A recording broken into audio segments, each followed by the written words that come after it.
How are we doing, people? It's Revival of Wisdom. We're back today talking about sun worship. Okay? And please enjoy, sit back and enjoy the video.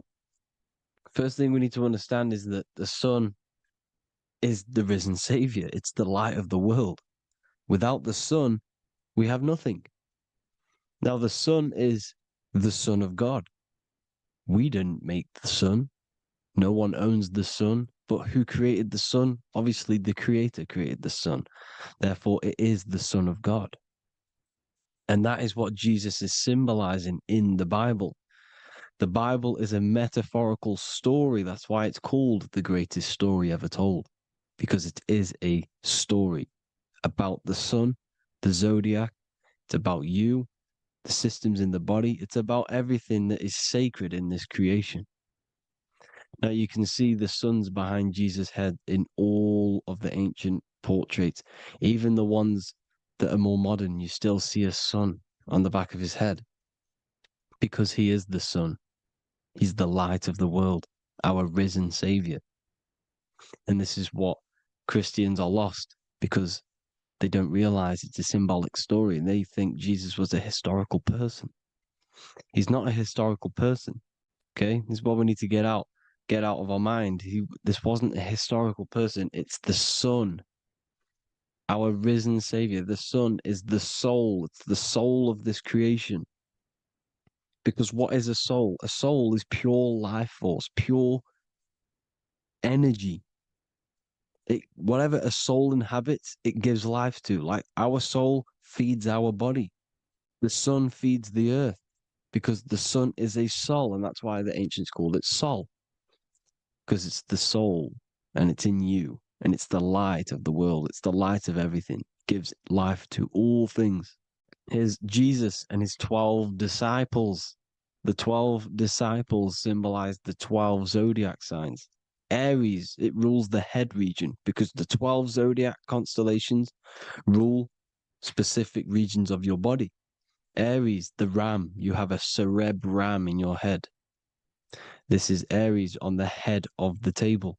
His Gemini rules the arms and the lungs. The two twins, Gemini.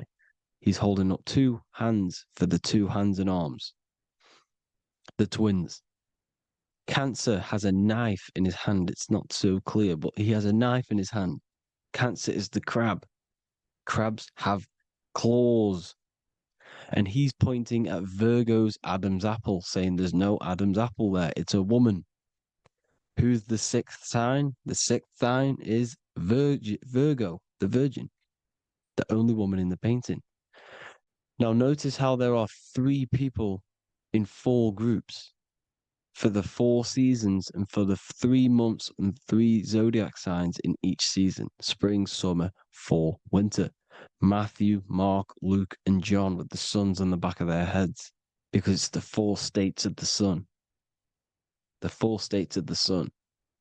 Now, sixth sign, Virgo, the Virgin, the only woman in the painting with no Adam's apple. Then we have the sun, Jesus, red and blue, red shift, blue shift, electromagnetism. The ancients knew this. He's got one hand open, one hand down, because the sun gives and retrieves.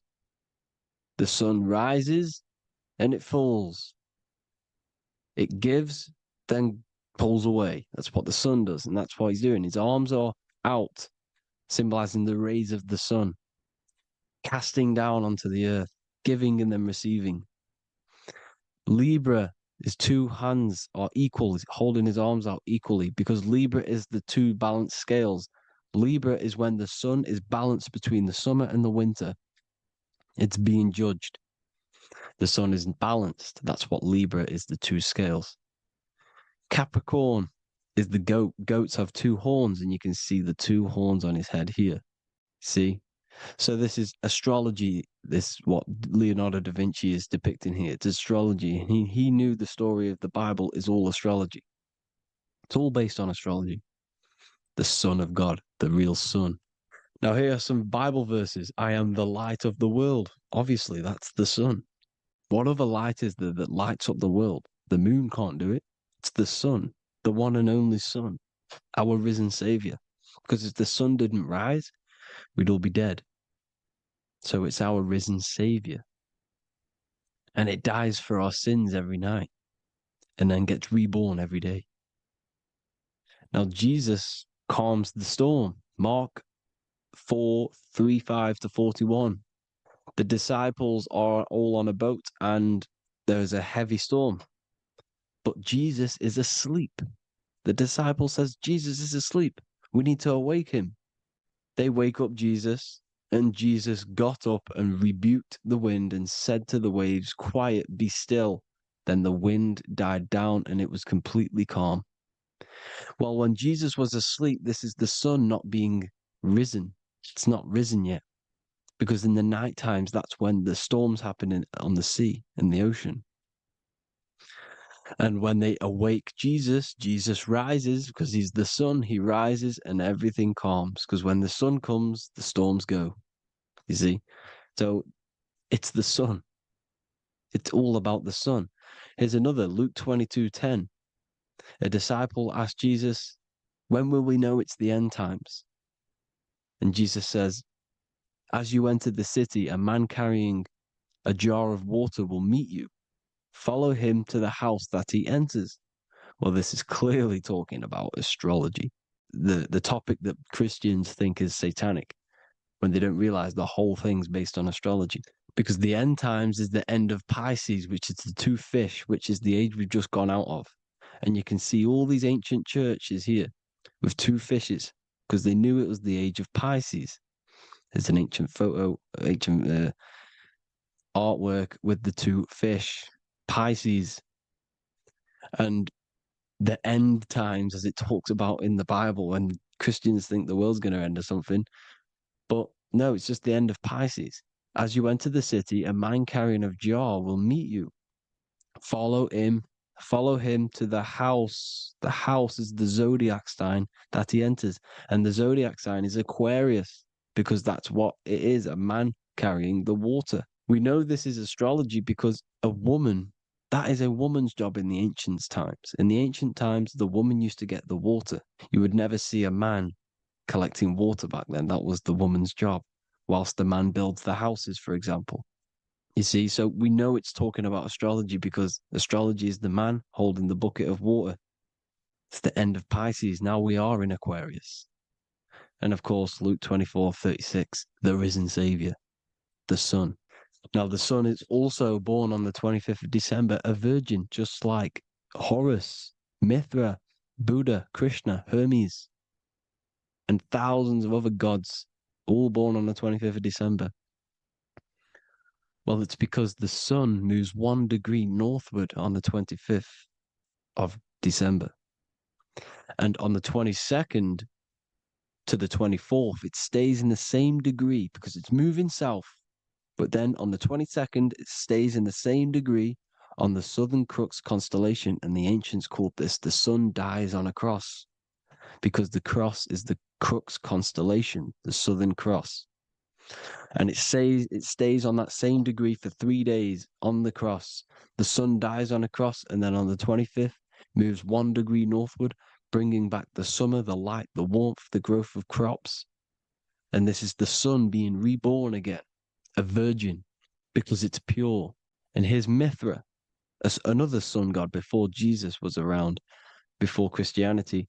It was Mithraism, and Mithra, Ra is Ra, the sun god, Egypt.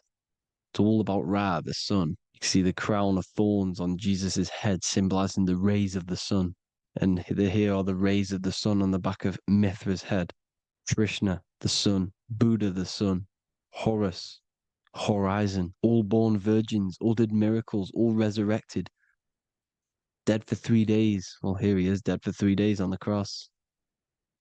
And resurrected, because it's the most ancient religion ever been on the face of the earth, the worship of the sun.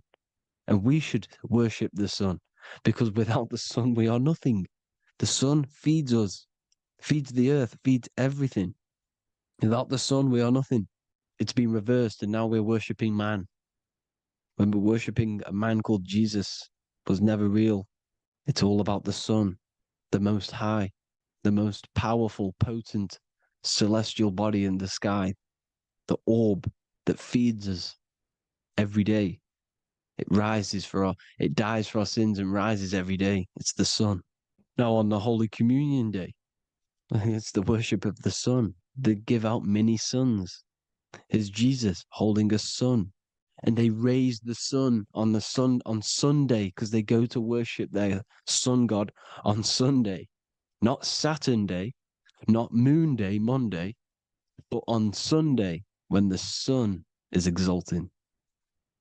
And they hold suns up above their heads because the sun rises. They're symbolizing the sun rising above their heads as Savior. It's the sun.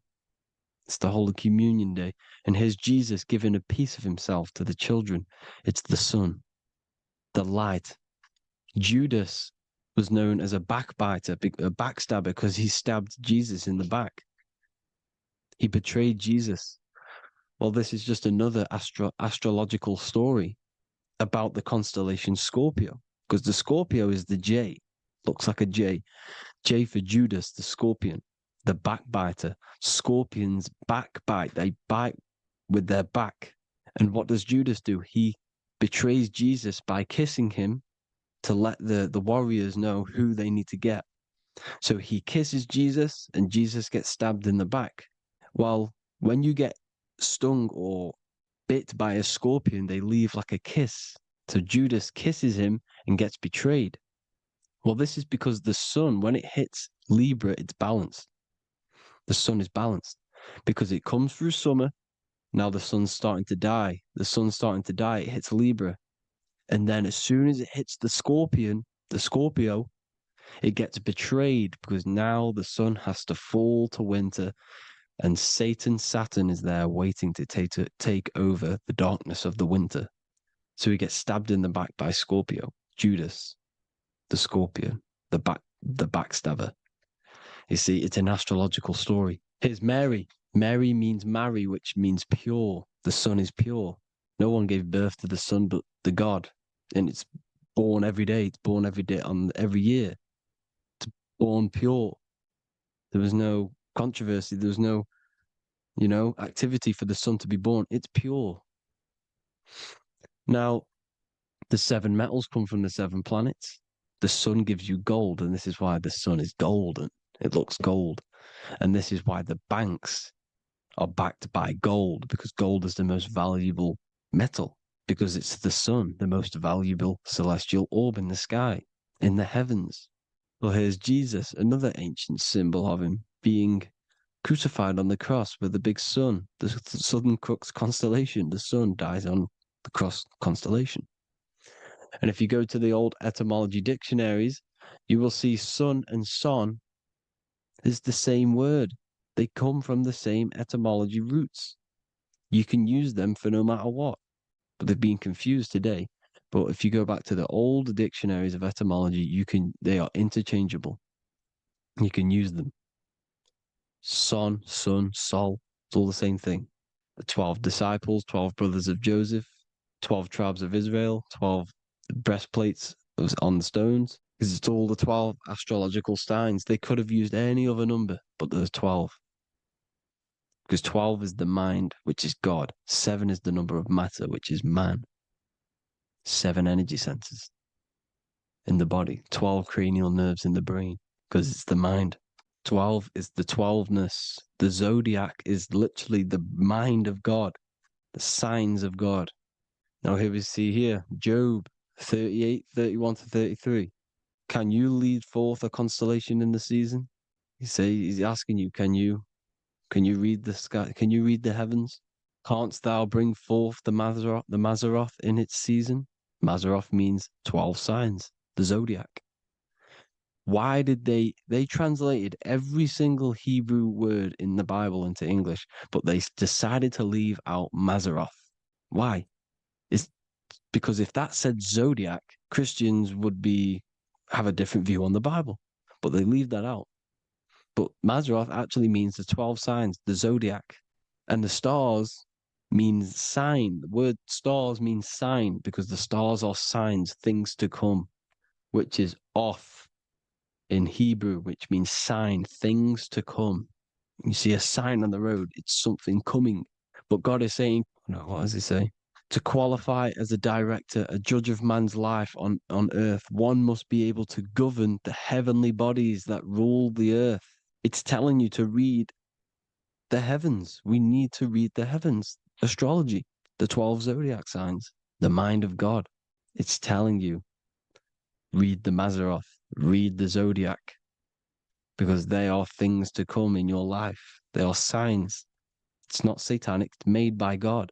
God said, let there be lights in the firmament of the heavens to divide the day from the night, and let them be for signs. Signs are things to come. The 12 zodiac signs.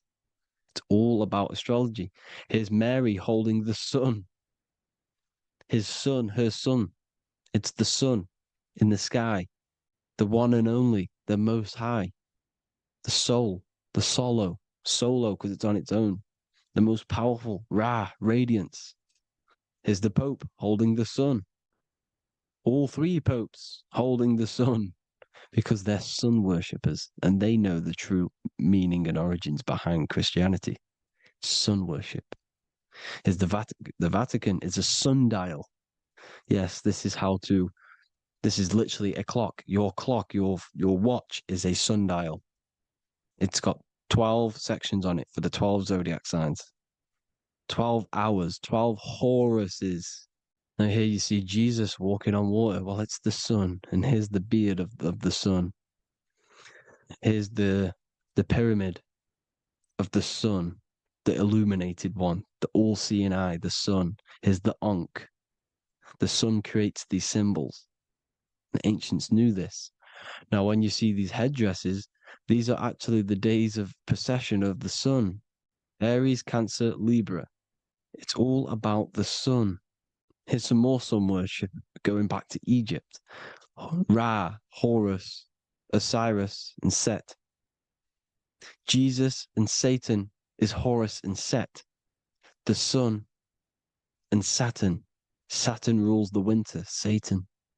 Jesus, the sun, the light of the world, rules the summer, rules the day. Satan's the night, Saturn's the night, the sun is the day. The evil brother, Satan. Well, Horus comes, this is where we get the word hours from. There are 12 Horuses. The sun moves in 12 Horuses, 12 hours. Where's Horus? What hour is it? Where's Horus? His Ra, 12 noon, Ra, radiates, powerful, the most high sun. That's why he has a sun on the top of his head. These are the four states of the sun.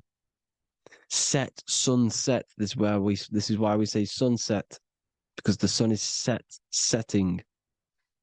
His sunset, his Horus, horizon, the Horus is rising, Ra radiating, and the sunset.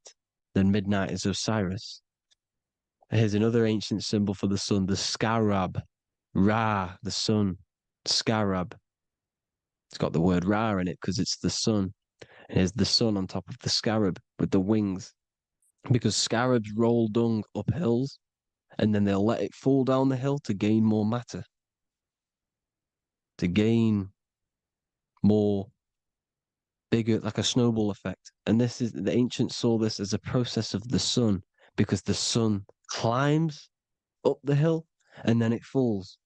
So they used the scarab to symbolize the process of the sun. The sun climbs and falls. Here's an ancient Egyptian cat cutting off the head of the serpent. Well, the cat is cutting off the head of the serpent, symbolizes the sun cutting off the nighttime. When the sun rises, it cuts off the nighttime. It cuts off the serpent. The serpents represent darkness or evil. Oh, there's some more symbology of the sun and the heavens, the arch, the royal arch, the firmament, the sun inside the firmament. These are all ancient churches, and they all depict the firmament with the sun inside. Is the ancient cosmology, you see, because it's all about the sun. Everything's about the sun, because the sun is our orb made for us to sustain life and this inside of this creation, inside of this firmament, the royal arch of heaven. Here's the Freemasons depicting it. Here's the Masonic royal arch. But you can even see the zodiac signs. Here's Cancer, the checkered board. It's the royal arch of the firmament. Obviously, they don't want to tell you that. You live in space, apparently. Some more sun worship. Here's the beard of the sun on the water. They all have this long beard. And why do they say amen? Amen at the end of every prayer. Amen is a sun god, a creator god. It's all about the sun. So thank you all, people. Hope you all enjoyed. Hope you all gained some knowledge and insight. Please give me a follow, drop a comment, drop a like. Have a good day. Love you all.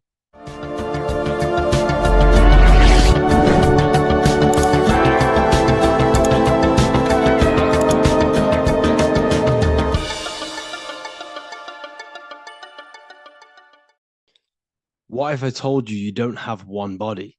You in fact have four. There's a secret hidden right in front of you, and most of you overlook it. And by learning these teachings today, this will change your perspective on life, on yourself, and completely change the conception of yourself. This is the key to your highest potential. If you stay with me today, you will find secrets about yourself that will change your life. But I warn you, once you step this path of esoteric knowledge, there's no going back. Once you see, you can't unsee. So stay with me, and we will discuss the four bodies of your soul and how you can master yourself to reach your highest potential. The first thing we must understand is that there is a sun. And just like the sun gives life to the earth, there is this life force within the sun that gives life to all matter. We must understand that matter itself is dead. It has no life potential. It has no ability to create or destruct anything. All of the life comes from above, from the sun, from the life-giving power of this infinite energy source we call the sun. No matter what model you believe, the sun still gives power to this physical realm, giving life to all of the crops, giving life to animals, giving life and growth to all things that the rays come in contact with. This is a macrocosm process. We must understand the teachings of as above, so below. This means that the macrocosm repeats itself in a microcosm form. Now, what do I mean? Humans are made in the image and likeness of God. You are a miniature version of God, a spark of the divine consciousness made in human form, in physical form. Just like the sun gives life to all physical matter and growth to all crops on the earth, your soul is a miniature sun. And your soul is giving life to the body. Your body is a miniature earth, which also goes through the cycles of the 4 seasons of the sun. We feel different in each one of these seasons. It's because our body does not only go through these cycles externally, but these cycles happen within ourselves, within consciousness. Your soul is the sun. The sun you see in the sky is an externalization of your soul. Your soul is the life force. You are the soul, not the body. And like the sun gives power to the earth, the soul gives power to your body. So first, let's look at the etymology of the word sun. The word sun comes from it's a Latin word solis or sol, which means the sun. Sol then became soul, sun, soul. And in fact, S-O-N and S-U-N in the old etymology dictionary mean the exact same thing. They are interchangeable. So when we look at the symbol of the sun, we look at a circle and a cross, which represent the 4 aspects of the sun, the 4 seasons of the sun: summer, winter, spring, and autumn. These are the 4 states of the sun. Like we said, This is where we get this symbol. You have the 4 states of the sun, which represent the 4 bodies of the soul. Now, this is where we get deep. Like I said, the sun you see in the sky is a macrocosm of your soul, an externalization of your soul. Just like your sun has 4 seasons, the 4 seasons within us are the 4 bodies. Our soul is incarnated and split into 4 sections. We have a mind, we have a physical body, emotions, and spirit. These are all interchangeable and they are all linked. In ancient alchemy, we have the exact same symbolism of the 4 stages of alchemy. But in this case, they're symbolized as the 4 elements: earth, water, air, fire. In this ancient alchemical symbol, we have the pentagram with the top one representing the soul, ether. Our soul then has the 4 bodies with the human here. We have the man, the eagle, the bull, and the lion. We see this on the tarot card, the Wheel of Fortune. The man, the eagle, the bull, the lion. We see this in Matthew, Mark, Luke, and John. The lion, the bull, the man, and the eagle.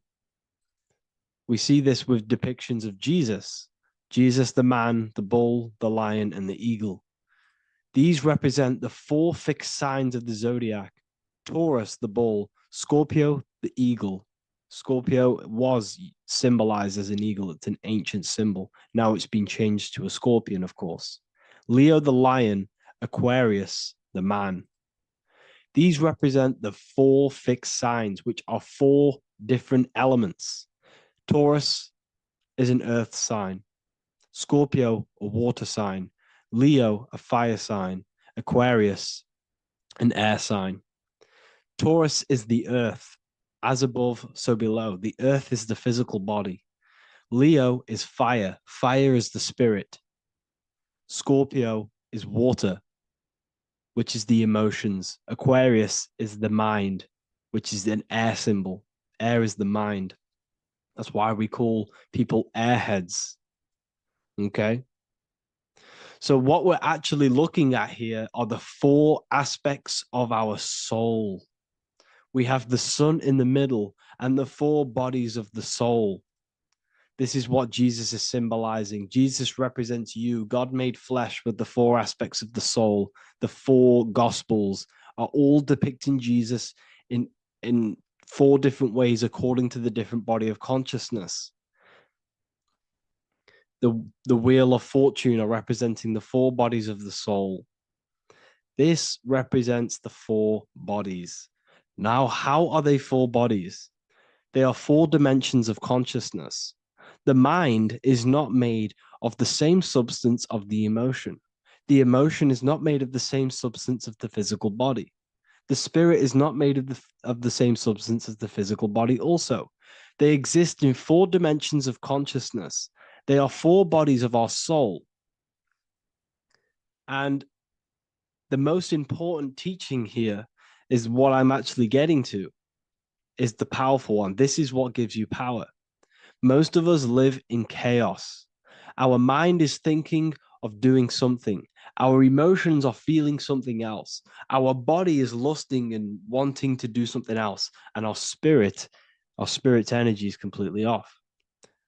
Most people live in unbalance. None of these 4 bodies are working together. This is why we produce chaos in our lives. When these bodies are in balance, are not working together. So in alchemy, they symbolize the 4 elements, which are the 4 bodies of consciousness. These are the furnaces with the fire. They represent transmutation of each body. We have to sync these bodies. We have to sync the mind with our emotions, and our emotions with our actions, the physical body, and with our spirit. These 4 key bodies need to be in line in order for us to create consciously in our life. Because each one of us is a creator, a miniature version of God, creating our own earth, creating our own material reality. And in order for us to create consciously and with effect and power, we must have these bodies unified. so that we can create consciously and not create chaos. So this is very, very important. And this is a secret teaching found in all ancient societies. But this is what the hidden symbolism of astrology actually is. The sun is our soul, and the 12 zodiacs are 12 aspects of our soul. And we have the 4 aspects of the 4 main bodies. This is what we're looking at. We're not looking at the sky. We're actually looking at aspects of ourselves, aspects of our soul that we must master and transmute in order to become our highest potential. So I hope this makes sense. And it may take a while for you to fully understand this, but the key knowledge in order for you to understand any of these teachings that I've gone through today is the major teaching of as above, so below. What is above is below. What is within is without. Your inner reality projects the outer reality. What is inside of you is outside of you in some form or way. Whatever trees, whatever roots that go down will always shoot up. When you throw a bouncing ball, you shoot it down, it will go up. As above, so below. As within, so without. God did not make a creation separate from himself. We are all extensions of the divine made in physical form. And we are incarnated into 4 sections. Our soul is separated into 4 sections. These are the 4 corners of reality. These are the 4 pillars of reality that we must control. So in order to access our soul in meditation, we must turn off these 4 things. Turn off the mind, the emotion, the spirit, and the body. And then we access the soul.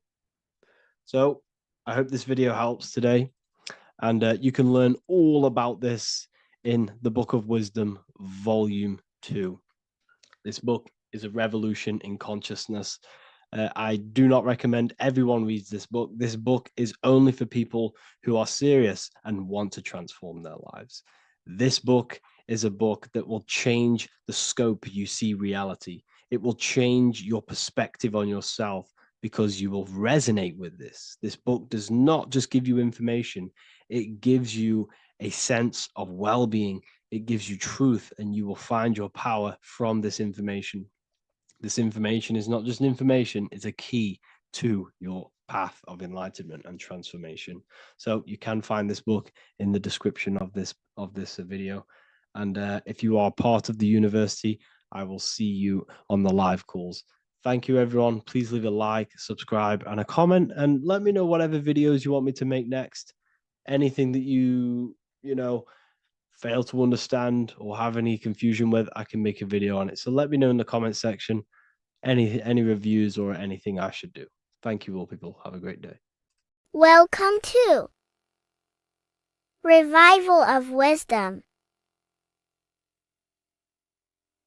Welcome people. We're back with another video. Please make sure to hit the like, the subscribe button, and turn on notifications to never miss a video.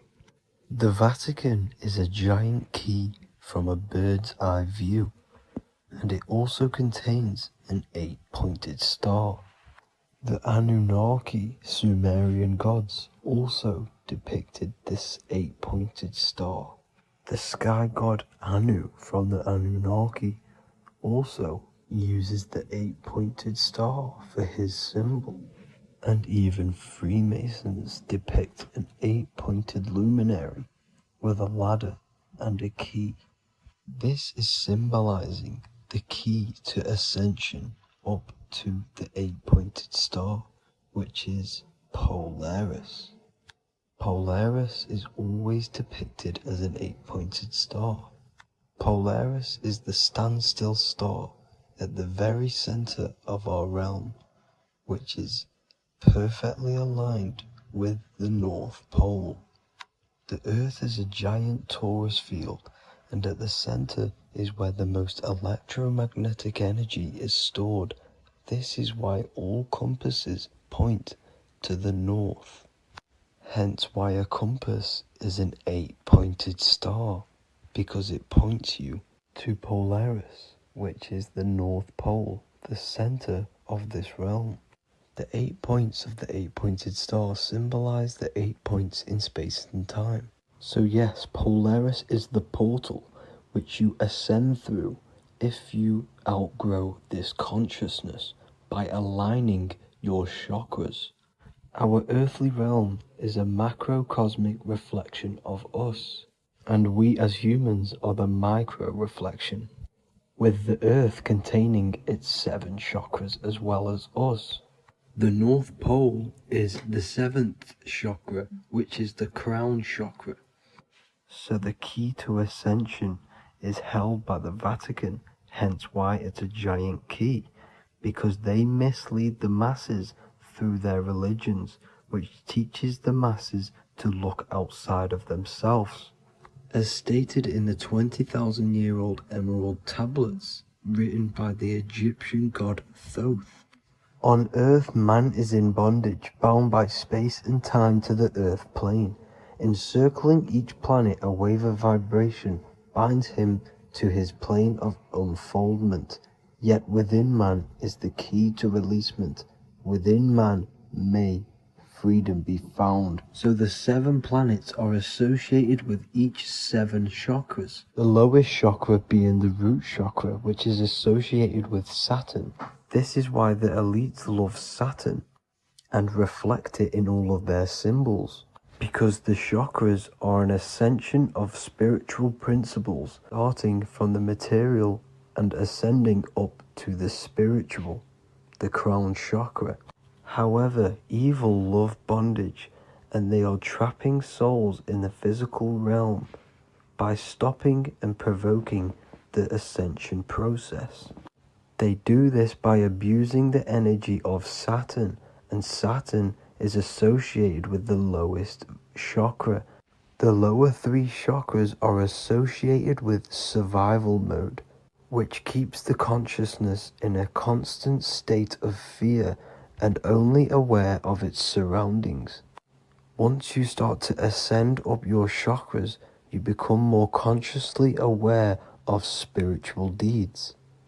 And this is the process of returning back to your true spiritual form. Going back to Polaris and its connection to ascension, Kanye West symbolizes this on his music video 24. As you see him rise up into the sky, you see an 8-pointed shape around him, which symbolizes the 8-pointed star, as you see the beam of light. And even NASA symbolize this in their Space Delta logos, a bear holding a key with an arrow up to Polaris, the 8-pointed star. Here's another NASA logo of an arrow from the Earth to Polaris. The series Lock and Key on Netflix is all about portals and doorways, and they have the Kundalini energy as one of their keys. Kundalini energy is the energy which rises up the spine, the 33 vertebrae, and activates the third eye. The third eye is the spiritual gland, which connects humans to other spiritual realms. We are not the body. Our spirit, our soul inhabits the body. We exist physically, spiritually, and mentally. Therefore, we are multidimensional. The intellectual and spiritual inhabit the body. Therefore, this is just an avatar within this timeline. However, within each and every one of us, we all have the key to releasement, as says in the Emerald Tablets. This releasement is ascension, up until higher states of consciousness. As stated in the Emerald Tablets, man is in process of changing to forms that are not of this world. Grows he in time to the formless, a plane on a cycle above. And another one saying, man is a flame bound to a mountain, but we in our cycle shall ever be free. Know ye, O man, that when ye have progressed into the cycle that lengthen above, life itself will pass to the darkness, and only the essence of the soul shall remain. That's it for this video. I hope you all enjoyed. Please feel free to leave a like, subscribe, and comment any subjects you want me to talk about. God bless you all.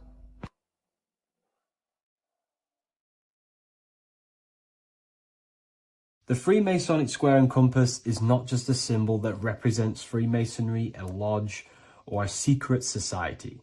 It is a symbol of gaining your own personal power. Now in this video, I'm going to be breaking down this symbol in the most detail I can possibly go into. Most people live in a state of illusion.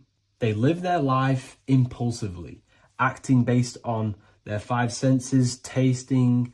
They want to feel a certain thing like an orgasm, or they're basically just slaves to external things and their five senses, which leads to a very dark path where you'll never actually become a conscious creator and you'll never actually be internally happy. The Freemasonic square and compass reveals some deep wisdom about this. Now let me break this down. If you want to gain your personal power, listen up. The Freemasonic square and compass is a compass which is used to create circles. Now if you notice something about the circle, they have no beginning, no end. You can't tell where it begins and ends. It's eternal, which means this represents consciousness. Now, if you don't know what consciousness is, if you close your eyes, you have an internal world. You have thoughts, emotion, visualization. This is all consciousness, spiritual. Then we have the square. The square creates squares or lines, which represent matter. It has a beginning and an end. You can quite see where the beginning of the end is, right? So we can even link this to Leonardo da Vinci, the Vitruvian Man. We see the man in the square with the circle. The circle is the eternal consciousness and the man is the square, limited to the physical world. But consciousness is not limited. That's why it's outside the square. This is eternal. The body is mortal. The body will die. Consciousness will never die. If we look even closer at the symbol, we notice in this particular symbol, we have the compass overlapping the square. This is very, very symbolic. This represents spirit over matter, also known as mind over matter, consciousness over matter, the circle over the square. Like I mentioned earlier, most people are slaves to their senses. They go through their day and all they do is chase validation and feelings. They eat all day to feel good, which means they're a slave to their taste. They're slaves to their feeling. They masturbate, which means they're a slave to orgasms and external things. They're literally being governed by the external world controlling their internal world. They're literally living life on autopilot. And don't get me wrong, I was guilty of this too. We're all guilty of this when we join this world because we're not taught this sacred knowledge. Until you actually stop and recognize this, you'll be living life on autopilot. Literally not even living. You'll be running off subconscious programs, seeking external validation and being ruled by these five senses. The square underneath the compass represents consciousness on top of matter, which means the internal world is controlling the external world. It is the mind controlling matter and not matter manipulating the mind. In the occult and esoteric world, it's very important that you are conscious of every action that you are taking in your day-to-day life. Never act subconsciously. Always be conscious. What are you thinking? What are you acting? What are you giving your attention?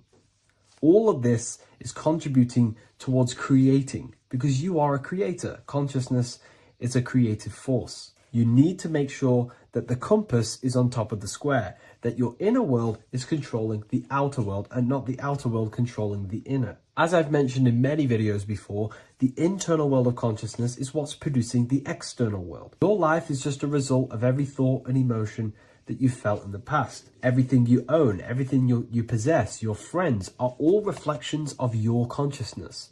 They're all reflections of what you are thinking about. When you change your thinking, your external world starts to rearrange itself. On a basic level, this symbol represents the combination of spirit and matter. You are a spiritual being and a material being. You are heaven, the sky, and earth, the ground. You are heaven and earth, spirit and matter infused into one. You are a bridge between the divine and the earthly worlds. And you can bring down these higher realms of consciousness, thought, imagination, and emotions into a physical, tangible reality. To do this consciously, we need to make sure the external world is not manipulating the inner world. Because if your internal world is being controlled by external circumstances, for example, you have a circumstance happen in your reality, an emotion triggers inside of you, and that emotion is a command to create more of that. And the thoughts that you think are creating more of that negativity. So it's a constant cycle of negative manifestation if you let the external world control your internal world of consciousness. So we need to make sure the compass is on top of the square, that the internal world are commands and not reactions to create your external reality. And not only just to create, but to actually enjoy life. If we let the external world bother our internal world, this means that we have some sort of mental or emotional attachment to the external world. We need to detach from the external world. Why do I say that? Because it's temporary. It's an illusion. We are going to die one day, and none of this will matter. You need to understand that everything in this world is temporary. You have to be okay with losing things, losing family, losing things in this world, because it's guaranteed to be temporary. We need to make sure the internal world is order and not chaos, commands and not reactions. Now, at the back of the Book of Wisdom, Volume 2, the book that I've wrote here, I go over the different meanings of the different arrangements of the square and compass. Sometimes we see the square overlapping the compass, which is the opposite of what we've just broken down. Or sometimes we see one leg of the compass on top of the square and one leg of the square on top of the compass. These are all highly symbolic. When we see the square overlapping the compass, this pretty much represents the beginning of the Freemasons' journey, when their internal world is being controlled by the external. They have a lot of spiritual growth and a lot of learning and inner work to do.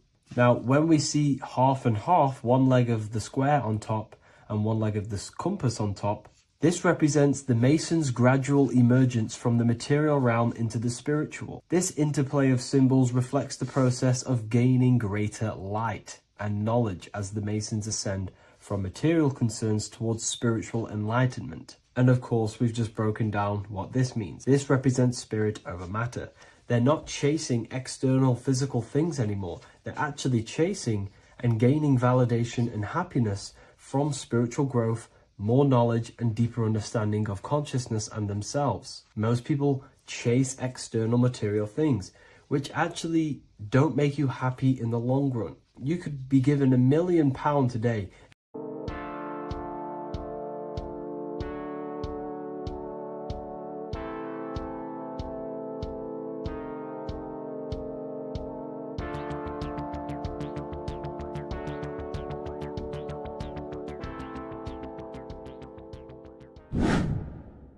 Hello and welcome to another video, people. Before we start, please like, comment, and subscribe if you wish to see more content. Today we're going to be talking about the mental universe and how everything is mental. This is the #1 law on the Kabbalion. If you've never read that book, it's called The Kabbalion. A very good book. It's the first law because this is the most important thing you need to understand. Is how everything exists within the mind. Behind every single one of these eyes is the same consciousness expressed in different bodies. The mind is what gives perception to what you're experiencing. Behind every single one of these eyes is the exact same consciousness, but the brain that they inhabit is giving them a different perception, a different being, a different body. Now, this is the difference between humans and animals.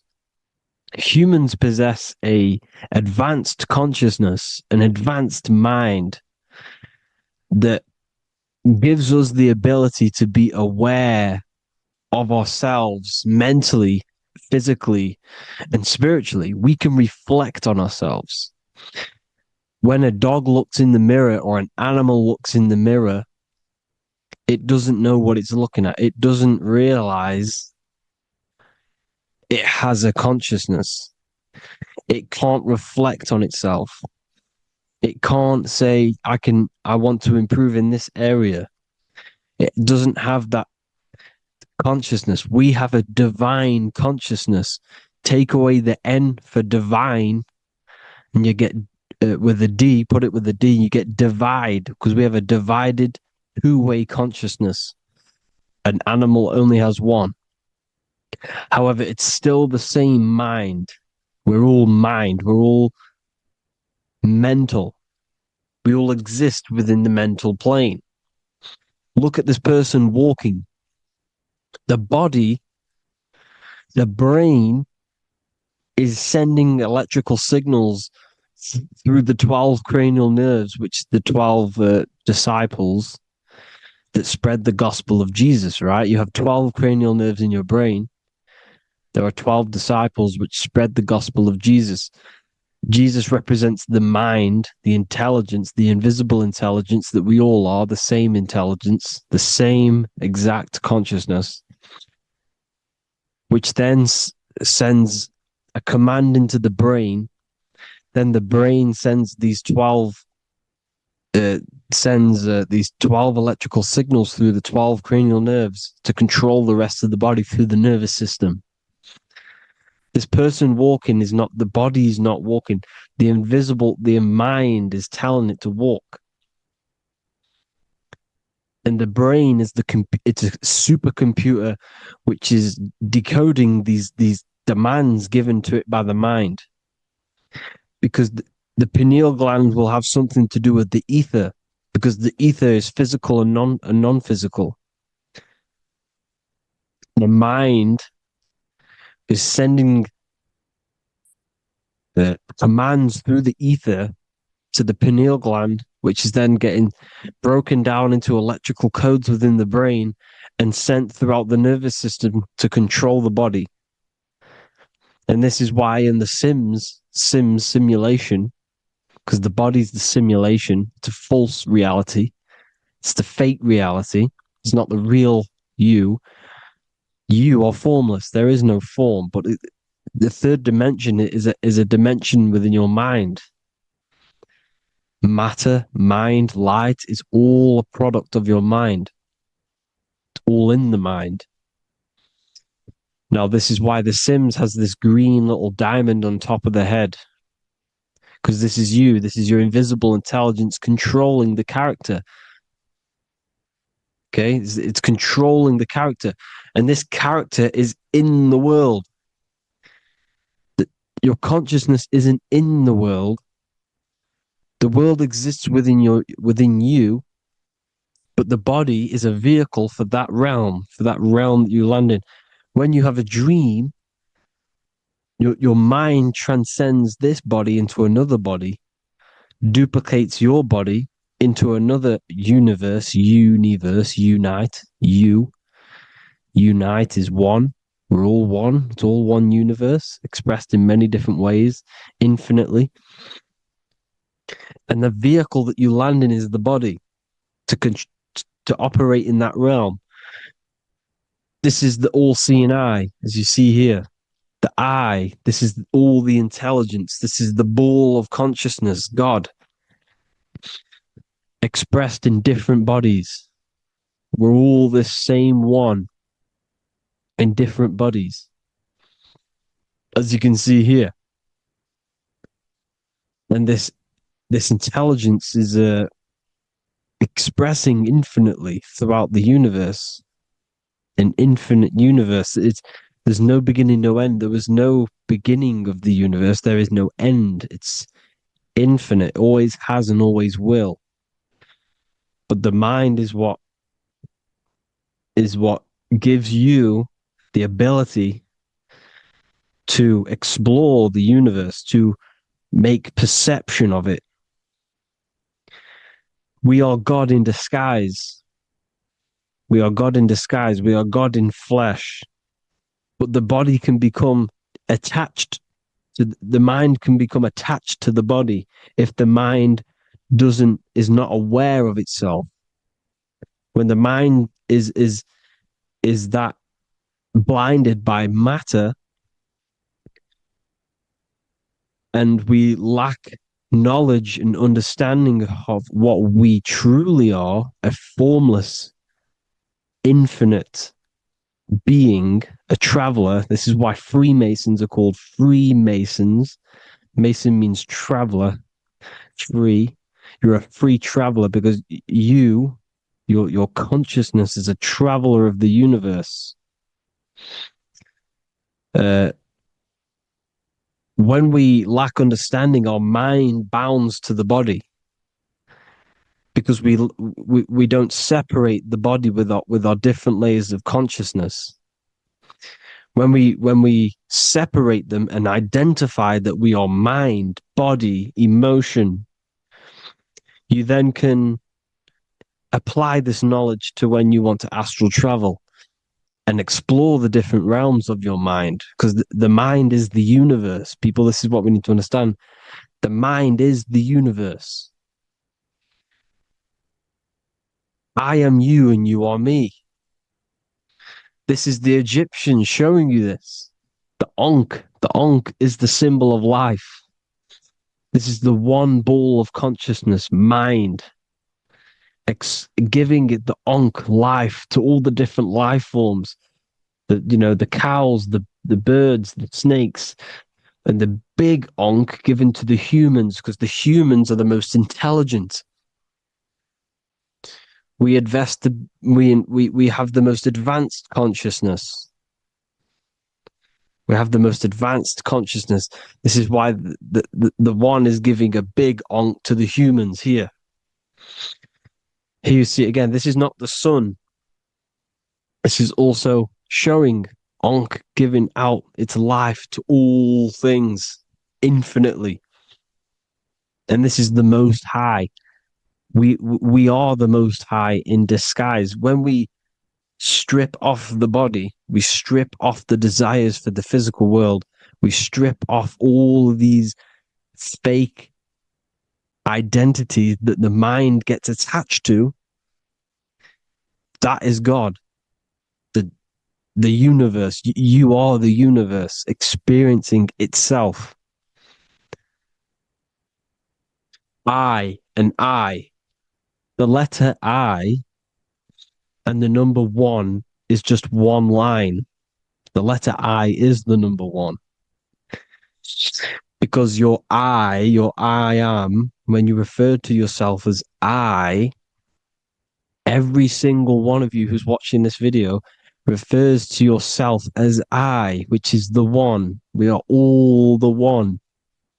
We are all intelligence.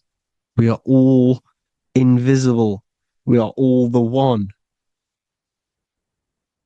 1 is the only number. 1, 2, 3. Everything goes up in ones because there is only one. Doesn't matter how far you go down the line with numbers, all of their numbers are created by 1 because there is only one. To me and you are the exact same consciousness expressed in different bodies. Mind, cause. There is only one cause. There is only one mind. There is only one being. But because we lack understanding of this, we think we are the bodies. And this causes division because the physical world is the most illusionary world. It's an illusion. It's all an illusion. Now you see with the two, you look with the two eyes, but you see with the inner eye, the mind. Okay? The mind is the mental plane is a shared plane. And it gives perception to what you're looking at, the mind. I'm affecting you when I speak because the mental plane is shared. We all share mind. We all express mind. When I'm speaking to you, I'm affecting you because we are mind. So the words that I'm saying, which are being manifested from my mind, are being manifested through my body into vibration. is affecting you. I'm affecting you with what I'm saying. And these words are having an effect on your mind because we're all mind. This is why you need to be careful what you're listening to, music and all sorts. Because music can also create thought loops within your mind. Because the chorus, we shouldn't be listening to choruses. Choruses are loops. And what they're saying in the chorus is being looped. And this can create thought loops within your mind. Go and listen to an old song that you used to listen to about 5 years ago, 10 years ago, 20 years ago. Go and listen to an old song, and you guess what? You will get nostalgia. Why will you get nostalgia? Because that song will trigger the thoughts that you were thinking in that time of listening to that song. So songs with choruses create thought loops, and they reprogram your subconscious mind.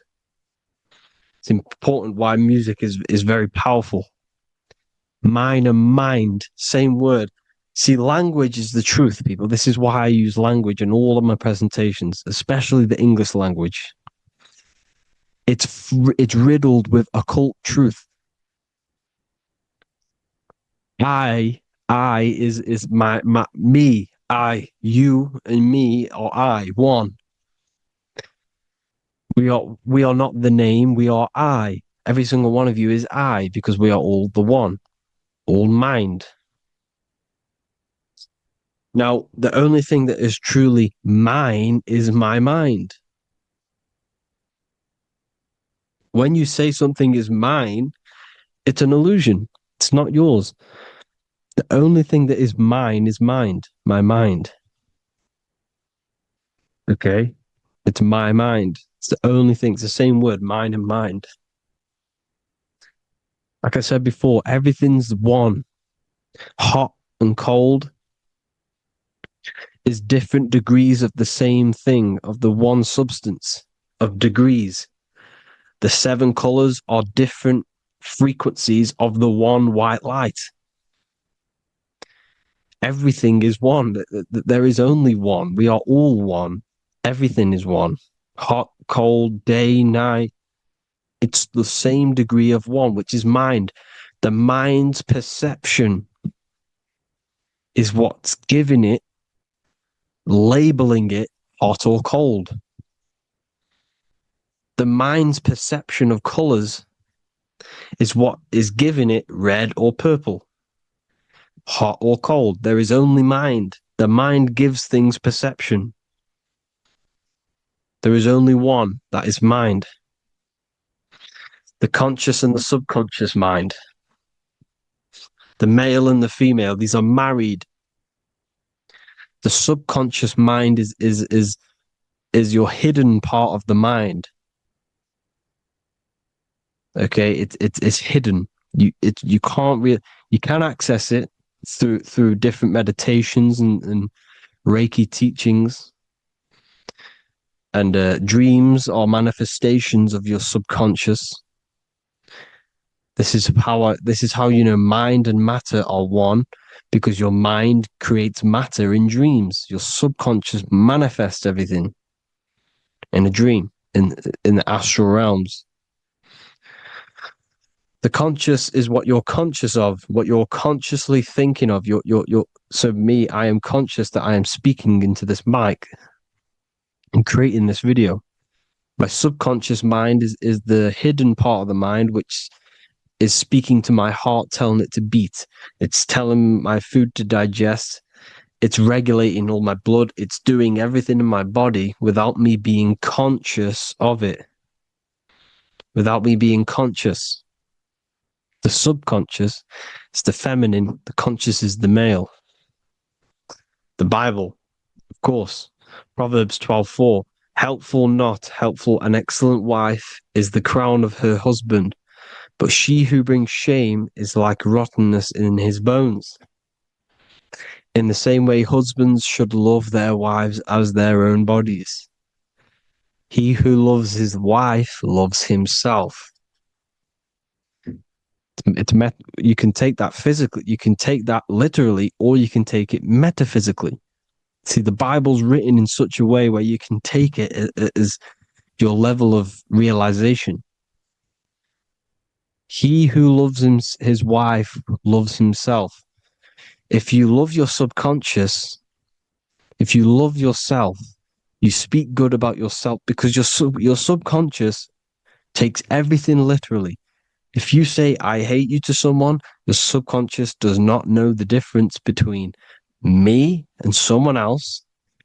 It only thinks me, me, me. Why? Because mind is the only thing that exists. You are mind, I am mind. If I say, I hate you, you're saying that to yourself. Your subconscious picks that up and says, I hate myself. And that's telling your subconscious that's what you want. Because your subconscious manifests 90% of your behavior. The programs within your subconscious.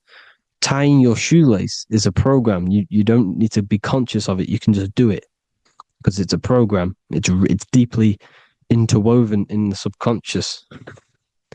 Driving your car, texting on your phone. You don't have to think about what letter. You just do it because you know where the letters are. It's a program. Therefore, if you look after your subconscious, they are a married couple. It's your wife. Your subconscious is your wife. And it manifests 90% of your daily basis thought patterns, actions, behaviors, emotions, all the things that you all the trauma that you've experienced is stored within your subconscious, which is affecting you. So let's say you were in a car crash 10 years ago and you had a really traumatic event, you really hurt yourself, and you had a very, very, very strong emotion that you felt of pain. That will still affect you today. And why? Because it will manifest into your behavior. How? Well, you'll be cautious of what cars to go in and who. You'll be cautious because of that event that stored within your subconscious, because of that feeling you felt was so painful and so strong. It's still manifesting into your behavior today. For example, you won't go in certain cars, you won't go with certain drivers. The subconscious stores everything, all your memories, the programs, and everything. So if you trick the subconscious, that's how you manifest your life. If you trick the subconscious, you already have something. And therefore it will manifest into your life, into your behavior, thoughts, and actions. This is why the golden rule is to treat others like you want to be treated. Because I am you and you are me. We are all subconscious. We all have subconscious. Whatever I do to you, I do to me. Because my subconscious picks that up and thinks I'm speaking to me. Mind is very powerful. Whatever I do to you, I do to me. Treat others like you want to be treated. The golden rule. That is the only rule we need in this realm, in the universe. If everyone understood this rule and how the subconscious works and how karma works, we'd live in heaven on earth, the Garden of Eden, the golden age. As a man thinketh in his heart, so is he. Proverbs 23:7. Where your heart is, there will be your treasure. Your heart's the emotions. This is the storehouse of emotions. It is where you feel emotions. You have to let your emotions move through you, not become you. You can't let your emotions become you. Or except be like the sky and let them pass through you. Be like the clouds and the stars passing over. Let them pass through you. Do not let them become you. And this is how emotions can take over your mind. We are driven by, when a man is driven by emotions, he has no self to control. You must control the mind, because the mind can be corrupted. Because your thoughts are electrical in the brain. Your thoughts come from the mental plane. So how the mind works is that you place your attentions on something in the mind, and infinite information just flows in. Think about it. When you think of a certain topic, as soon as you think of that topic, information comes flying into your mind. Different ideas, ping, ping, ping. It's all connected. It's why we call it a mindset, because your mind sets itself to frequencies. And when we think of something, we tap into that frequency, and just the universe, the mind, the mental plane just flows in information based on that frequency and that thought. The universe is just information. All of the information out there, nothing is new. It's all there. You just have to tap into it. You can tap into these different thoughts, and it's all there. Everything already exists within the mental plane. You don't think anything, you receive thoughts. We all share the mental plane. We affect each other. I'm affecting you. Listening to me is affecting your mental plane, your mind. The physical plane is the lowest plane. It's the world of effect. Everything you see in the physical plane is the effect of mind. Like I said, the person walking is the effect of their mind telling the body to walk. The physical plane is the lowest dimension of your mind.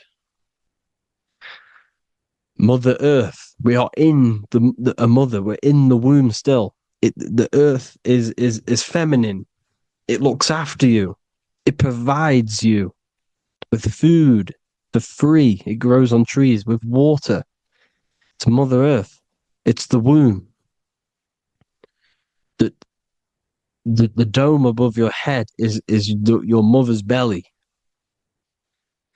Okay? Is your mother's belly. You're in the womb still. You're forever in the womb because your mind's constantly expanding. Because when the baby's mind figures out that there is a reality outside of its mother, it starts to hear the people on outside of its mother, what does it do? It figures a way out of the mother, and it becomes born again in the water, in a hospital, into the other world. It's the same with our minds. When our minds figure out there is other worlds beyond this physical, we explore them. The astral plane, for example. You figure a way out of the body. Because when you're the firmament, look at the word firmament, meant at the end. Firm is firm, something strong, something like a rock is firm. If your mind is firm like a rock, you will be stuck under the firmament. So, for example, people who are very programmed and can't think outside the box, they have a firm mind and they'll be stuck under the firmament because your mind is the only thing that's keeping you under the firmament. It's the only thing. When you're doomed, doom is dome. This is the dome, which is your head. Your head is the dome. Above your head, above the earth is the dome, the ethereal barrier. But that's just an external manifestation of your head. You don't leave the earth, you leave your body to leave the earth, because your body is the earth. It's a dimension within your mind. So when you're doomed, you're domed. Your reality is your level of realization. You realize something, or when you have an idea, the mind, in the EYE or I. Same thing, mind. It's all mind. Reality is your level of realization. You realize there's other worlds. That's your reality. Your perception's your reality. Mind in Latin is mens. Jesus was known as the fisher of men, which is the fisher of minds. He was fishing minds worthy of knowing the higher truth, the deeper occult knowledge. Jesus figured out that we are all God. And he got killed for it because in that age they were trying to suppress this information. Jesus figured out he was God because we are all God, every single one of you, and they killed him because we're all mind. We are not the body. We're the invisible intelligence, which is God. But you are not God if your mind is attached to this physical world, to the worldly pleasures. If you master your mind and travel the depths of your mind, that is God. Mental and men. Look at the word mental. It has men in it. Men in the Bible means mind. Here you see Masonic, the Masonic symbol with the eye, the mind. Looking over everything is the one. Everything comes from the one. All the lines coming off it, giving its life to all of the life forms. Down here on the bottom, you have duality, black and white. Up here, you have singularity. One and the two. Unification and division. The lower self is divided into the left and the right. So the Bible even says, I forgot what verse it is, but it says, it's better to go through life with one eye than to have two and be cast into the fiery abyss of hell. I'm not sure what verse it is, but you can research it yourself. It's better to go through life with one eye, to be unified. Unified consciousness. Dimension. No brainer. No brainer. The language tells you the truth, people. Dimension. The dimensions are in your mind. Entertainment. Entertain the mind. Disappointment. It's all in the mind. Environment. The environment that you are in is a product of your mind. Within, rearranged spells high twin. Within is your mind, and your external world is mirrored from the decisions you make in your mind. Advertisement, commitment, it's all meant, it's all mind. Everything is mind. Everything. So, this is important. The collective thoughts and collective beliefs. The collective, because we all share the mental plane. And because of this is why we are in a weakened state of consciousness at the moment. Because the collective thoughts and the collective minds overall are asleep. And they don't believe in anything. You see, everything is true within the mind. You think of something, it is there instantly. You think of a chair, it's there in your mind. You think of anything, it's there instantly. So everything's true within the mind. Anything can happen in the mind. Anything can happen on the physical plane if the collective consciousness, the collective minds, believe it to be true. This is why back in the days, in the ancient days, you look at all the old world stuff, you see all this crazy technology, and it's because as a collective, as humanity back then, they believed that they had much more open minds. Therefore, the things manifested in the physical world were a lot more out of the box, so to say, compared to today. For example, magic is not as powerful today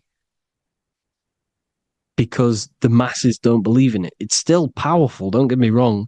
But if the masses believed, or if everyone knew magic could be real, because it is, anything's real in the mind, it would be a lot more powerful. You see? So the And what they're trying to do is create a hive mind worldwide. They're trying to make one religion, an external God. What happens when you worship something external? You give energy to it, because where attention goes, energy flows. Where your mind gives attention to, energy goes there. And when we all believe in external gods and give our worship and our power to these external things, we all give energy to it, which will manifest as a demon in the astral planes. It's a hive mind. They're trying to make a hive mind to summon our energy. Trying to summon our energy. And it's through mind, through collective thoughts. The hive mind. They want one religion, one government, one currency, one belief system. And that will create a hive mind, which will limit our consciousness, which will limit what we can do in the physical world. Because if everyone doesn't believe in certain things, it cannot happen, because it's all in mind. Mind is so powerful. I am you and you are me. I hope you all enjoyed this video, people. If you haven't already, join the Wisdom Academy. The Wisdom Academy, we have many occult lectures just like this one. Also, we have just launched Mindwave Hub. If you want genuine frequencies, genuine binaural beats, because the ones on YouTube, the ones on Spotify, Apple Music, they're all tuned to A440 hertz, which shuts down the right hemisphere of the brain. If you want to gain access to your true consciousness, your mind, you need to balance the two hemispheres and balance the chakras. You can do that externally by listening to binaural beats. If you want true frequencies, true binaural beats to hemisync the chakras, hemisync the brain, to gain access to the different dimensions of your mind, well, you can gain access anyway, but it's going to help you if you're trying to learn this. Join Mindwave Hub. The link will be in the description. Listen to the binaural beats, meditate to them, listen to when you go to sleep. They'll massively benefit you. Thank you all, people. Hope you had an amazing, lesson. Hope you learned a lot. And please subscribe. God bless you all.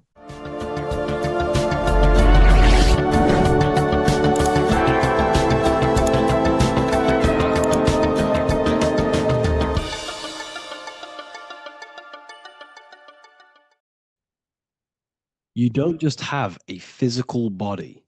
You have a physical, mental, spiritual, and emotional body. Each one of these aspects are a body of its own. Body does not just refer to a physical substance. You have a mental body for thinking, an emotional body for your emotions, a spiritual body for your energy in your astral form, and a physical body to encapsulate all of these. Each four of these aspects are essential for the human experience and essential to balance. Now, today we're going to be syncing the four aspects of your consciousness with the four seasons and the four elements, and how this ties into the Bible. So we have four physical elements. We have 5 elements in total, spirit being the most important, but spirit is pure invisible. We have 4 physical elements. We have air, fire, earth, water. Earth and water are feminine. Air and fire are masculine. Air and fire are active. Water and earth are passive. The air corresponds with the mental body of consciousness. This is where your intellect, this is where your communication, this is where your thoughts, intuition all comes from. This is the mental body of consciousness that allows you to think, allows you to process, figure things out, and have intellect and gain knowledge. This is your intellectual aspect of your consciousness, located in the head region. We have a fire nature, a spiritual nature. This is our astral body. Our astral body is all to do with the subconscious realms, the higher realms of consciousness. This is the body that allows us to be free from the physical body. Our spirit is more of our energy. Water is our emotional body. This is what allows us to feel things, that allows us to gain intuitive feelings of conscience. So emotion allows us to understand what is right and what is wrong. When we feel something bad, we know that this is wrong. When we feel something good, we know that we are doing good. Emotions are a creational force that allows us to feel certain things to bring them into existence. Our emotional body is a creational force and should not be reactive, and they should be controlled. Most actions are stemmed from emotions.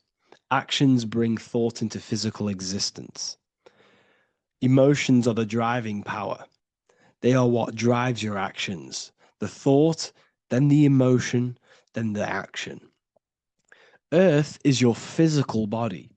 This is your physical state that allows you to take mind and emotion into action, into fruition, into physical matter.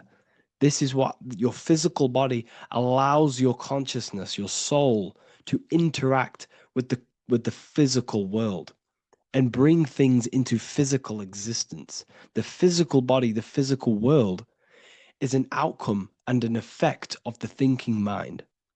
All physical substance comes from the thinking mind. The pen, the phone you're holding, the microphone I'm speaking into, all began as a thought in the thinking mind, then it was brought into physical reality.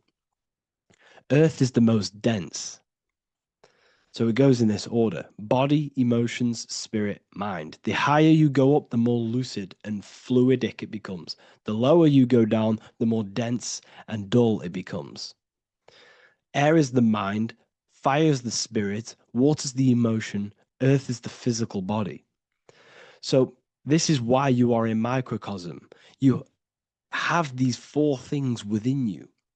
You contain of these four elements, which correspond to the four bodies of your consciousness, the four bodies of the soul. You are the soul. You are the spirit.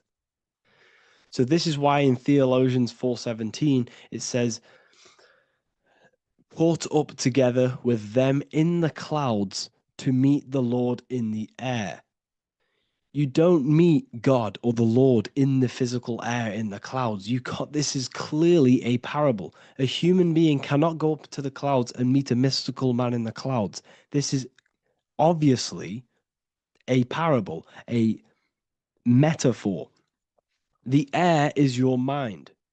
You must raise your consciousness beyond the body, beyond the emotions, beyond the spirit, and enter in the mind during meditation, turning the mind inward to connect with the Lord. The Lord is the highest aspect of your consciousness, the one that exists beyond the physical body, beyond your emotions, beyond the thought. So you meet the Lord in the air, in the mind. The mind represents the air. This is why in America there's a saying called an airhead. You're an airhead. This means that you are stupid, or you don't think, or you have nothing in your mind. You have nothing in your head. When someone's very stupid, you call them an airhead, because air represents the mind. The air is elevated. The air is invisible. The mind is totally invisible to the human eyes. It is a metaphysical substance. In fact, it's not a substance at all. It's so fluidic. It's everywhere. The mind can be everywhere at all times. It can be anything. Nothing is impossible within the mind. Now, this is synced with the four seasons. The four seasons represent the four aspects of human consciousness, the four bodies of your consciousness, the four bodies of your soul. The sun is your soul, okay? And the sun travels around four seasons. Summer, when the sun is the most hottest point. Autumn, when the sun starts to move away from the hottest point. Things start to die. Then it goes to winter. This is when everything dies. This is when things enter in within itself. This is when darkness occurs. Then spring. This is the reignition of the sun. This is when the sun starts to bring back the warmth back to the summer. You have 4 seasons, which correspond to the 4 bodies of consciousness. Fire is the spirit. This is when you are passionate. This is when you are taking action. This is when you are fiery. The sun is blazing. You're taking action. You're very passionate. You're very spirit. You're in the spirit. Autumn is water, emotion. This is when you start to become very reflecting. This is when you start to feel emotional. Because in autumn, there's lots of water. This represents the emotional body of consciousness. Winter is the mind. This is air. Winter, what happens in winter? Everything enters within itself. The leaves die. The trees die. Everything dies and goes within. This is the mind. The mind is the darkness, remember. You close your eyes to enter within the mind. The winter represents meditation.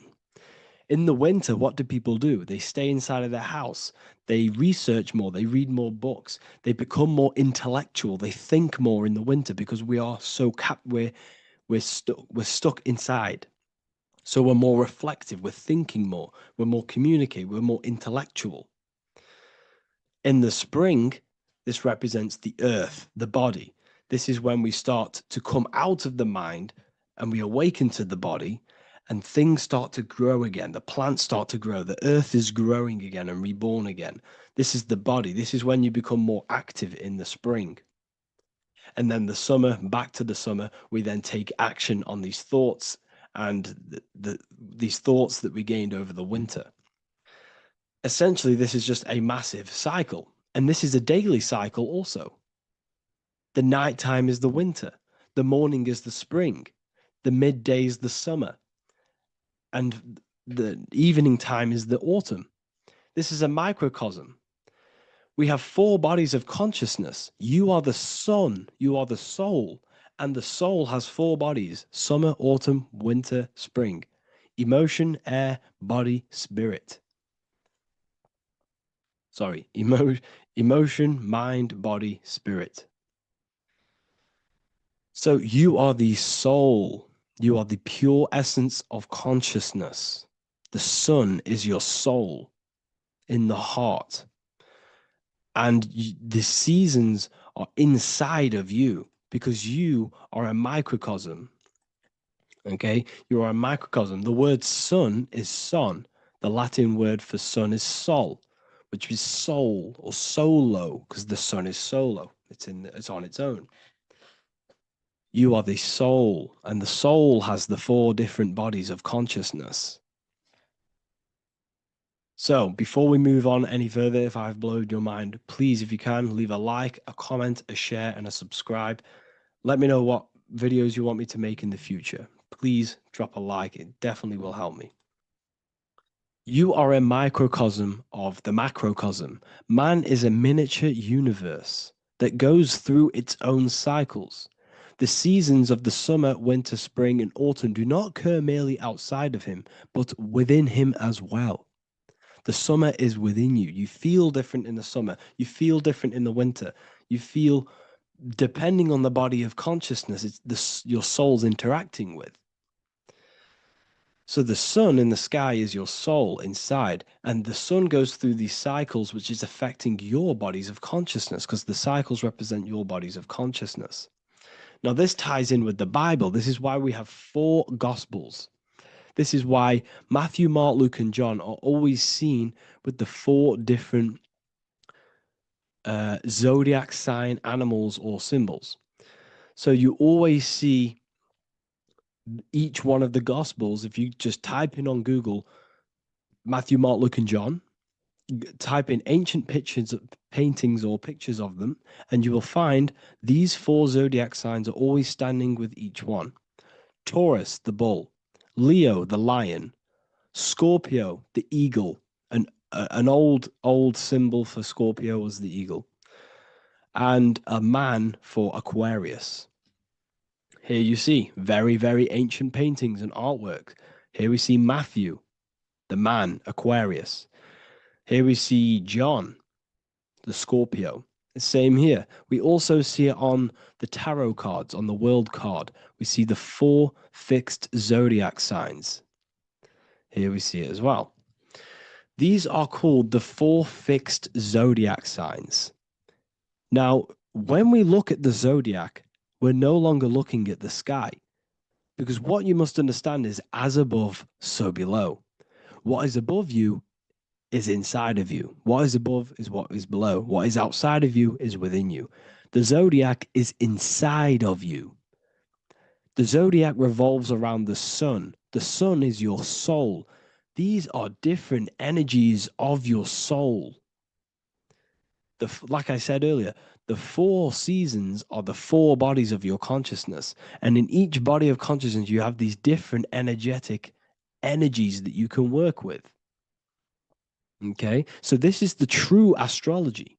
This is the true astrology, the internal esoteric astrology. You can't find much information on this at all. Very hard to find. So what we're looking at are the 4 bodies of consciousness. Obviously, when you look in the middle of each, when we look in the middle of each season, spring, the middle of spring is Taurus.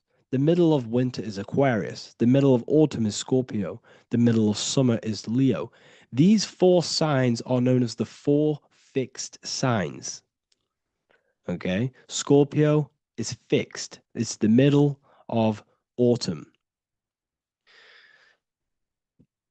Scorpio is a water sign, emotion.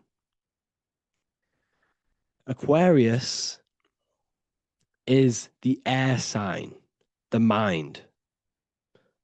Taurus is an earth sign, the body. Leo is a fire sign, the spirit. This is why we see Matthew, Mark, Luke, and John with the 4 fixed signs of the zodiac, which represent the 4 bodies of consciousness. Leo, the spirit, fire. Luke, Taurus, earth, body. Matthew, Aquarius, air, mind. John, Scorpio, water, emotion. Each gospel is depicting Jesus and showing Jesus in each gospel. Each one of these gospels is showing and depicting Jesus according to the different body of consciousness. In John, this is when Jesus starts to turn water into wine. Water is emotion. Wine is transmuted emotion. This is when he does miracles with his emotions, water into wine. Aquarius, which is Matthew, air, the mind. Inside of the Gospel of Matthew, this depicts Jesus as an intellectual person, a person who's communicating and using his mind, his mental body a lot inside of the Gospel of Matthew. Go and read it, and you will see this. Luke, Taurus, earth, the body. Luke shows and depicts Jesus according to the body of consciousness, the physical body. He shows Jesus as a human, being a human being, helping people physically and helping people's physical needs, like giving away food and doing all sorts of good things for other people. Leo, Mark, inside of the Gospel of Mark, this shows Jesus as a spiritual teacher, a passionate person who is taking action. Each gospel is showing Jesus according to the different body of consciousness. And Jesus represents you, the Son. That's why it's called the Son of God, the light of the world. Jesus represents your soul, and your soul has these 4 gospels, the 4 bodies of consciousness, the 4 fixed signs, the 4 elements, and the 4 seasons. These things all correspond to your consciousness. So this is Leonardo da Vinci showing you the exact same thing. Jesus is the I am, the sun, the soul, in the middle, on his own. Luke, spring, earth, body. There are 3 people in each group. There are 4 groups, and there are 3 people in each group. 1, 2, 3. 1, 2, 3, 1, 2, 3, 1, 2, 3. Fall, winter, summer, spring. These are according to the 4 bodies of consciousness. Here we see Aries, which rules the head region. He's on the head of the table. Gemini, he's holding up the two hands because Gemini rules the two hands, the two arms. Gemini is the two twins, which is the two arms and two hands, and the two lungs. Here we see the beginning of summer, which is Cancer. You see the big knife here? Cancer, him here, this gray-haired guy, holding a knife for the crab. Cancer, they pinch. You have a knife, symbolizing the crab. Leo, the middle of summer, showing dominance. The sun is very dominant. He's got his elbow on the table, showing dominance. Virgo has no Adam's apple. Cancer here is pointing at this woman's neck, saying there's no Adam's apple. This is Virgo, the virgin, the only woman. Jesus, the sun. This is Libra, the balancing. He's holding his arms out, balanced, showing the balancing of the sun. Because when the sun enters Libra, the sun is balanced between winter and summer. So it's balanced. This is all astrology, but this is internal. Okay. This is Ezekiel's vision. Ezekiel had a vision in the Bible, and he saw the face of a man, the face of a lion, the face of an ox, and the face of an eagle.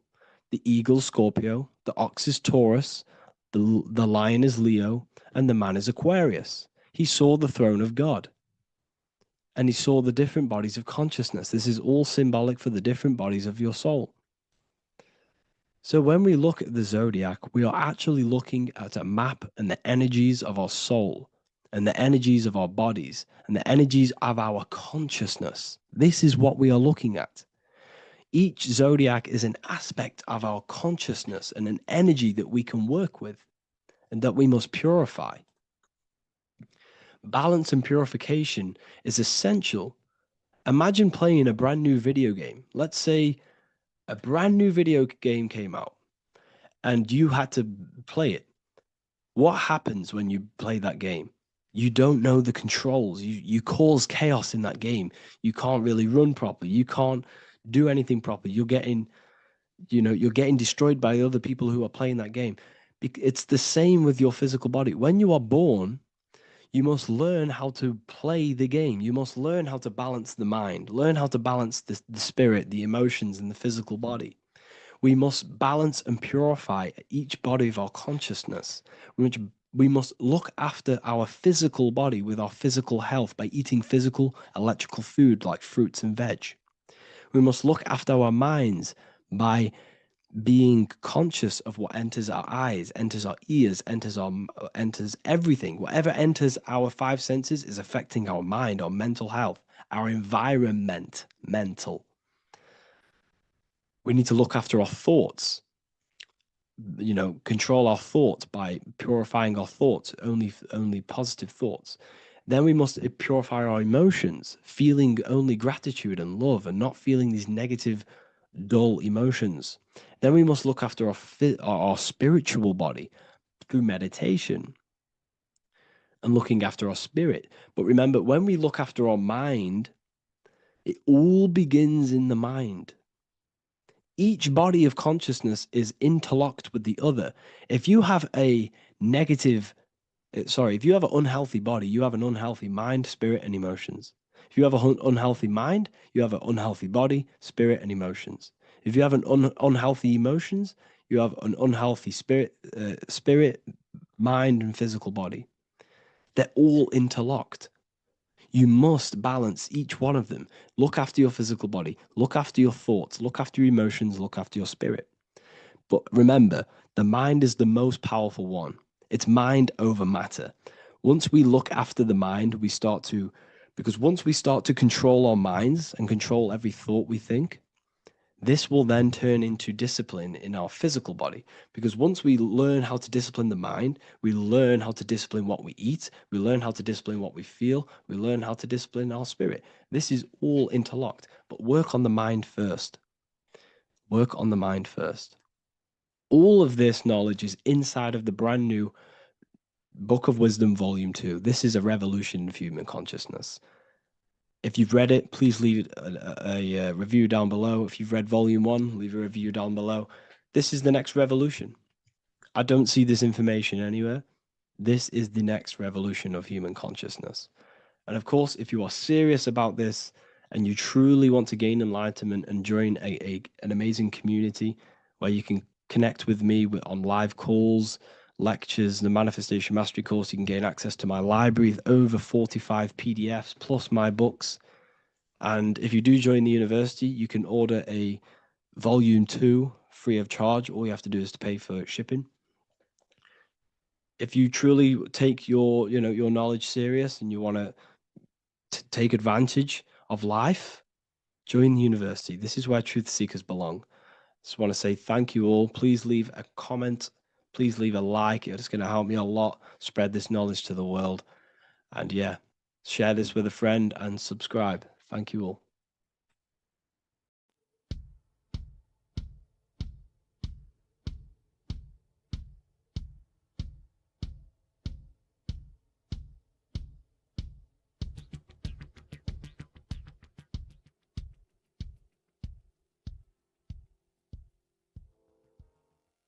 Welcome people, we're back with another video.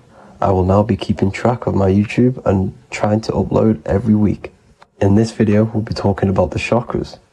The chakras are the 7 attributes of God, and they are the 7 planets. These are literally vortex portals within us that connect us to these vices and characteristics of God.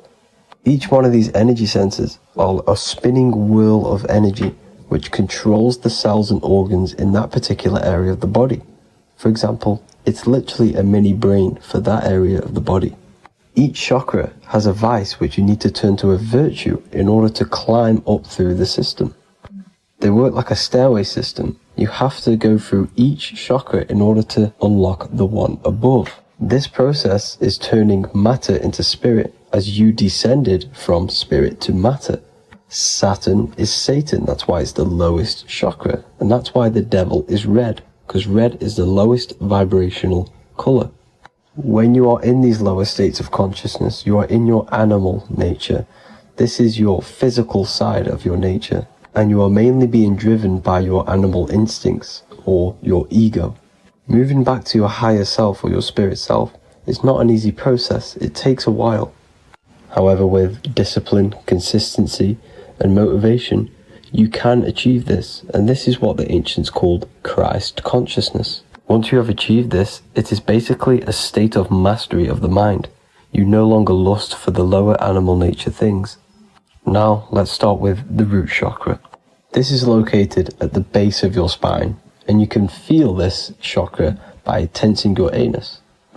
This energy center is in control of your survival needs, your vitality, stability and security. Now, if this chakra is unbalanced, you will feel insecure, fear, anxiety, unstable, low self-esteem, anemia, over or underweight, and constipation.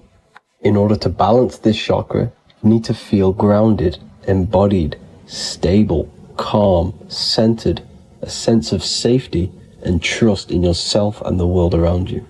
The next chakra is the sacral chakra, which is located around the belly button area. You can feel this chakra just by sucking in your belly. This chakra is to do with relationships, self-worth, creativity, empathy, and most importantly, sexuality. This is the most important one in order to start to raise your vibration overall, is giving up the over-sexualized nature. In order to balance this chakra, you need to come into harmony with all the toxic relationships that you have. Get rid of the fear, the anxiety, the isolation, and 100% get rid of the over-sexualized nature. Lust is one of the most lowest vibrations you could possibly feel. It is literally manifesting hell. In order to work on this chakra, you need to feel self-worth. You need to do creative things, empathy, healthy relationships, and 100% being confident. The next chakra is the solar plexus. This is to do with personal power, will, metabolism, eating, happiness, and your self-esteem and self-identification. You can feel this chakra just above your belly, below your ribs, and you can suck in this area. If this chakra is blocked, you will feel lack of confidence, difficulty in manifesting your desires, low self-esteem, misuse of power, misuse of dominance, weak will, and shame in yourself. Biggest one for this chakra is overeating, as it's to do with metabolism. If you are overeating, you are literally unbalancing a lot of your lower chakras, not just the solar plexus. In order to work on this chakra and balance it, you want to have a positive self-identification. You want to feel happy, a happy self-esteem, effectiveness to people, not overeating, and a strong willpower. Now for the heart chakra, one of the most important chakras. Chakra is to do with love, understanding, trust, hope, openness, compassion, balance, and forgiveness. The most important because your heart is the tree of life in the body. It is the center of the toroidal field. It is the most powerful chakra. Your heart is 5,000 times stronger magnetically than your brain. Once you have hit the heart chakra and you start surpassing the heart chakra, you are now turning matter into spirit, as the lower three chakras are dense and physical, and the above the heart chakra are turning to spirit. As you can see already, this is a hard and long process of working on yourself physically and internally. The symptoms of a blocked heart chakra would be lack of love or too much love, difficulty to accepting or giving love, lack of compassion, loneliness, and lack of emotional fulfillment. Finally, a lack of connection with a divine or to nature. In order to balance this chakra, the most important thing and the most powerful thing you can do is loving people, accepting and giving lots of love. Second most important thing to balance the heart chakra is balance. You need a balanced life. You need balance in all aspects of your life. Now for the throat chakra. This is a very important chakra as it's to do with communication. A symptom of this being unbalanced is a lack of self-expression and putting on a front all the time, acting with the ego. In order to balance this chakra, you need to constantly self-express yourself. You can't be putting on a front. That voice inside your head, you have to let it come outward. Don't just block it off with a wall. Self-expression will lead to you gaining friends who actually like you for being you, and not these fake friends that you have to put on an ego for. In order to balance this chakra, you need to express yourself, express the word that's within you. Don't be lying to people, don't deceive or be deceptive. The next chakra is the third eye chakra. This is starting to get very advanced and you are coming very close to spirit. Just before we head on, I want to announce the PDF is now available, containing all the presentations I've ever made, all into a condensed 38-page PDF. The link will be below this video for you to access. And if you want to learn how to create reality using your mind, how to attract your desires, how to get out of the situation you are in, the link will also be there for the Manifestation Mastery course. Now for the third eye chakra. The third eye chakra controls the pineal gland, which is your first eye. It's to do with your psychic abilities, channeling, telepathy, astral travel, visions, and connection to the higher self. You need all of the chakras aligned to get the full potential out of your third eye or pineal gland chakra. For example, if you're astral traveling and you fear something, you will be instantly shot back to your body. So you need to master all of the chakras before you go on and try and do these higher spiritual activities. Symptoms of the third eye chakra being blocked is lack of imagination, lack of vision, lack of concentration, blocked or clouded intuition, can't see the big picture, and especially overly reliant on logic and intellectual thinking. A good way to work on this chakra is imagining things, vision things, trust your intuition at all times, always follow that inner voice. Cut out the tap water which contains fluoride. Fluoride blocks the pineal gland. And cut out all junk food because all of this is affecting your pineal gland. When in meditation, you want to focus your eyes and your attention to the center of your head between the two eyebrows. This is where the pineal gland is located. This will help and awaken the pineal gland over time when you keep doing these meditations. Finally, for the crown chakra, this is to do with universal consciousness, all-knowing, enlightenment, cosmic connections, the God source. This chakra is blocked by being cut off from spirituality, plagued by the senses, being tricked into the five senses and being tricked into thinking you are the body. In order to work on this chakra, you need to feel grounded. You need to know yourself, your real self, the voice within you. Have common sense, have specific decisions that you're making, be very direct. Now we've got out of the way all of the chakras, I can now introduce methods and meditations which will help you unblock them spiritually. When meditating, you want to get into the present moment in a nice, comfortable position. Bring yourself to the present moment by saying, I am here right now, nothing else matters. Keep repeating this over and over with your eyes open or closed. After a couple minutes of bringing your attention to the present moment, you can now start to breathe in through the nose deeply and breathe out through the mouth slower than you breathed in. Place your attention on the chakra that you want to balance. Think of a high vibrational emotion like love, and think of this while placing your attention on that chakra. You can do this exercise every day for 10 to 20 to 30 minutes. The longer the better. Another practice you can do is by chanting the Bijis for each chakra.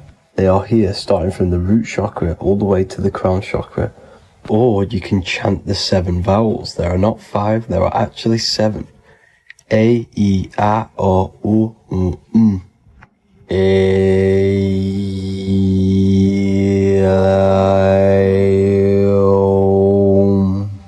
This is the proper way of pronouncing the 7 vowels. These are so powerful because these are the only things that exist. It is literally the sound of God.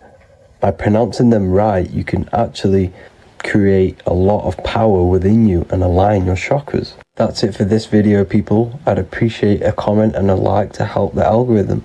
I appreciate you all. Love and light.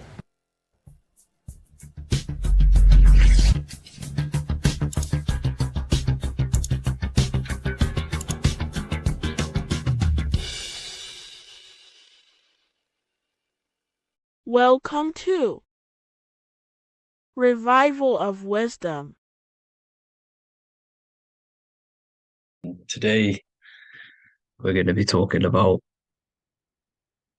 portals, portal symbolism, what portals are, okay, and how they show them to us, because they have to tell you the truth, guys.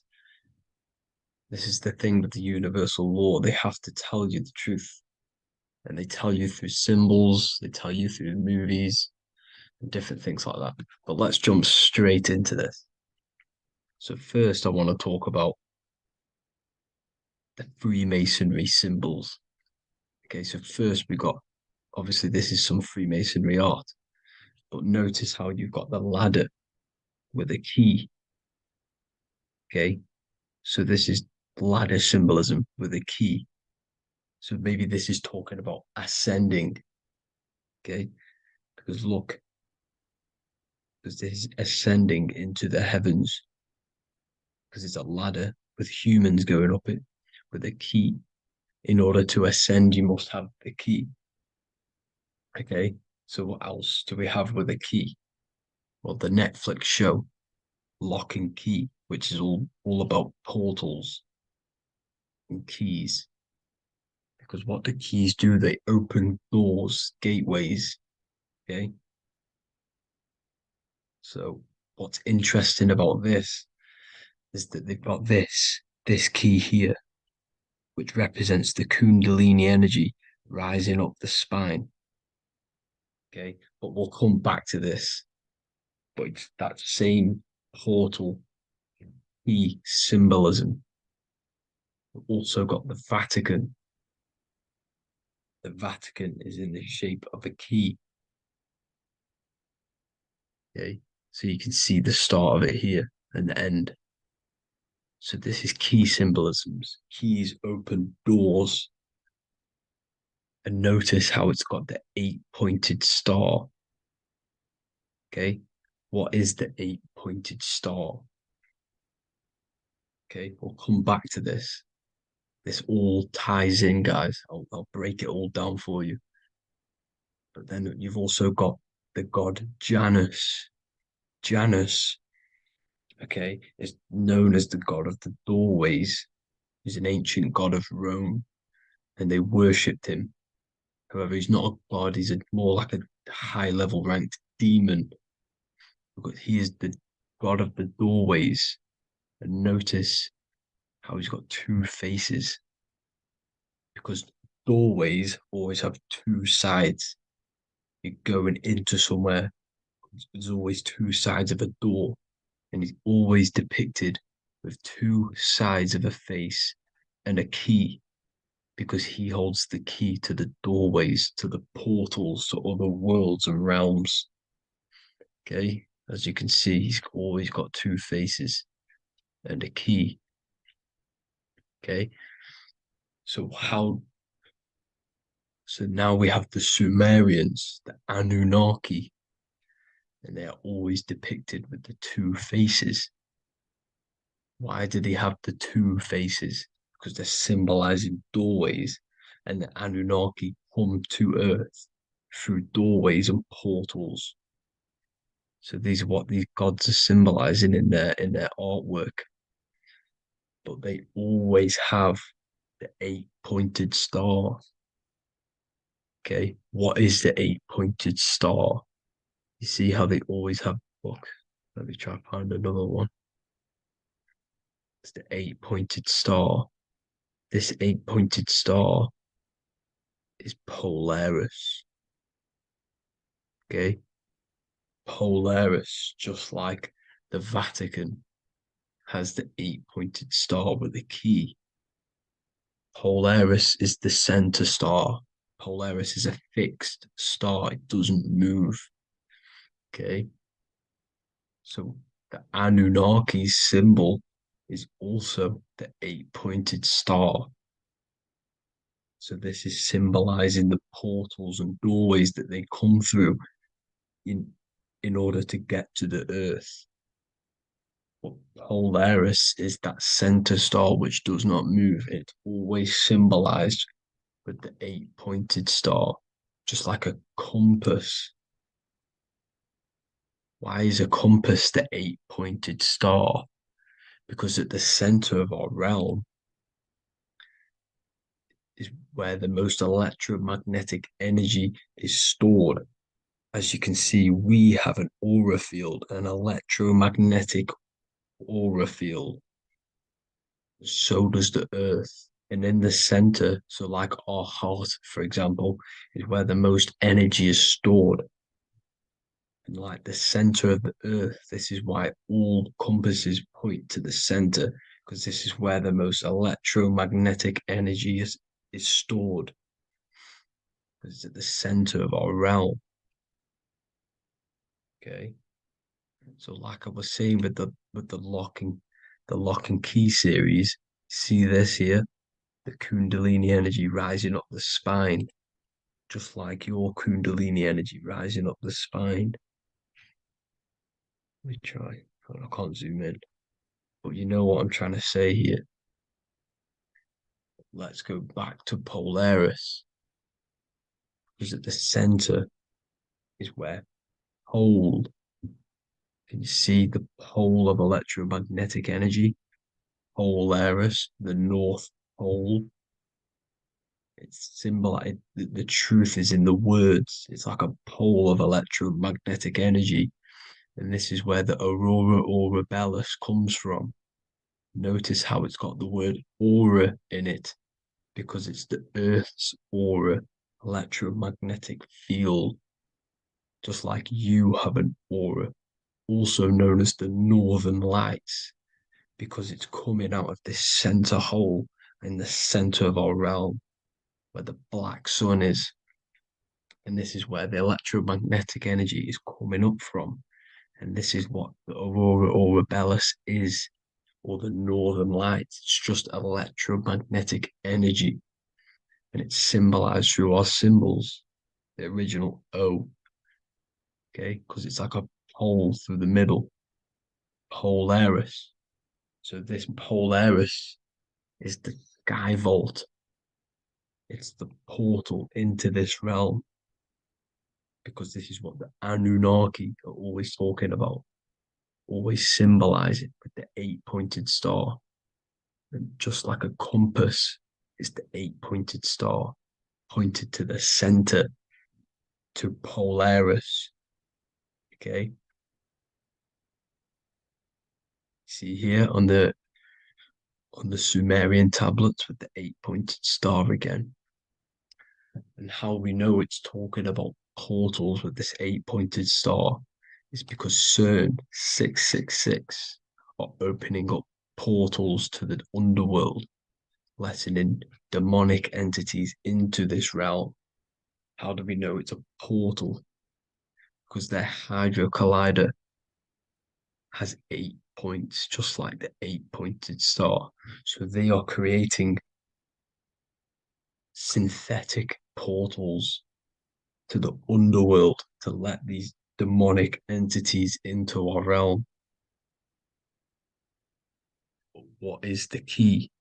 Because if we're talking about ascending through Polaris, notice how here on the masonry art, this luminary here, so this is the sun, that's the moon.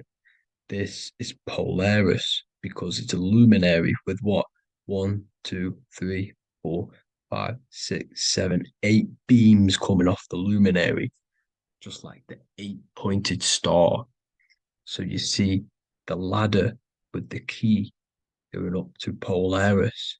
It's symbolizing ascending out of Earth. So what is this key that they're keeping from us? Because it's a human holding a key going up the ladder to Polaris. Well, chakras. We have 7 chakras. Okay, so this is what they are telling us in the lock and key symbolism. The Kundalini energy rising up the spine. Okay, just like they have 33 vertebrae on the back of your spine. Okay, this represents the Kundalini energy going up your 33 vertebrae, just like in Masonry has 33rd degrees. Okay, so what is the key? Your chakras. Your chakras have to be unlocked. Okay, you have to unlock your chakras, and you can't unlock this one without going through this one. You have to go through them all. It's like a ladder, just like Jacob's ladder. You can't go from the bottom to the top. You have to unlock each one. Okay, just like you have 7 chakras, you have 7 layers of your aura. Okay, you have to unlock your chakras to the highest point in order to reach Christ consciousness. And this is the key that they're talking about. They're symbolizing the organic portal within each and every one of us to ascend out of this realm. Okay, so this is the key that they're talking about, and they're holding back this knowledge to keep us trapped in this 3D realm.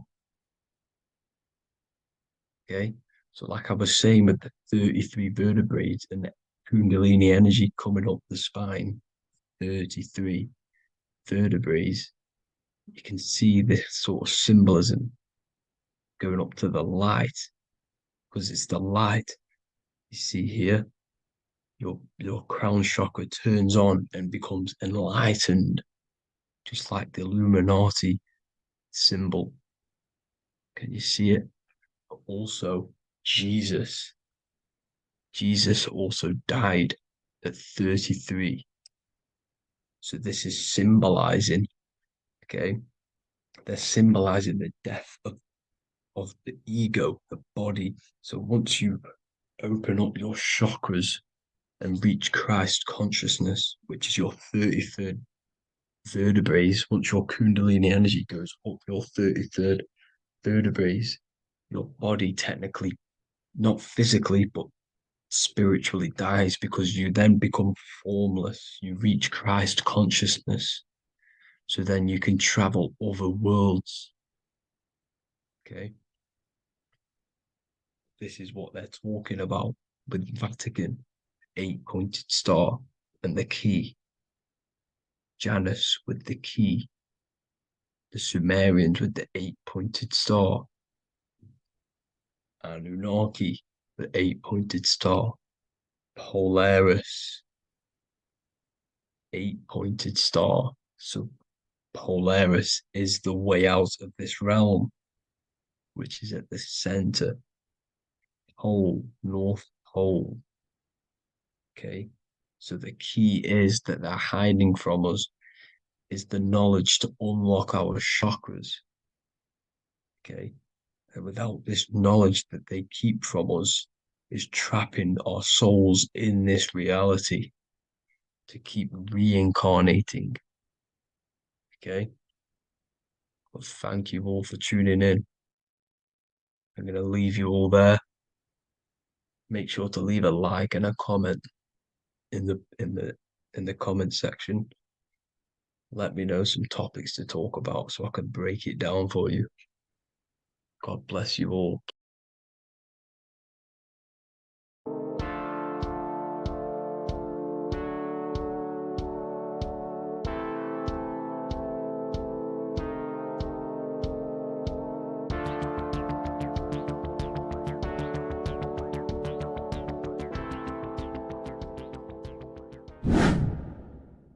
Welcome back, people, to another occult lecture by Revival of Wisdom. Today, we're going to be talking about magic and how it's being used on us for the New World Order. Magic has the word mag within it, which is magnetism. Magnetism is the force. Magic is influencing forces, natural or supernatural forces,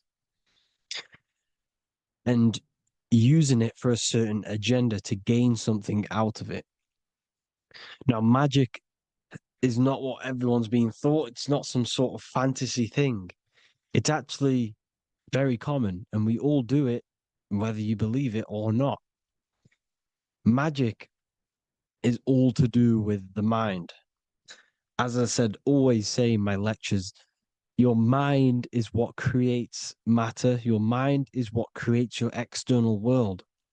So it's all about manipulating and planting seeds within the mind, because your mind is a garden, and thoughts and words are seeds which are being planted in that garden. Your life, your physical life, the people you have in your life, your friends, your car you own, the job you have, is all a reflection of the thoughts that you've been thinking in the past. You are where you are in life because of the thoughts that you've been thinking. Therefore, your life is a direct reflection and manifestation of your mind, the Garden of Eden. Okay? The mind is what they are targeting. What you see, say, and hear has a direct effect on your mind. Me talking to you is influencing you. The words I'm saying is planting seeds within your mind. Now it's up to you to consciously act on these thoughts or these words, or to maintain these words. As above, so below. As within, so without. What's inside of me is outside of me. What comes into the storehouse comes out of the storehouse. You have the left, you have the right, you have the up and you have the down.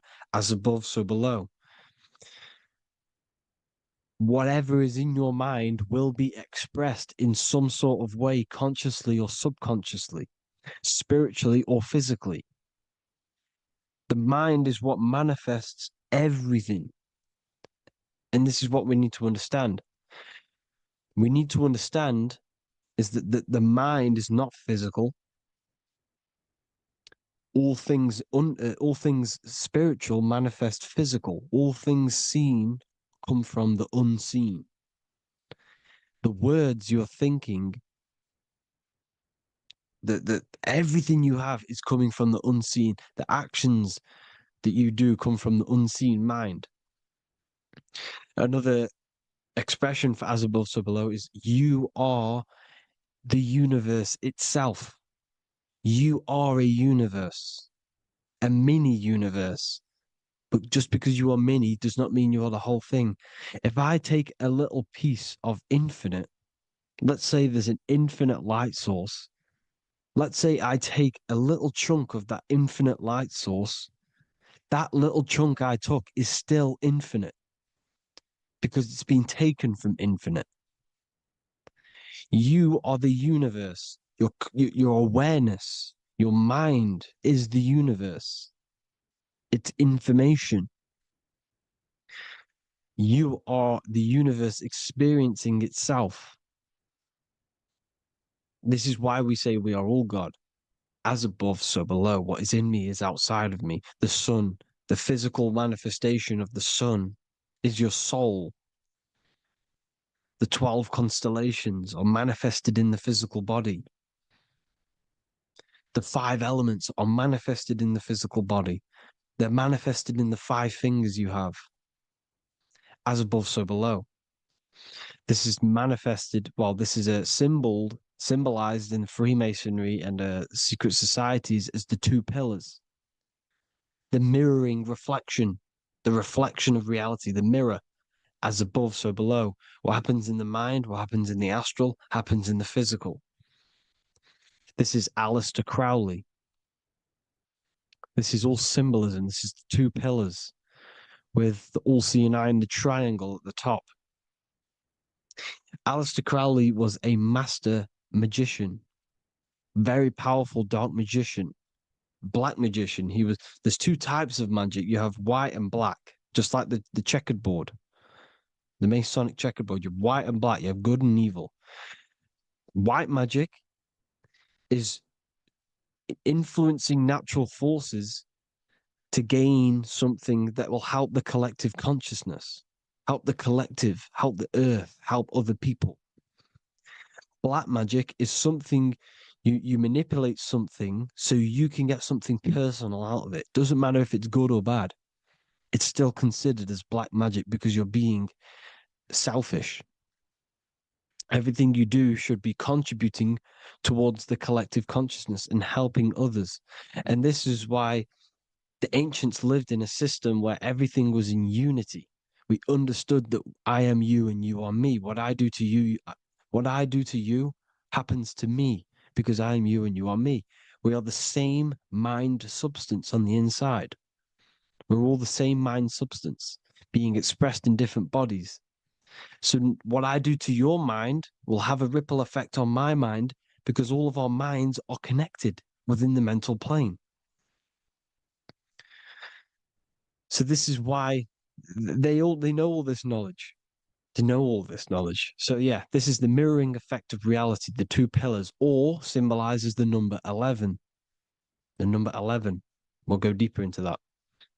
The technology we're using is magic. It's a form of magic. Television is tell a vision. They're telling a vision into your subconscious mind, into your memory. And when you turn on the television, you get a program because they're telling a vision to create a program within your subconscious mind. You see, the conscious mind is only 10% of your mind, which is to do with your, what you're aware of, your 5 senses. What are you consciously aware of? Well, I'm aware I'm here, I'm talking. I'm aware of what I'm wearing, the 5 senses, what I can hear, taste, smell, hear. What I'm wearing, I'm aware of what I think of. But the subconscious mind is the 90% of your mind. It's the hidden part of the mind, which is telling your heart to beat, telling your body to breathe. It's storing all of your emotions. It's storing everything you see, storing all the belief systems that you have. It has everything. It stores all of the habits you have, the values. It stores everyone's name that you know. All the words that I'm speaking right now is all coming out of the subconscious. Everything is subconscious, and it literally manipulates 90% of your daily basis behavior. Most people don't know this. What you did yesterday is what you will do today because of these beliefs and mental programs within the subconscious, stored within the subconscious. So the subconscious is what they're aiming at.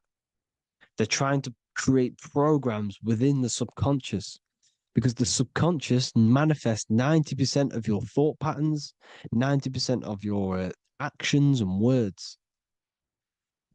They know all this stuff. So the subconscious mind is the most powerful part of the mind. Another way the subconscious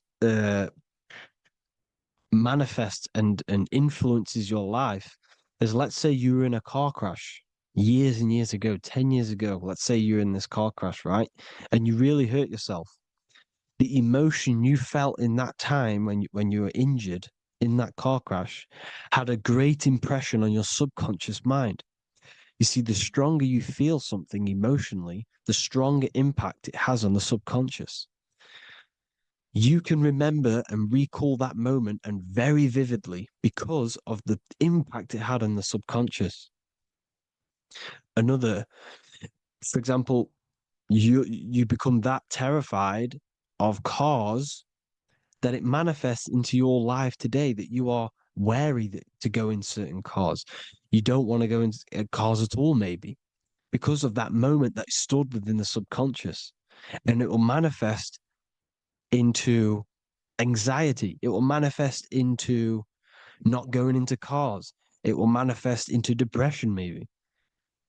These things, these emotional, very emotional, traumatic events have a great impression on our subconscious and they control your life.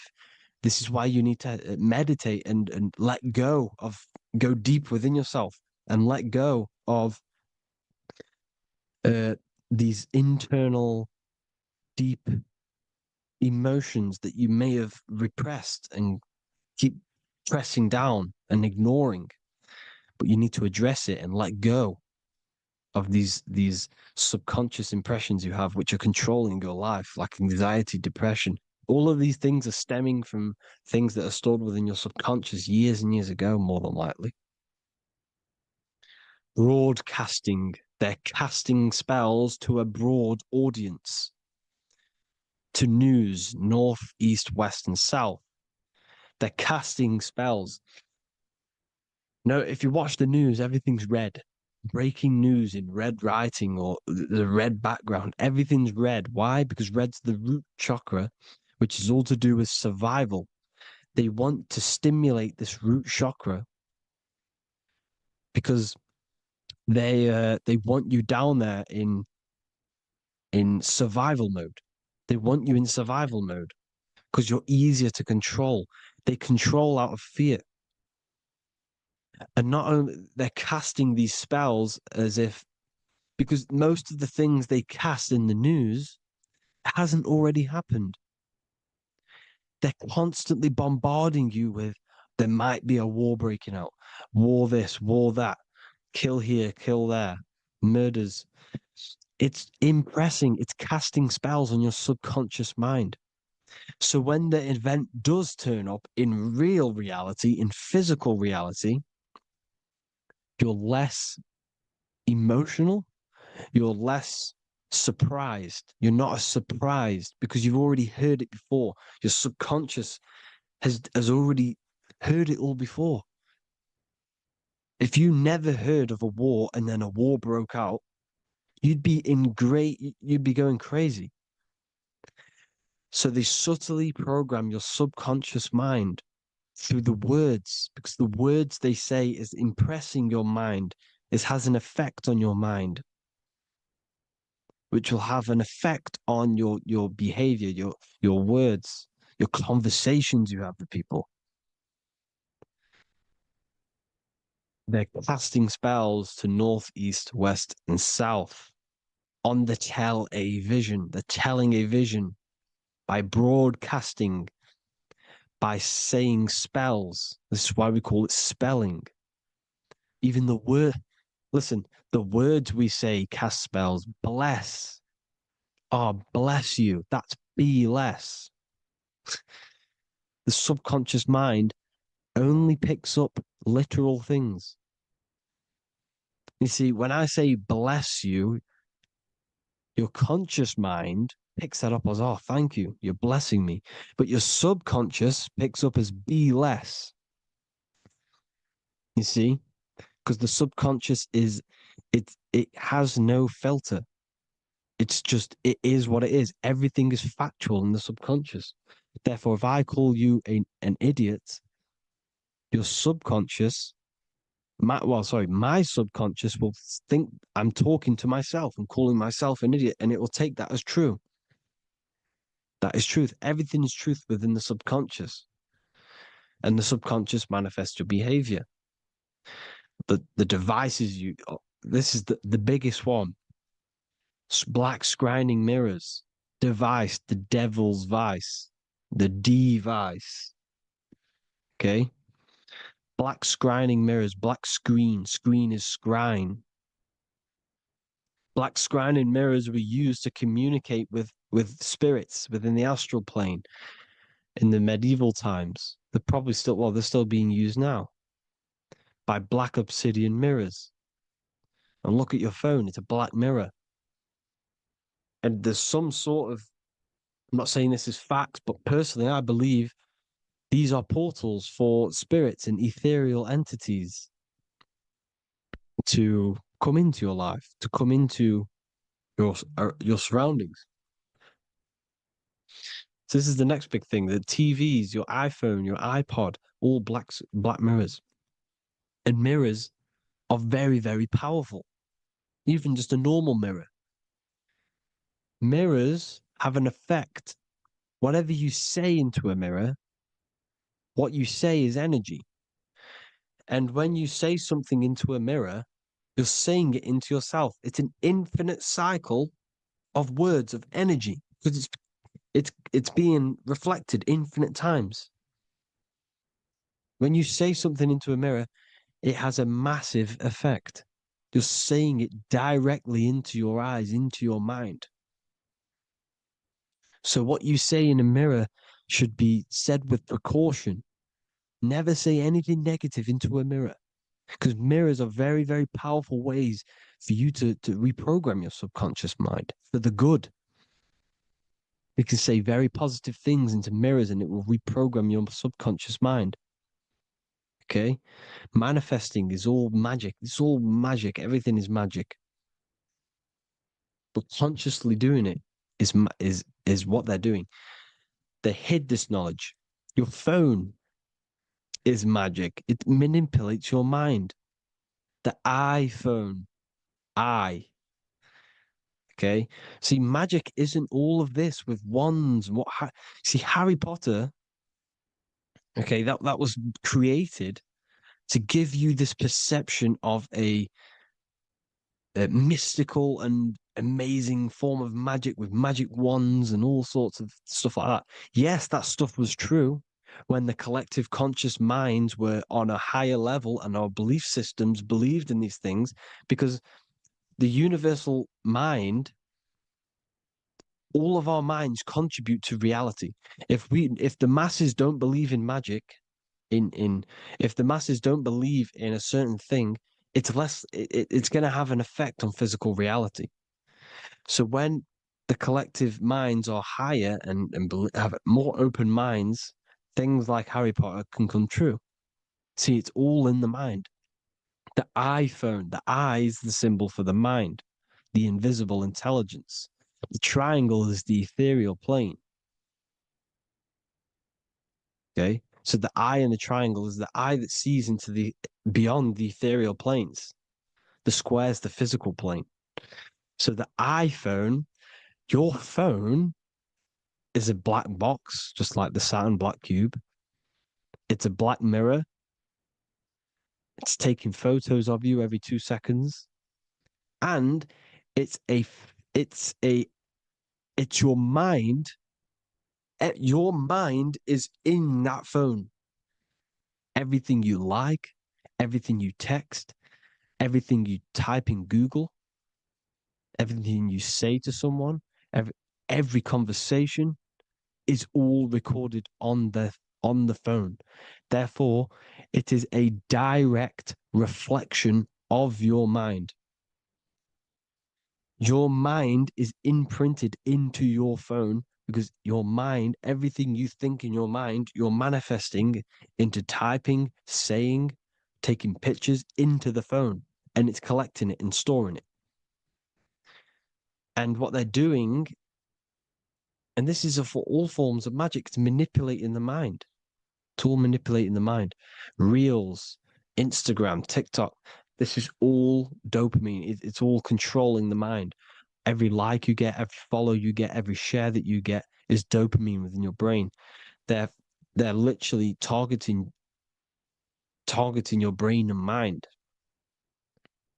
It's all manipulating because what they're pushing through the phones, through the media, through the news, through the televisions is visions and programs. You are the one manifesting the New World Order. They're not manifesting the New World Order. They're giving you the information so you can manifest the New World Order. Everything they say is contributing to your mind. For example, digital money and all the information they put out for you to see is contributing to your enslavement. Your mind is manifesting the New World Order. They know this. They don't manifest it. There's billions of us. We could easily run over them physically. But on a mental level, these people have the knowledge and they hide it from us and they let us manifest reality because we are the collective. They give us the information which manifests their agenda. It's all magic through the phones, the media, the television. So your phone is a manifestation of your mind. It's a record of your mind. Hollywood, holly tree, holy tree. They used to make wands out of holy trees, because it was the most holiest wood, the best for casting and transmitting energy. So they used holly trees to cast spells. That's what Hollywood is.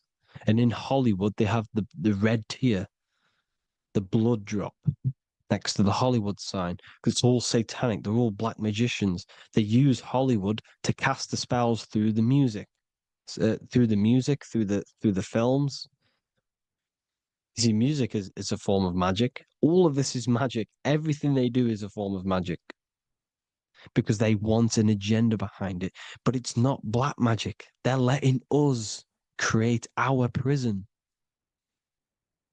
This is what you have to see. Yes, they're evil, but they're not doing anything evil, or else they would face the karma. They let us manifest this agenda through giving in the information, by telling you what's going to happen in the movies. Everything that happens in a movie, it's all there on purpose to program your subconscious, to plant a seed within your garden, your subconscious, your mind. Because when the mind is already seen something, when it comes up and turns up in physical reality, you will be less shocked and you won't rebel. So they lure you slowly. They make you aware of these things over time. They make you gradually think it's okay. Like the technology, we never used to use these phones. How did we become so addicted and reliant on them? Well, because first they gave you a little flick phone. Well, no, sorry, they gave you a phone in your house, and then once you got used to that, they say, "Oh, here's the newest version of a little flick phone." You started texting your friends. Everyone was loving it in high school. They could now meet up without saying, let's meet on the weekend at this point at this time, like your parents probably did, or maybe some of you watching this, you probably had to tell your friend to meet on the weekend at a certain time because you had no way of communicating. So everyone got these phones and got addicted to them. Then they slowly got addicted to the new iPod with the touch screen. Now they invented touchscreen. Then everyone got addicted to touchscreens. Then because all of this is producing dopamine in the brain, which creates you to become mentally addicted to things and physically addicted, chemically addicted. Because dopamine's a chemical. Your subconscious becomes a program within your subconscious, and your body becomes chemically addicted to these phones. And these phones are the enslavement of humanity, technology. Without this, we wouldn't be in this mess without technology. Because they're creating a hive mind. We're creating a hive mind. So back on track anyways, uh they program you. Look at the films, 9/11, 9/11, all produced by Hollywood. Here's the 11, like I said at the beginning, the two pillars which reflect reality. What happens in the mind happens in the physical. What happens in the astral happens in the physical. Okay, what happens in the physical happens in the mind. It's the two pillars, the mirrors. 9/11. 9 plus 1 plus 1 is 11. Flight 11 was hijacked. New York is the 11th state. New York adds up to 111. This is not a coincidence. It's all a form of magic. It's a ritual, energy harvesting ritual, because your mind produces energy. Your mental attention produces energy. And they're feeding off this energy in the astral plane, these demons. Music is the most powerful. Personally, I think the music is one of the most powerful forms of magic they're using. Okay. Music is hypnosis. It puts your brain in a hypnotic state. It influences your electromagnetic field through vibrational energy. It reprograms your subconscious mind. Why do you think you remember the lyrics? You see, your subconscious stores all of the memories. Remember, the subconscious manifests 90% of your behavior. So therefore, the music you're listening to is manifesting your behavior. You wondered why some people wonder why they have drug addictions and they can't get out of violence and they can't get out of all this negative mind space. It's because the music they're listening to is creating a negative mind space. The words you listen to have plant seeds within your mind. So the reason you remember the lyrics is because that song created a program within your subconscious. Yes, that is what happens. You can use magic to reprogram your mind, but you can use music to reprogram your mind because it's all forms of magic. It's using natural mental energy forces to manipulate the physical reality. You manipulate your mind, you manipulate reality, physical reality. Okay. So the music, another very, very big one. When you turn on the radio, it's just all talks about alcohol, drugs, and sex because they want you down in the lower three chakras. They want your mind attached to matter when it's mind over matter. Your mind's not physical. You see, the word spirituality is the new trend. It's not about your spirit. It's not about your spirit. It's about your mind. It's not about, you know, uh, spirituality and looking after your spirit. And they've got you focused on your spirit. Why? Because they hide your mind from you. You see, a lot of people think their mind is their brain, but the mind is everything. There is no physical reality without mind. You can have a brain. Imagine if you had no mind but a brain. It wouldn't work. The mind is everything. The mind controls your avatar. It begins in the mind before it happens in the brain. Then the brain manifests through the body. The brain's just an electrical computer. So that, they've got people scared, or do I have a soul or not, and all this stuff. Listen, if you have a mind, you have a soul, because you are not the mind. This is why everything is sort of an illusion, because beyond the mind is your soul. But what is the soul without a mind? You can't have a soul without the mind. But if the mind didn't exist, the soul doesn't exist. You are the person listening to your mind.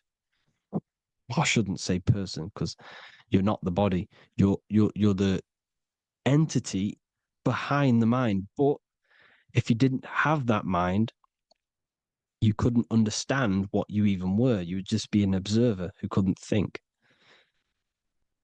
So yes, we all have a soul. If you have a mind, you have a soul. Everything is mind. Everything has mind.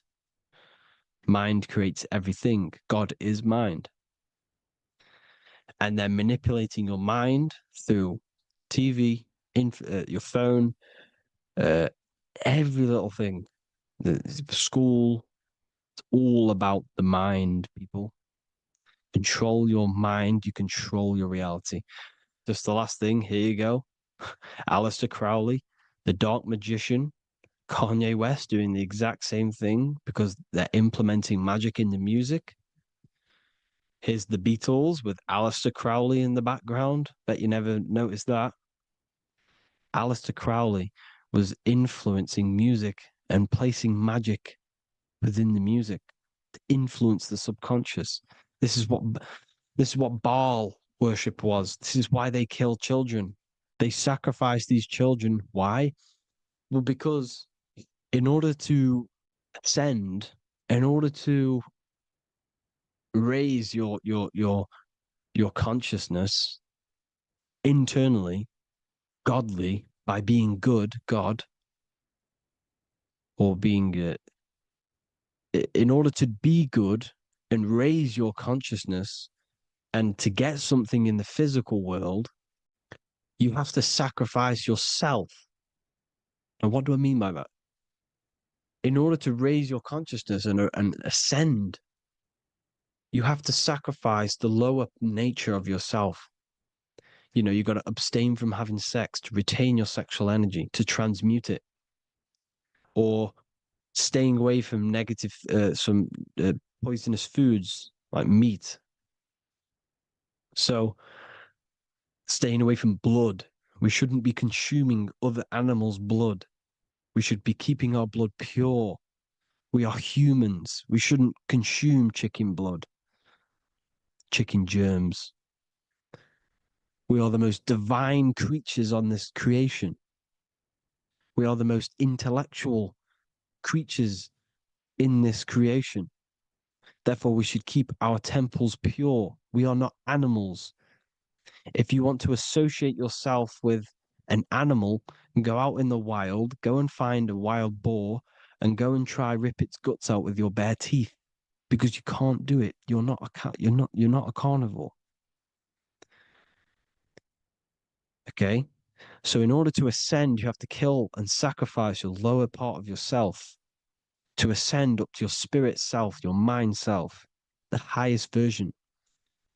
And the elites don't want to do this. So they sacrifice other things like babies to kill them, to exchange their life over to the astral plane, so these demigods in the astral plane can give them something in return in physical. They don't want to sacrifice their lower self, so they sacrifice other things for exchange, for physical pleasure. But the godly person sacrifices their lower self for their higher self to do good and ascend. So this is what all the Baal worship is, people, and this is why they're doing it. Hope you all had an amazing lecture. If you haven't already, go and get the Book of Wisdom for more information. I don't go into dark stuff in this book, because all I do is enlighten people in this book. You can get it in Spanish, English, German, Italian, and French.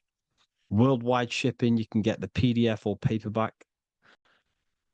there is also a new one called the Human Health Guide 2.0.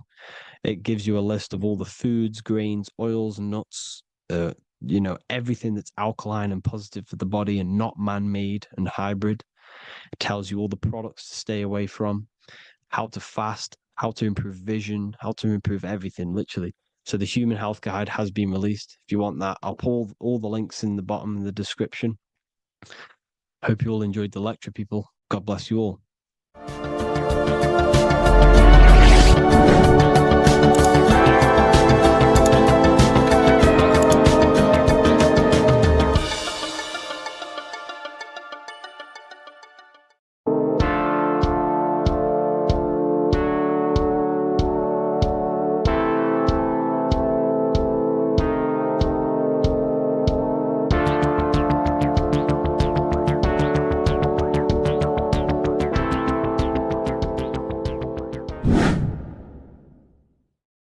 What is good, people? We're back with another video, and this is going to be talking about the connection between the micro and the macro. You are the universe, everything is inside of you. So the first thing you need to understand is that the law of mentalism, we are a thought in the creator's mind, everything's being thought into existence. We have a spark of this mind, this same mind of the creator, and everything is a state of mind. Particles or atoms, whatever you want to call them, are a mental thing. They're a product of the mind. Everything's thought into existence. Thoughts influence everything. Thoughts are energetic effects which send out waves into the quantum field around you. And your consciousness is actually the universe experiencing itself, expressing itself, and viewing itself. So we are the creator, but viewing itself in separate bodies. And this is why they call the material world the world of illusions. Because everything's separate here, but we all forget that we're not all one. We've all been brainwashed to think we're all separate, but we're all one. We're all the same mind, the same consciousness, everything. So everything's created out of toroidal fields. God created the toroidal field. That's the only thing that exists because the atoms are toroidal fields. And it's the basis behind all creation. As you can see it in the owl's eyes. It creates the infinity symbol. And this was the apple. That apple is a toroidal field. And the toroidal field is made out of dielectricity, which is ether. Ether is black light, and this is counter space. This is another realm. This is what creates God to be omnipresent, to be everywhere at one place at all times. He is everywhere because ether is everywhere. And ether is infinite potential. It connects everything together, and that's what energy moves through. It moves through the ether. And that's black light. Everything is light, as it says in John 4:2. God is light. Everything's a vibrational state of light. So the torus field is made out of dielectricity, ether, black light, magnetism, which is white light, which is the center of the toroidal field. And magnetism radiates, it has no vibration. And then when white light splits, it turns into electricity, which is physical material, and that has a vibration. This is the Holy Trinity. The sun, the moon, Saturn. Saturn, the god of materialism. If you've watched my videos on Saturn, you know that Saturn is crystallizing everything into physical matter. And that's why his old name was El. The ancients called him El. And this is why we get El electricity. This is where El electricity comes from. Because El electricity is only a product of the physical world, which is redshift, blueshift, Adam and Eve. And this is what creates the redshift, blueshift is a product of magnetism. When magnetism, white light splits, and this gives us vibration. And this what creates the toroidal field, which is the basis of all physical creation. The sine wave is created out of the magnetic wave and the electric wave. The electric wave is the blue wave, and the magnetic wave is the straight wave, which is radiation. This is vibration frequency. So the magnetic wave is straight, and then you have longitude and amplitude, which is depth, which is dimension. You see how the electric wave has depth and a dimension.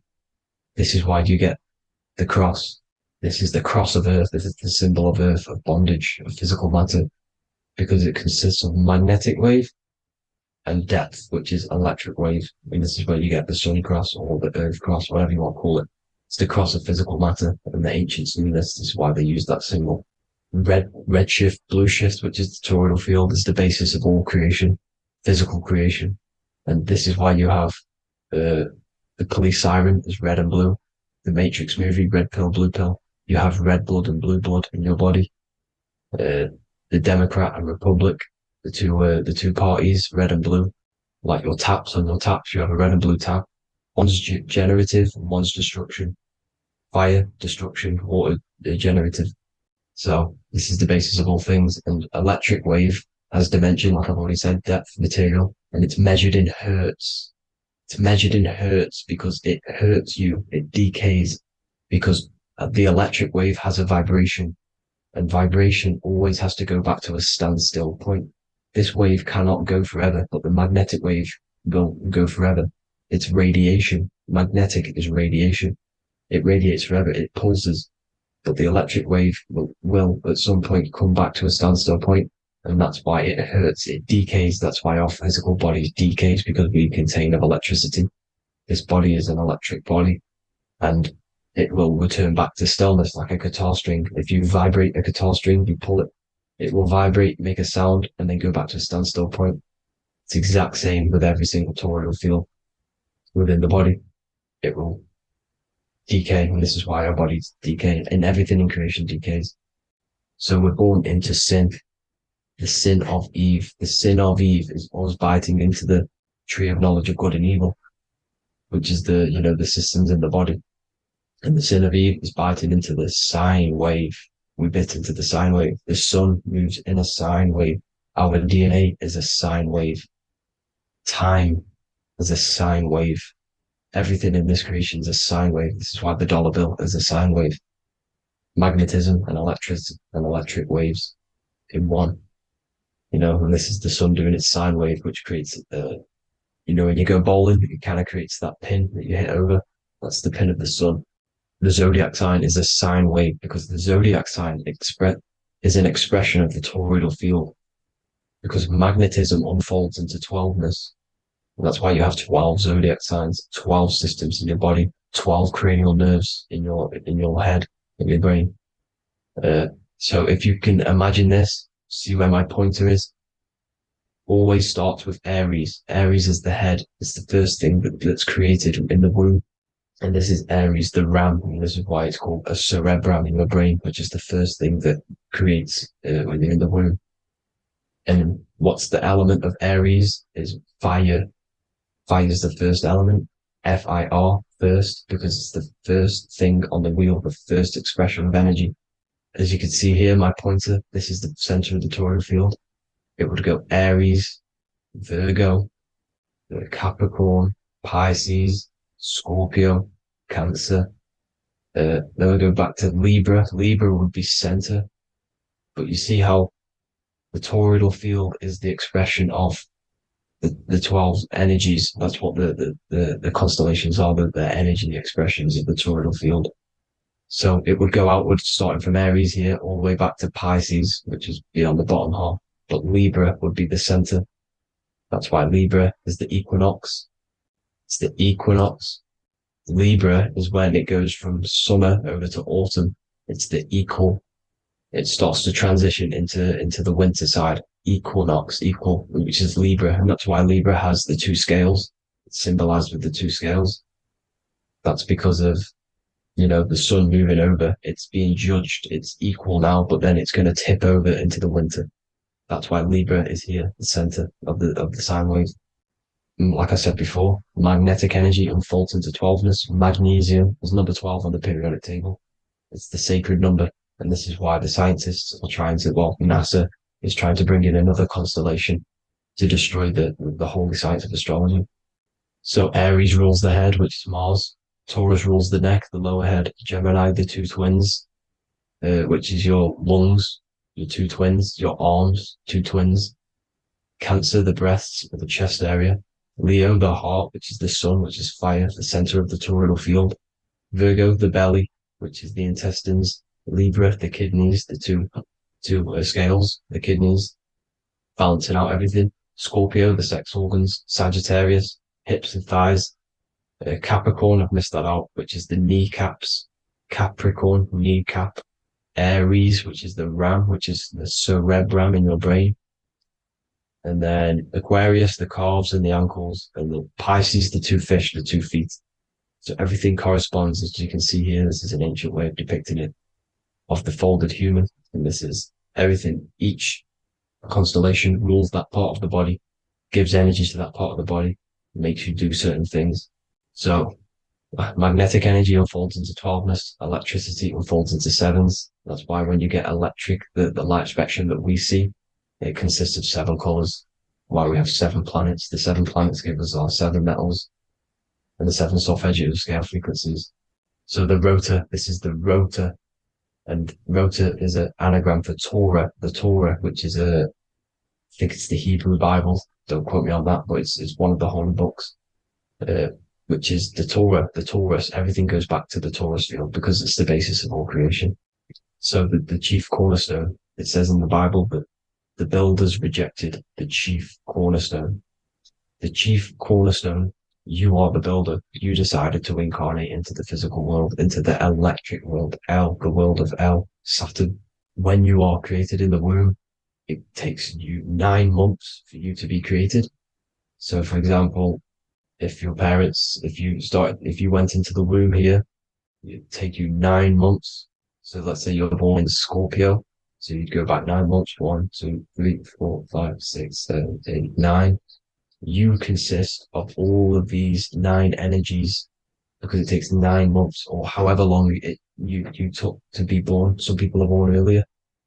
You'd have to find out how many months you were in the womb for.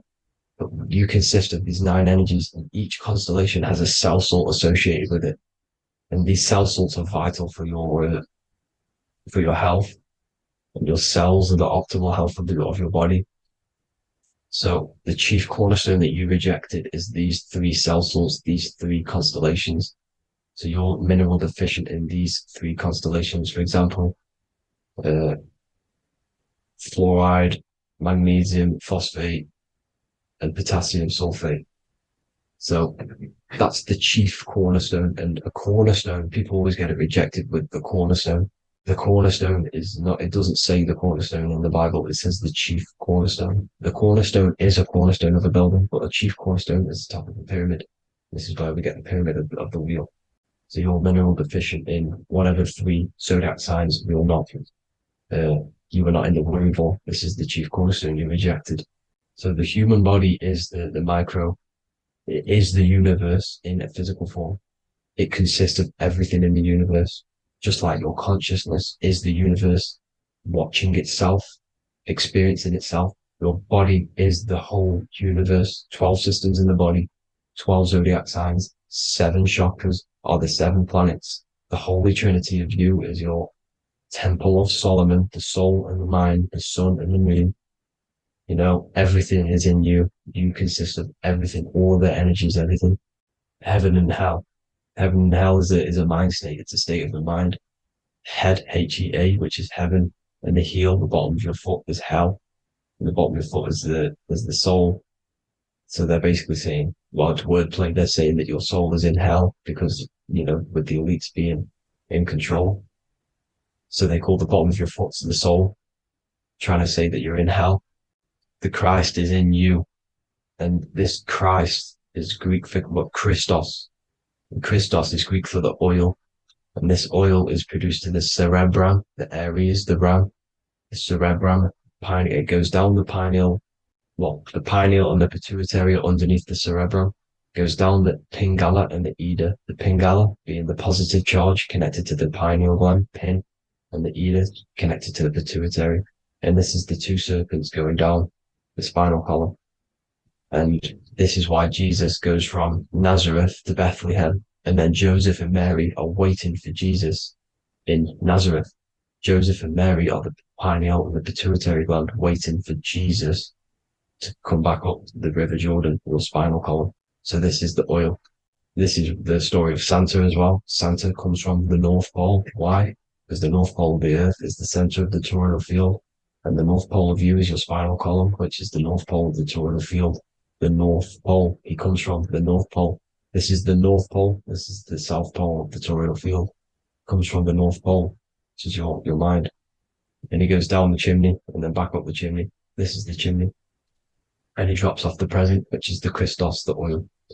And this is why Jesus is crucified at 33, because he crosses over the vagus nerve at the top of your spine. When this oil comes back up the 33 vertebrae, these are your vertebrae here.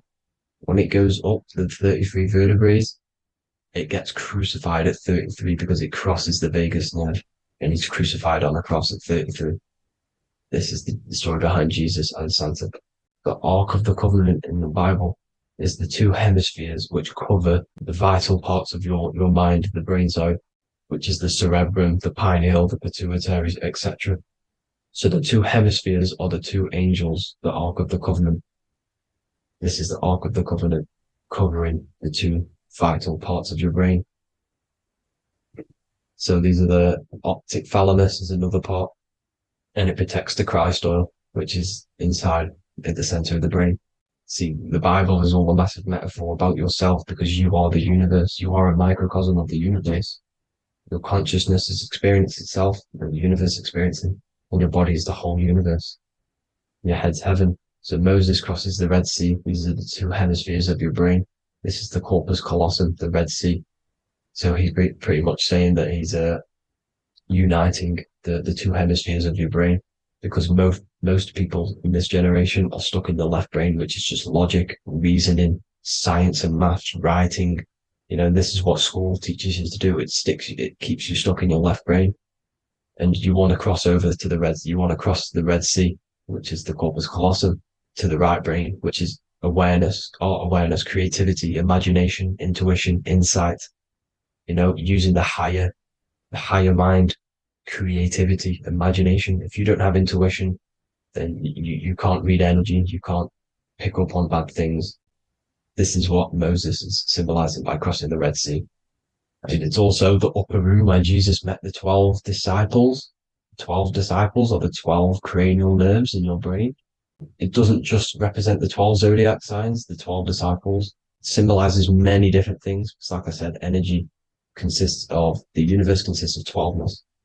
So you have 12 cranial nerves in your brain, and that's the 12 disciples as well. And they want you stuck in your left brain, which is the five senses, materialism. So they say in the Bible that Satan blinds the mind. Satan is Saturn. If you've watched my videos, Satan is Saturn. And you consist of the Holy Trinity, which is the sun, moon, and earth. The soul, moon, the soul being your sun, the solar, the moon being your mind, the earth, your physical body. And Satan blinds the mind. Why? Because we enter a soul system. This is a soul system, not a solar system. And Saturn is the Lord of the Rings, which is the outer ring. When your soul enters the soul system, your soul starts to materialize. It hits Saturn. Why? Because Saturn starts to materialize you. You take on the 7 virtues, which are the 7 planets, which are your 7 chakras. And to get out of this soul system, you must get out of your lower nature, your animal nature, which is lust, desire, greed. The number of the beast, 666, which is Saturn, Satan. So you enter the soul system, you take on the 7 energies, which you turn into physical matter. And this is your descension from heaven to what you say hell. And then you must raise back up from matter to spirit. They say Satan blinds the mind. Why? Because your mind gets materialized. Your soul and mind get materialized. And when you get materialized, it's an intense experience. You lose the divinity within you. You forget the divinity. So Satan, which is the first planet, the first energy you take on, the material body, he blinds the mind. He makes you forget everything, your divinity. Then you must remember, ascend up Jacob's ladder, the 33 vertebrae, to heaven. And this is a microcosm of the macro, because you will ascend back up to heaven if you do this, when you leave your physical body, when your body decays. So when it talks about in the Bible, completely destroy them, the Hittites, the Amorites, the Canaanites, all the ites, this is what God says to the Israelites. It says completely destroy them. It's basically symbolizing saying destroy your lower nature. The Canaanites, cannibals. We're under a Canaanite system now, which is cannibalism. And this is flesh eating, lust, greed, all the demonic stuff, all the lower vibrational stuff, the lower nature, eating, sex, and survival, the lower three chakras. You must get out of these lower three chakras and return back to spirit, which is heaven, which is spirit, love, being holy, being truthful, being passionate, going back to Satan blinding the mind. All of the planets are made out of these three symbols. Satan blinds the mind. And that's why Satan's symbol, this is the symbol for Saturn, Satan, the symbol for Saturn is the cross, which is physical matter, the earth, over the moon. The moon is your mind. So the Saturn symbol saying matter over mind. He blinds the mind. Satan blinds the mind once you enter the soul system. And you must remember, in the Bible, it talks about the Genesis, which is Eve, the sin of Eve, which is biting of the tree of knowledge. The serpent which wraps around the tree. It says the serpent placed himself on the tree. Well, the serpent is the spinal column. It's the serpent telling you eat from the tree of knowledge of good and evil, which is your nervous system. And eating from the tree of knowledge of good and evil is doing bad things. For example, over sexualized, overeating, eating the wrong food. That's eating from your nervous system. It's decaying you. And it's preventing you from achieving the God self, the God consciousness. This is the symbolism of, the tree on the serpent, telling you to eat from the left brain, with the left brain being the sinister. Sinister is Latin for left. That's sin. Sin is left. And left is lefty loosey, Lucifer, right, righteousness, right, God, godly. The tree of knowledge of good and evil, which is your nervous system, because it determines good or bad. That's the only thing you experience in this world is your nervous system. And then the tree of life is the cardiovascular system, and the Garden of Eden is your body. So that's it for this video, people. Hope you've got a greater understanding of how you are the universe and everything is inside of you. Just keep in mind you are the universe experience in itself, and your body is a reflection of everything. The 12 constellations, the 7 planets, everything's inside of you. This world is an expression from the inside outwards. You can't affect the outside world to manipulate reality. Everything's inside of you. I hope you got a greater understanding of this. God bless.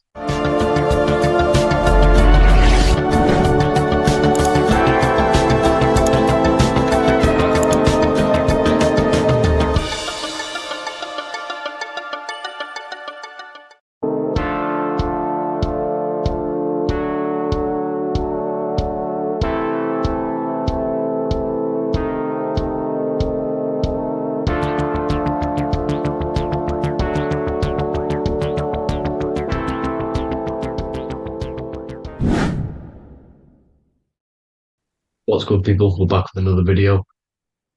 This is going to just be a quick video. Manifestation, magic, bending reality.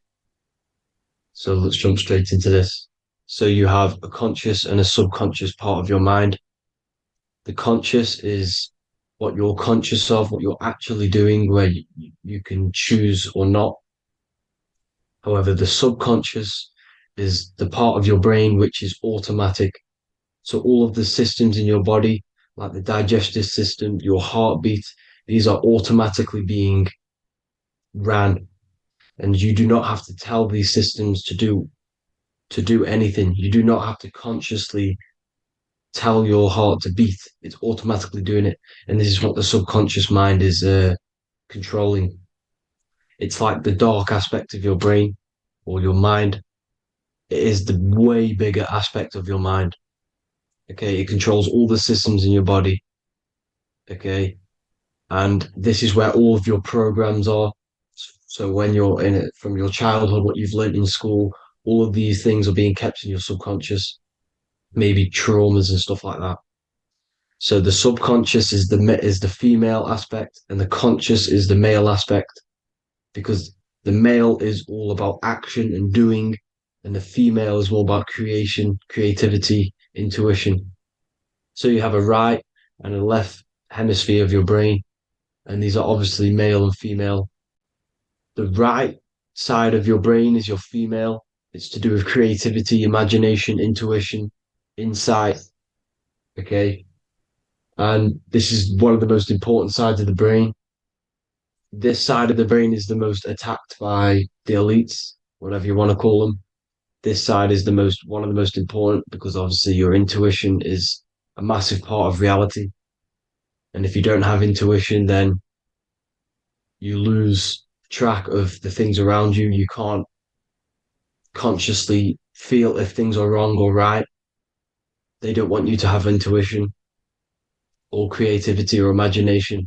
They want you in the they want you in the left side of your brain, which is just reasoning, logic, and basic things. So they just want you to tell you what you want, tell you what to learn, and then that's it. They don't want you thinking for yourself, which is the right side of the brain. So whatever the conscious side of your mind impresses the subconscious side of your mind. So if you do affirmations, for example, if you consciously do affirmations every day, you're reprogramming your subconscious mind. You're impressing a vibration and a word into your subconscious mind, and therefore it will reprogram it. So the male and female aspect are symbolized by the Star of David as well. The male being the upside triangle, the female being the downside, connected all in one, because we both have male and female energy. So every thoughts are electric, which is the male aspect, emotions are magnetic, which is the female. Each thought creates a wave of vibration in all directions.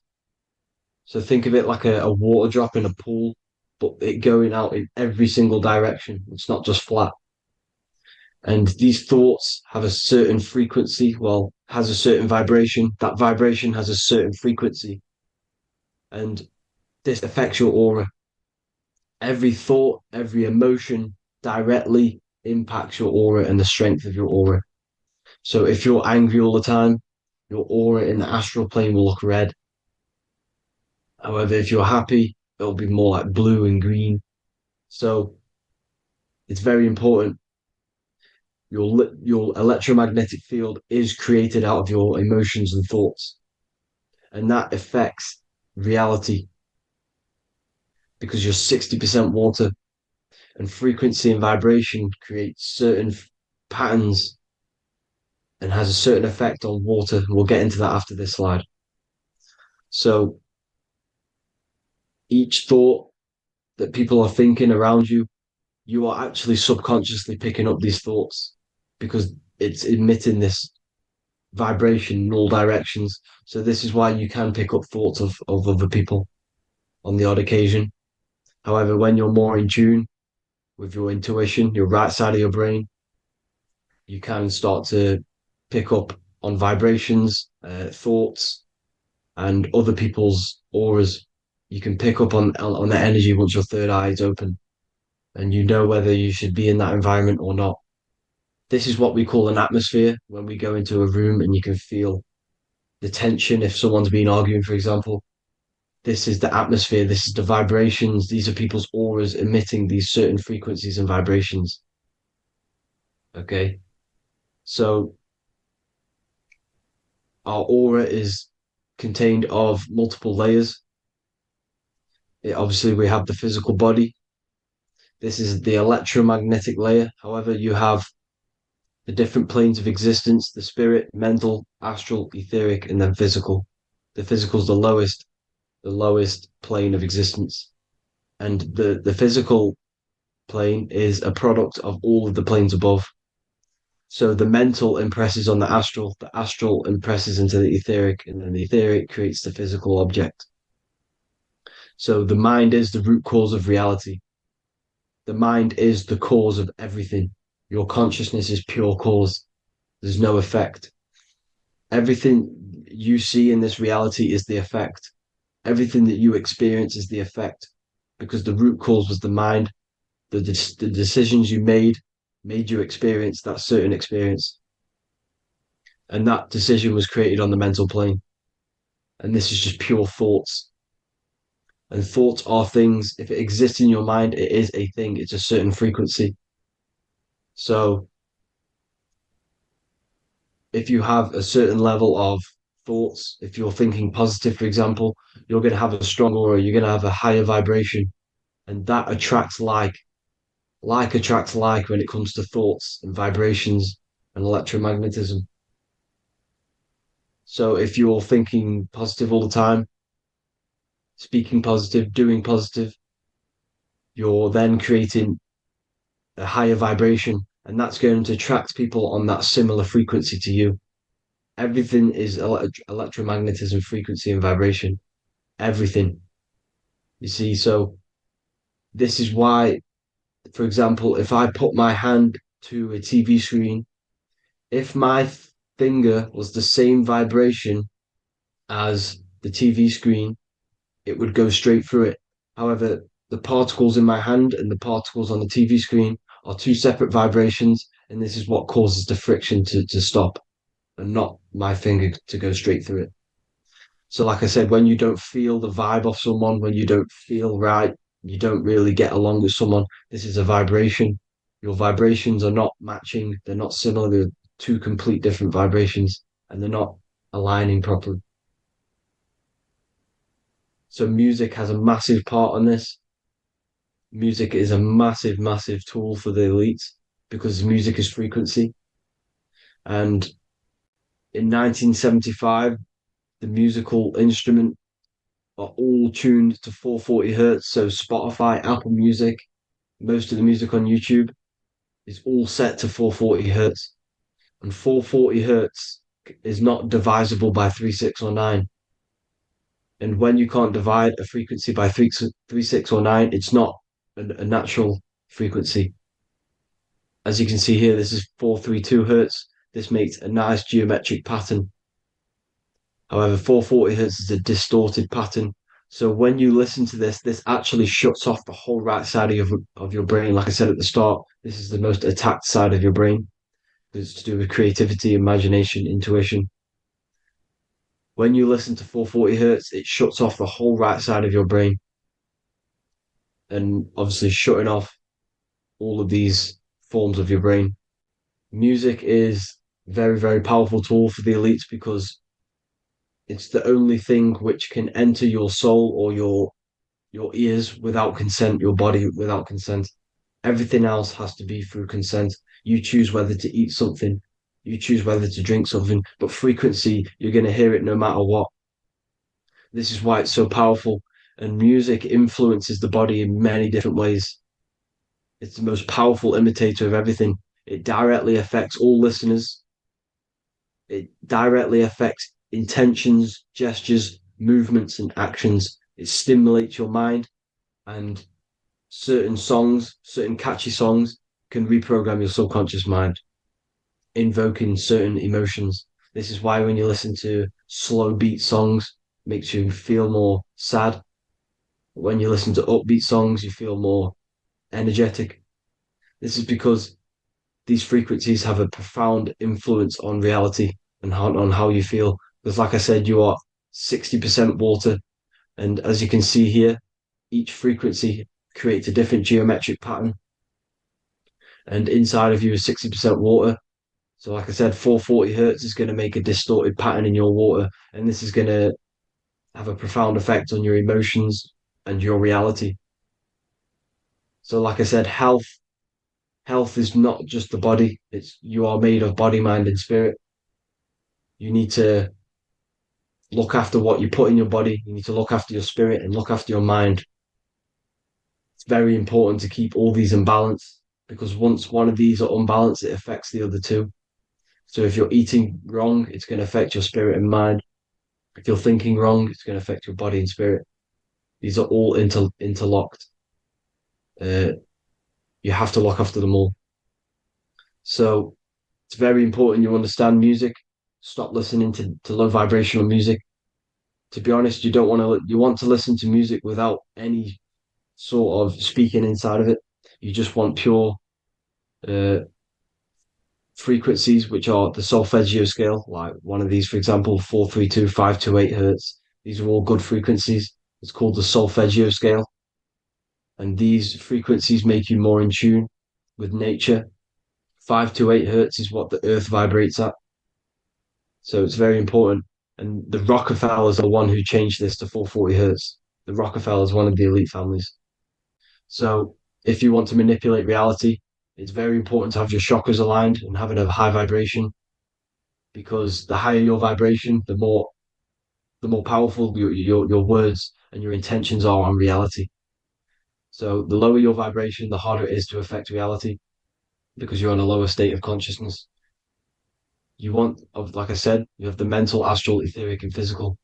Everything is a product of the one above. As above, so below. This is what Hermes Trismegistus was saying in the Egyptian days. This is where it comes from. As above, so below. If you affect above, it directly affects below. So, like I said, meditation helps on this, helps align your chakras. Think positive, feel positive. Like I said, your feelings are magnetic, your thoughts are electric. So once you combine these two together, you're then creating an electromagnetic frequency, and that will have profound effect on reality. So the law of cause and effect, every law, so the law of cause and effect, every effect has the root cause. Like I said, your mind is the root cause of everything. Every decision you make is having a different effect on reality. Everything happens for a reason due to the root cause, which is your mind. You choose everything that happens in your life. Okay. So it's very important you understand this and you constantly make the right decisions, the good decisions to have good effects on your reality.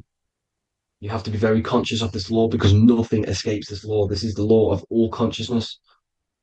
So think about it. Imagine a massive ball of consciousness. However, off this ball are different sparks, and each one of these sparks are in each and everyone's body. This spark is governed by these laws, the law of cause and effect, the law of correspondence, the seven hermetic principles. It's very important you understand this because this mass ball of consciousness is what is obeying these laws. And everyone has this spark of consciousness inside their third eye. And like I said, everyone is the same consciousness. This is why if you do bad onto someone else, that will directly affect your reality. So if you hurt someone, it's going to come back to you in one way or another because you are that same consciousness. This is like a mirror reality. As within, so without. Whatever you feel on the inside, you're gonna see that on the outside. You're gonna experience that reality, whatever you've impressed. So there's different ways to bend reality to your will. This is kind of a sort of magic. So obviously you have black magic, which is manipulating reality to harm and influence others, or to be very selfish. And yeah, then you have white magic, which is manipulating reality for the good of humanity. So you do have to be very careful with your intentions, people, when you're trying to manipulate reality, because this is nothing to be played with. If you are manipulating reality for the wrong reason, it's going to come and bite you in the ass in some way or another. Because everything is balanced. Everything balances out in this reality. Nothing escapes the laws. Not one thing escapes the laws. So if you're stealing from yourself because it's just going to come back in one way or another. Inside of everyone's heart, you know whether you're doing good or wrong. You can feel it when you do something wrong. You can feel it when you do something good. The heart is the center of the torus field. It's balance. And this is why you say follow your heart, because it's the center of the torus field. It's very important to listen to this inner voice inside of you, because that is telling you the right things to do, the good decisions to make. And when you keep following that voice, that good voice inside of you, it takes you to your life path. Very important to follow that voice. However, don't let the ego get in the way of it. Don't care what your friends are going to say. It's very important to understand this. So you have different ways of manipulating reality. You have sigil magic. This is where you create your own sigil or symbol. You create your own sigil and symbol, and then you charge it. You behind that symbol, you have an intention. So, for example, if you want to manifest wealth, you create a sigil which represents what you want. You create that sigil, you draw it out, you charge it, because wherever your attention goes, energy flows. So whatever your attention is, you're sending energy that way. So what you do with your eyes and your hands, you place attention on the sigil, Imagine that it's glowing. Imagine that you're sending energy to the sigil. And then you burn the piece of paper once you've done this. And then after this, you meditate on that symbol. You constantly think about that symbol, because that symbol is the frequency, is the thing that you want to manifest. So that's one way. Or you can just meditate on your reality. So imagine yourself having already what you have. This is what they call a mindset. You must set your mind to the frequency what you want to manifest. Okay. So if you want to manifest wealth, for example, imagine yourself being wealthy. What would it feel like? What would you be doing? Imagine a scene in your mind. Constantly do this, and you're putting out that frequency. Like I said, you must think, because the thoughts are electric, and then you must feel, which is magnetic. Together, this creates an electromagnetic frequency, and this is how you attract things to you. You will attract the certain people to come in your life to bend reality to your will. Okay. Or you've got mirror magic. Stare yourself in the mirror, because a mirror reflects light. It also reflects energy. So you've got to be very careful with what you say to a mirror. You've got to be very, very, very careful, because whatever you send into that mirror is directly sent straight back to you. So if you're thinking negative, you're sending negative energy back straight to you, and that's going to have an effect on your reality. Affirmations are very important, because your words are frequency, your words are vibrations, and each word you say has a certain frequency. If it's if it's positively charged, it's going to affect you positively. If it's negatively charged, because like I say, your brain and your mind is like the director of energy. That's what your brain is. And it directs energy into certain things. You can either positively charge it or negatively charge it. And this brain is creating your reality constantly. It's manifesting your reality constantly in the present moment. So this is what the government knows. The government know your mind is the root cause of reality. This is why they call themselves a government. Government. The New World Order is not being manifested by them. They are controlling the information. They are controlling your perception of this reality. And they know the mind is the root cause of reality. Therefore, if they control your perception of reality and your information, what you believe, you're going to manifest that information, that perception. So we, the people as a collective consciousness, are the ones manifesting this New World Order. You see, so this isn't black magic. They're actually tricking us into manifesting their own their plans, this New World Order. You see, this is how smart these people are. They know how to get around the laws of reality. They know how to bend reality to their will without facing the consequences. They're getting humanity to do it. You see, there is a collective consciousness. As like I said, we all have that same spark of consciousness, right? So as a collective consciousness, we are on a very low vibration at the moment. However, we are waking up rapidly. There are more and more people waking up at the moment, and light always chases away the shadow. Light is a lot more powerful than darkness, you see. So one person waking up has a massive effect than one person being asleep. It has a profound effect. Because like I say, the light always chases away the darkness. It's more powerful. The light is always more powerful. High vibrations are more powerful than lower. So that's it for this, people. I hope you all enjoyed. This is a short, quick video. God bless you all.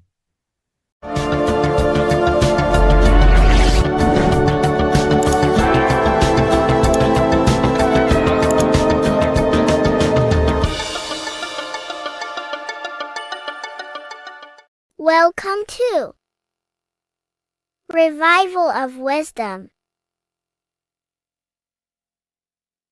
Welcome people, we're back with another video. In this video we're talking about how Jesus Christ and Christianity is all sun worship. The Holy Bible of Christianity is not meant to be taken literal for history. It is a story and has lots of metaphors. Starting with the symbol of the cross of Jesus. This cross originates from this ancient cross of the sun. This symbol has been used for thousands of years. way before Jesus was a thing, in Europe, America, Asia, and all around the world. In fact, this symbol is still being used by Christians today, not knowing it represents the sun. This is a 4,500-year-old artifact, a golden plate with an equal-armed cross found in England. The gold to symbolize the sun, and the equal-armed cross for the 4 equal seasons of the year. So this is why in the Bible you have Matthew, Mark, Luke, and John, symbolizing the yearly cycle of the sun and the 4 equal seasons. Also in the Bible, Jesus is referred to as the light of the world. So yes, Jesus represents the sun. He is a metaphor for the sun. Hence why in all of these pictures and images and paintings of Jesus, there's always a sun behind his head, and some even with the sun cross behind his head. Jesus also has 12 disciples, which represent the 12 zodiac signs and the 12 months of the year. This is the Last Supper by Leonardo da Vinci. As you can see, the sun, being Jesus, is in the center, because the sun is in the center of the zodiac signs. There are 4 groups which symbolize the 4 equal seasons. Each group contains 3 people symbolizing the 3 months and the 3 zodiac signs in that season. There is only 1 female in the painting, which is Virgin Mary, who symbolizes Virgo, the astrological sign. So yes, Jesus symbolizes the sun with his 12 zodiac signs and 4 gospels for the 4 seasons of the year. However, there is another phenomenon. The 25th of December is known as the birth of Jesus Christ, which is known as Christmas today. Jesus symbolizing the sun and is born on December 25th. This is the day the sun moves 1 degree northward, bringing back the warmth, the growth of crops, the life and light back to the northern hemisphere.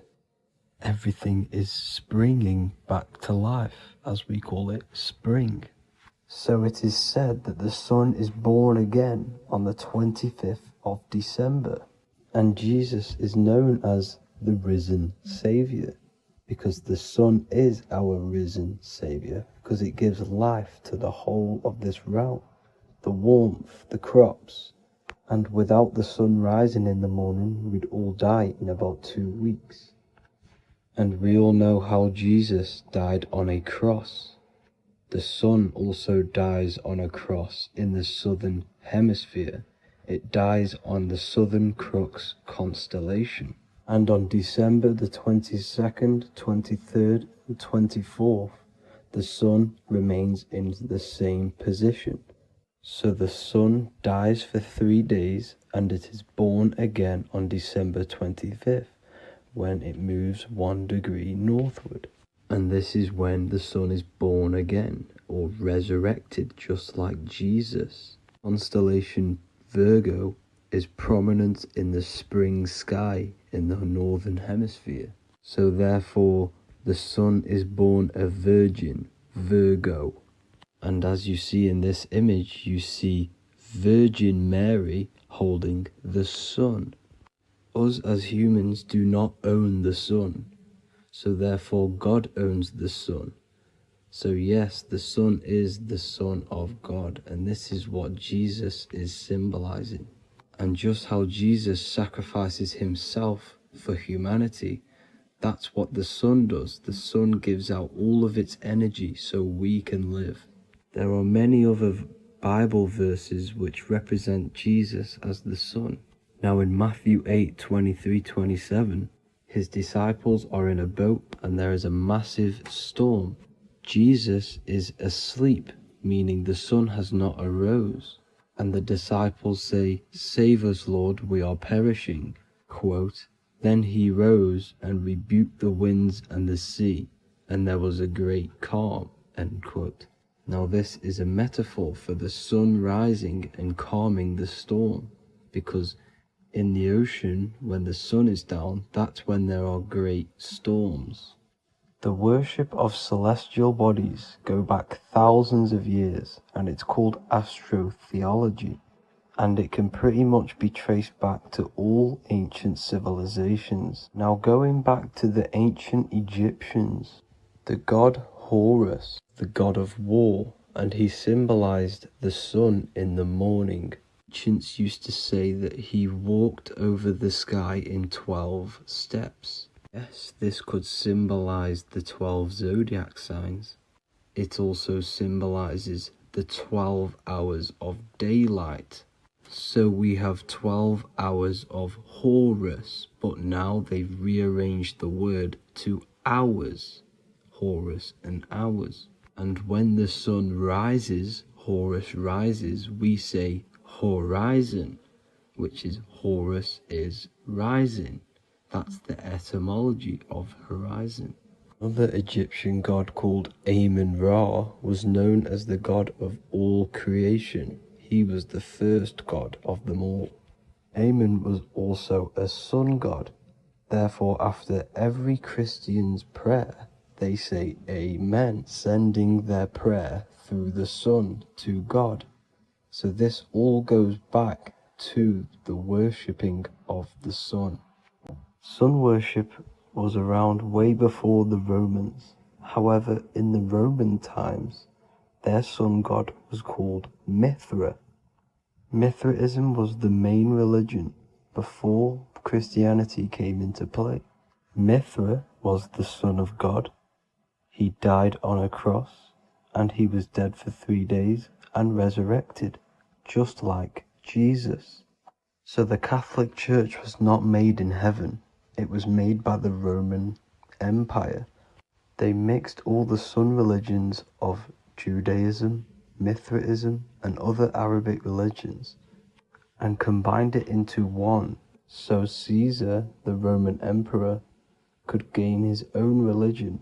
So yes, Christianity was a political move to gain more control over the masses, because it was a worldwide government at this point in time. So here is a Sumerian helmet with the rising sun symbol. And then the Romans also used this rising sun symbol on their armor. So sun worship has been going on for thousands of years, and it still goes on today. However, with all the programming and the low IQs, today we do not get the full interpretation of the Bible and these stories from the past. And Christians and other religions are all brainwashed to not question their religion and not realize their true origins and where they come from. I do advise you all to do your own research and come to your own conclusions. However, I'm just pointing out the facts and connecting dots for you all to see. That's it for this video, guys and girls. Thank you all for tapping in. God bless.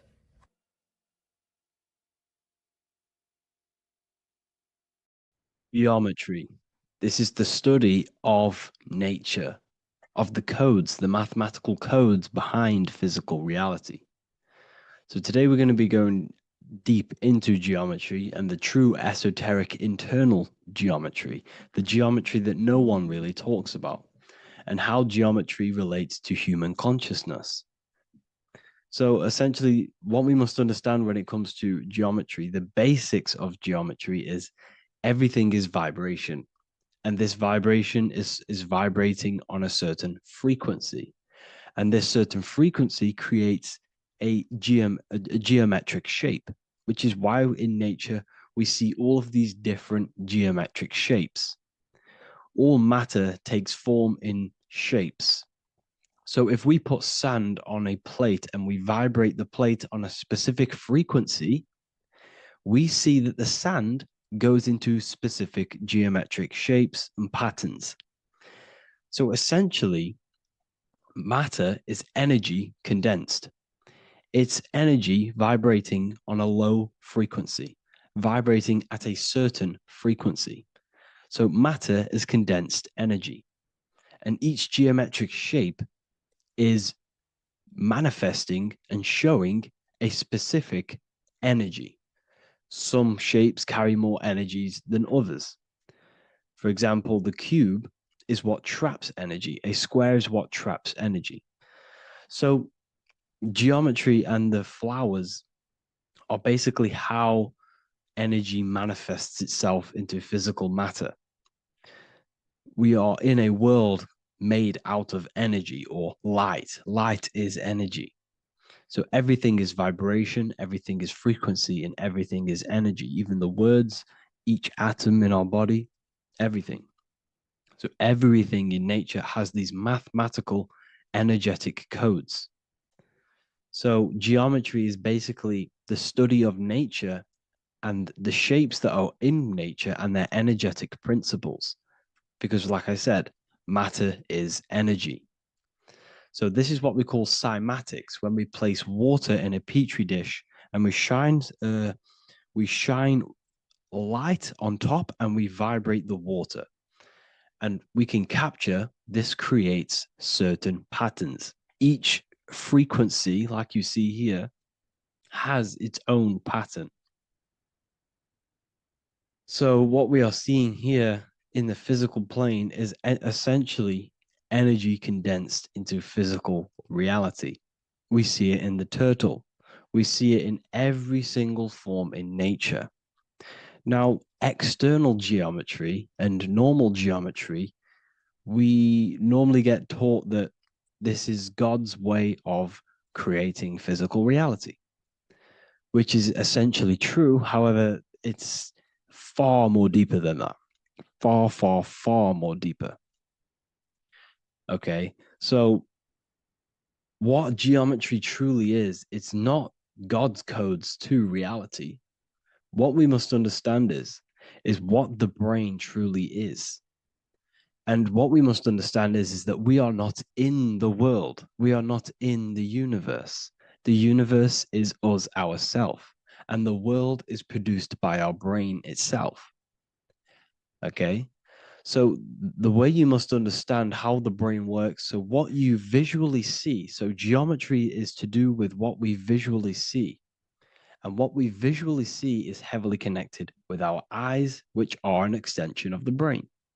The eyes are the brain. And essentially how we see is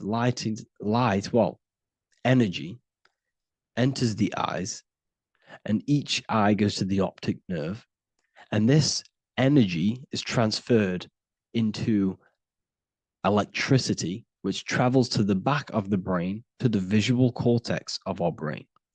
And this is where the image is produced, what we see. Therefore, the world outside of us is truly inside of us. It's a projection from within the brain. The brain is an energy condenser, a decelerator, an energy decelerator. Everything outside of us is basically formless energy. It is formless energy vibrating at a certain frequency. So what the brain is, it's sucking in this energy, this light, and turning that frequency, that code, that light code, into a physical reality. It's condensing the energy and turning it into a visual image inside of the brain. Therefore, everything outside of you is not what it looks like. Everything outside of you is basically energy, infinite energy. And our brain is condensing this into a physical reality and projecting it outwardly, which you experience your visual field. Okay? And the ancients knew this. So this is basically called the sigil of Lucifer. Lucifer is known as the light bringer. Lucifer in Latin means to bring the light. This is the sigil of Lucifer, which shows the visual field and the brain. We also see this in the Google Play symbol. It's a powerful symbol showing you the visual field, which is basically a symbol that tells you that reality is inside of the brain. The brain is what produces reality, but consciousness is not produced in the brain. The brain is essentially a consciousness downloader. It's a computer, and it's a reality simulator. The body is a simulation of physical reality. You are inside of the body experiencing the body simulation. The body produces this reality. It's a piece of technology. So Lucifer is to bring the light. Lucifer is the light being produced in our brains. Okay. So this is why they say Lucifer can tempt you. Lucifer can be the devil because it represents physicality. It represents the false light. Lucifer can trick you because it represents the physical world can trick who you truly are. So now that you understand how the brain is basically an energy decelerator and it creates and simulates a reality to your consciousness, you are no longer a person in a universe. You are the universe itself experiencing itself. Therefore, geometry is heavily linked in with the brain. Geometry is essentially how your brain and how your eyes decode energy. So what you are seeing is the mathematical codes of your brain creating reality. So what they teach you is the external is that geometry is God's way of creating this world, and these are the mathematical codes God's created. But now I'm telling you the internal. This is the truth. Geometry is how your brain mathematically condenses energy and light into a physical reality. So therefore, your brain is a computer program. So now geometry is nothing outside of you. Geometry is not something created by something else. It's created by your brain. Your brain produces these patterns through mathematical codes by breaking down energy into physical reality. And this is why you see geometry in everything around you. This completely changes your view on geometry. It's in your ear, it's in your face, it's in everything. Geometry is everything. Okay? So now that you understand this, now, as we were talking about the visual field earlier, the ancients knew about this. The ancient Egyptians knew about this. We can see this symbolism inside of the casket, the Egyptian casket. See, this crossover represents the visual field. This represents the back of the brain. This is the left hemisphere, the right hemisphere. And now some of the most simplest teachings in geometry is that straight lines are masculine and curved lines are feminine. And we even see this in the human body. The feminine human body is curvy and the masculine human body is liney. And even with the genital reproductive area, we have a line and a curve, 0 and 1, the binary code of all creation, 0 and 1, because that's basically all that exists. Nothingness and one, nothingness and God, nothingness and consciousness. That's all that exists. Now that I've told you that, the basics of geometry and the line and the curve and the feminine and the masculine, what do we have here? You see this stick here? This is a curve. And what's the right hemisphere? The right hemisphere is the feminine, the feminine energy, the feminine aspect of our brain. Then we have a straight line. This is straight lines. Now this represents the left brain. So the Egyptians are showing you the left masculine brain and the right feminine brain because of the curve and the straight line. And this is the visual field, the crossover. So there's a crossover in the brain. The left eye is connected to the right brain. The right eye is connected to the left brain. Okay, so the left eye is connected to the right brain. The right eye is connected to the left brain. The solar and the lunar. So, like I said, everything outside of you is basically energy. Your body is basically a holographic avatar, condensed energy produced by your brain. There's nothing actually outside of you. Your 5 senses are electrical threads of light. And when you touch something, this is basically electrical signals in your nervous system, which are reporting back to the brain. Therefore, what you touch is actually, you're not touching. The feeling that you feel when you touch something is not the true feeling. That's your nervous system you're feeling. You're feeling your nervous system in the brain. It's electrical signals to your brain. So the 5 senses do not decode, well, what you're experiencing as the five senses is not outside of you. This is your brain interpreting electrical signals. You don't experience the world, you experience your nervous system and your brain. The nervous system is an extension of the brain. So this is the truth. This is not woo-woo spirituality. This is true consciousness science that I'm teaching you here. Okay?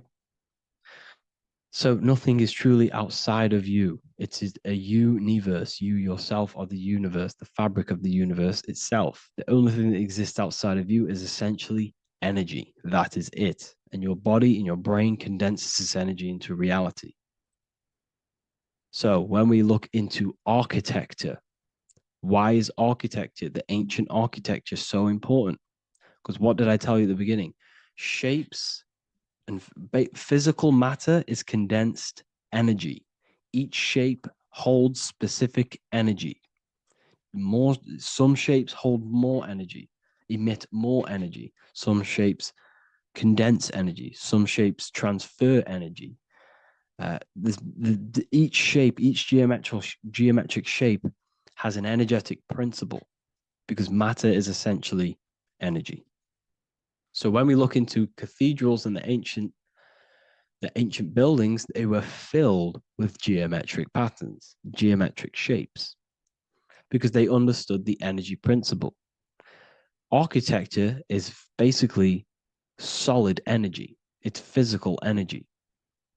If we create this pattern here is an energy code. And if you stand next to it, you're going to gain that energy. It's going to be imprinted on your body. So essentially, they filled their buildings with high energy geometric shapes. Points, triangles, pyramids are very, very energetic.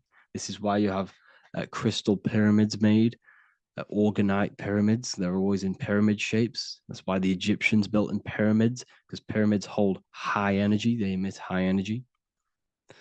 So this is why you see all these different geometric patterns. Okay. So in the real reality, in the energetic plane, this building would basically look like this: lines and grids of energy. Okay. This is what it would look like in the energetic plane, a blueprint of the energy body. So as you see here, these are the different frequencies in a petri dish, of water in a petri dish. And you can see they are specifically aligned up with these specific patterns. You can see geometry even within geometry. It's fractal. So essentially, when you would stand inside of these buildings, they would imprint the energy of the building in your body, because your body is healed through energy. You have an electromagnetic field around your body. So by creating buildings with geometric patterns, we are essentially increasing the energy of the building, because the building itself is energy. Okay. So when we fill it with geometric patterns, we're increasing the energy. We're giving it a certain energetic imprint. So when you stand inside of that building, you're being imprinted with that energy. Okay. So especially with these windows, these stained glass windows. Well, why are they stained glass? Well, color is frequency. So when you have all of these different colors, and not only were they just painted, some of these colors are specific gemstones, crystals, natural stones, which all hold energetic principles. Each crystal is vibrating on a certain frequency. Wood has its own frequency. Metal has its own frequency. What you must understand is that everything in nature is not just a piece of matter. It's vibrating. The atoms of wood are vibrating on a certain level, which give it a certain energetic principle. Each crystal is vibrating. The atoms of the crystal are vibrating on a certain frequency, which give it a certain energetic principle, quality. So each thing, this is why the ancients were obsessed with natural stones, natural things, crystals, natural metals, and they wore different metals, different things like copper on their bodies, because they understood the atoms of these natural things are vibrating, which give certain qualities to you if you wear them.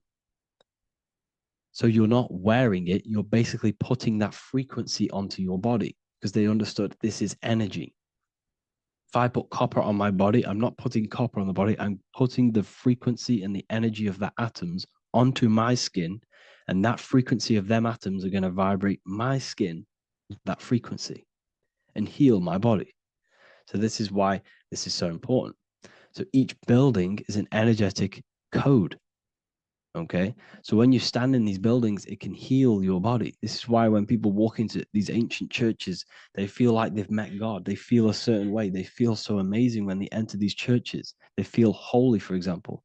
It's not because God's there. It's not because these man in the sky dwells in these holy places. It's because the energy of these buildings affect our consciousness. They increase your energy. They raise your vibration. They heal your body. They heal your cells. They imprint the water in your body, especially with these stained glass windows. Like I went a bit on a tangent there, but these stained glass windows were encoded. Well, they use different gemstones, different lights, different colors. And when the sun would shine through this window, well, what's the sun? The sun is light. Light is energy.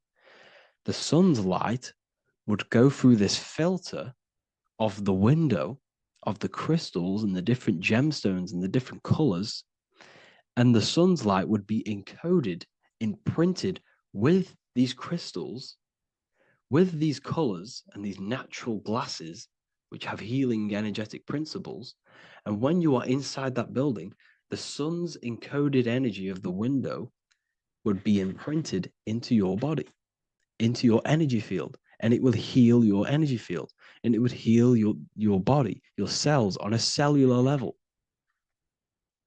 Because your body is what? 60 to 70 to 80, some people say 80% water. And water is encoded with vibration. If you say certain things into water, it gives it a specific geometric pattern, like I broke down in the beginning. If you say love to a water and then freeze it, it will go to this. If you say hate, it will go to a distorted pattern. So when you are in these buildings, you're being imprinted by the energetic codes of these buildings, the energetic principles of the windows, of the structure itself. The ancients never used to build in squares. Their buildings, their insides were never square rooms, because they understood squares trap energy. They always had pointed roofs so energy can escape. So there's many little things that we need to look into geometry. For example, when you see magicians, when you look at ancient magic, why do they stand in circles with different geometric patterns? They use different geometric shapes. Why? Because shapes are energy. They hold specific energy. So when the magician stands in a circle with a pentacle, they're working with the energy of that pentacle. You can work with different energies based upon the different geometric shapes that you draw. And you can use this in your structure, in your architecture, in your work, and it can influence everything. So this is the true geometry. I hope you gained a deeper understanding on geometry and how it relates with you and your consciousness. Like I said earlier, your brain produces geometry. It's basically how your brain decodes energy. It's not God, how God creates this reality. And no, you're in this reality. You are the reality itself. Your body produces the reality. Therefore, geometry is one with you. So therefore, if I play with the geometry of the buildings, for example, like the government have, everything's in squares. If you look outside, everything's a square, everything's a rectangle. You go to a city, every window is a rectangle, every building is a rectangle. You live in a box room, everything is boxed and squared off in this reality, in this modern society. Why? Because they're trapping energy. The cube is the most simple geometric shape, which basically condenses energy and it traps energy. And if you subconsciously see squares all the time, your phone's a square, your TV screen, everything's a square, your keyboard, your desk. Go and look at the ancients. They never used to build in squares and cubes. And if you go into nature, you'll never see squares and cubes. Nature doesn't create squares and cubes. Everything in the modern society is squares and cubes to simple your consciousness down, to dumb your brain down. So the ancients built very, very complex structures. Why? Because they understood what we see affects our brains, because our brains decodes reality and creates reality. If you see a sophisticated building, this is going to give you a sophisticated mind and raise your IQ levels over time, subconsciously. I'm not saying if you look at this building, you're going to become smart. I'm saying if every single building in your environment, ment is mind, mental, every single building in your environment was this complex and complicated, it would increase your IQ on a subconscious level. It'd make you more complex, make you more intelligent. So they've dumbed everything down. They've dulled everything down. Look at everything. Everything is being dulled down. So anyways, I hope you all gained a better understanding on this. If you want to gain more occult knowledge and esoteric knowledge, make sure to read the Book of Wisdom, Volume 2. If you're inside the university, you can get this book for free. Go to the general chat area and follow the instructions, and you can order yours for free. Truly life-changing stuff. Because the issue is with the world is that no one really understands who they are, what they are, and why we are here. That is the issue for people's depression, for people's wrongdoings. They don't understand who they are, what their emotions are, what their mind is, what their body is, what reality is. This book gives you that. This book gives you the sense of understanding, the sense of well-being that will give you a better life because you understand life and what life is. And if you truly want to take your studies to the next level, we have the Ethereal University. This is the place for truth seekers where you can connect with like-minded people so you don't have to feel insane, because not many people think this way. I've been there when you wake up and not many people around you are thinking the same way, and you start to feel a bit insane and you can't really talk to people about these things. That's why I created this, so you can connect with people and learn at the same time and become the best version of yourself by understanding truth and knowledge. If you join, you'll gain access to free live calls every single week, every single Saturday morning. We do live calls. You can ask me questions and all sorts. So make sure to leave a like and a comment, and thank you all for tapping in.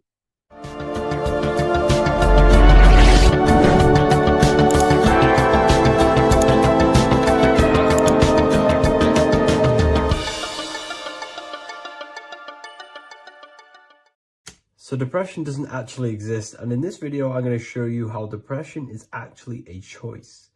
And I'm going to give you some solutions on how to deal with it. And this is probably going to change your life forever just by doing this alone.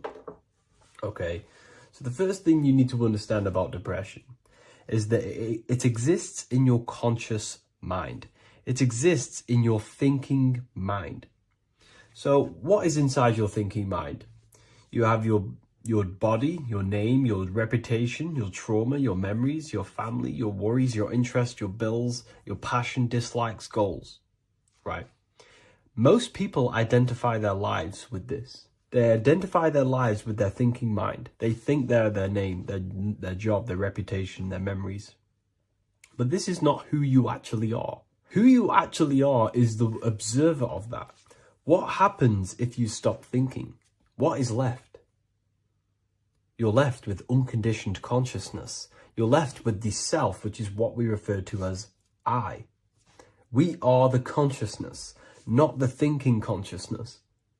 You are not these labels. You are not your thoughts. You are not your job, your name, your reputation. Okay? And the reason why I'm telling you this is because it's very important, is that we are something beyond this body, beyond this name, beyond our thoughts. We are the consciousness. So depression exists inside of the thinking mind, the conscious mind. Okay? So if you want to get rid of depression, you must learn how to escape the thinking mind. And not only just escape, but that's step one. In meditation, you do meditations, right? We sit still and we have to learn how to control the mind and turn off the thoughts. And when we turn off the thoughts, depression goes out the window because there's no thought present in your mental field of consciousness to be depressed. Okay? You must understand, who is the one suffering from the negative thoughts? Who is the one suffering? Your mind is not suffering because the mind is producing the thoughts. Your body's not suffering from the negative thoughts. You are suffering. And who is you? You are a soul. You are that feeling.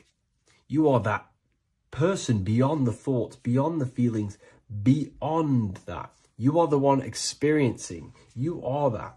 Meditation gives us the ability to turn off the thinking mind. This allows us to escape our thoughts. Okay? And it gives us, over a long period of time after meditation, you'll be able to turn this switch. And this switch will be able to turn off your thoughts.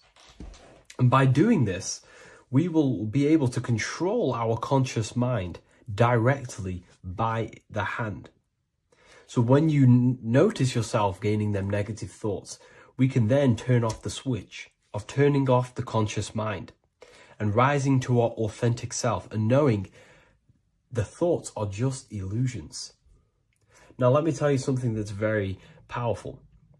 Most of your thoughts are coming from beliefs. Most of your feelings are coming from beliefs. So if you have a feeling of lack, this is coming from a belief that you don't have much. If you are feeling alone, this is coming from a belief that you are alone. So what we must do is restructure ourselves. We must restructure the subconscious mind, and we do this in many different ways. We can do this with meditation. We can do this with visualization, visualizing our desired reality as if we are living it. We can do this with affirmation. Now, a lot of people think, oh, I'm trying to speak something into existence with affirmation. No, you're not using vibration to try and change reality with what a lot of these new age people will teach you. Vibration, your words will not have much an impact on reality. That's the truth. But what they do have an impact on is reprogramming and recrafting and refining your mind. If you repeat, I am wealthy all day long, your subconscious mind, that word will be lingering inside your subconscious, and you will start to mold that into your conscious. You'll start to be consciously thinking about this. Most of your thoughts are coming from your subconscious. So if you want to get rid of depression, you got to figure out the trigger. What are you depressed about? What are you feeling? What are the beliefs that are making you feeling and thinking this way? And that's what you must restructure. You must restructure your subconscious mind through visualization, meditation, and affirmation. You do these all the time. You do these every single day, and you will slowly, if not surely, restructure your subconscious mind. While by doing the practice of meditation, you'll gain the off switch as well. Sometimes depression comes from not living in your authentic self. You're not doing the things that your soul is telling you to do. We all know what we should be doing at all times. I don't care what you have on. We all know we should be doing something. We all know that we have there's a higher aspect of our mind that tells us, oh, we need to be doing this, but I'm actually sat here on my phone. Oh, I shouldn't be eating this, but I'm doing it anyway. There's always that higher voice. And that is the voice that has to be connected to. And when that voice, when your body's not acting out the voice of the soul, then the soul becomes sadder, and suffers more and more and more. There has to be a connection between the soul, the mind, and the body. They have to work in unity. Okay? So I hope this video helps with depression, with whatever you're going through mentally. So this is known as the bag of the gods. This symbolism is widely known, but no one knows what it truly symbolizes. We see this in ancient Sumerian artwork. We see this in the Mayans' artwork. We always see this bag with the gods. What does this actually represent? Okay, so the bag itself represents carrying. Carrying what? It represents information. It represents knowledge. Your mind is the carrier of the information. So this is why in his left hand, he carries the bag, and the right hand has the pine cone. This represents carrying of information. Why is it a bag? A bag can be passed on to someone else. The information can be taught to someone else. This is the information of activation of the pineal gland or higher consciousness of humans. Because as humans, we all possess an animal nature, the nature that tells us to eat, to steal, to gain material wealth, to survive, to hate. This is our animal self. This is our animal behavior. But we also have a divine nature of consciousness, which we have access to, the higher planes of consciousness, the planes that manipulate this material world and create all things in this material world. The human mind has access to. The animal does not. The animal has no idea he exists. The animal has no inner dialogue, but humans have the inner dialogue. Humans can create infinitely. We can expand our minds infinitely into new realms of thought. So we have this higher divine nature and a lower nature. This bag of the gods is basically just representing the knowledge they possess of higher consciousness, of the higher aspect of life. Okay? Which is the activation of the pineal. The pine cone. The pine cone is in his right hand. The right represents wisdom. The left represents intellect, knowledge. Knowledge and wisdom are two separate things. Wisdom is applied knowledge. It's a feminine aspect. Knowledge is just gained information that you know, which is masculine. So in his right hand, he holds the pine cone. The pine cone can be opened and shut. The shut pine cone represents the asleep human being, the human being that exists in his lower nature, that just basically survives, lives on eating, consumption, material lust, living in chaos with his emotions, living in a place of hell. This is the animal nature. Then we have the awakened human, the one who has consciousness of himself, the one who looks within himself, the one who knows there is more to him when he looks in the mirror. He is far more than just the physical body. He is a divine spiritual being, a divine being who has limitless potential of creation into the material plane. So this represents the awakened. This represents the asleep. This is why he carries the pine cone in his right hand. It represents applied knowledge. This is the information. This is the intellect he possesses. And this is the applied knowledge of the awakening, of activation of the pineal gland. Because remember, the pineal gland is not your consciousness. The pine, pin, pineals, the same root word. Pine cones were always symbolizing the state of consciousness one was living in, whether he was asleep or awake. We see this at the Vatican. We see the pine cone over the two pillars. This is the two pillars of Freemasonry, and the dome. This is the Royal Arch of Freemasonry. This represents your head. This is the two pillars, the two hemispheres, and the pine cone in the middle, which is the pineal gland. What is the pineal gland? The pineal gland is not your consciousness. It is not the third eye, and it is not the mind. It's not the mind's eye. The pineal gland is a radio receiver. This is your body. Your body is an antenna. Most people think they are this body. This body is nothing but a receiver and a downloader of consciousness. Your brain does not produce consciousness. You are not this brain in your head. This brain is a downloader of consciousness. Consciousness comes from a way higher divine plane, which is what this image is showing here with the clouds. The mind is light. Consciousness is light. And this light is coming down into the material plane, and your body is basically a crystal antenna which is receiving and downloading this consciousness. So you can experience a three-dimensional reality. So God can experience himself in a divided, separate state. This is what this represents.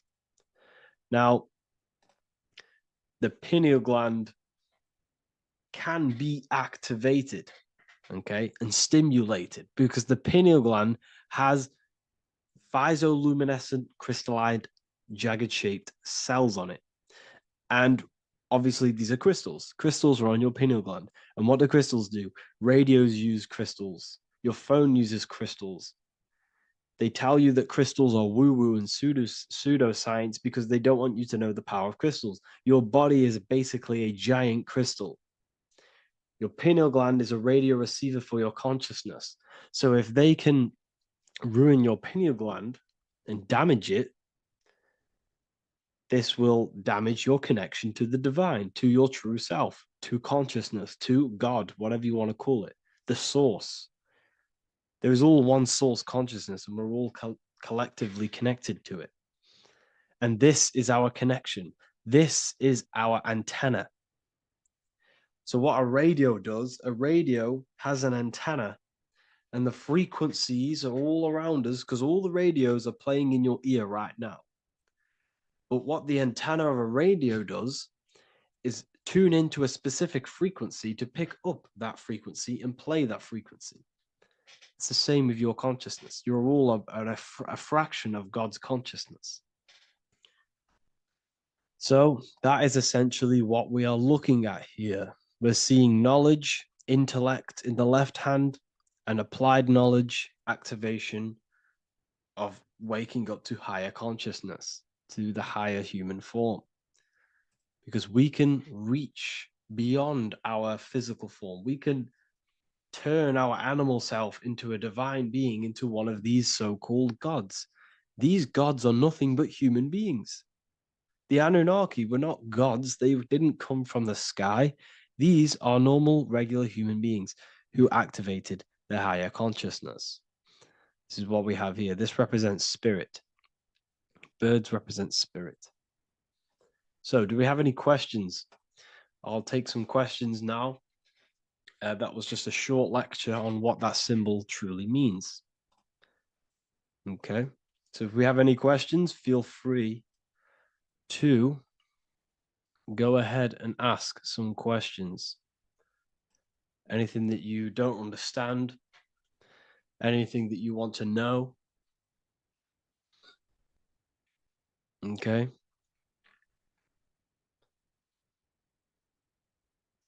So base reality would be where source resides. Yes, the base reality is your consciousness. Are these lectures available in the university? There's a whole section, basically inside the university, there's a whole section with like over 30 long form lectures like this. So the base reality is where the source resides. Yes, the base reality is your inner world, your consciousness. That is the only thing that exists. Your outer world is just an effect of your consciousness. Your consciousness, everything that has gone on within the mind and emotion is pushed outwards into your reality. You have thought and felt your way into your external circumstances.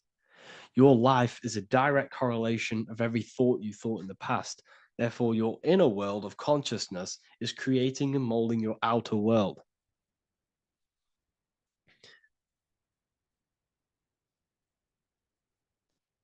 The best way to keep connection consistent, the best way to keep your connection to the divine or the higher planes of consciousness is through meditation and through imagination. Imagination is the fourth dimension. It is the astral plane. That screen that you have in your mind is not a physical screen. That is the divine plane of the astral. And this is essentially where all objects of this material world comes from.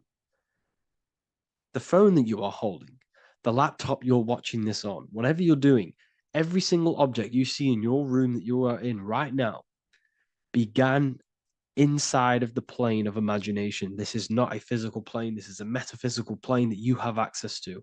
And you have the ability to bring down this plane into physical form. That's what we call manifestation. That's what the ancients called magic. This is what we now call in science metaphysics. It's all the same thing. So yes, you all have access to the divine planes. Unlike animals, this is why humans are so advanced.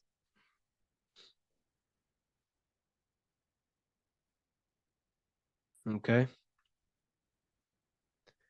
Is the pineal able to constantly activated, or is it just a temporary experience? I don't fully understand that question, unfortunately. Maybe you could word it in a different way. The real meditations on the university legit, y'all, yes. In order to connect to consciousness, you need to sit in meditation and turn off your feelings, and the feeling of unity will come. Do I understand correctly? Yes, that is correct.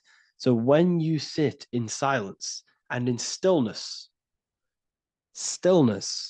I highlight the word stillness because stillness, when you are still, no information from your nervous system is being decoded by the brain. So when your body is still and does not move, your nervous system starts to relax and comes to a balanced state. Your brain starts to relax, it comes to a balanced state. The left and the right brain stop working, the nervous system stops working. Then, once the body, the material body is shut down, you then have access to consciousness. You can't access consciousness if the body's in such a busy state. If electricity is being fired every 2 seconds, your whole body's electrical. When you move your foot, that's electricity being fired from the brain to the foot instantly through the nervous system. Your brain, your whole body is a technological machine. So you must shut down the technological machine to access the divine that exists beyond the technological machine. Do you understand that? Did we create ourselves from the higher plane? When you say yes, you created yourself, you manifested yourself in this material form for a reason in this specific time and place. Wisdom books, are these available inside the university? Yes, they are. So anyone who joins the university, they all gain 50% off the store. So you can get anything you want inside the store for 50% off. Plus, you get the Book of Wisdom Volume 1 PDF for free. You get the Human Health Guide. Plus, you get all of the library books. There's a load of different books on occultism, symbolism, esotericism. Do you need to place your attention somewhere specific during meditation? You can do. Okay, you can do. So if you struggle, when you first start to meditate and you struggle to turn off the thoughts, think of the back of the brain, the back of your head. Don't think of it, place your attention on it. Okay, so when you place your attention on the back of the brain, this now shuts off thought because the back of the brain doesn't have any activation to do with thought. The front brain does, the neocortex. That's all to do with activation of thinking. So place your attention on either the back of the brain or your breath. What's more important, creating yourself or finding yourself? It's balance of both. So in order for you to create fully, you must have awareness of self and awareness of thought and control over the mental dialogue, the inner voice inside of you. Okay. When you control that inner voice, that is when you gain power. That inner voice is what brings commands into physical reality. Before you kick a football, there is a change in consciousness. There's a decision made in consciousness before the body takes the action. Therefore, every physical manifestation is a change of inner consciousness before it's a physical reality. You can have the reality you want through consciousness before physically having it. That's the secret to creating. But you must believe it like you know the sun is going to rise in the morning. That's how much you should know that you have that reality in consciousness through feeling and thought and imagination. And that's how you can truly create in your reality. Shrooms help with consciousness or ego. I can't really talk about that because I'm maybe uploading this to YouTube, unfortunately. But we need to clean our pineal gland first from calcification. Yes, definitely. You should go on a detox the body, because you can't really connect with consciousness if your body is in such a dirty state. Because the brain is, your nervous system is in a state of fight or flight, trying to fight off all these toxins. So when you meditate, you're probably going to be having thoughts all the time because your brain's firing, your nervous system's being attacked through toxins. So you must detox to have a true connection with the divine. Your diet plays a big role in your spirituality and mentality.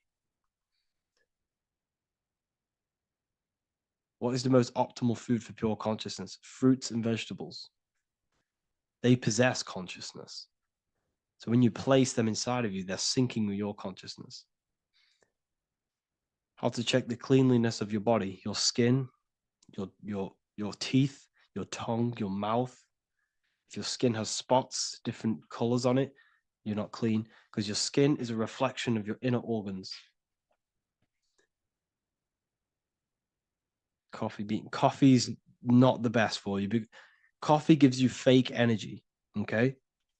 So what coffee does, that buzz you get off coffee, is actually the toxic effect of the chemicals reacting with your body.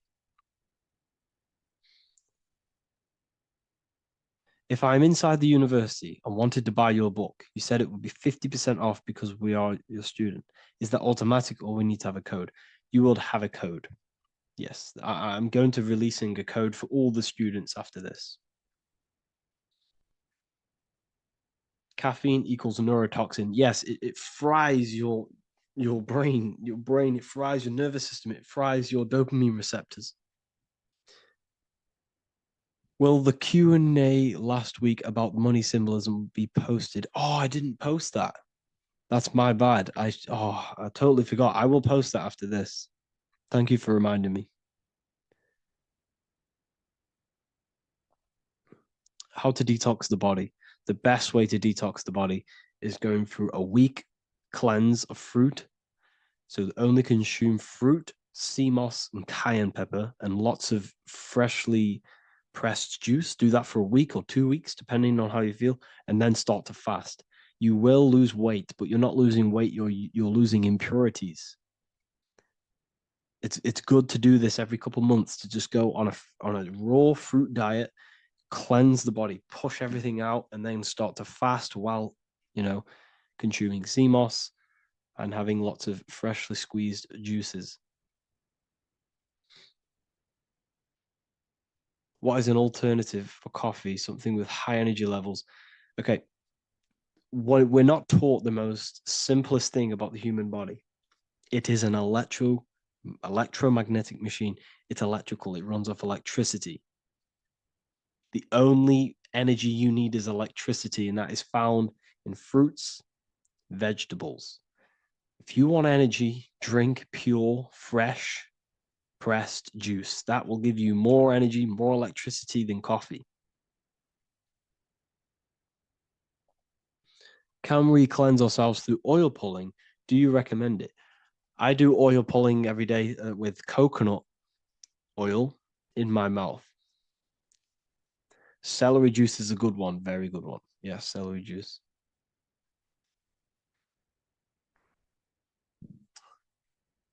Any more questions? What kind of music do you listen to when lifting? For me, rap, hip hop push me work harder, but I know it's terrible for my subconscious. Yes, very. At least you're aware of it. You should be definitely try and stay away from the hip hop music. Try and stay away from anything that's talking about anything negative, because it's all programming your subconscious. And your belief system is your reality, people. Your belief system is your reality. Okay. So look after your subconscious. That's what's controlling your actions. 90% of your actions on a daily basis are controlled through your subconscious beliefs. Okay. I listen to a lot of Pastel Ghost. I listen to a lot of, let me get my playlist up. It's all like background music for TikTok. Do you know what I mean? Like Pastel Ghost. That's mainly what I listen to. That sort of music. I don't know what it's kind of called. I don't know what that genre is called. Does anyone know what that genre is actually called? Because there's not much words in it. The reason I listen to it is because there's not much words in it. And, you know, it helps the subconscious. And I just love that music.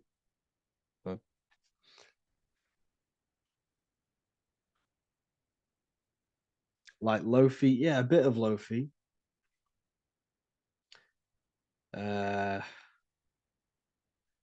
Most people won't even know this type of music.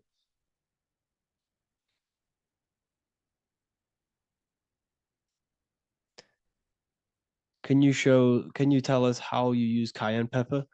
So I mix it with freshly squeezed orange juice every morning. So the first thing I have, empty stomach, I have a teaspoon of cayenne pepper, mix it in and just down it every morning. And sometimes at night. The feeling you get in your stomach after putting cayenne pepper on an empty stomach is absolutely amazing. It tingles in your stomach. It kills parasites. It kills all horrible organisms.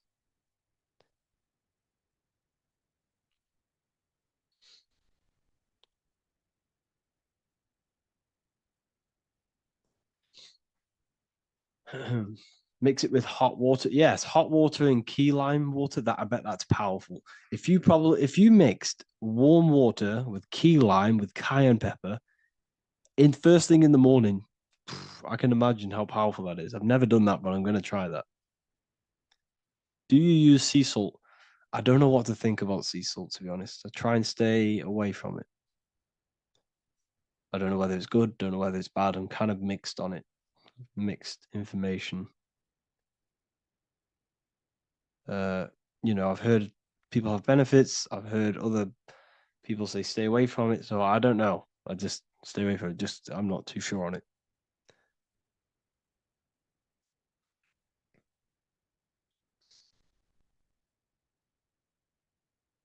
I drink fresh pressed celery juice every morning. Yeah, definitely. Is there any chance we could like move to like esoteric occult questions? The only reason I say that is because I might be posting this to YouTube, so it's like I don't want them I don't want them thinking I'm giving health advice because I'm not. This is what I do.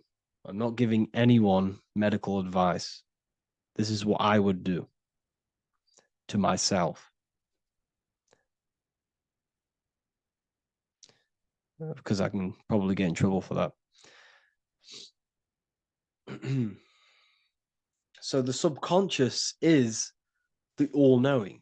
It is the all-seeing eye. The subconscious knows everything. Your conscious mind does not. Your subconscious knows every single cell in your body. Your subconscious is making your heart beat. It's talking to your heart. It's talking to every organ, every cell in your body is being connected and spoken to by your subconscious mind. It is the all-knowing. The subconscious has access to the astral plane, imagination, the fourth dimension. It has access to the mental plane, thoughts. It has access to the ethereal plane, energy. And has access to your physical body. It's the door. It's the portal. The subconscious is the portal to the divine. You must go through the subconscious in order to access the divine. Any coupon codes for book 2? Yes, inside the university, there will be a 50% off coupon code. Speaking of ancient civilizations, why did they use symbols to give us true knowledge? This is a very, very good question. Very good question indeed. The reason they use symbols is because symbols are their keys. They hide meanings. They hide things. For example, if it was written down, if all of this sacred knowledge that I'm speaking now was written down, it can be easily taken It can be easily misused. Someone can take it, read it, and steal it and misuse it and abuse the world and create horrible things. The reason they use symbols is because they're hidden. They hide the teachings. Only the ones who possess the key, that possess the knowledge, can read the symbol. So the symbols act as a guard towards this higher wisdom, this higher knowledge, which gives you power. All of the knowledge I teach you gives you power. And you can misuse it. You can misuse your imagination. You have no clue, unless you've put this into action, how powerful your inner consciousness is. You can become a Okay, listen. If you hate your job, it's not the job that you hate. Think about it. It's not the job that you hate. The hate is coming from your inner consciousness. It's the state of consciousness that you hate. So what does that tell you? You can change that inner consciousness to another reality, the feeling of another reality. You can become that consciousness within before you actually externally have it. And by becoming and knowing that reality, that's what produces effect on shaping your outer world. When you really, truly know that reality inside of you, of being free, of being wealthy, of having abundance, your outer world has no other choice but to rearrange itself to your new inner state of consciousness. That's what magic is. It's manipulating your inner state of consciousness. It's convincing yourself that you already have it, not believing it, knowing it. Okay? Knowing is different than believing. Believing is a lie. You should know thyself. Okay? So we can say that human overpopulation is intentional. There is no human overpopulation. We're all cramped in these cities. We're all cramped into one little place. We're not supposed to live like that. We're not supposed to live so cramped. This is why there's so many weirdos out in public. So many weird people doing weird things. This is when things start to go weird, and we shouldn't be living in this state, in this condensed state. We should be spread out. Okay. There is no overpopulation. It's just an illusion, because we all lived in such. Have you ever been on a plane? Have you seen how much land there is? It's crazy. There's no overpopulation. And how many people do they say there's in the world? There's not that many people in the world that they say. I think it's like 8 billion. I think they say there's 8 billion people. There's not 8 billion people. There's probably more like 2 billion. And the reason I say that is because I have a friend who only has like 300K followers. So that's a lot of followers, okay? And he gets recognized everywhere he goes. And he's into all this stuff. And he says, listen, the population is definitely not 8 billion or whatever they say. I think it's like a couple billion. It's probably more like 1 billion. How to properly manifest intentions. Thought, emotion, and imagination are the key. You must know that you have that reality. Don't believe it. Become that reality within your consciousness. All day long, as much as possible. Feel it. Imagine it. Say it. And have zero doubt. How to have zero doubt. You can't, well, okay, so the doubt, that little voice that will seep into your mind saying, you can't do that. You can't do this. That's your old voice of your subconscious program. Listen, the reason why most people fail in life is because they have trained their subconscious that they will fail. They have told and believed that they will fail. The reason I will succeed for the rest of my life is because I have trained my subconscious to say, I will win, I will succeed, I will solve any problem. That's my belief system. And if my belief system is that, then my external reality, my conscious mind will seek a way to fulfill that belief. It will seek to control and create that belief in my external world. It will seek to solve any problem. I've trained my subconscious mind to know that I already have the reality, to know that I'm abundant, to know that I have everything that I already need. Therefore, if any problem comes, I can sort it straight away. But most people have a different belief. It's not your fault. We've been kind of manipulated and told this, that they will fail, that they can't do anything, that it's too hard. And that basically casts a spell on the conscious mind, where your conscious mind is just like, no, I can't do that, because of this subconscious belief that you hold. So you must reprogram your subconscious that you can do it, that you will solve any problem, and that you are abundant. That's the reason why successful people succeed. It's because they have a complete different mind state, a complete different belief system in their subconscious.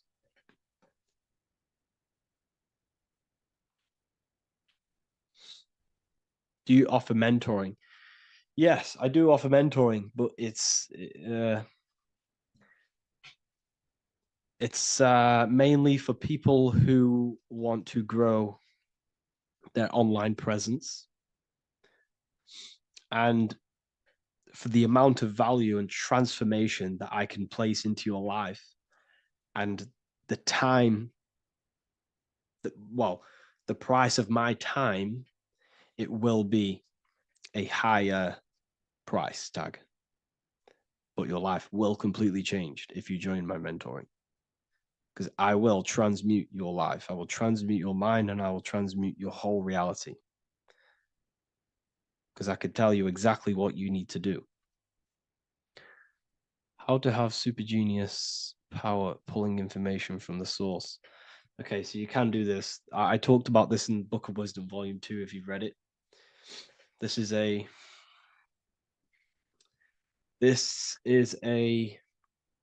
technique that Albert Einstein used. This is a technique that Thomas Edison used.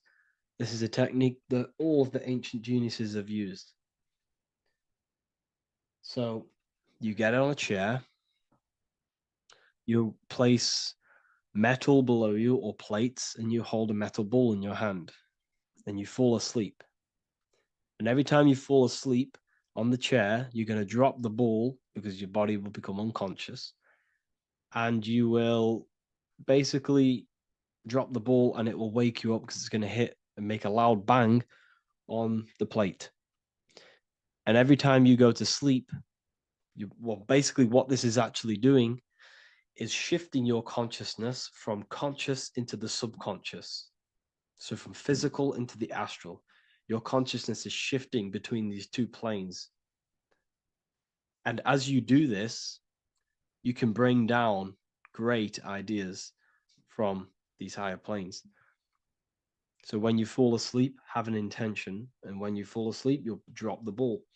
And when you wake back up, you'll have an idea, and you just got to write it down.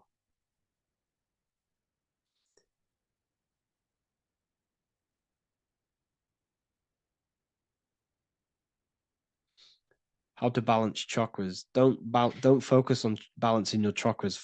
Focus on the mind. The mind is the cause of the chakras being blocked. If you have a blocked throat chakra, this is a problem in your mind, not the chakra.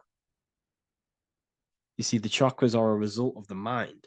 You transmute the mind, you can transmute the chakras and cleanse them.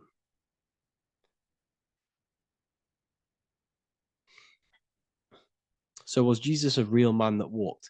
Okay, so I'm going to tell you something. Like, some of the things that I say in my reels, they are to catch attention. So if I say the first thing on the reel, Jesus never existed, straight away, you see that, it's going to trigger you. It's going to trigger Christians. It's going to trigger people. So yes, I do say things to catch attention. The reason I do that is because I have to, in order to catch attention. Maybe there was a Jesus who walked. So in the past, I have said Jesus never existed. Yes, This is to catch attention, to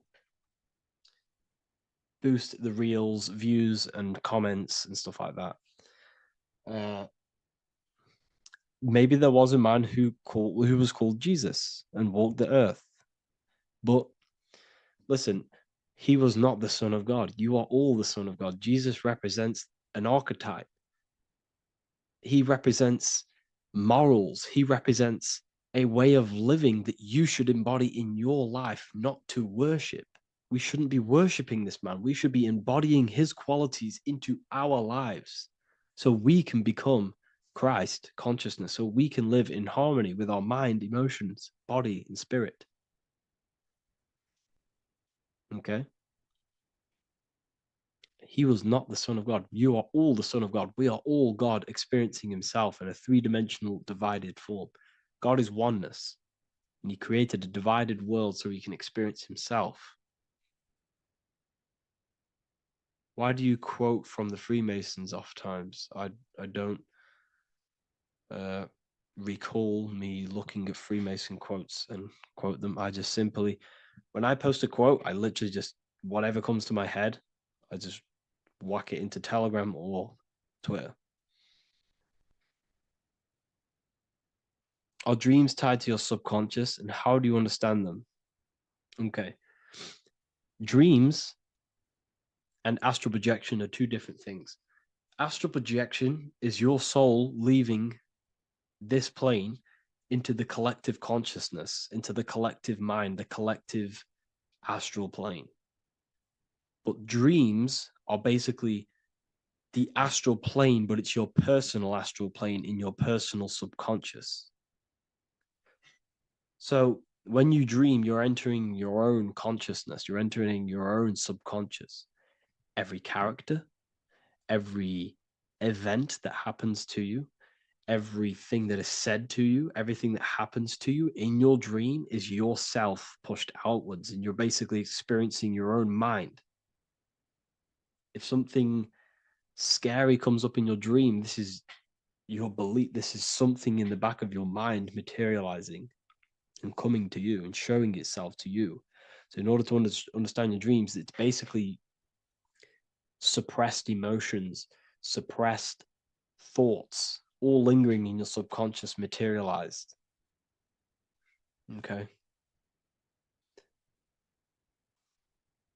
A few months ago, I'd have concurrent dreams of getting in a car crash that lasted for months. Then one day out of nowhere, I got into a really bad accident, and that low-key bugged me out. I didn't know if my mind was trying to warn me or what. You can explain that. Okay. If you are having dreams about having a car crash, this is a belief. Okay, so let me tell you something. Let's say you're a drug dealer, okay? And you live in fear every single day of the police coming to you. This dealer every day is worried, he's scared, and he lives in fear of the police getting him. He was believing it. This fear, this emotion he was feeling on a regular basis, repetition, and the emotion is basically impressing your subconscious. It's impressed his subconscious that deeply that he now believes it. It's now become a belief. So one day the dealer gets caught and he goes prison. Let me tell you something. He placed himself there because he created a program, a belief in his subconscious of the police. And his external reality is now in a prison cell.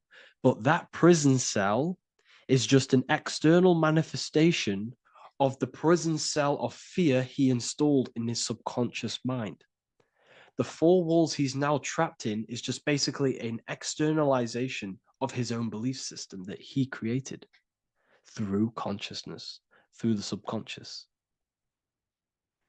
If you embedded your belief that you will be in a car crash, you will be in a car crash. He placed himself there. He materialized that reality through the thought, through the emotion, through the belief. he put himself there. You see? So if you were having dreams, this was maybe, it could have been anything. You could have watched a program when you were a child about a car crash, and that maybe scared you. Or you saw a car crash when you were very young, and that scared you, and that impressed your subconscious. Then you had a dream about it. Then you started to believe it. And then one day, bang, it happens. That's the power of the subconscious mind. It holds control over you. It holds control over every aspect of your reality, of your being. So, I hope you all enjoyed this live. I'll see you all inside Ethereal University. I'll be posting another lecture this week. And yeah, let me hold on.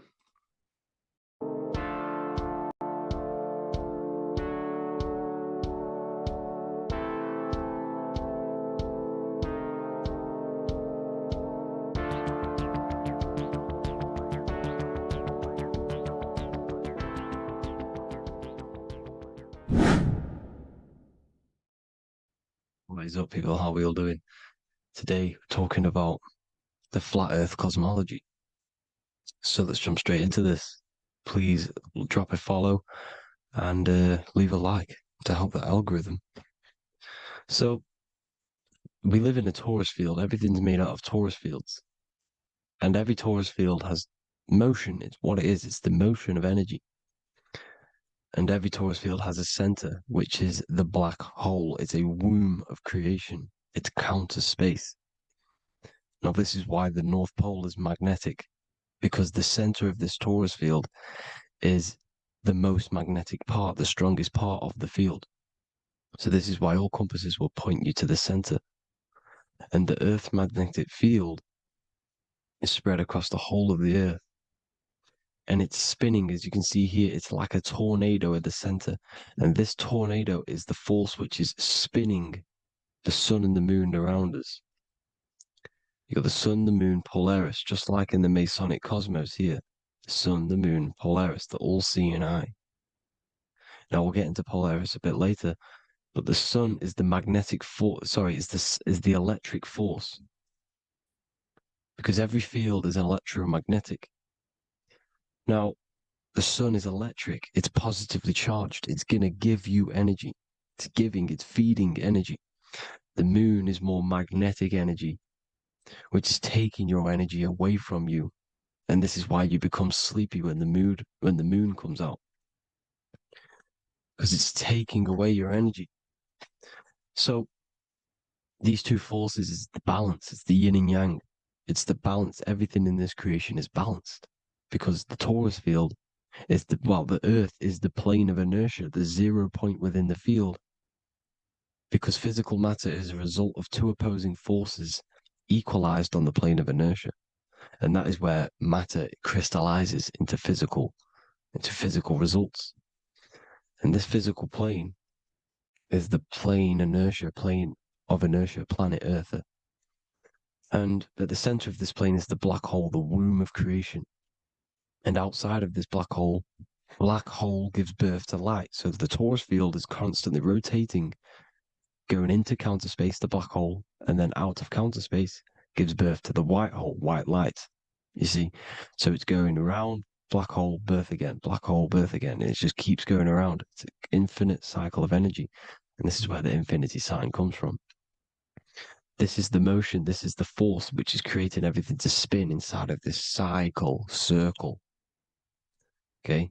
And it's making the stars spin. It's making the sun and moon spin around us, around this center point.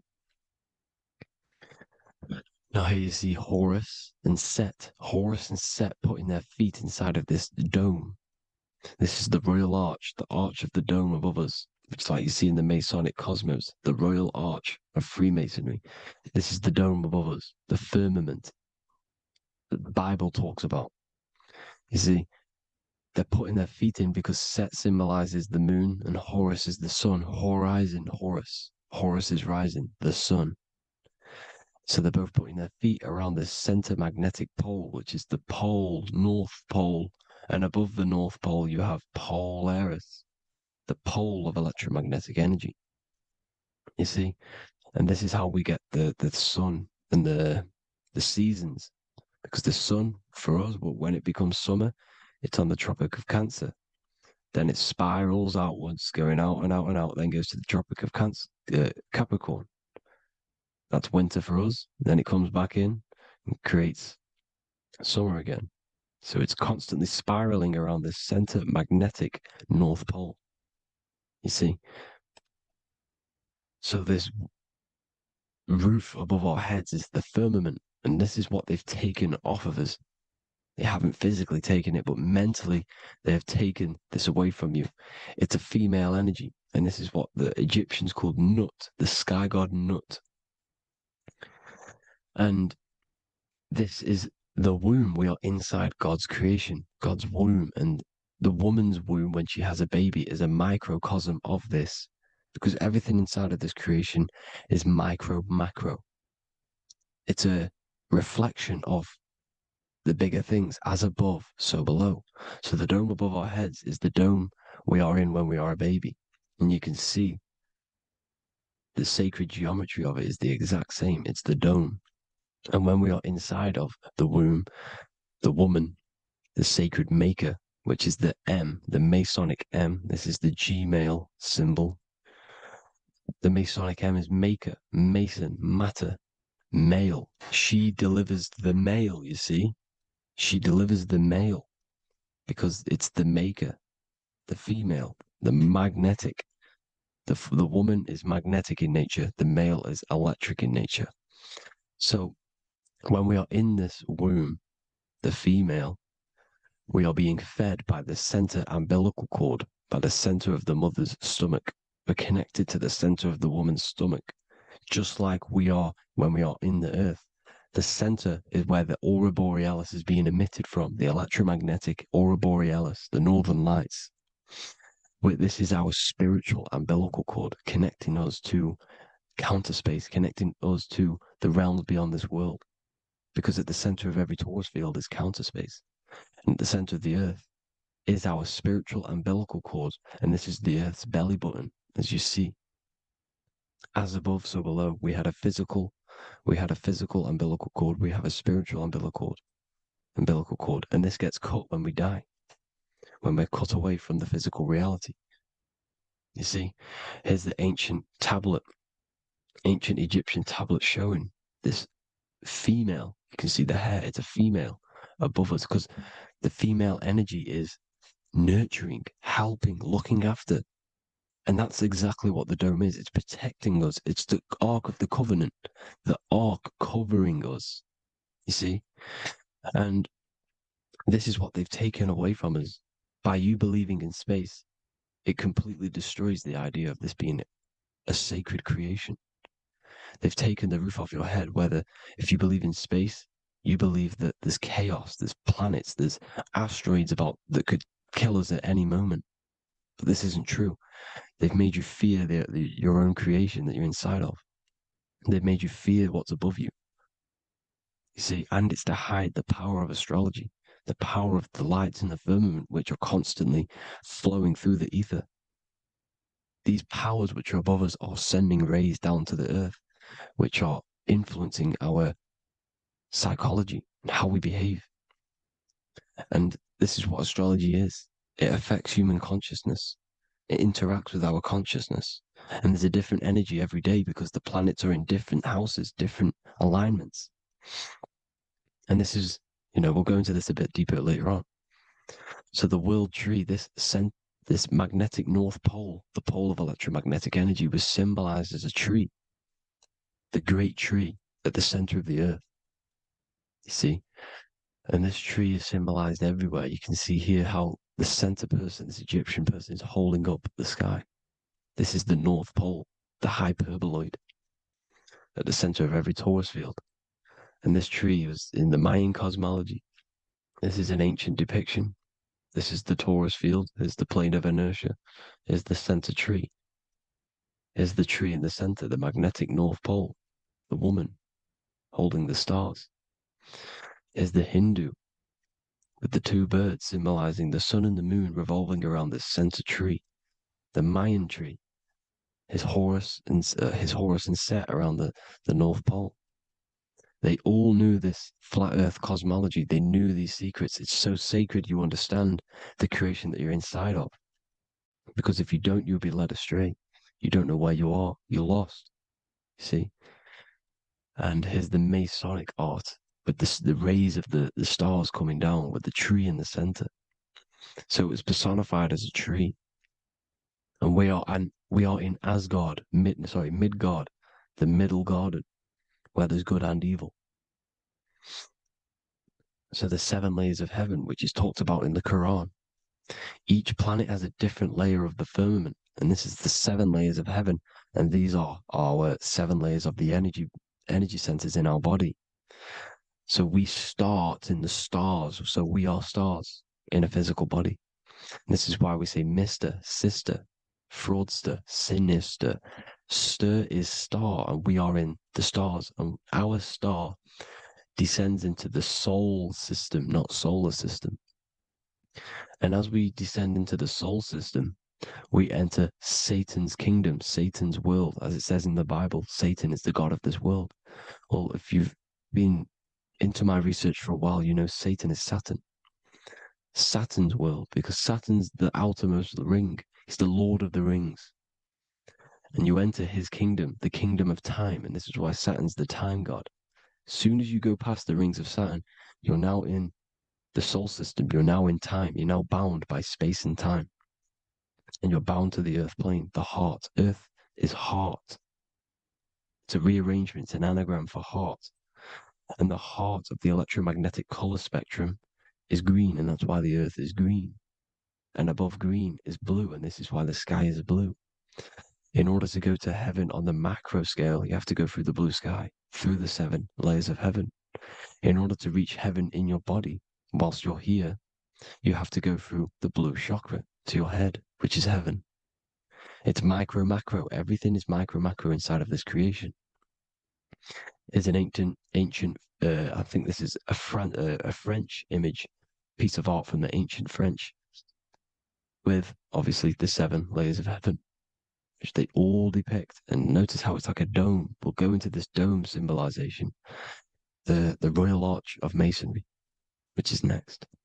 But these 7 layers of heaven give us the 7 metals, the 7 days of the week, the 7 diatonic tones, the 7 chakras, the 7 everything. It's God's favorite number. And this is why the Masons use the G inside of the compass, because the G is the 7th letter, and God starts with G. You see? So it's 7. God is 7. Here's another depiction of the heart, the soul system, the 7 layers of heaven. La Fermenta. You see, La Firmament, with the stars on the outermost layer. Here are the 7 planets: Jupiter, Mars, La Sophie, the sun, La Luna, the moon.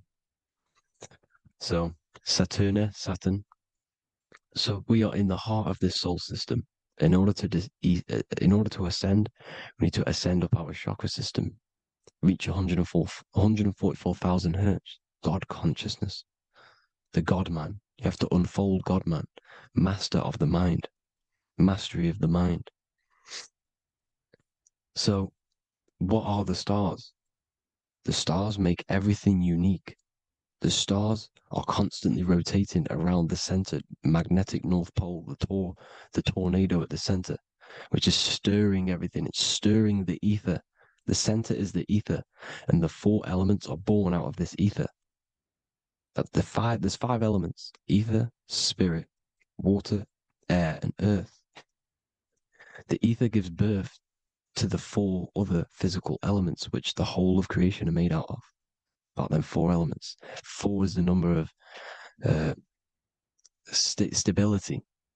You know, a chair, a table has 4 legs. It stables things. It's a foundation, and these 4 elements are the foundation of this creation. You see, and this magnetic North Pole is stirring this, and the 4 vibrational states of the ether are the 4 elements. Now let me get back to the stars. I just wanted to give you that. The stars are being stirred around this center point, center. It's stirring everything. And they're always in different alignments. Every millisecond they're moving in different placements of the stars. And the planets are called the seven wanderers because they're not fixed. The stars are fixed. But the planets they're called the seven wanderers, the seven layers of heaven, because they move faster and slower than each other. Each planet is slower and faster, has a different rate of speed it's moving.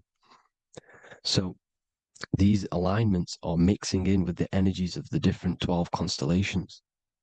And this is why you have a unique characteristic. You have a unique look, a unique energy, a unique personality. This is because when you were born and you took your first breath, that energy which was in the ether, because the ether is all around you, and energy travels through the ether. The energy that the stars were casting down and the energy that the planets was mixing in with the 12 constellations was in the ether. So when you came out of the womb and your first breath, because breath is spirit. Okay, so that first breath you took, that is the energy that is imprinted within your DNA, your soul. And you reflect that energy, you emit that energy. That's the energy that is with you forever until you die, till this physical body dies off. And that's what the stars are. The stars are giving a unique energy, characteristic, personality to every living thing. Every dog, every cat, every animal has a unique personality because it was born at a different time and place in the sky. Okay, the stars are your destiny. Now, the stars are constantly changing as well. If you look at stars through a telescope, they're constantly changing and forming different forms. You can see here, it looks like water. It looks like light through water because it's the ether above us, a sea of ether. And this light is being emitted through it, and it's just constantly changing, giving different energies, each star. So this is why this is what the zodiac is. It's the expression of energy. It's the expression of the stars. And each constellation has many different personality, different energies, different traits. Each planet has different traits, depending where your planets are, depending what energies you hold. No two person have the same energy. There's no one. It could be similar, but no one's the exact same. It's because of the stars. The stars are never in the exact same split place. The planets are always in different houses. So here's some Royal Arch symbolism. Here's the Royal Arch of Masonry, as it says here. The sun and the moon, the constellations. Here's Cancer, the seven planets, the seven stars. Here's the Royal Arch. This is the firmament. Here's the duality. Black and white, duality, good and evil, rest and motion, dielectricity, magnetism. See? So this is what the Royal Arch is. It's symbolizing the cosmic dome above us. The womb we're in. We're inside God's womb. And here's George Washington, the Freemason, inside of the Royal Arch. You see? With the G, the Masonic G, God, 7. Here you see another depiction of George Washington with the stars in the dome above his head, his Polaris, the sky vault, Polaris. We'll get into that later. Go inside of all of your ancient churches, you will see the dome. Go to the Vatican, you'll see the dome. All of your ancient churches have this dome because it's the dome above your head. The ancients knew this. This was known. We did not live in space. It was known back then. They all knew. This is Crown Court, which is one of the most important courts in the UK. You can see it's clearly so much Masonic symbolism. You've got the 4 pillars of Masonry. The Royal Arch is like an arrow pointing upwards to Polaris. His Disney World is under a dome. In his Polaris, the sky vault. You see? And also 666 in the symbol. Here's more 7 layers of heaven. Here's an ancient depiction. The firmament. Here's the astral plane outside of the firmament. The Royal Arch. You see? It's everywhere. Here's Polaris, the 8-pointed star. Polaris is in between the sun and the moon. It's at the center of the Taurus field. And Polaris corresponds with the pineal gland as well because it's the all-seeing eye. See? So is Polaris, the 8-pointed star, which is at the very top. It's the very center. It's on top of the North Pole. And it's an 8-pointed star that's always symbolized as an 8-pointed star. Here you see the Vatican. The Vatican is a giant key with an 8-pointed star. See, it's a key. Here's the dome. Here's the Space Delta, the USA Space Delta logos. Here you see the Egyptian god looking from the center of the North Pole, looking upward to an 8-pointed star, Polaris. An arrow pointing up to Polaris. Here's another, the bear holding a key with an arrow up to Polaris. 7 holds the key to Polaris. Here's an eagle holding a key above the North Pole to Polaris. Polaris, and here's another one. There's another bird, like a dragon, holding a key to Polaris. Because Polaris is definitely something to do with leaving this creation. Okay, maybe, I can't say for sure, but maybe it's to do with ascension, and this is why the Vatican hold the key to the 8-pointed star. And this is why the space, well, we all know space is a lie, but they're showing Polaris and its sacred symbology. Maybe it's to do with something leaving this creation, going to another. Here's some North Pole symbolism. As above, so below. You see the four seasons of the Big Dipper constellation going around Polaris. This is Polaris, this is the Big Dipper constellation, and this is the swastika. This image gives us the swastika, because all the symbols we use are created in nature. They're created somehow in nature. This is how we get them. As above, so below. This is the map of the North Pole with the 4 rivers looking like the Big Dipper constellation. It's the Masonic, here's the ancient cosmology with the 4, you see the 4 islands, Mayan cosmology, 4 islands. This is the alchemical symbol for Earth, 4 sections. The windows, because the center of the North Pole is a window to another dimension. The 4 lucky 4-leaf clover, which is supposed to be lucky. It's truth in plain sight. And here's Hitler looking at 2 flat Earth maps. So this swastika has been used for thousands of years, thousands and thousands of years. And it's symbolic for the most sacred land on this plane, the North Pole. Shambhala. Do some research on Shambhala, people. It's a it's a Hindu mythology about the sacred lands at the center of the earth. And it's known to be full of enlightened beings. And it's all symbolized at the center. You can see their paintings of Shambhala. It's all at the center, the North Pole. And it's known to be the most godly place ever, because it takes you to a portal to the higher places. And maybe this is something to do with Polaris, connecting you to this sacred lands at the very center. But anyways, people, thank you all for tapping in. Hope you all learned something. Have an amazing day. Please follow, subscribe, like, all the links in the description for the courses, the PDF. Please have an amazing day. God bless.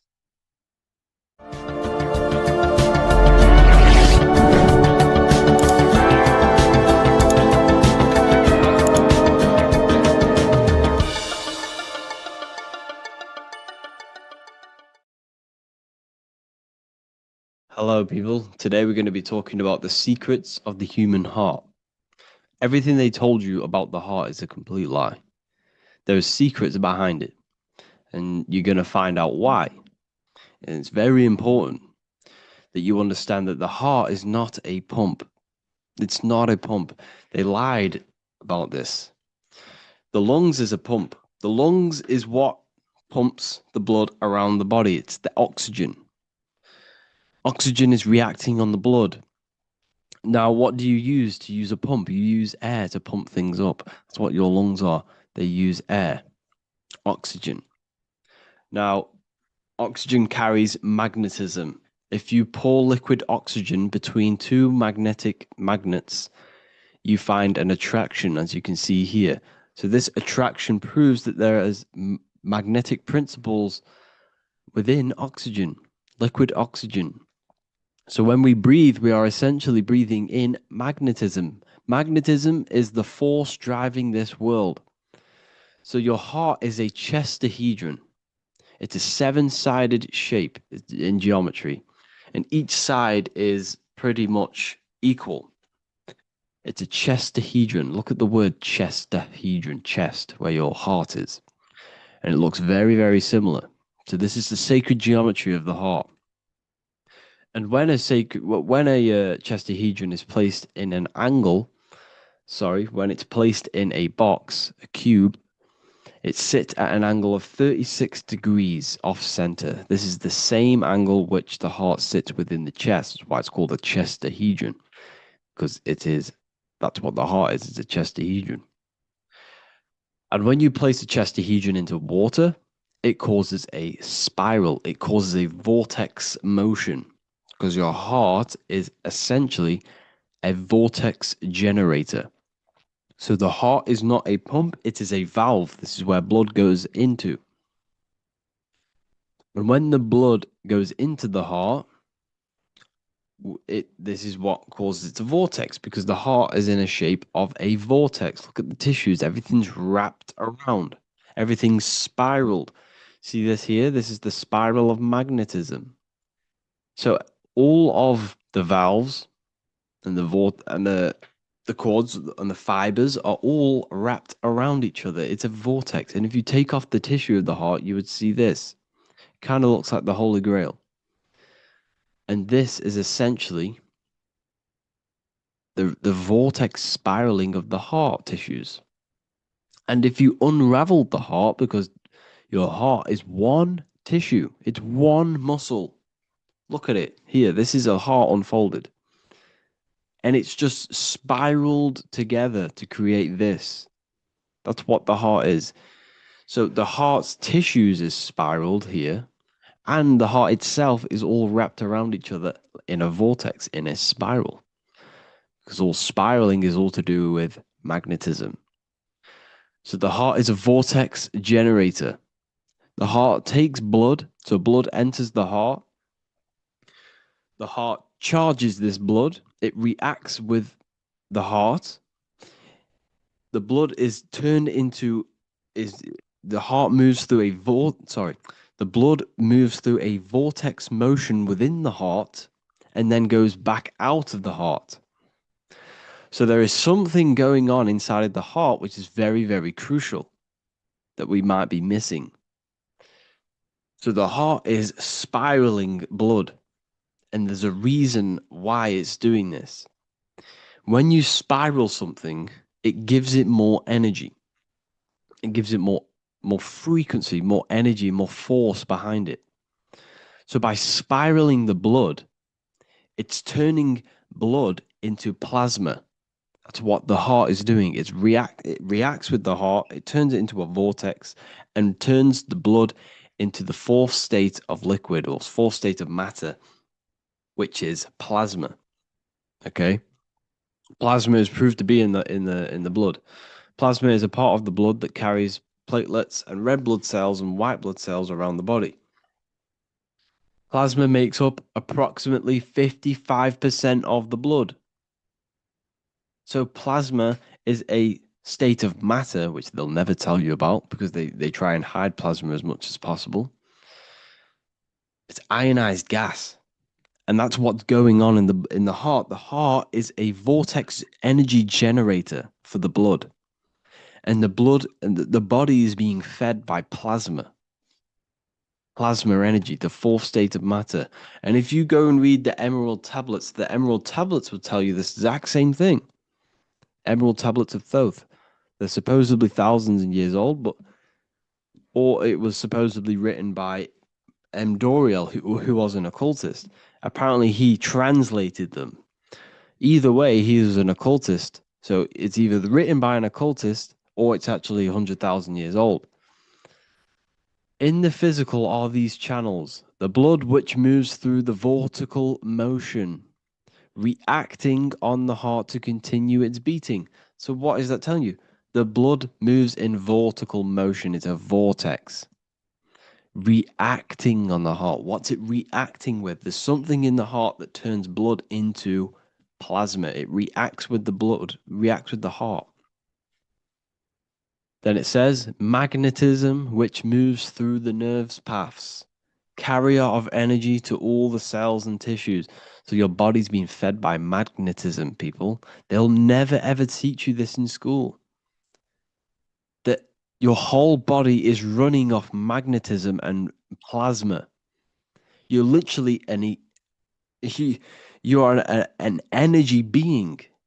When you understand this, you are made of energy. You're running off spiritual, etheric energy that you cannot see. They just teach you in school that you're running off blood and oxygen. It's way deeper than this. We're being run by magnetism. Magnetism is the driving force of all creation. Magnetism, which moves through the nerve paths and carrier of energies to the cells and tissues. Akasa, which flows through the channels, subtle yet physical, completing the channels. Personally, I think Akasa is plasma. Okay, plasma is Akasa. Completing the channels. Each one of the three attuned with each other, each affecting the life of the body. So all of these three things, okay, the heart, magnetism, and Akasa they're all working together to create the body, to create the life. Form they the skeletal framework through which the subtle ether flows. So it's telling you ether is real. Ether is the substance that connects the physical and the astral. It's your etheric body is where your chakras are. So your chakras are your etheric energy body. And these energies, these 7 energies, is what gives life to the physical form. They feed energy into the physical form. So the ether, subtle yet physical, is charging the body through the skeletal framework. So it's telling you this, and even the word heart has ether within it if you just rearranged A and the E. Put the H on the beginning of, put the H on the end of heart and you get earth. Because what the heart is actually doing, it's taking the energy of the electromagnetic field around us, which is everywhere, that everything is filled with magnetism and electromagnetism. The earth is a giant electromagnetic torus field, and all of this energy from the center is feeding directly into your heart. Because the center of this earth is the heart of the earth. The center of you is your heart. And the center of the aurora borealis, whatever you want to call it, this energy that's emitted from the center of this earth is feeding directly into you. And your heart is transmuting this energy from the earth to react with your blood, and your blood is then feeding your physical body through plasma. That's what's going on.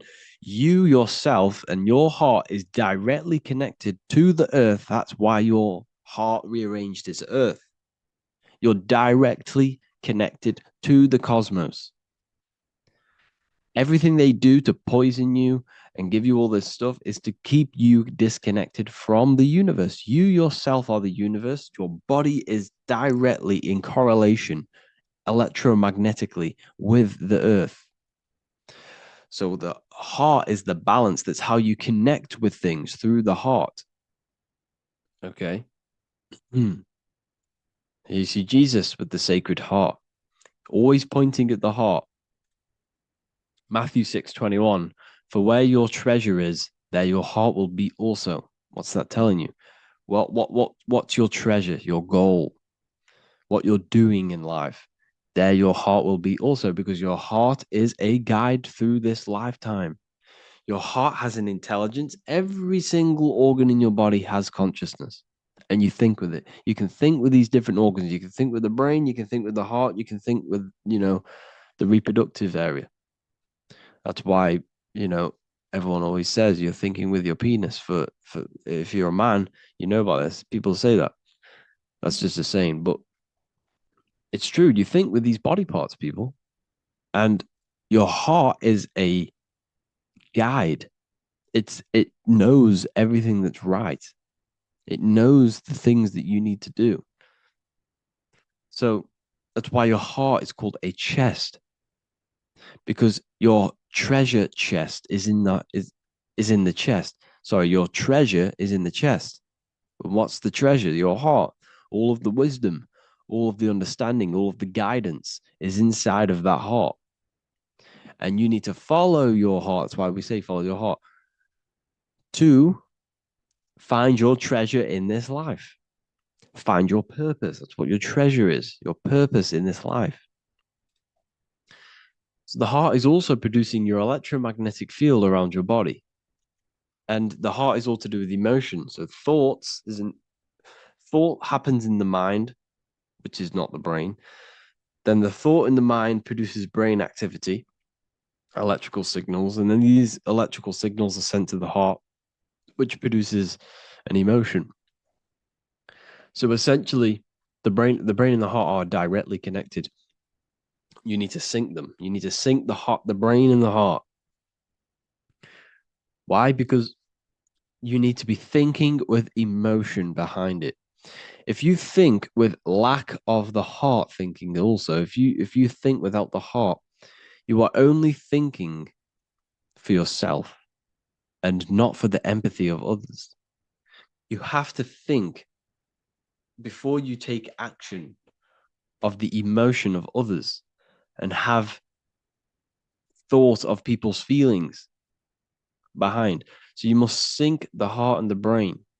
The actions you must take must be in line with your heart. Your heart tells you everything. Before you do something, you can feel whether it's right or wrong. You can feel it deep down within you. When you quiet in your mind, you can feel it. Where if you know when you're doing something wrong, especially when you're a child, because this, as you get older and you constantly do negative things, then yes, you can block out the heart completely. But deep down within people, they know what they're doing and they know whether it's right or wrong. You feel horrible when you do something bad. You feel it inside of you. And Manly P. Hall said, every time you go against the heart, you are destroying your electromagnetic field. It kills the magnetism of your body every time you go against it. Obviously, I don't know if this is true, but I agree with this. Manly P. Hall was an enlightened individual who understand the anatomy of the body, understand all of the occult things. And essentially, every time you go against your heart, you are killing the magnetism of your body, your cells, and everything about you. Because your whole body is magnetic. You have magnetic attraction all over you. So there's a saying, well, obviously in Christianity, what happens in heaven happens on earth. Well, what happens in the brain happens in your heart. Heaven is the head, earth is the heart. Every thought you think produces an emotion in the heart. Every single thought triggers an emotion. You know, when people say they got a broken heart, because all of that emotion is in the heart. Not in the heart, but in the invisible intelligence behind the heart. You must understand there's a consciousness, an invisible spiritual consciousness behind every physical thing. So your brain is dual, your heart is single. Your brain consists of two hemispheres. So when it comes to decision making in the brain, there can be confusion between the left and right hemispheres. This is why when people are confused. But the heart is a singular organ. And if you go onto Google and type in brain cells found in the heart, there are 40,000 neuron cells in the heart, the exact same cells which are found in the brain, in the cranial brain. This means that your heart is essentially a brain for your emotions. That's what it is. And your emotions tell you what is right and what is wrong. So every thought you think produces an emotion, and whether that emotion is good or bad will tell you whether something is right or wrong. So the heart is the guidance through this life, and your higher self resides in the heart. You have to follow the heart.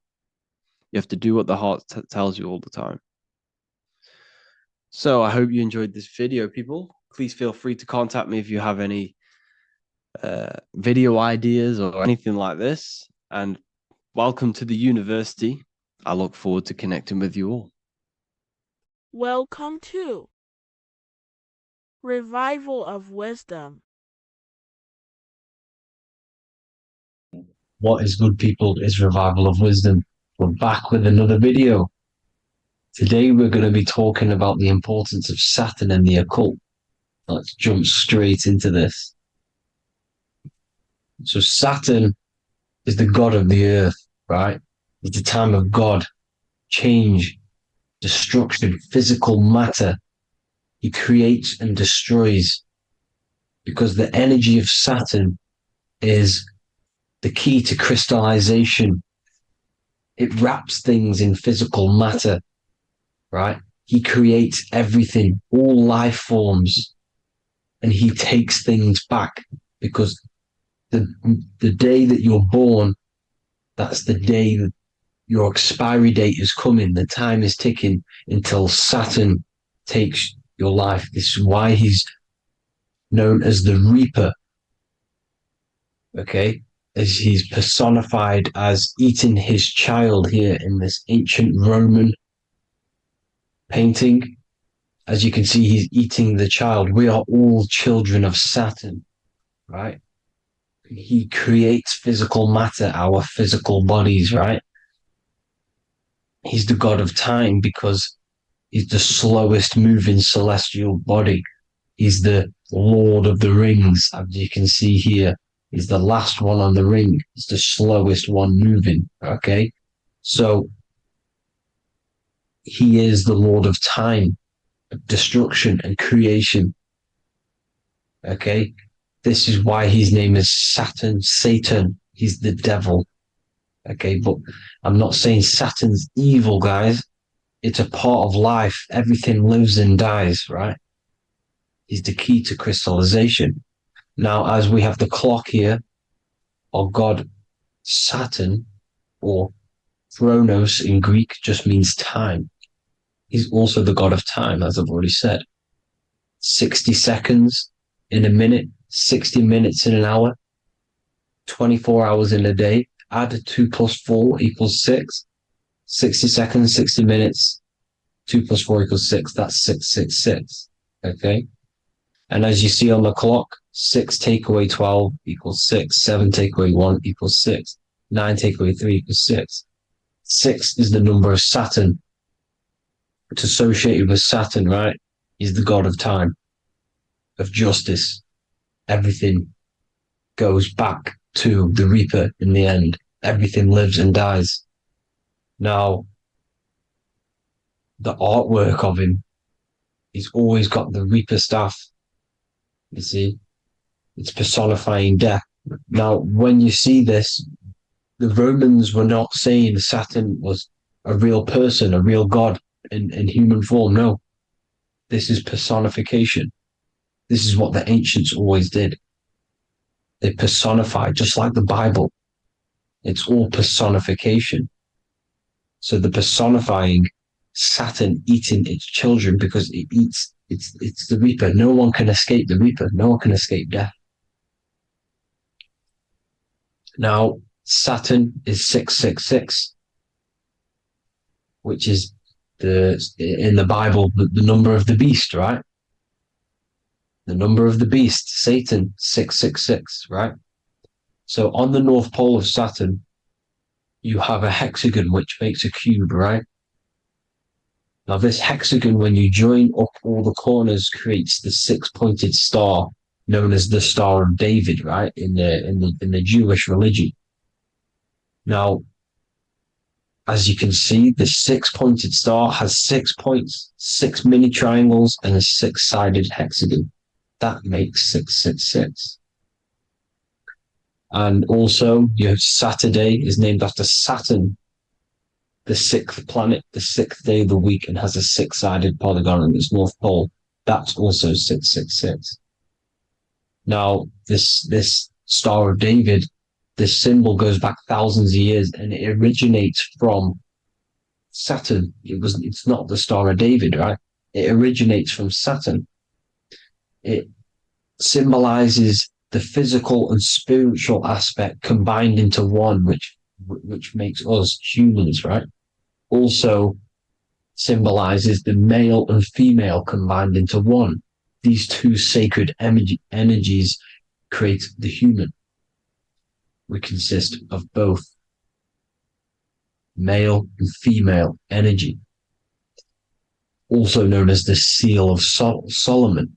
And we all know if Solomon was a real person, he talks about communicating with 72 demons. He could apparently, in the text, he could communicate with 72 demons, and this is sorcery. This is black magic. Now, this symbol is associated with hexing people. When you place a hex on someone, that is a form of witchcraft, which a hex is just a curse. When you're cursing someone, this is black magic. Now, the black magician would stand in the middle of the symbol and cast his spells onto other people. Now, this symbol is obviously on the $1 bill, twice on the $1 bill. And it's very, very ancient symbol. And it originates from Saturn. And let's keep going. So the cube. So I've just said how you see the cube on the North Pole of Saturn, right? The cube is limited. It's a 3D shape. It symbolizes limitations to the physical 3D dimension, the third dimension, the physical realm which we are in. Now, as you can see, the color associated with Saturn is black, right? Black is infinite potential. Black is the creation of all things before there was light. Light is born out of blackness, darkness, okay? Now, black is physical matter. And as you can see, the black cube, black symbolizing physical matter, the cube being limited, as the physical realm that we are in is limited. It's not like the fourth dimension where everything can exist in a thought. The third dimension is limited, right? And this is what Saturn is. It limits you to the 3D 666. Your body limits you to your physical body. Now, these black cubes are placed everywhere. As you can see, Australia, Denmark, Manhattan. There's one in New York. As you can see, the Apple have a cube. The Nintendo GameCube. Trump Tower is a black cube. This is worshipping the energy of Saturn, the god Saturn. Okay, it's not a god, it's a celestial energy. However, it rules over Earth because it pretty much created the physical realm. Now, as you see, when you go to a funeral, you wear black, a black suit symbolizing Saturn, which is the color associated, black. And as you see in Mecca, they walk around the black cube in rings. As you can see here, they're stood around in rings, like the Saturn, the rings of Saturn. The Mercedes symbol.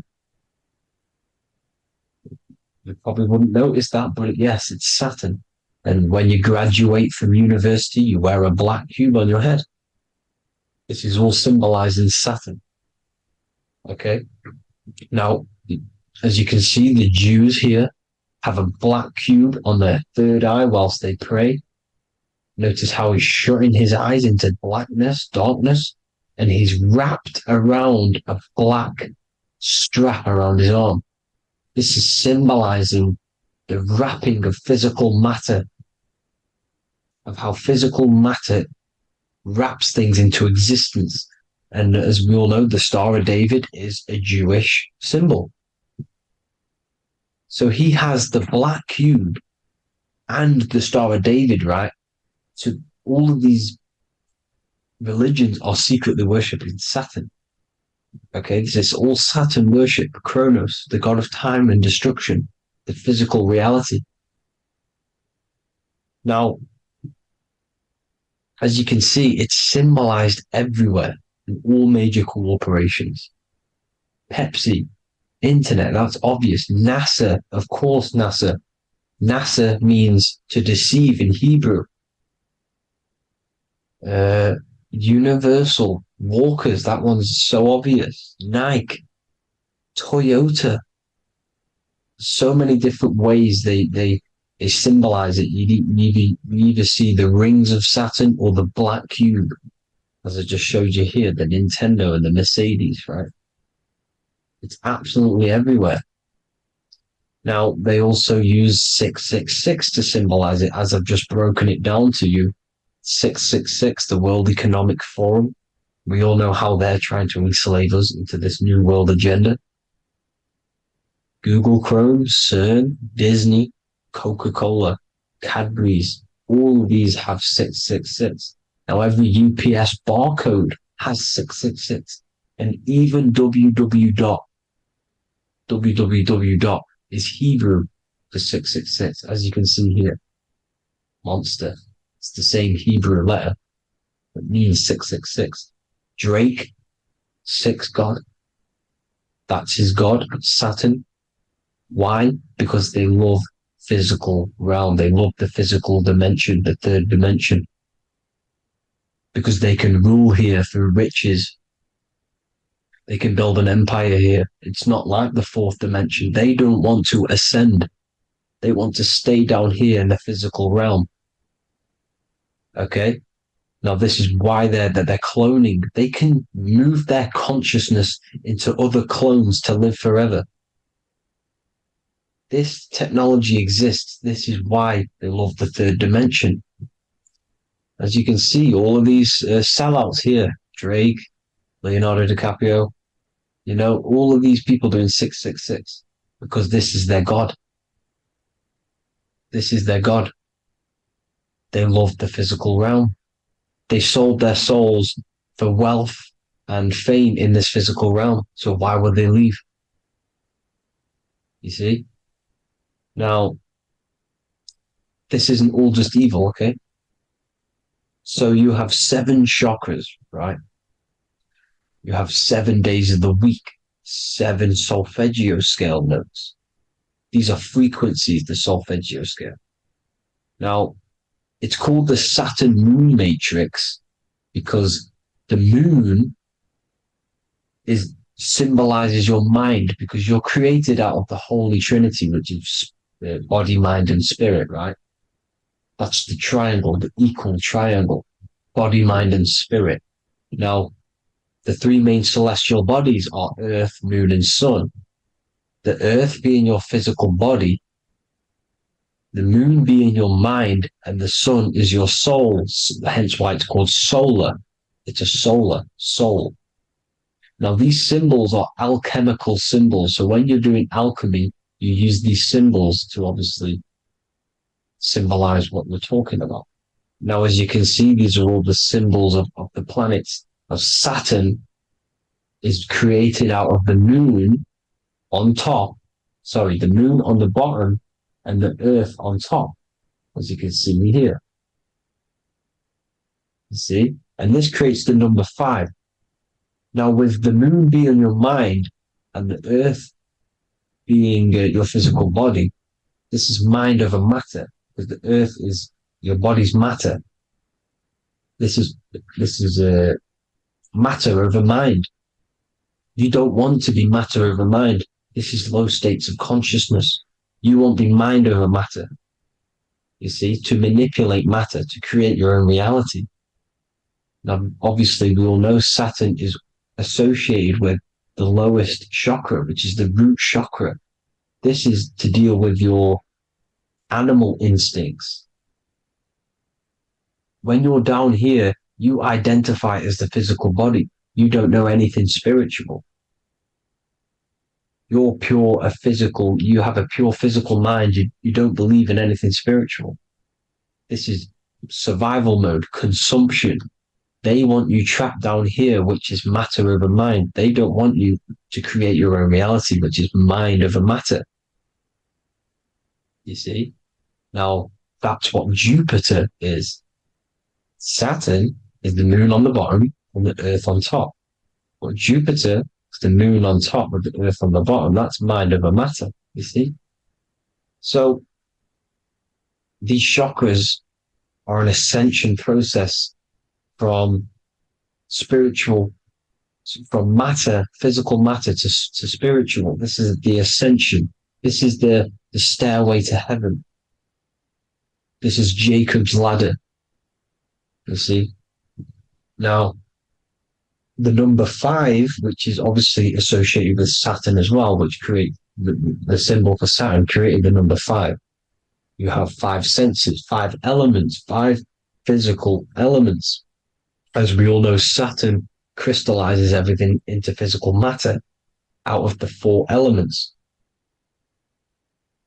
5 fingers and toes, 5 points of man. Okay, the number 5 is the number of justice. Saturn holds things back. He restrains things from you, makes you learn the lesson. Now, 666 is not all evil. 666 is the atomic structure of the carbon atom. 6 protons, 6 electrons, 6 neutrons, right? We are carbon-based life forms. All life forms are based on the bonding properties of the element carbon. Because Saturn crystallizes everything into physical matter. Now, the Masons symbolize this with the checkered boards. They have the black square, which is obviously matter, as I just said, the black cube, and spirit is the white square, because white is eternal light. White and light, you see? Black is physical matter. Now, this is what we are. The point of our soul is to transmute from matter to spirit, but these are interchangeable. This is the constant cycle between spirit and matter, spirit and matter. High vibrational matter turns into spirit. Low vibrational spirit turns into physical matter. You see? Now, we are carbon-based life forms. This is what 666 is, the number of the beast. When I say we, the physical body is the beast. It's the animal. It's the carbon suit to operate in this physical dimension, in this physical realm. See? It's the vehicle used to operate in this physical realm. But your mind isn't from this physical realm, you see? The brain is the physical manifestation of the soul. Okay? So, as you can see here, the spine is an extension of the brain. Everything goes back to the brain. This is literally what your physical body is. You see, this is the nervous system, and everything reports back to the brain, and everything's controlled from this control center. And this spinal column, at the top of the spinal column, is your third eye, which is known as the pineal gland. And this is the seat of consciousness. It's the center of consciousness. That is your true self, pure consciousness. This body is just a physical body. This body is mortal. This body runs out, but your consciousness lives forever. They don't want you knowing this. This is why they keep you down here in your lower chakra. They want you to believe everything is just physical. They don't want you to believe in the spiritual side of reality. Because this way they can manipulate you, right? They want you matter over mind because they know your mind creates reality. They know your mind is the root cause of reality. You manifest your own reality from the inside out. So this is why they control your perception of reality. They control your information in order to manifest their new world order. You, who are ignorant to knowledge and wisdom, you who are ignorant are manifesting their agenda. because you accept their information and their perception of this reality. Now, this is why they tell you the globe model, the heliocentric model, to trap you into physical matter. Now, if you understood about this true form of this realm, you'd understand that there's a spiritual side behind everything. The spiritual side, something has to exist. The root cause of reality is higher planes of existence.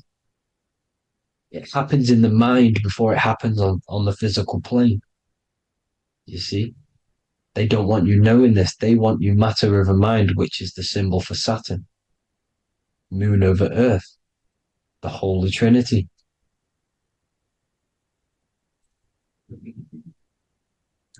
Now, as you can see, the cube also makes IXXI. This is Roman numerals. This is Roman numerals, and when it's translated from 9/11.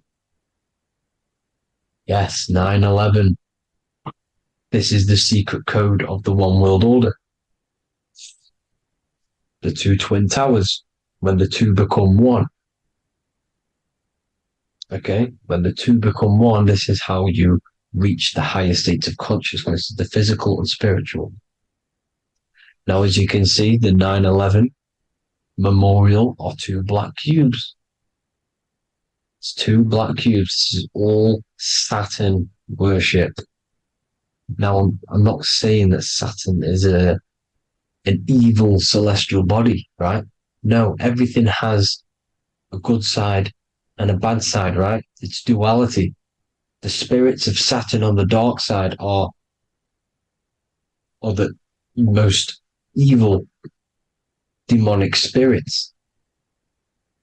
Now, these are the spirits that these are invoking through these rituals, right?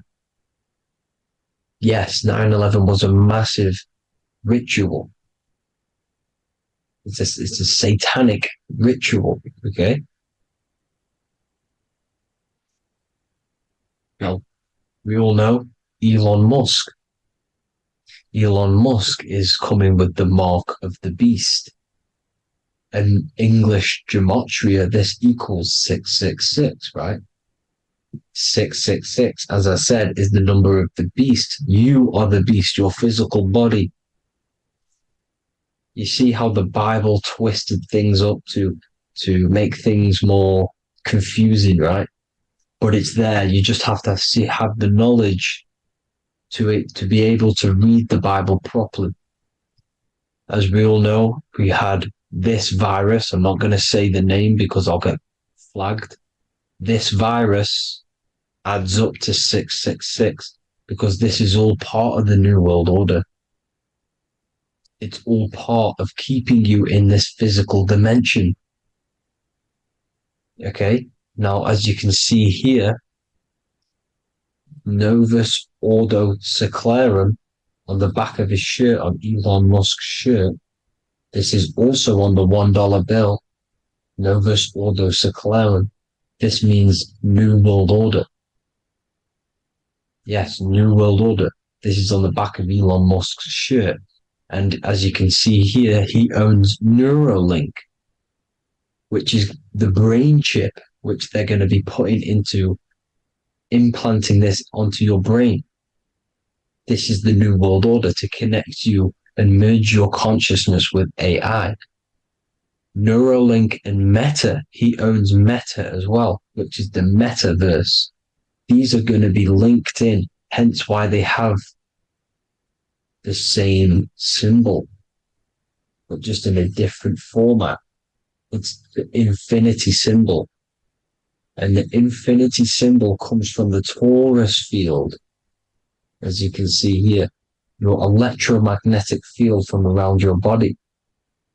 Now, the end goal is for this New World Order is to trap your consciousness inside of an alternative reality being projected from the metaverse.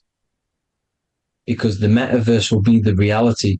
Neuralink will be the brain chip inside of your brain, projecting your consciousness into an alternative reality while they harness your energy of your physical 666 body. Now, this stuff gets real deep, people. Now, this is the end goal of the New World Order, is to connect you with AI. This is why they're trapping you and keeping you in these lower states of consciousness in the Saturn-associated root chakra, so you don't find out about the spiritual side of reality. Because if you knew the truth of this reality, you wouldn't connect to AI. You see, you have the power within you to travel to other worlds, the astral plane, for example. You travel to different worlds when you are sleeping. Okay? They want you to know it's just a dream.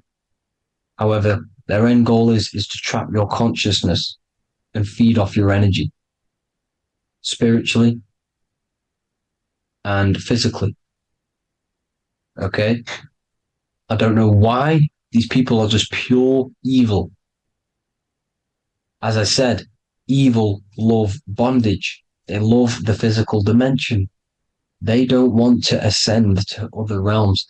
These evil love the third dimension. This is why evil spirits will inhabit bodies, exorcisms, because they miss being in the physical realm. They miss it. Evil love bondage. So this is why they're cloning and putting their consciousness in clones to stay in this third dimension, to stay as further away from the source as possible. Okay? This is why they're doing it. And this is how it's all linked in. So I hope you all enjoyed this video. Hope you gained some wisdom. Please feel free to join the Telegram. And please leave a like and a subscribe. Thank you all, people. God bless.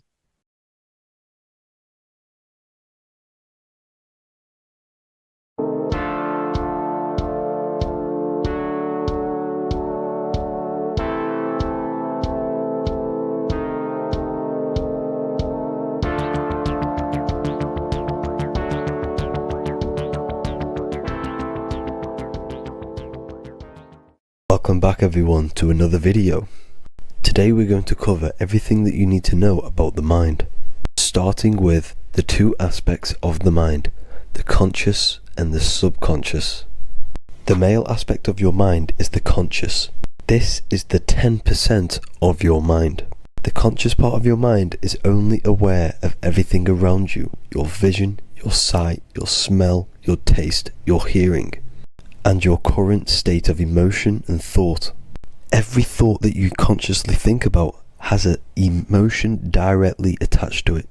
That emotion is then impressed onto the subconscious part of the mind. The subconscious part of the mind is the female aspect of your mind. It is also a whopping 90% of your mind. Subconscious mind is controlling all of the subconscious processes which happen within your body. For example, your subconscious mind is controlling your heartbeat, your digestion of food, and all of the things that you do not have to tell the body to do. It is the hidden part of our mind which is controlling all of the hidden things.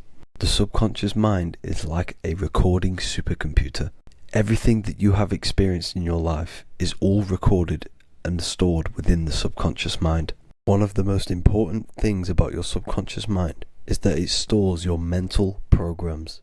Everything in the subconscious mind manifests into behavior and actions within the body. Your daily basis routine and habits are all mental programs within your subconscious mind. These mental programs are created by mainly two ways. 1, repetition, and 2, emotional impact. The repetition is fairly simple to understand. The more you do something, the more it impresses onto your subconscious mind and becomes a program. That program will then manifest into your behavior. However, with the emotional programs, they work a bit different. The stronger that you feel an emotion, the stronger it is impressed onto the subconscious mind. And then that emotion becomes a program. For example, you had a very traumatic moment happen when you were a young child.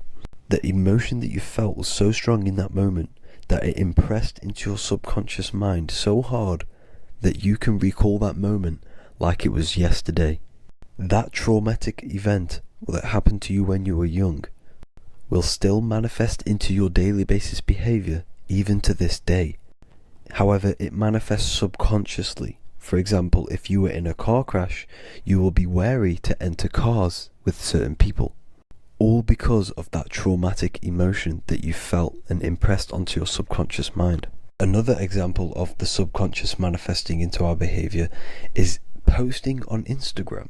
Most of the time, the reason why you post is because your subconscious mind is seeking gratification. So before you actually do something, question yourself and find out the root cause of why you are doing this. Another thing that you need to understand about the subconscious mind is that it takes everything you say and hear literally. So for example, if you go and say, "You are an idiot" to someone, your subconscious mind will only pick up the word idiot.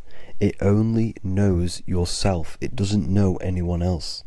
You are casting a spell on yourself just by saying that to someone else. This is why the golden rule is to treat others like you'd like to be treated. Now, you can rewrite these programs which are already in your subconscious mind. However, it does take consistency. You have to change these programs which have been running for years. And by changing these programs, you change your behavior, because these programs manifest into your behavior. The best way to do this, personally, is to listen to affirmations first thing when you wake up in the morning, and do this for 10 minutes every single morning.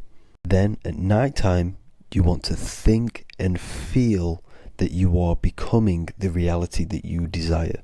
The more that you feel this reality, the more it will become a program and impress your subconscious mind. For example, you're trying to gain financial freedom. If you trick your subconscious mind into creating a program saying that you are financially free, this will manifest into your behavior. You will start doing more work. You will start looking for ways to make money. Your mind will be set on the frequency of money and financial freedom. Therefore, you will receive thoughts based around this program. If you take enough action, your life will dramatically change because of this program that you created in the mind. This is why we call it a mindset, because your mind is a frequency tuner which sets its frequency onto different thoughts, because thoughts are frequency. If you fill your mind with a specific frequency, you will gain thoughts and ideas based around that frequency. To create a stable mind, you need to master your emotions. You need to change your mindset. Everything that you experience is neutral. Based upon the mindset that you see it, you either give it a positive or negative charge. By understanding this deeply, you will then control your emotions. I hope you gained some wisdom and enjoyed this video. Please, if you can, leave a comment and a like, and subscribe to the channel if you like this content. Love and light to you all.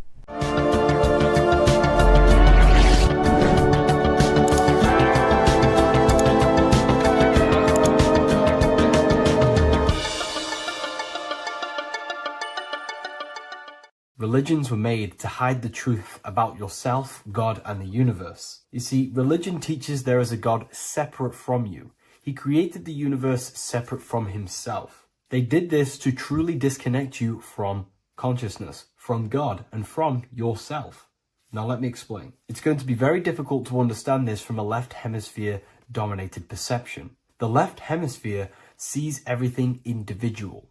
The right hemisphere sees the whole. For example, if you're walking through a woods, the left hemisphere sees individual trees, leaves, twigs, and branches. The right hemisphere sees the interconnectedness of the whole woods. We've been trained our whole life to be trapped in the left hemisphere, to think logically, scientifically, with evidence. This way of thinking traps you in illusion, division, and separateness from everything. Plus, in science, they teach you the universe exists outside of you. You exist in a universe, and the universe exists whether you exist or not. This is completely false. You are the universe experiencing itself. There is only one person in the universe. There is only one awareness in the universe, and that is God. That is your consciousness, not your name, your job, your reputation, your thoughts, your beliefs. That is not God. God is the infinite awareness that you are, the alertness, the essence of life. You are an individual. You have a dual nature, an inner world, consciousness, and an outer world, this physical body.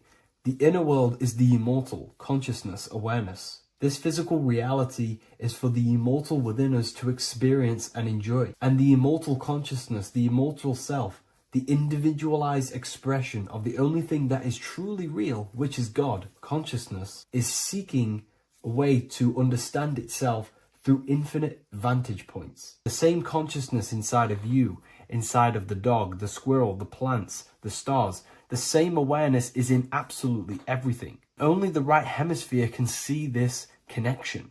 The universe is one mind separated into the infinite bodies and life forms. This is why scientists tell you that the universe is forever expanding. It's truth in plain sight. Because the universe is the mind, and the mind is always seeking more vantage points to understand itself. And the mind is always expanding into new realms of thought. The mind cannot be filled up. It does not exist in space. However, human awareness, human consciousness is very sacred. And the reason why I say that is because humans possess a two-way consciousness, unlike a dog, an animal, or a squirrel, for example. The dog looks in the mirror. It is not aware of itself. It doesn't look in the mirror and see that it needs to improve something. However, humans, we can look in the mirror and say, who am I? Where do I come from? And I need to change this aspect of me. I'm lacking in this area. Dogs do not have this awareness. They function only on their immediate surroundings, on survival and instinct. Human awareness is special because we have the ability to reflect on the self. We can question our consciousness. We can question, who am I? Where do I come from? And where am I going after this? The human mind has no limitation. We can surpass our animal nature and rise to a godly nature. This is the whole purpose of reaching Christ consciousness, which is just an ideal consciousness where we have control over self and we know who we truly are. Humans have been given the tools to awaken. Our five senses are locked only to perceive the physical world, but the mind holds the gateway to understand the unseen aspects of reality. The mind holds the secrets to the universe and consciousness. We just have to study ourselves to understand God. We are all individualized aspects of consciousness. There is only one pure consciousness in the universe, but we're fractaled into infinite life forms, experiencing this consciousness in a different form, molding this consciousness into individual egos and individualized consciousness. Me and you are made of the same fabric. However, I have thought different things, believed different things, experienced different things, which has conditioned my consciousness to be my own individualized aspect of God. And that's what makes me, me, and you, you. God is the creative power within us to turn thoughts into physical reality, to create things. We are a creator. Each one of us is a miniature earth, creating and building in this physical 3D reality. Our consciousness holds power over the 3D reality. We can mold it and create anything we wish. However, we have been conditioned to live like an animal, living in our animal nature, eating, surviving, lusting, and these low-level desires keep us trapped from figuring out our creative power. This is why the ancients always depicted God inside of the brain. Even in ancient Christian artwork, William Blake, Anton Raphael, all depict God inside of the brain. Why is this? Because God is our creative power. The spinal column acts as a type of ladder of consciousness. If you just think about sex and act on sex, eating, consuming, and living in a survival animalistic state, then your consciousness is functioning on the lower end of the spinal column, where your reproductive organs are and your gut organs are to consume food. In order to activate the God within us and to us to truly know God, we have to be aligned with the God consciousness. We have to unlock the God within us so we can truly actually experience God and understand it. However, God exists beyond our personal consciousness, beyond our human identity. in secret societies, satanic rituals, and satanic societies. They are seeking a way to escape the human identity through ritual work, meditation, and trance-like states. A trance-like state is like the state that you enter just before you fall asleep, where there is no thought present in your mind, because you are not the mind, you are the observer, you experience the thoughts. And when we escape the human identity through rituals, meditation, or trance-like states, we can actually experience beyond the veil of this material world. However, satanic rituals do this in a negative way. Satanic rituals include ways to make the human mind tap out by pushing the human minds to the limit through pain, suffering, and even torture, to allow the mind to pass out so you can temporarily pass on the veil of the physical world and escape the limitations of the human identity and the human thinking mind. Now, you do not have to do it this way. You can experience the divine and beyond your human identity through many different ways, such as deep, deep meditation, rising above your thoughts, and setting 3 alarms, one for 6 a.m., one for 6:30, and one for 7:30. And when you wake up at these times, what you need to do each time you wake up is allow your mind to stay awake but your body to fall asleep. And you will enter this trance-like state. And you can gain ideas, experience lucid dreams, and maybe even astral project. All of these rituals in secret societies and satanic societies is all about escaping the human identity and experiencing the divine planes beyond the physical. To wrap all of this up, this is all about consciousness. Consciousness is the infinite awareness of the universe, just fractaled into separate bodies. And this consciousness is seeking a way to understand itself in infinite angles and vantage points. And religion was made to cut off your connection to the divine planes beyond this world and beyond your self-identity. Therefore, if you want to know God, you have to study the attributes and qualities of God, such as geometry, numbers, consciousness, the mind, the subconscious, human anatomy. All of these things are aspects of God. We have to study ourselves and study nature so we can see God. God is the infinite awareness of the universe. If you love this video, please leave a like and share it with a friend. I'll leave a link in the description for the Book of Wisdom, Volume 2.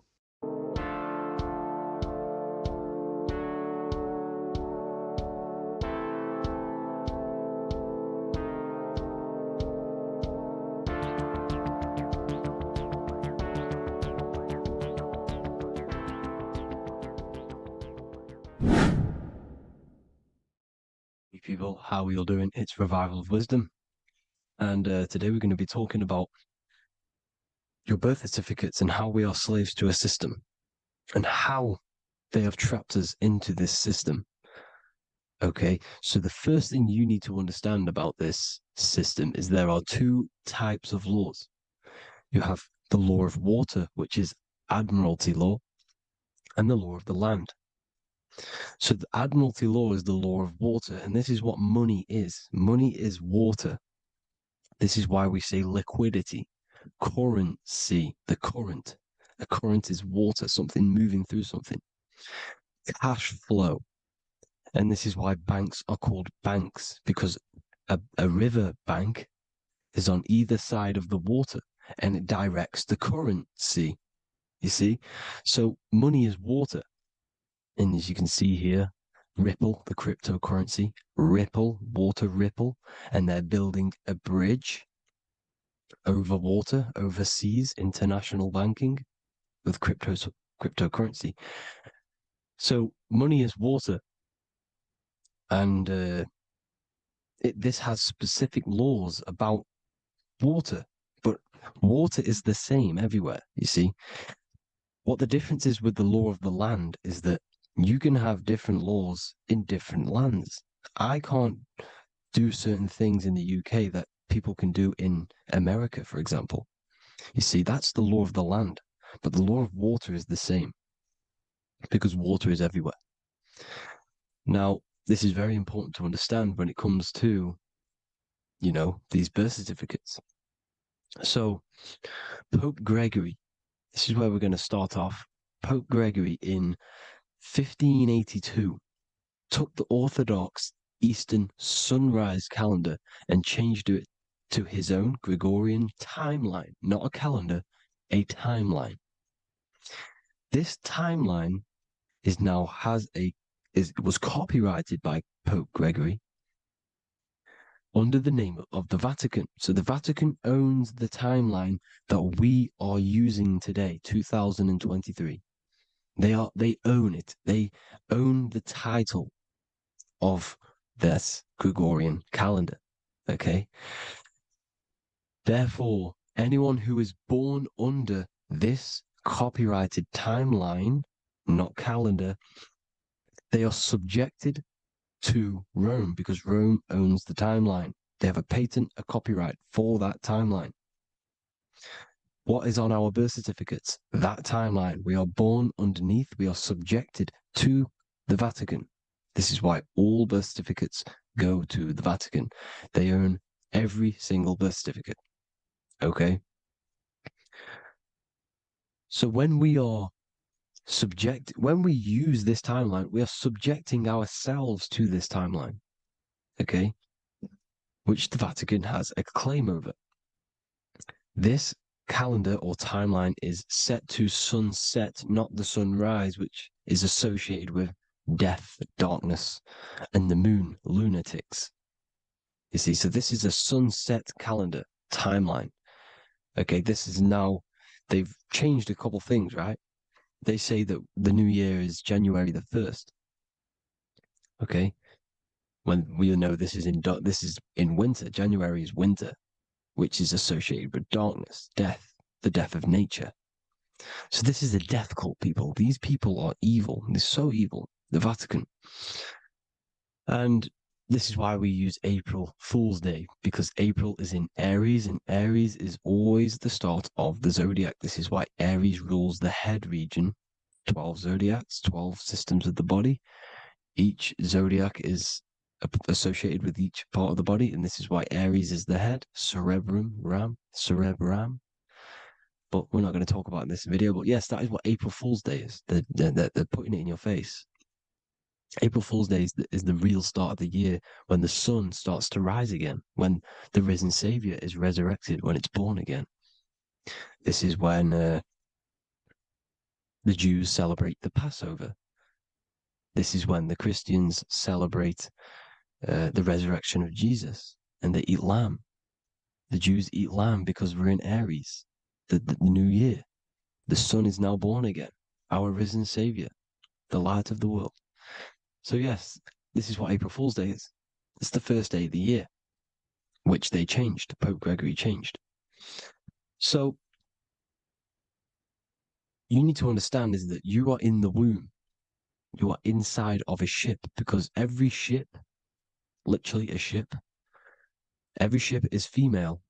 This is why they say she delivers the product, because she does deliver the product. You, the baby. Same thing with a ship. They deliver products. They are a she. And when they pull up to the bay, like you can see on this picture, they're pulling up to the bay. This is now called the birth canal. The ship is now in birth on paper. Okay, this is law. And when they pull up, they tie up to the bay, and now they get a certificate of manifest certifying all of the products which are on the ship and what they are bringing into that nation. Okay, so you're bringing in this many of that, everything's on the certificate of manifest. And this certificate of manifest is also your birth certificate, because you are traveling through water when you are in the birth canal of your mother, because you are in water when you are in the womb, and you travel through the birth canal. And when you arrive, you get a certificate of manifest with the name, how many, the quantity, that's your birth certificate. Okay. And this is what it is. We are a we're not a corporation, but we represent a corporation, which is your name in full capital letters. That is your corporation. You cannot physically tax a body, but you can tax a corporation. This is why we get charged. This is why we get taxed, because it all goes down to the corporation, which our name represents, which we are subjecting ourselves to. We are my name I am subjecting myself to this name, and that name has a corporation which I represent, which I subject myself to. You see, this is how we are attached to this straw man, this character that they have built on paper. So it's a character which is on paper. This is what we represent. So when the woman gives birth, she delivers the baby, and then she has another substance. Now I'm going to break down how they attach this name to us, how they do it. Okay. Our mother is carrying us the product in the womb, the water. And it goes, for example, it goes from the United Kingdom into a state-owned, corporate, federal-owned hospital, which is government-owned. She does not declare the package when she enters the building. Aha, so keep that in mind. When she delivers the package in the federal territory, she does not declare the package either when she leaves. Therefore, there is no evidence that we exist when we arrive on paper. On paper, there is no evidence that we came into the building or left the building. We have not been declared. So we do not exist on paper at this point. When the woman gives birth, she delivers the baby, and then she has another substance, which is called the afterbirth material. Okay? This afterbirth material has the same DNA as our physical body with the body, mind, and spirit. Okay? This is how they get this corporation. Hold on. The afterbirth material does not get claimed by the mother nor anyone. Therefore, they salvage that substance because we are under the Vatican. Every state is all Catholic. Your birth certificate is Catholic. No matter what religion you think you are, every single birth certificate is Catholic because we are subjected to Rome. All roads lead to Rome. Rome runs all of this. Okay, we're still under the Roman Empire. Okay, so Rome are Catholic and they believe in salvation. This is how religion comes into this. This is how they use religion to get this. So they salvage the afterbirth material and they claim it and they salvage it and give it and charge it to Rome. And they give it a name. Here's the legal term, born alive. Here's what it says. Each product of such birth is considered live, born, and fully recognized as a human person. So each product of such birth, so that could be anything, the afterbirth, the person who actually comes out, the baby.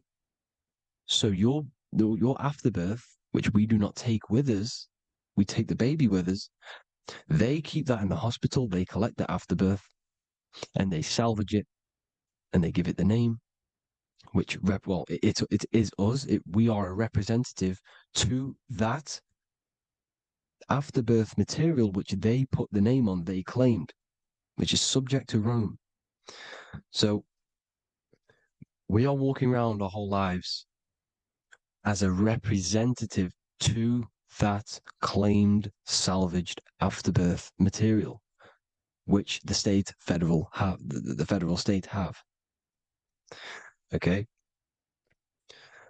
We are under the Catholic Church, Vatican. Therefore, the afterbirth material is a child of God.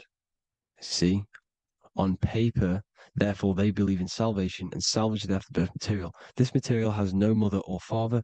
The state pick it up. It becomes a war to the courts and gets charged to the state. So we are a representative to that character they salvaged because it is the exact same DNA as you. Subject is the name or the title, and the matter is the physical aspect left behind in the hospital, which represents us. You see? So now we're moving on to Unum Sanctum. Unum Sanctum was in 1302, a very, very important year. Very important year. Unum Sanctum says this is basically how they claim everyone in the world. So the Vatican had all this power, all this gold, all these people under them. They need to get a claim for them so then they can rule over them and make them slaves. So what they did, they created Unum Sanctum. Pope Boniface VIII did this. And it says, the spiritual man judges of all things, and he himself is judged by no man. The spiritual man, keep that in mind, unless he invent like Manichaeus two beginnings, which is false and judged by heretical, since according to the testimony of Moses, it is not in the beginnings, but in the beginning that God created heaven and earth. Furthermore, we declare, we proclaim, we define that it is absolutely necessary for salvation that every human creature to be subjected to the Roman pontiff. So they are claiming us in Unum Sanctum, and it's in the vaults in the Vatican. They will put a spell on it because they are sorcerers, they are magicians. They put a spell on it, they lock it up, and whatever goes on that piece of paper goes. And this Unum Sanctum is claiming all of us. So what does it say in the beginning? The spiritual man judges of all things, and he himself is judged by no man. The spiritual man, the man with the body, mind, and soul, the first baby that comes out the birth canal. That's you, your body, you, body, mind, and soul. You have the Christ, which is I am, which is grace. Grace means here now, in the present. You have the Christ, which means I am. Therefore, you have a soul. If you can say I am, you have the Christ. You have a soul. But a creature can be anything with no soul. You see, so no man can judge the man with the soul. However, as it says in the second part, we proclaim, we define that it's absolutely necessary for salvation that every human creature to be subject to the Roman pontiff. So they are subjecting the afterbirth, not the man with the body, mind, and soul, but the afterbirth to the Roman pontiff, to the Roman Catholic Church.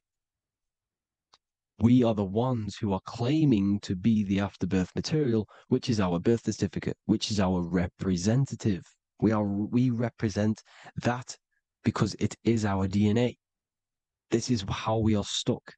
We are stuck because we represent this DNA, which is on paper, recorded. You see? So we, being untaught, uneducated in these subjects, we are subjecting ourselves to this system, to this slavery, because we just want to live. We just want to live happily, just peaceful. Think about it. Where's all this coming from? Where's all this war, all this killing, deaths coming from? We just want to live. It's coming from the Catholic Church, these evil death cult, which has subjected us, which has used us as slaves, and we are still slaves, and it's just going to get worse and worse and worse. So this is how we have subjected ourselves to be the slaves to this system. It's a lot to take in, and there's a lot more deeper stuff which goes into this. I'm just going over the surface. I'm going quite deep, but there is little details that I still need to learn myself. But this is the general how that we've been stuck to this slave system. So we are batteries, okay? This is why we get charged. When you go in a court, you get charged, okay? Because you're a biological battery. This is why cities look like motherboards, because we are feeding energy to this matrix. Okay, when we look outside of ourselves, when we give power to so-called Jesus Christ, worshipping idols outside of ourselves, where attention goes, energy flows. We are feeding the matrix with energy. By looking within, placing your attention within yourself, you are taking back your power. Because the I am is Christ.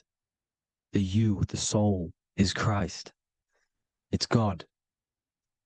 The awareness is God. Okay? However, we are subjecting ourselves to this system.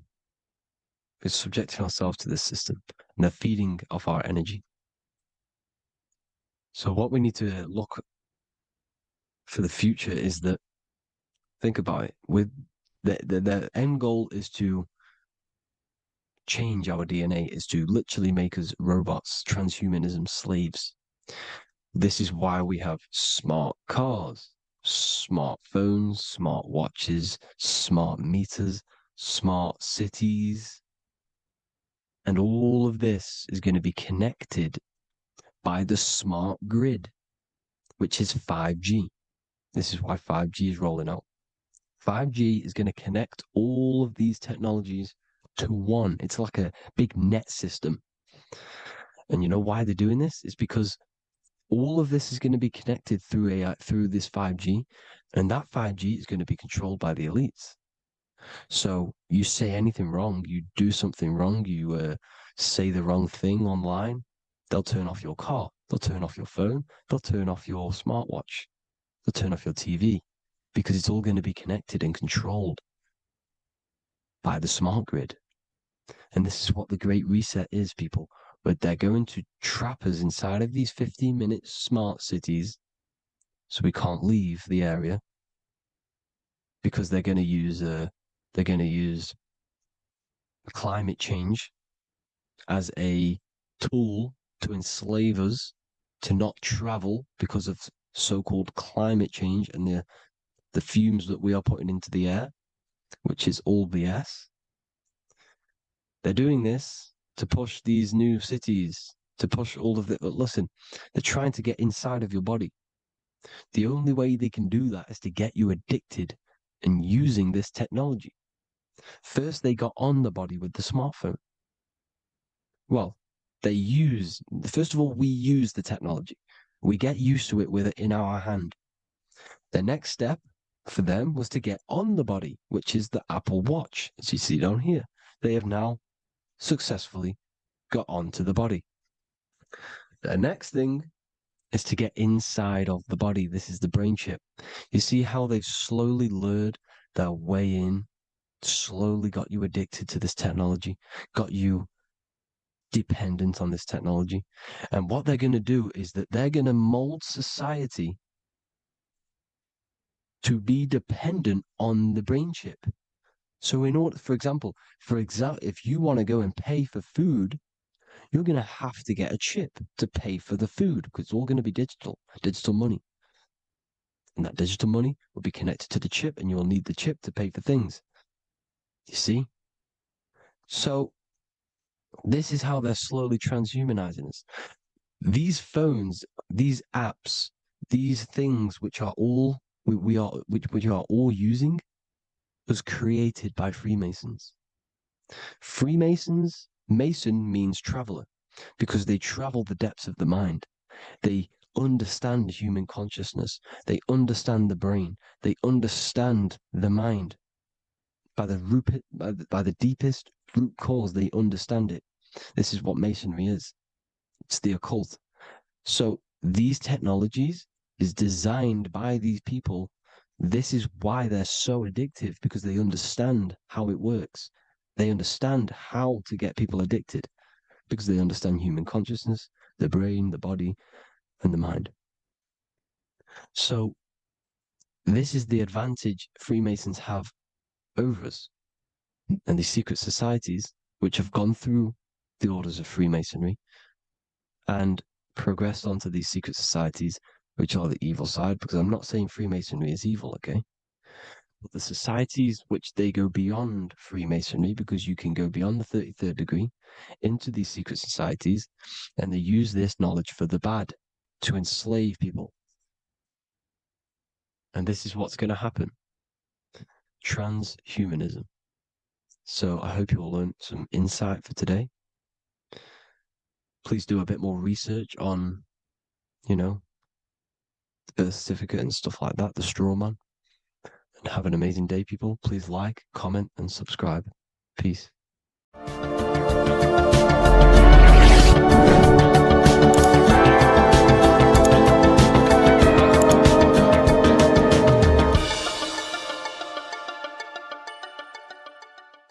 You're living in 4 planes of existence right now, but most people are only aware of one. And that's why they feel lost, disconnected, and stuck in cycles they can't explain. If you don't understand the blueprint of reality, you'll keep trying to fix the physical, while the real causes lie in the unseen dimensions that you have direct access to. You must understand that the universe only exists in the mind. Everything is a projection of consciousness. Therefore, consciousness produces everything. Our internal world is consciousness. Our external world is this physical body, physical world. Everything is an externalization of consciousness. For example, this was a thought. Now it's made physical. But before this was invented, it was existing in someone's mind, in consciousness, invisible. Then it was made manifest, made physical.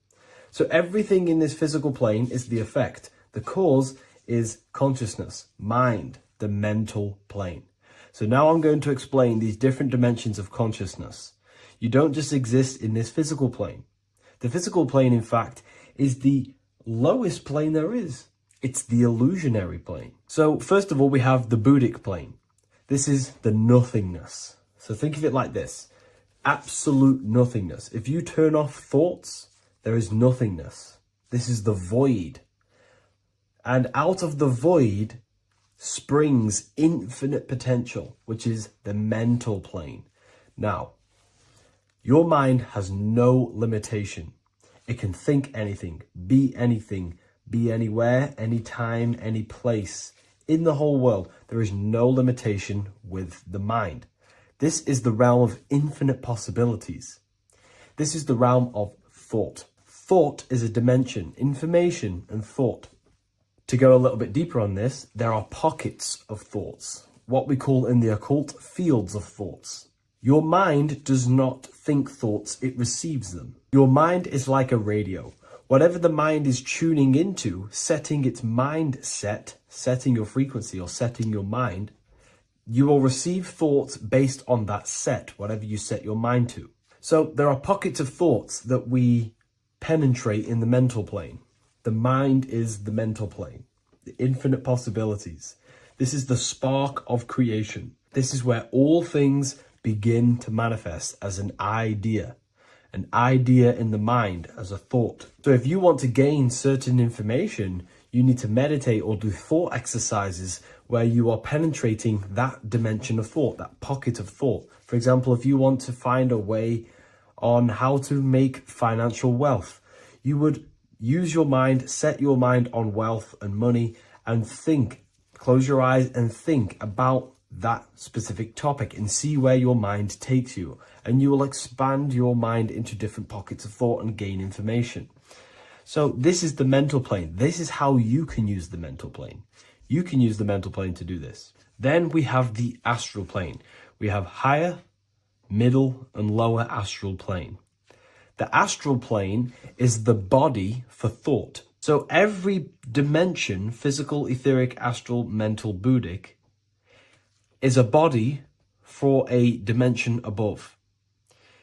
Each dimension below is a product of the dimension above. So for example, the astral plane is imagination. This is the lucidic realm of imagination. This is where thoughts begin to manifest into some sort of form. It's not a physical form because this is physical, but imagination is a lucidic form. It's not really physical, but it's there. It's a projection of light. It's astral matter condensed by the willpower of the mind. So depending on the vibration of that thought will depend whether it manifests in the higher astral plane, middle astral plane, and lower astral plane. If you think about more material things and visualize material things, this will manifest on the lower astral plane because material matter is low vibration. Now, that does not mean it's evil. That does not mean it's bad. Okay? It just means low vibration just means more material. But if you think and imagine more spiritual things, this manifests on the higher astral plane. So the astral plane is the screen in your mind that allows you to vision an apple. that allows you to vision anything. It's that mental projection that's inside of your mind. Now, this is what we call the third eye. It's an eye because the eye is the mind, and the mind can see into the astral plane. It perceives this spiritual world, this lucidic realm that we have access to. This is where also infinite potential takes place.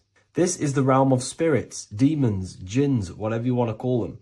Spiritual entities exist in this because this is where thought forms manifest into form. This is where thoughts create bodies.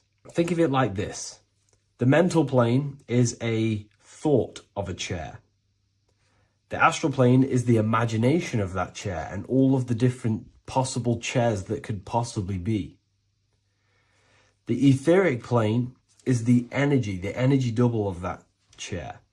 And the physical plane is the physical chair. So as you can see, the higher we go up, the more formless and lucidic it is. The lower we go down planes, the more dense it becomes. This is formless and this is form. Everything manifests through this process.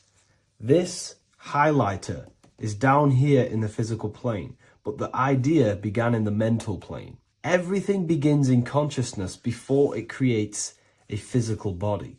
It goes through this process. Therefore, if you want to start to mold and create your own reality and create things in your world, you can use these planes to your advantage. You can use your mind to do mental thinking exercises by closing your eyes and expanding your mind into a different pocket of thought to gain wisdom, gain information, gain downloads.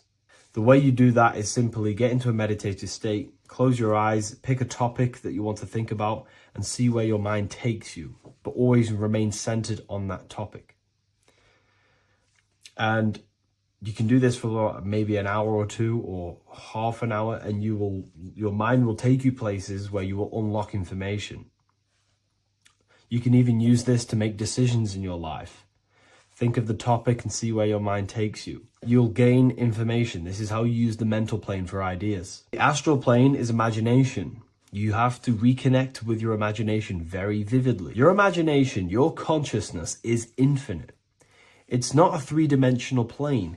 It's an infinite plane. You can think and make form anything in your consciousness, in your imagination.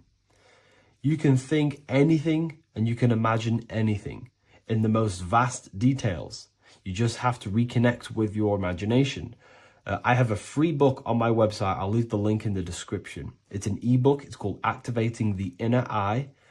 This is going to help you reconnect with your imagination. It's a practical guide on how to imagine. So once you know how to use the mental plane and astral plane, thought and imagination, you pretty much need to use the physical plane to take physical action with this physical body that you have and start to manifest these desires you have in the higher planes. Now, it's very important that we master the mind because the mind is the very fabric of reality. We become what we think about. Your life is a product of every thought you thought in the past. It is the mind that directs the flow of consciousness. And wherever this consciousness is flowing is what you will create in your life. Consciousness is the most potent force in the universe, and the mind is pretty much the universe in a microcosm form. It is infinite potential, and your mind will continue to expand into new realms of thought forever and ever and ever. You are eternal. You are not this physical body down here. You are consciousness, literally dreaming that you are in this physical body. So everything begins with the mind. We need to be conscious of the thoughts that enter our mental field of consciousness. There is a level of self-awareness that you can reach where you can become conscious of pretty much every single thought that enters your mental field. Now, we have over 7,000 thoughts a day. You can gain such mastery over your mind where you can become conscious of every thought you think. And that is when you gain superior power. Because when the mind is fully under control of self, you can direct the mind's potent force into a specific goal. Most people's minds are dualistic. They want something, but their mind is thinking something else. They have limiting belief systems. They have the little voice that comes in and says, you can't do this, you're a failure. That is a fractaled mind. The mind needs to be singular. It needs to be on your team and not an enemy. Do not let your own mind take away your power. Your mind should be on your team, giving you power, giving you the best possible thoughts and the best possible beliefs. When the mind is in this condition and on your team and not taking away your power through the destructive thoughts, it becomes a potent, powerful force used for manifestation to create anything. And the way we get the mind on your team is through constant meditation to learn how to control the mind and turn it on and off. Subconscious reprogramming through visualization, affirmations, cultivating emotions associated with your goal. All these three ways we can reprogram the mind slowly over time so that it becomes powerful and becomes on your team and doesn't give you negative contradicting thoughts. When the mind is fully aligned on one thing, it can create massive empires and things in your physical reality. So I hope this video helps, and I'll see you in the next one.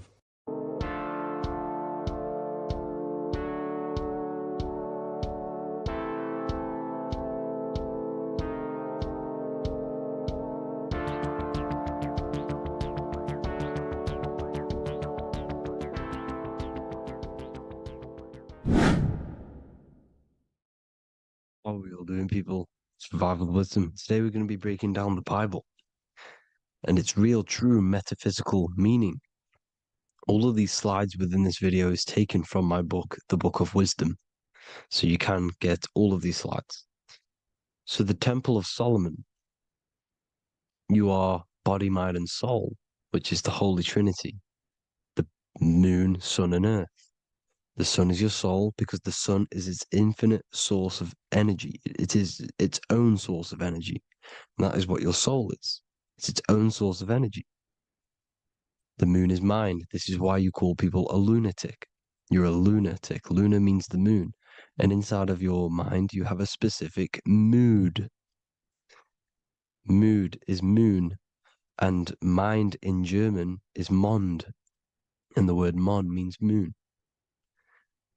And earth is your physical body because your body contains of the four elements, the four physical elements. Well, the Temple of Solomon is the temple of the soul and the mon, the soul and the mon, the soul and the mind. And it's the temple of the Holy Spirit in the Bible. Everything leads back to one singular point in the center of the brain. The brain is not the mind. It's mind over matter. Okay?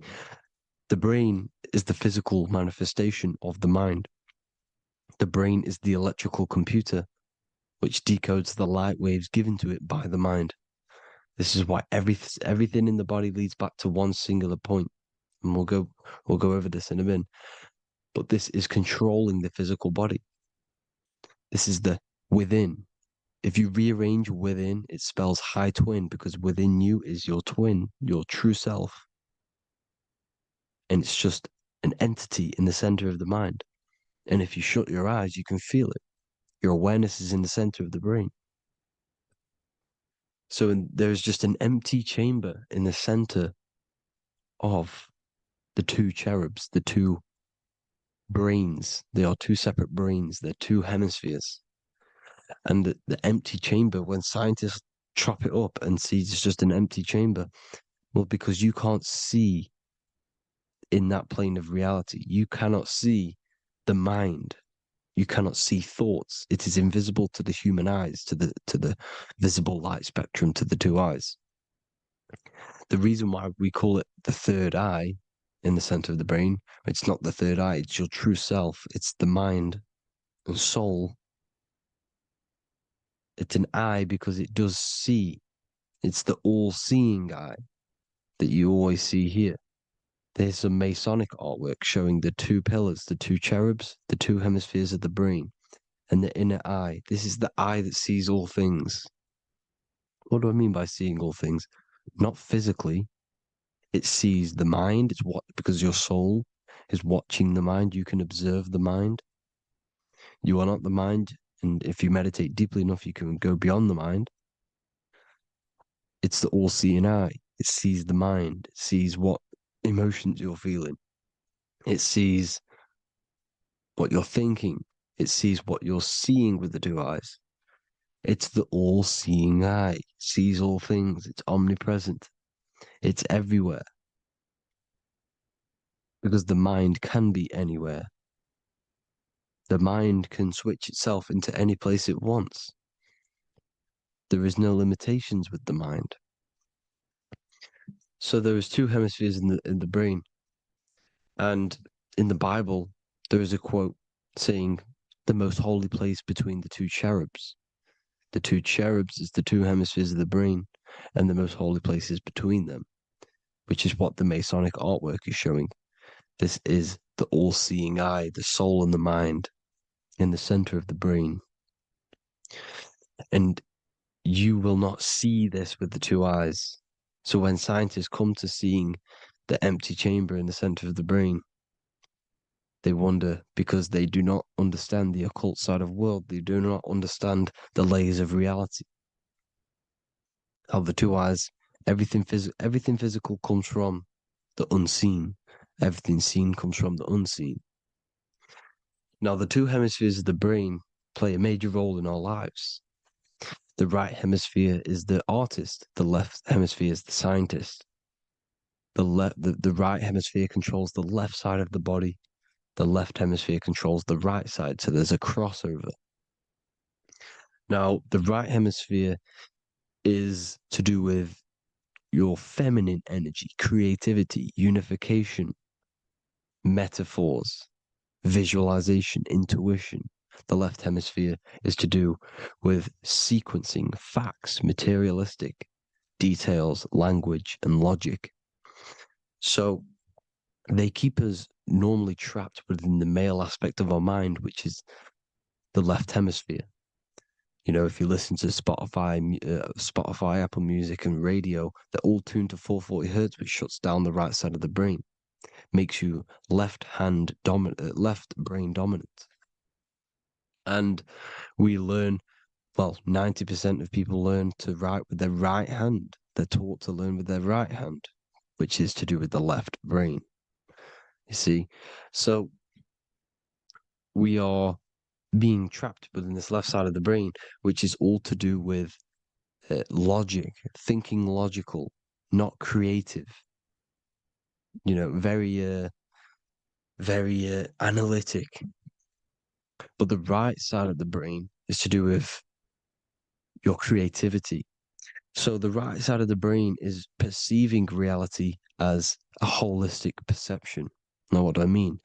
If you're riding through a woods, for example, if you're riding through a woods, your right hemisphere is seeing the whole woods as one unified woods. The left hemisphere's job is to break down the perception given to it by the right hemisphere and break it down into individual trees. So what am I saying? The right hemisphere is seeing humans and everything in creation as one unified consciousness.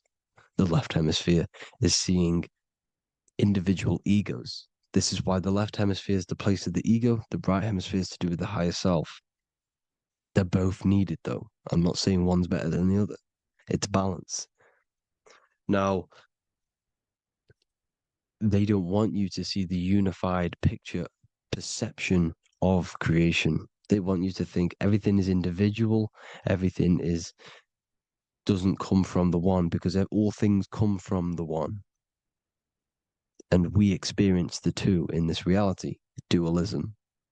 In order to understand the one, we have to experience the two to advance. So, anyways, let's get away from the two hemispheres.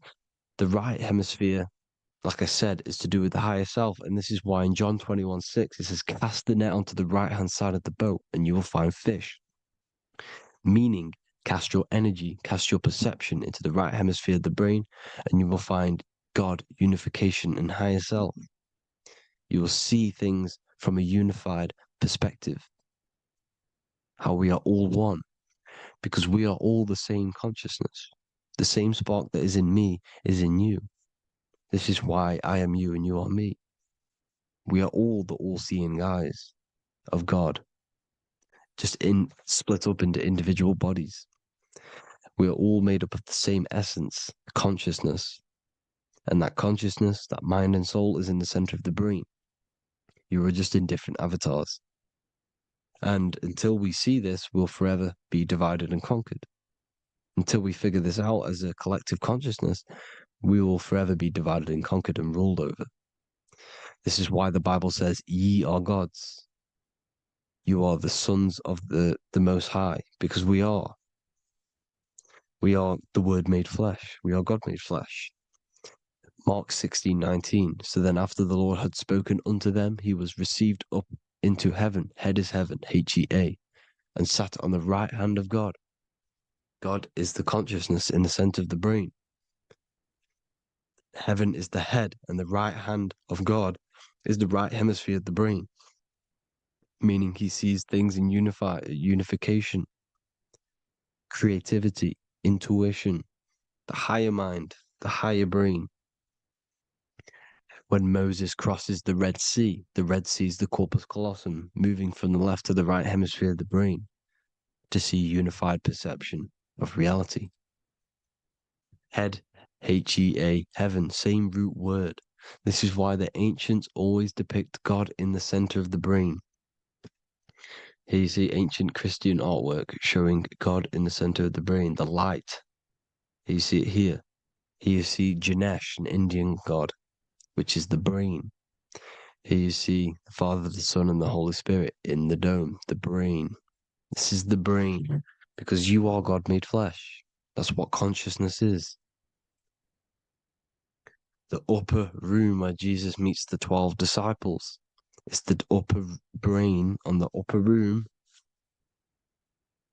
The upper room is the chamber, the empty chamber in the center of the brain. That's the room. And the 12 disciples are the 12 cranial nerves in the brain,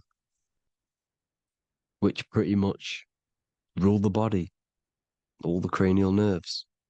The tree of life, the cardiovascular system. This is why in Genesis it says the tree of life was in the midst of the garden. Midst meaning middle, because the middle of the body is the cardiovascular system, which is controlling all of the systems in the body.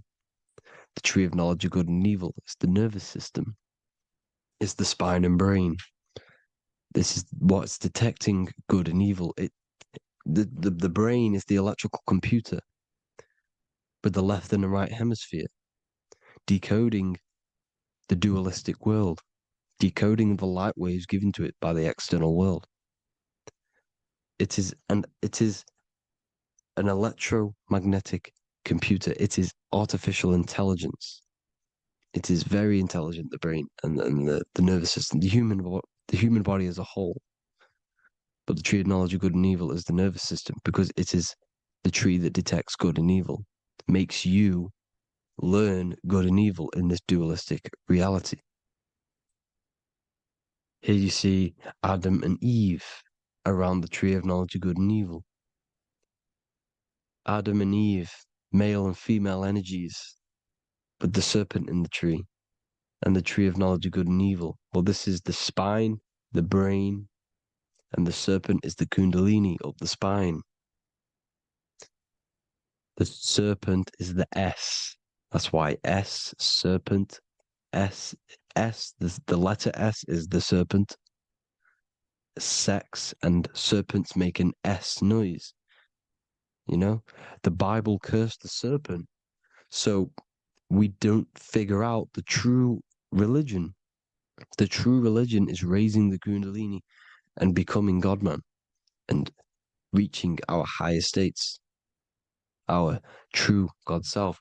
Because once the kundalini is saved and hits the pineal gland, it activates 100% of the brain, when we're only using around 20 to 10% as of right now without the kundalini awakening. So when you use it, you're activating 100% of the brain. You're activating all the dormant brain cells. You're regenerating the body.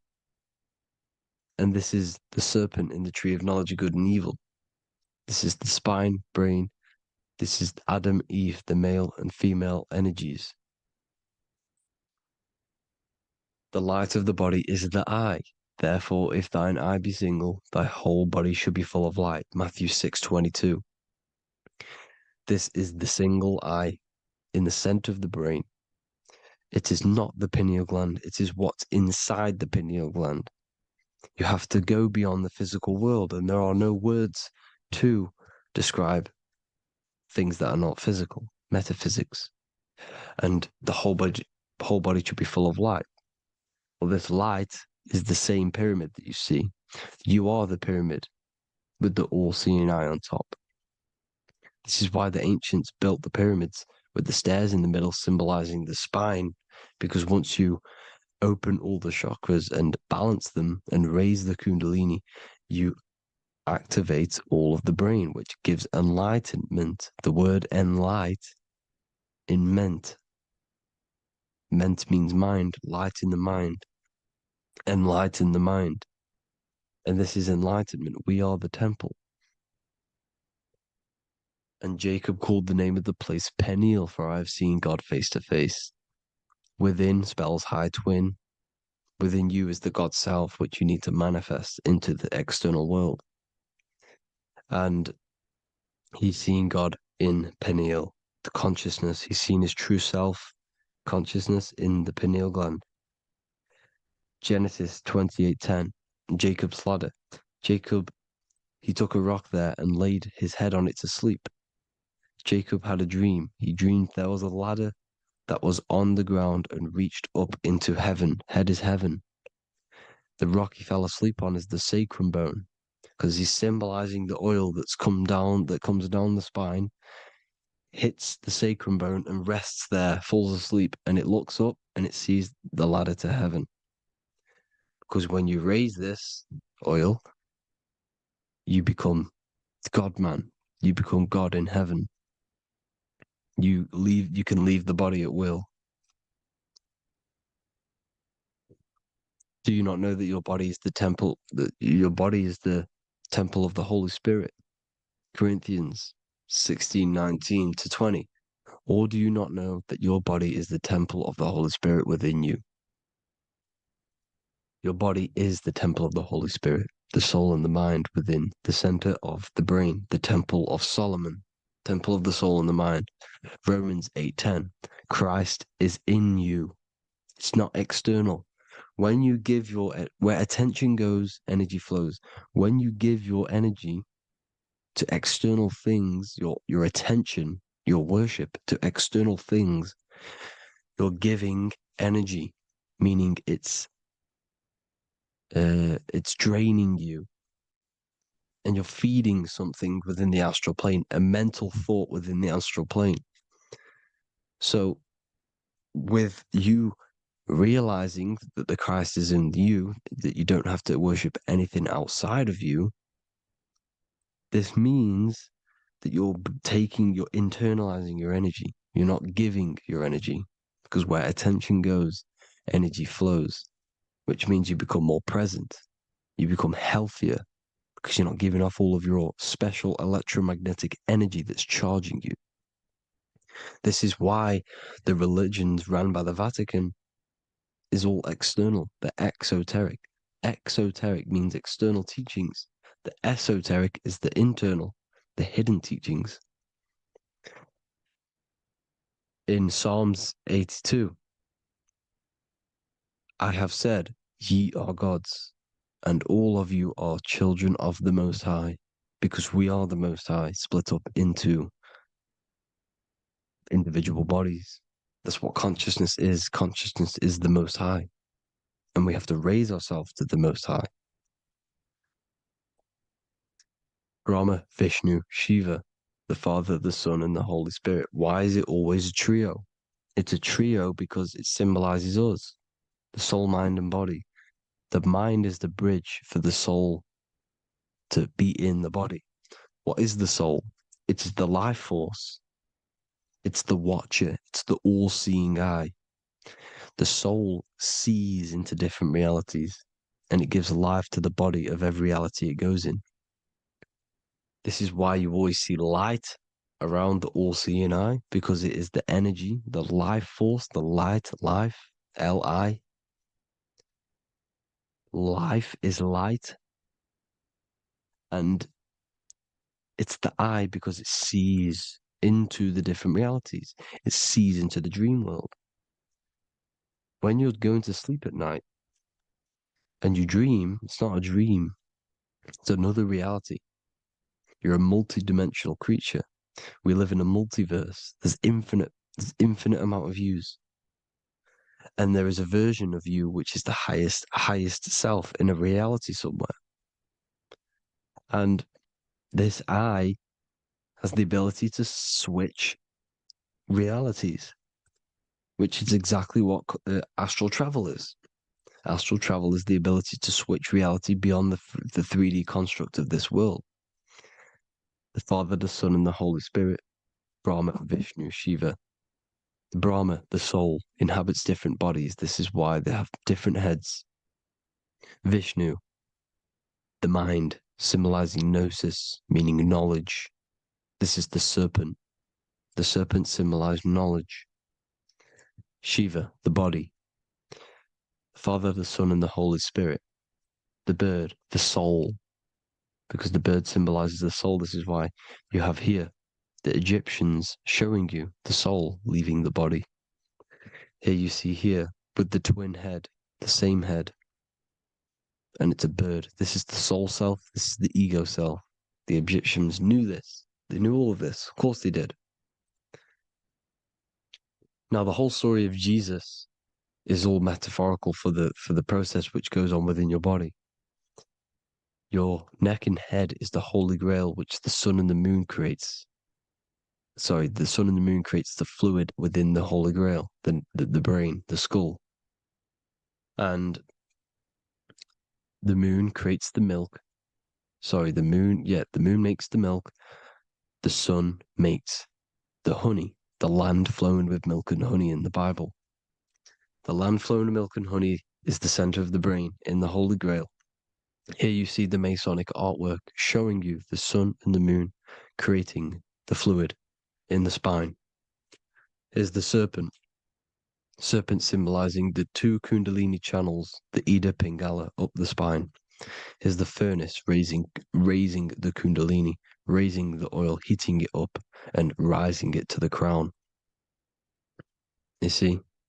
So here you see more Masonic art, seeing the sun and the moon creating the holy fluid in the brain, in the cup, filling the cup. This is why it's a cup, because it's the Holy Grail. This is the holy oil in the center of the brain that gets released down the spine, which is Jesus coming down from heaven. It comes down the spine, down the River Jordan in the Bible. This is when Jesus goes from Nazareth to Jerusalem. He comes down the River Jordan, and Joseph and Mary are in Nazareth waiting for Jesus' return. Joseph and Mary symbolize the pineal and pituitary gland, which produce the two oils created by the sun and the moon. And he returns. When he returns, he gets crucified at 33, because there's 33 vertebrae at the back of the spine, and it crosses the vagus nerve. The crucifixion of the oil past 33 vertebrae creates God-man, and it creates your higher self, and it activates 100% of the brain. And you turn into spirit, you turn to your spirit self. This is why Jesus dies. He didn't physically die, it metaphorically dies, and becomes his higher self. The ego self is left behind. It's the same with the whole story of Jesus. Jesus comes down from heaven, which is the oil.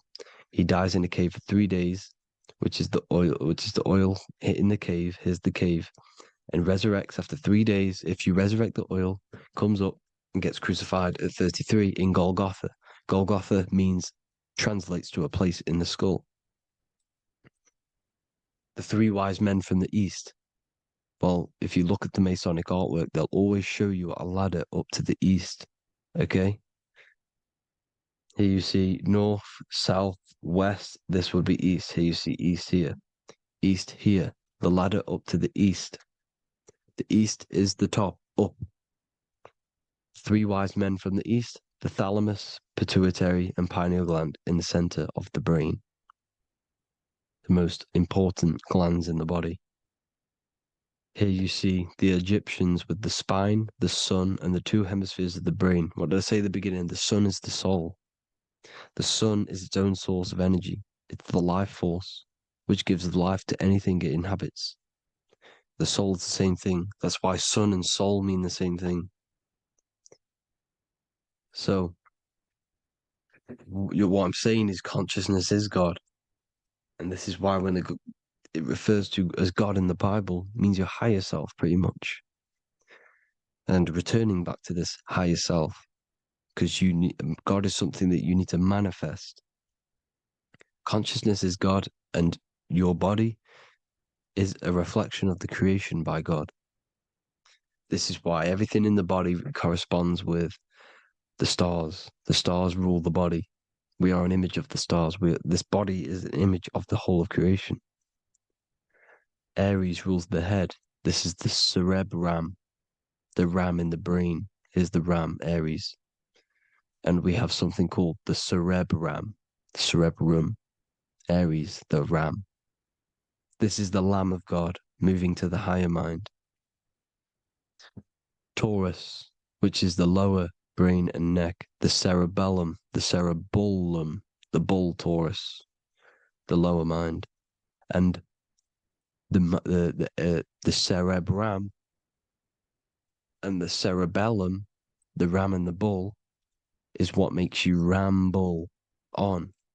Ramble meaning walking.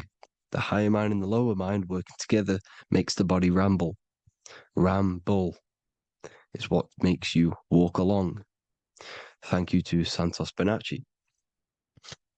Gemini, the two twins, rules the two arms, the hands, and the lungs. These are the two twins of the body. Sagittarius, the horse, which rules the hips. Hips means hippo. Hippo means horse. Hippopotamus means water horse. Hippo means horse, and this is why we call them hips, because horses have massive hips. Capricorn, the kneecaps. Pisces, the two fish, the 2 feet. Then they make us swim. We are an image of the stars, people. Well, the body is anyway. Consciousness is God, and the body is the image of the whole of creation. It's a reflection of the whole creation, as above, so below. 12 systems in the body, 12 cranial nerves for the 12 constellations, 12 cell salts. The body's made out of 12 cell salts. So, this is where it gets kind of deep. This is where we get deep. And he said Jesus was known as the fisher of man. And fisher of man, meaning man does not mean man as in the male. Man means mind. He's the fisher of minds. So the Bible is not patriarchal. It's not patriarchal. Man just means mind, pretty much. So the fisher of mind, man, because he was fishing minds out of this reality into the higher realities. He was teaching people how to leave the body when he walks on water. Walking on water is the physical, etheric, astral, and mental. These are the different planes of reality. The ether is the either, because the ether is the substance that's on either side, astral and physical. It's the fifth element, is ether. And the fifth element is the water. The same water at the beginning of the Bible when it says, let the firmament divide from the waters above from below. The water symbolizes the ether. It's the base of all physical matter. And the ether symbolized is known as the water.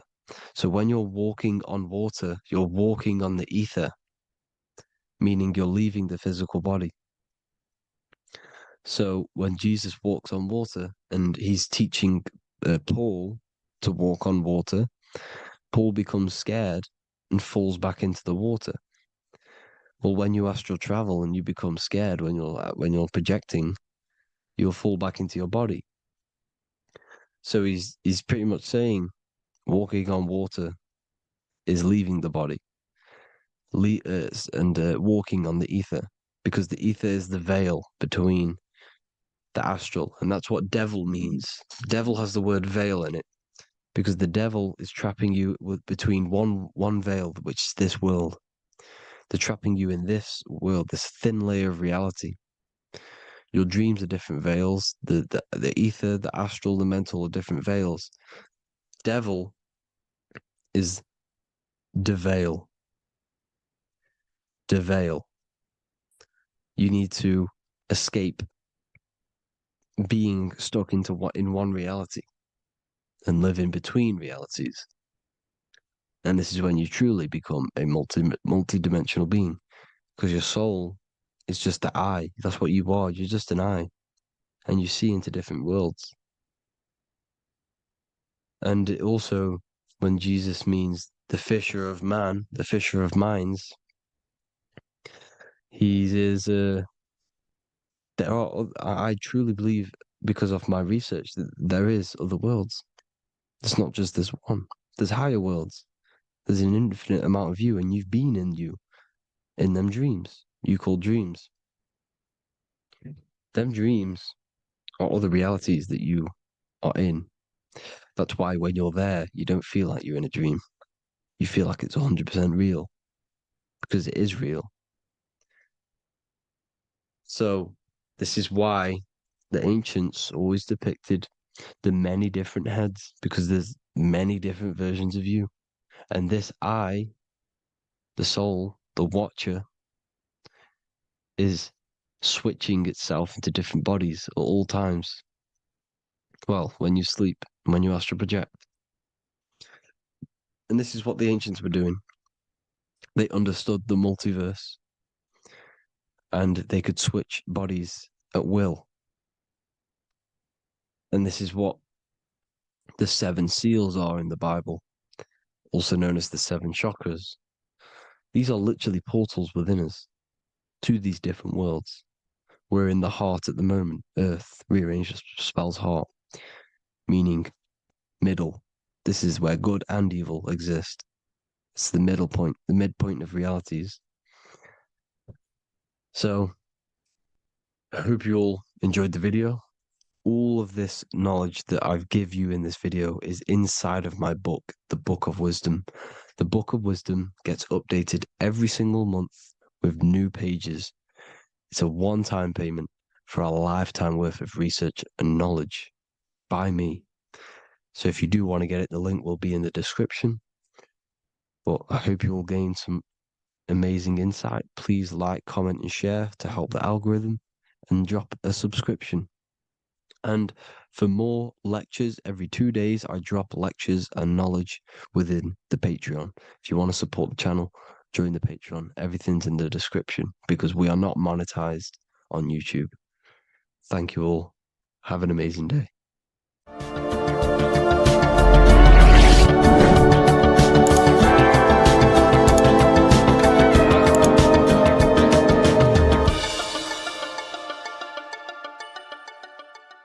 Welcome to Revival of Wisdom. Welcome people, we're back with another video.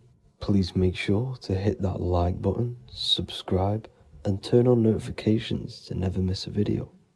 The Earth is a giant torus field consisting of a positive and a negative pole. The Sun being the cathode with a positive charge, and the Moon being the anode with a negative charge.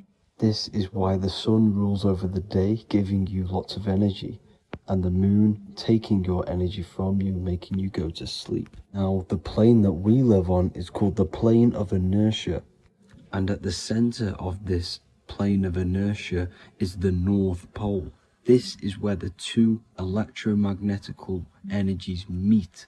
Now, this is where the most electromagnetic energy is stored. This is why all compasses will point north, because it's the most magnetic place in this reality. So the Sun and the Moon is spinning around this center point, which is stirring the ether of this reality and making everything move in circles meaning this is a cycle. Everything's recycling itself. It's an organic simulation. The ancients also knew about this sacred land at the center of this reality, known as the North Pole. As you can see on this map from the 1500s of the North Pole, you can see 4 islands around this center black rock. Ancient civilizations like the Mayans, the Buddhists, and ancient Chinese also depict these 4 islands. The endless symbology of these sacred lands at the center has been going on for thousands of years. These sort of secrets are now kept by the elites, but as always they have to show the truth in plain sight, and this is what they are doing with the Windows symbol and also the Wizard of Oz. Now in the Wizard of Oz, as you can see, there's something called Munchkin Land. Munchkins are these unusually short people. Then on the ancient 1500s map it says Pygmy, and then the Pygmy people in mythology are also these unusually short people. Just like Santa and his elves, they come from the North Pole, and elves are these unusually short people. These stories that we are told about Santa and Munchkins are putting truth in plain sight about this sacred land. This sacred land at the center of the earth is where the aurora borealis comes from and is being emitted from this black hole in the center, also known as the black sun. The aurora borealis is the earth's aura, hence why it has the word aura inside of it. It is the life-giving essence to all life within this realm. As this dualistic reality we live in consists of both physical and spiritual, the black sun is like our sun for the spirit. It's our spiritual umbilical cord, connecting us to the spirit realm. And the rising sun is the opposite. It's our sun for our physical 666 carbon suits, known as our human body, our physical aspect. As it states in the 40,000-year-old emerald tablets, deep in Earth's heart lies the flower, the source of the spirit. The flower of life is as thine own place of spirit, and streams through the earth as thine flows through thy form, giving off life to the earth and its children. So the North Pole is the core of this spiritual reality, and the closer you get to it, the more spiritual and lucid it becomes. So the elites have covered this up in order for us to forget the true nature of this reality. And they did this cover up by introducing the globe model. Nicholas Copernicus was around in the 1400s, and he introduced the globe model. As you can see, he is a Freemason. He depicts himself with a globe and a Masonic compass in all of his paintings and portraits. Galileo was also a Freemason, as you could see in all of his portraits with a globe and a Masonic compass. He was also a massive part of introducing the globe model after Nicholas Copernicus. So yes, the globe model was a spiritual and political move to gain more control over the masses. After the globe model was then introduced, they introduced the theory of evolution by another Freemason, Charles Darwin. See how these two theories go hand in hand? They both degrade humanity, and they make you confused of where we actually came from. By hiding the true form of this divine creation and hiding the true power of each and every one of us, they maintain control over the masses. Now this is order out of chaos, known to be the 33rd degree slogan of Freemasonry. Now this is the Masonic cosmology, and as you can see, you have the checkered board for the duality, the 5-pointed star for the 5 elements, the 4 corners for the 4 pillars, the all-seeing eye, which is Polaris, the sun, the moon, and the 7 stars. So even Freemasons are taught the flat earth cosmology and the true form of this reality. Now the true nature of the sun, the moon, and the earth is shown and reflected through the Masonic compass. The Masonic compass is the sun, the moon, Polaris at the top, and the black sun at the bottom. It makes sense why all the scientists who introduced the globe model all used the compass and the globe together, because it's truth in plain sight. As I explained in my other video, all Freemasons have to take the oath, so it goes to show, why are we all learning these theories from Freemasons who can't talk about certain topics that they learn about?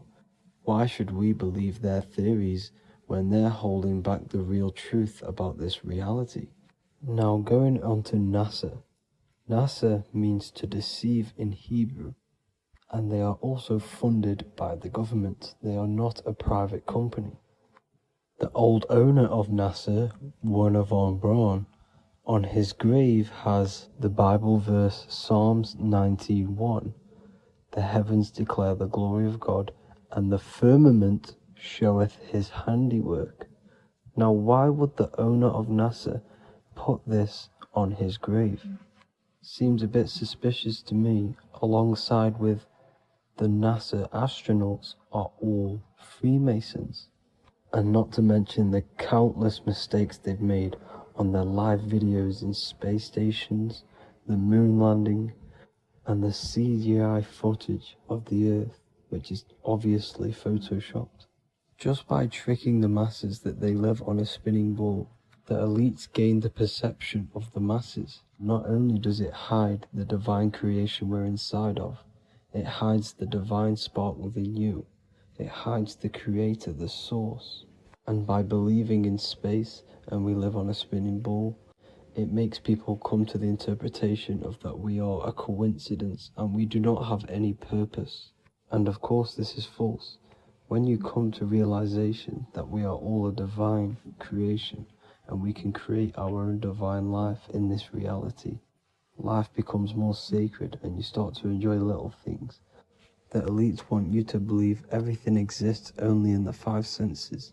They want you constantly looking outside of yourself because they know that will keep you on lower states of consciousness. Now this brings me to our next point. By tricking the masses into the heliocentric model, the elites started to advertise aliens in the movies, in cartoons and magazines in the late 1940s. Now this is subconsciously programming us about aliens and extraterrestrial threats, which then they can use to their advantage. And this is something called Project Bluebeam. They are more than likely going to fake an alien invasion to push this 2040 agenda, which is for one government and one ruling currency. That's it for this video, guys and girls. Hope you all enjoyed. Please make sure to leave a like and a comment. God bless you all. You are not breathing correctly. 98% of people only use a third of their lungs capacity, which is shallow breathing, which ages you, lowers your brain capacity, and also lowers your state of consciousness. So it's essential that you breathe consciously on a day-to-day basis, because this is what truly elevates your consciousness. I am going to give you the key for you to raise your consciousness just through breathing alone. Such a simple thing, but yet the most effective way for raising your state of consciousness and becoming more spiritually and mentally advanced. So tune in for this video and I'm going to show you exactly how to do it and the symbolism behind breathing. Air is more than just air. It carries electromagnetic energy. So now I'm going to give you the science behind this spiritual truth. This invisible force is what sustains all physical life, providing the life force energy essential for existence. Electromagnetism. Everything is fed off electromagnetism. Your body is an electromagnetic battery. Now, we can prove that air carries electromagnetism just by doing a simple test, a simple scientific experiment, by getting liquid oxygen and pouring it between a north and south magnetic pole, two polar opposite magnets. We see that the liquid does not fall straight through it. It is sucked, it is magnetically attracted to these two opposing forces, opposing magnets. This is proof that air, liquid oxygen carries electromagnetism. When you are breathing electromagnetism, the essential life force behind all living beings. This is known as energy or prana, chi, ether, or spirit. This is all the same thing. Air is not just empty space, it is energy, it is prana, it is life force, it is spirit, it is ether, chi, prana. You are an electromagnetic being. Your consciousness is in direct correlation with your electromagnetic aura or biofield around your body. Your state of consciousness is mirrored within this field around your body. Now, your breath, when you breathe in, you're breathing electromagnetism or life force. Breath is the vital link between the physical and the spiritual, bridging the body with the soul. Through breath, we connect with both tangible world and deeper, the unseen realms of energy and consciousness. Breathing deeply and properly elevates our consciousness, enhancing the brain's functions, heightening the sensitivity of our five senses. It also brings a profound calmness to the mind, creating a state of clarity and inner peace.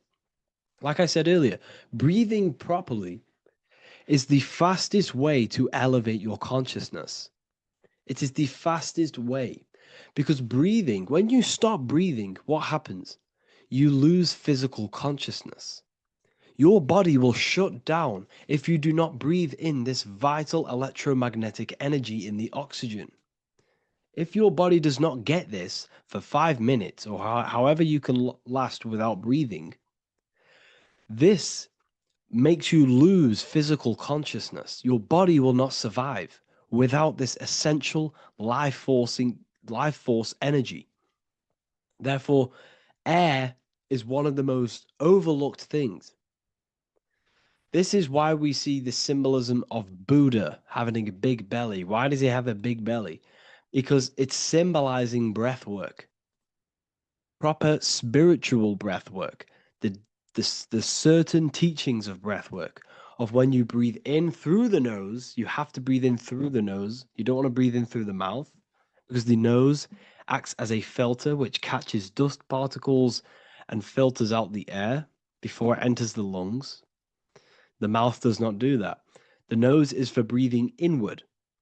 We breathe in through the nose, and when we breathe into our belly, not our lungs. When we breathe into our belly and our belly expands outwards, we are then moving this energy down from the nose down the spinal column.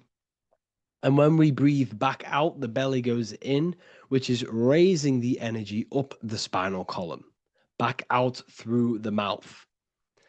This is the true way of breathing, because when we breathe, we are moving energy. We are moving electromagnetic energy. When we breathe in through the nose, the energy travels down the spinal column. And when we breathe out, we are raising this energy back up the spine, some of it going out the mouth, and some of it reaching the brain, activating dormant brain cells in the brain.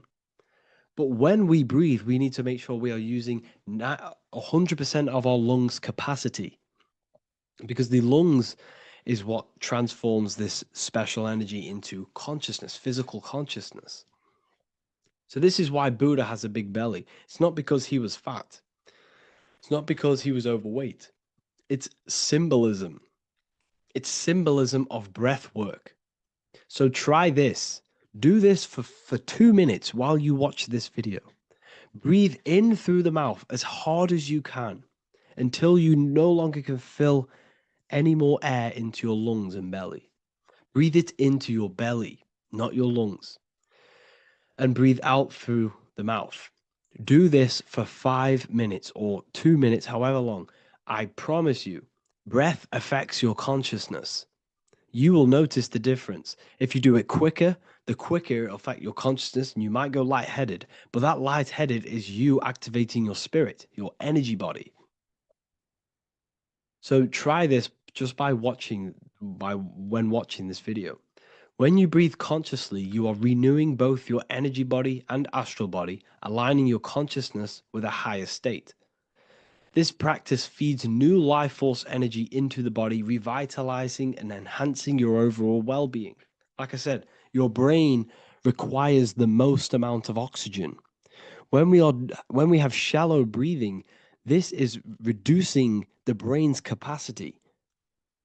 Because when we are not breathing properly, which 98% of people are only using a third of their lungs capacity, we are essentially only using a third of our consciousness, because your breath is directly correlated to your consciousness, your state of consciousness.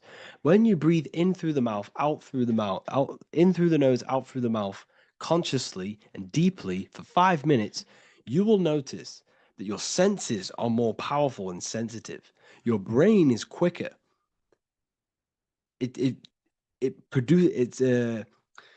What's the word? It processes information quicker. You become quicker. You become a superhuman, and you feel more spiritual because it activates your spirit, your astral and energy body. So when we meditate, it's definitely important to breathe in through the nose and out through the mouth as deeply as possible to align with a higher state of consciousness. And this is the easiest way to separate your consciousness from the body. When you breathe in deeply for long periods of time, while meditating, while taking no thought, when no thought is present and you gain a rhythm of deep breathing, this is the gateway. This is the gateway to opening your consciousness. Because when you stop thinking, other aspects of your consciousness can open up. All of our lives we've been thinking, which has blocked off the higher states of consciousness. So breathing is very, very important. It affects our overall well-being. And this is Yahweh, the in and the out of breathing. When we breathe in, this is Yah. You can hear it. It sounds like Yah.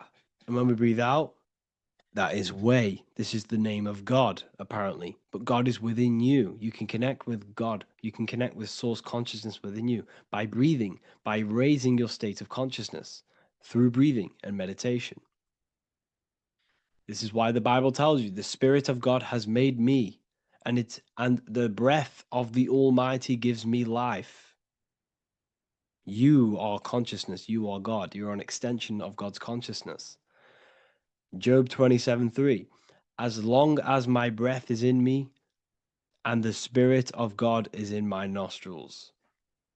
The Spirit of God is through breath. John 20:22. And when he said this, he breathed on them and said to them, receive the Holy Spirit. The word spirit means breath. In Greek, Hebrew, Latin, it all means breath or wind or air. The Holy Spirit is a certain way of breathing, a breathing technique that elevates your consciousness, that syncs you up to a holy consciousness, an elevated state. That is the Holy Spirit.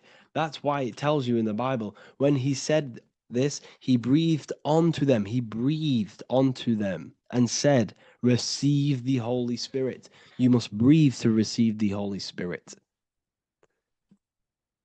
When you breathe, you are renewing the body's energy.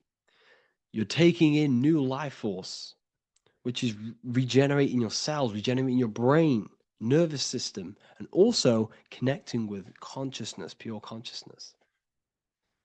This is not something that we should be doing during meditation. Yes, it is.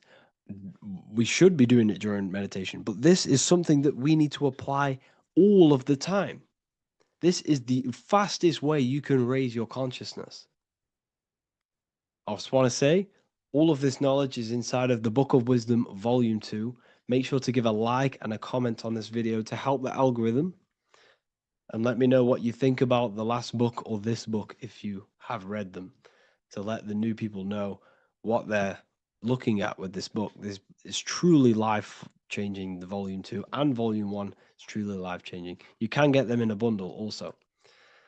Learn hidden knowledge inside of the Ethereal University. This is where truth seekers belong. I'm not here to try sell you this, but this is the place for truth seekers. And if you are serious about your spiritual journey and serious about gaining knowledge, which gives you the advantage over life, join Ethereal University. This will definitely help you. Thank you for watching this video. Please leave a like and comment. Make sure to give me any suggestions on videos you want me to make in the future. Thank you all.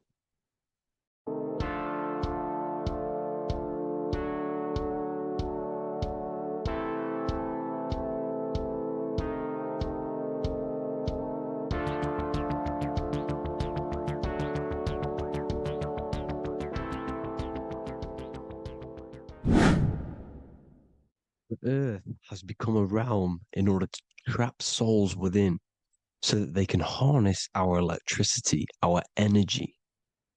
Even the Bible is talking about how this realm is controlled by the wicked one in John 5:19. We know that we are the children of God and that the whole world is under the control of the evil one. Ephesians 6:12. For our struggle is not against flesh and blood, but against the rulers, against the authorities, against the powers of this dark world, and against the spiritual forces of evil in the heavenly realms. So the Bible is telling us that this is not the only world. There are other worlds, there are other realms that we can go to, considered as heaven. Heaven being a higher realm where there is no evil, no darkness. This is a midpoint realm where there is good and evil. Now, we're going to explain how the soul trap is how it's working and how your soul is being harnessed for its energy and how you are tricked to come back to this realm after death. What you need to understand is first is that you are the invisible intelligence behind the physical body. You are the mind and soul. The soul is the true you, the good you. It is pure love, pure bliss, eternal, never dies. The mind can be corrupted, though.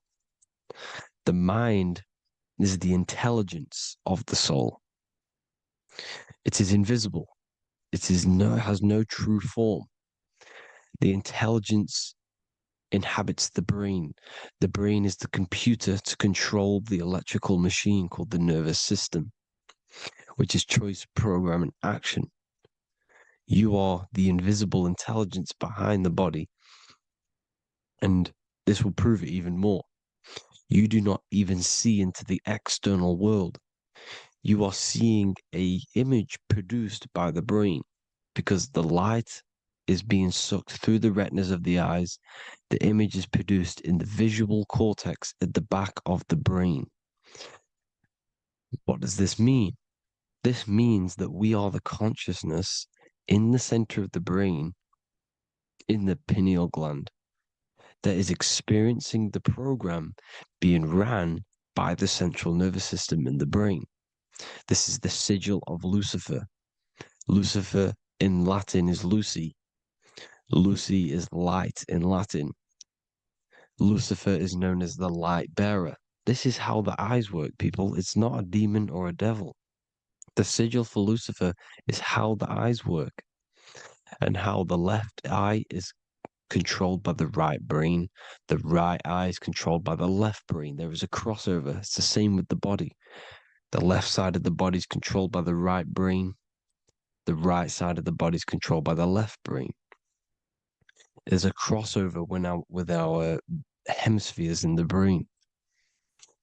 Now, this empty chamber in the center of the brain is where this universal cosmic intelligence is held, known as the most holy place in the Bible, the throne of God.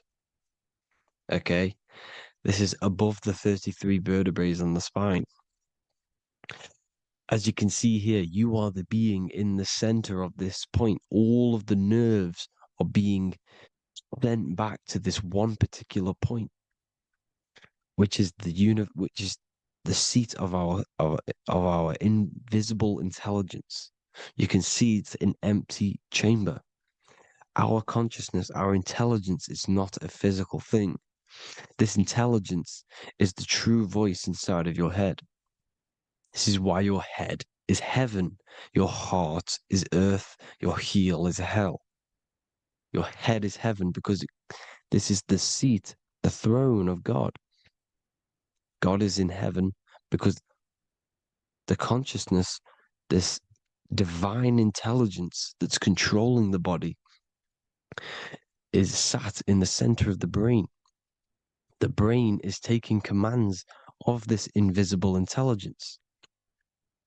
When you close your eyes, you can feel your awareness, your consciousness, your intelligence is all in the brain. Your awareness is not in the feet, the heart, the legs, the arms. It's all in the center of the brain. Now, if you meditate deeply, you will find that you are beyond the mind. You are the being observing the thoughts. You are the soul observing the thoughts. Now, with this being said, you are the consciousness experiencing the program being ran by the central nervous system in the brain, because you're not seeing into the external world. It's an image, it's a simulated image produced by the brain and the central nervous system. You do not experience the external world. You do not feel the external world. You feel electrical impulses on your nervous system. Your nervous system is decoding what you are feeling. So the only thing that you truly feel is the electrical impulses on your nervous system. This is why the nervous system is the tree of knowledge of good and evil, because it gives your invisible intelligence, your mind, the knowledge of good and evil. It can detect good things, it can detect bad things. If it's hot, if it's warm, if I need to go, the nervous system is doing this. It is the tree of knowledge of good and evil. Okay? Now this universal intelligence is symbolized as the single eye. Okay? Matthew 18:9. It is better for you to enter life with one eye than to have two eyes and to be thrown into the fire of hell. What does this mean? It's symbolic, it's metaphorical, people. It is metaphoric. Your universal intelligence is the single eye, the one eye. It's the balance between the two poles, between the left and the right, the good and the evil. It knows the right thing to do all the time. This is our inner guide. The inner self is the inner guide. And when you are operating your life off duality, using your two eyes, you'll be thrown into the fire of hell, lower states of consciousness. Because you're split. You need to live in oneness, even, balance. Matthew 6:22, the light of the body is the eye. The light of the whole body is the eye. You are a light being. Human. Hue means an attribute of a color. Man is the word manifested. We are light manifested into physical form. Depending on your vibration is depending on what color that you are vibrating on, which is a hue, a human. If therefore thine eye be single, thy whole body should be full of light. Again, it's talking about the single eye, oneness, completeness. When you balance the hemispheres of the brain, we'll go over that later. But anyways, the body is the earth. This is what we need to understand, people. The body is running the simulation, the program that our consciousness is experiencing. So when we leave the body during death and astral projection, we leave the earth. This is how it works. The body is the vehicle for the earth, for this realm. Everything exists within our mind. You have the soul, mind, and body. The soul is the observer, the watcher, the true being. This is why she has many different heads, because the soul inhabits different bodies. This is the serpent, which means knowledge, which is the mind, wisdom. And this is the body. soul, mind, and body, Brahma, Vishnu, Shiva. The mind is the bridge between the soul and the body. So what do I mean? When you astral project, you are using your mind to project your awareness, your observing consciousness outside of the physical body. The mind is the projector, projecting consciousness. By using your mind, you can project your consciousness outside of the body, which is known as the astral realms, which is known as walking on water. Jesus was never walking on physical water, people. It's metaphorical. Believing the physical body. The water is the ether, which is the veil between the physical and the astral realm. It's a fluid substance. It's on either side. It's physical and astral. The ether is the fifth element that they hide from us. Why? Because they're trapping you in the physical. They are hiding all of these realms. Etheric, astral, and mental. People think their mind is their brain. It's two separate dimensions. These are completely different dimensions. The mind is way more intelligent. The mind is formless. There is no form to the mind. You can think anything you want. You can manifest anything you want within your mind. It is not a physical object. The physical realm is being controlled by the mind. Everything's being controlled by the mind. Everything exists within the mind. This is why the Egyptian says the universe is mental. So when we project our consciousness outside of the physical, we go to the astral. The ether is the water that Jesus is walking on. This is the veil between the physical and the astral world. The word together has ether within it because it joins the two worlds together, together, the astral and the physical. The word either is ether because the ether is on either side, physical and astral, physical and spiritual, physical and non-physical. In the astral realm, the mind can manifest anything we want. We incarnate to restrict our minds. This is why Saturn, if you go and watch my video on Saturn, how Saturn is this simulation, okay? Our minds can manifest anything we want in the astral plane in the click of a finger. However, when we incarnate in matter, we now have to labor for our manifestations. This is why Saturn's known as the great teacher in astrology, because he teaches you a lesson. When your mind incarnates into matter, it's teaching your mind a lesson, the knowledge of good and evil. This is why the Bible says, you shall be gods and know the knowledge of good and evil. When you incarnate here, you have to know the knowledge, you need to know the knowledge of good and evil to become a god. Okay? Now, the square is the physical plane. The triangle's the ethereal plane. The circle's the eternal plane. The circle has no beginning, no end. It's eternal. The physical plane is the square. It's limited. The square is limited. The cube is the geometric shape which gives rise to matter. Now, the term think outside the box has truth in plain sight. You have to think outside the box to project your consciousness, use your mind to project your consciousness outside of the box, the physical plane, into the astrals. The astral realm is the realm of the stars. Above us is the stars. Through the stars is the astral plane. This is why astral has the word star within it. The devil is the de-veil. When you sell your soul to the devil, quote unquote, it's metaphorical. The devil exists in the physical plane. It's the lowest state of consciousness. The de-veil, you de-veil yourself into the physical when you are the devil. The de-veil. The ethereal plane. Now, we all know what the famous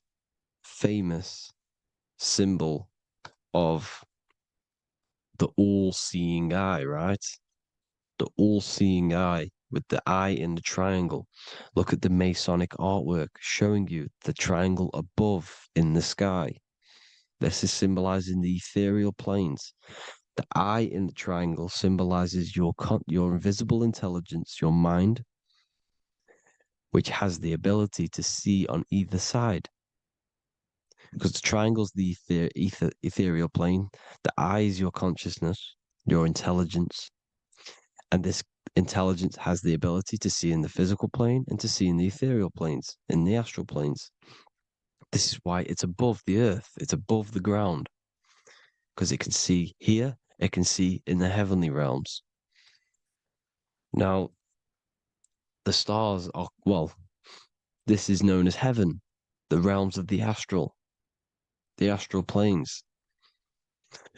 This is some quotes from the Emerald Tablets of Thoth.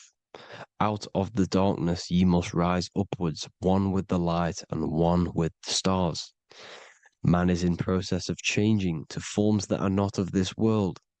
Grows he in time to the formless, a plane on the cycle above. So there's other worlds. The Bible's telling you there's other worlds, there's other realms. Know ye must become formless before ye are one with the light, the astral light above, which shining through the stars. Not of the earth are ye, earthy, but a child of the infinite cosmic light. You are the invisible intelligence controlling the physical body. The body's not you. It's the vehicle that your soul lands in when your mind projects your consciousness into that realm. Free from the body, I flashed through the night. Unlocked at last for me was the star space. Wow, that's powerful. The star space, the astral planes. This is what he's talking about. We are all a star. We descended from the astrals, which is the star. We are all a star. Look at the ancient paintings of Jesus' birth. It's the star beaming his consciousness down into the physical plane. Here's another one. Here's some Freemasonic artwork showing you, again, the ether, that invisible intelligence, the eye, manifesting itself inside of here, in the physical realm, where the people are. You see? It's the same here. This is Jesus. Here's the bird symbolizes the Holy Spirit, your invisible intelligence, descending into the waters, the ether, the ethereal, everything. The ether's the base of all physical matter. Here's Truth in Plain Sight. Mr. Bean, the famous TV program in England, in the UK. He begins the program like we all begin the program from falling from the stars. He falls down with a beam of light. And this is Truth in Plain Sight. This is false. The aliens don't exist. They're a lie, alien. But this symbolizes the star beaming our consciousness. And when we die, this star will suck us back up. Just like this UFO is doing. It's Truth in Plain Sight. So, this is some more Freemasonic artwork. Going from duality to singularity. Sun, moon, masculine, feminine. Right hemisphere, feminine, left hemisphere, masculine. The consciousness in the center, the balance point. Here's another more Freemasonic artwork. The two pillars, left and right hemispheres, and the invisible intelligence between the left and right hemispheres, the light of the body. This is why light's coming off it. Because it's light, it's pure light. The blazing star. The stairs go from the checkered board, the duality, up to oneness, in between the sun and the moon, the masculine and the feminine. This is symbolizing going into oneness. What did the Emerald Tablet say? You've got to become one with the stars, one with the one with the self. Balancing the two hemispheres so that you can gain, because when the two hemispheres are balanced, you can gain a more deeper connection with your invisible intelligence. Same with the chakras. When the chakras, the 7 seals in the Bible, these are 7 seals because when you conquer the 7 chakras, when you balance the 7 chakras, you then gain a more deeper connection with your internal self. because your mind is not filled, it's not being ran, it's not being dominated by these 7 deadly sins, the 7 seals, the 7 chakras. These are 7 energy centers which are concealing our true form. Balance makes us have a stronger connection with our true cosmic intelligence. Heaven is even. This is why Jesus is pointing at the heart. The even point is the heart. You got to balance the chakras and live from the heart, because the heart is the earth. You're in good and evil. The body manifests the lower and the higher self. The higher self is in the higher parts of the body. Wisdom, intuition, expression. The lower self is in the lower parts of the body. Sex, food, and power. This is how they are trapping your soul, people. Like I said, the mind is the bridge between the soul and the body. So by tricking the mind, not giving it the right knowledge, and keeping the mind stuck in the lower 3 centers, thinking about power, food, and sex, this is low vibrating energy. It's going to keep your mind addicted to the physical realms. Okay? This is why you need to go even, balance, heaven. Okay? I will explain the soul trap in a second, how it fully works. But I'm telling you all the science behind it so you can understand. When you are doomed, you are domed. This is the dome, the firmament, the firmament, the mind. Ment is mind, firm is firm. A firmament is doomed under the firmament. You must have a loose mind, an open mind to expand your consciousness beyond the stars, beyond the ethereal barrier. You have to vibrate higher than this world. Your consciousness must be expanded more than the physical plane. You need to learn how to astral project. You need to learn how to leave the body, how to operate outside of the body, so that you, when you do leave the body, you will have recognition. You'll have knowledge. You'll have practice. But this is as above, so below. The woman's belly is the earth. It's as above, so below. It's a microcosm of the macrocosm. We are the children in the womb. We are the people in the earth being ready to be born into the heavenly realms. As above, so below. It's a microcosm, macrocosm.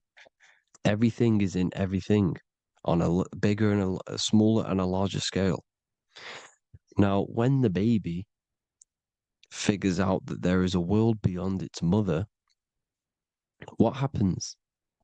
The baby starts to move around and tries to get out of the mother.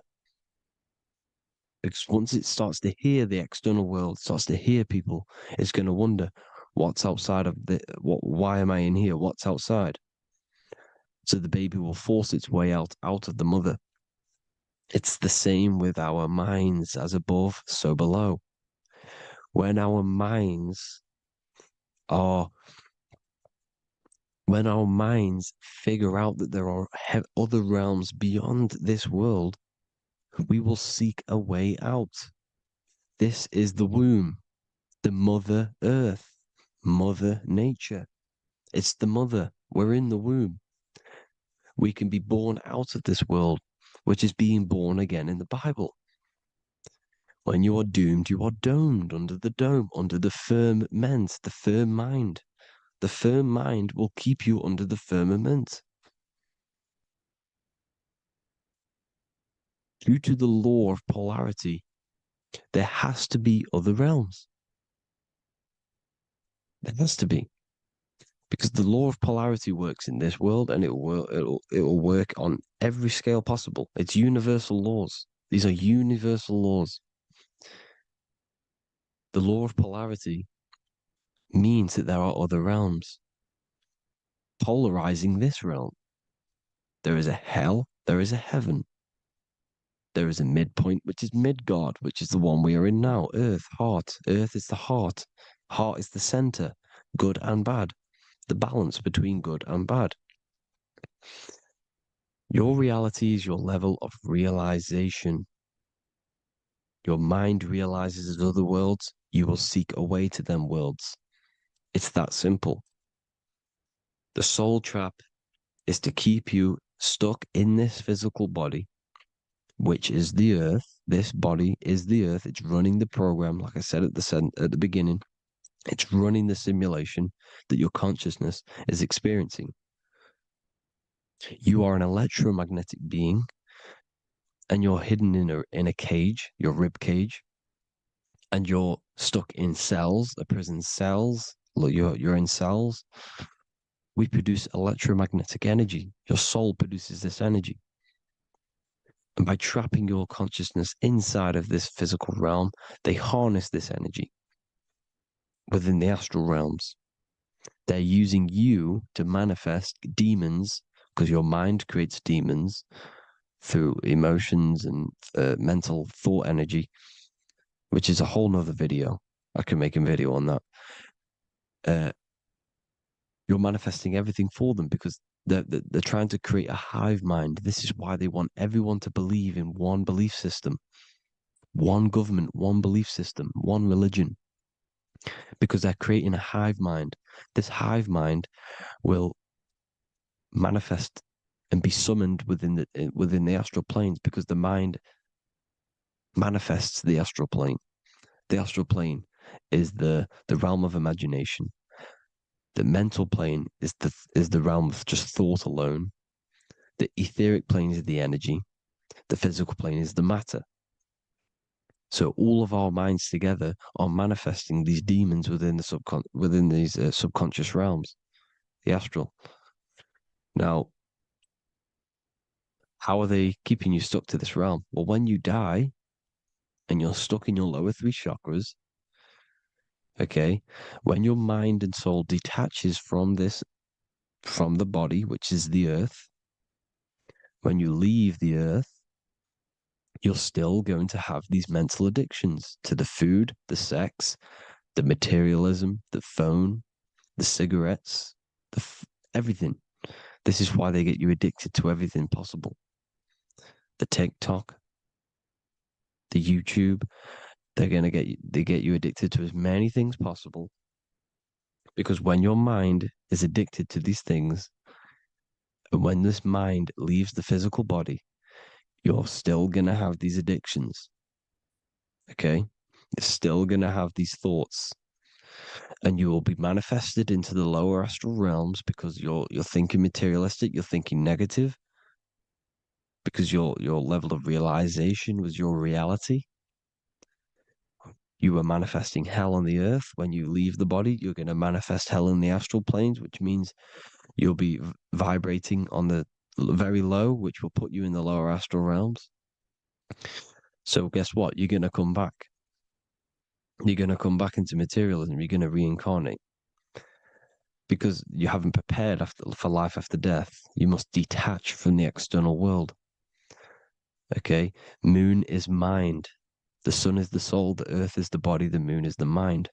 This is why we say lunatic. In your mind, you have a specific mood. Moon. Money, M-O-N, is the moon. Money exists in the mind. They get you addicted to the money. The Bible's telling you this.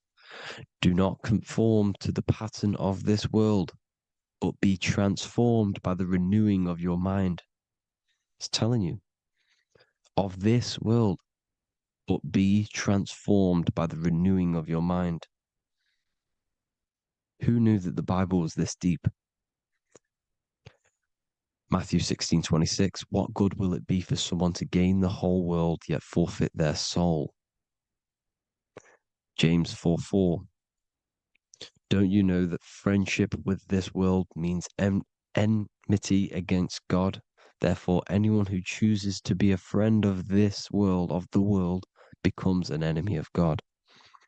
John 4:4, dear children are from God and have overcome them, because the one who is in you is greater than the one who is in the world. It's talking about the invisible intelligence. It's greater than the physical world.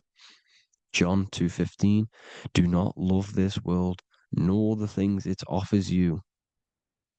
because this world will create you to, if your mind has attachments to what this world offers, sex, money, and power, pretty much,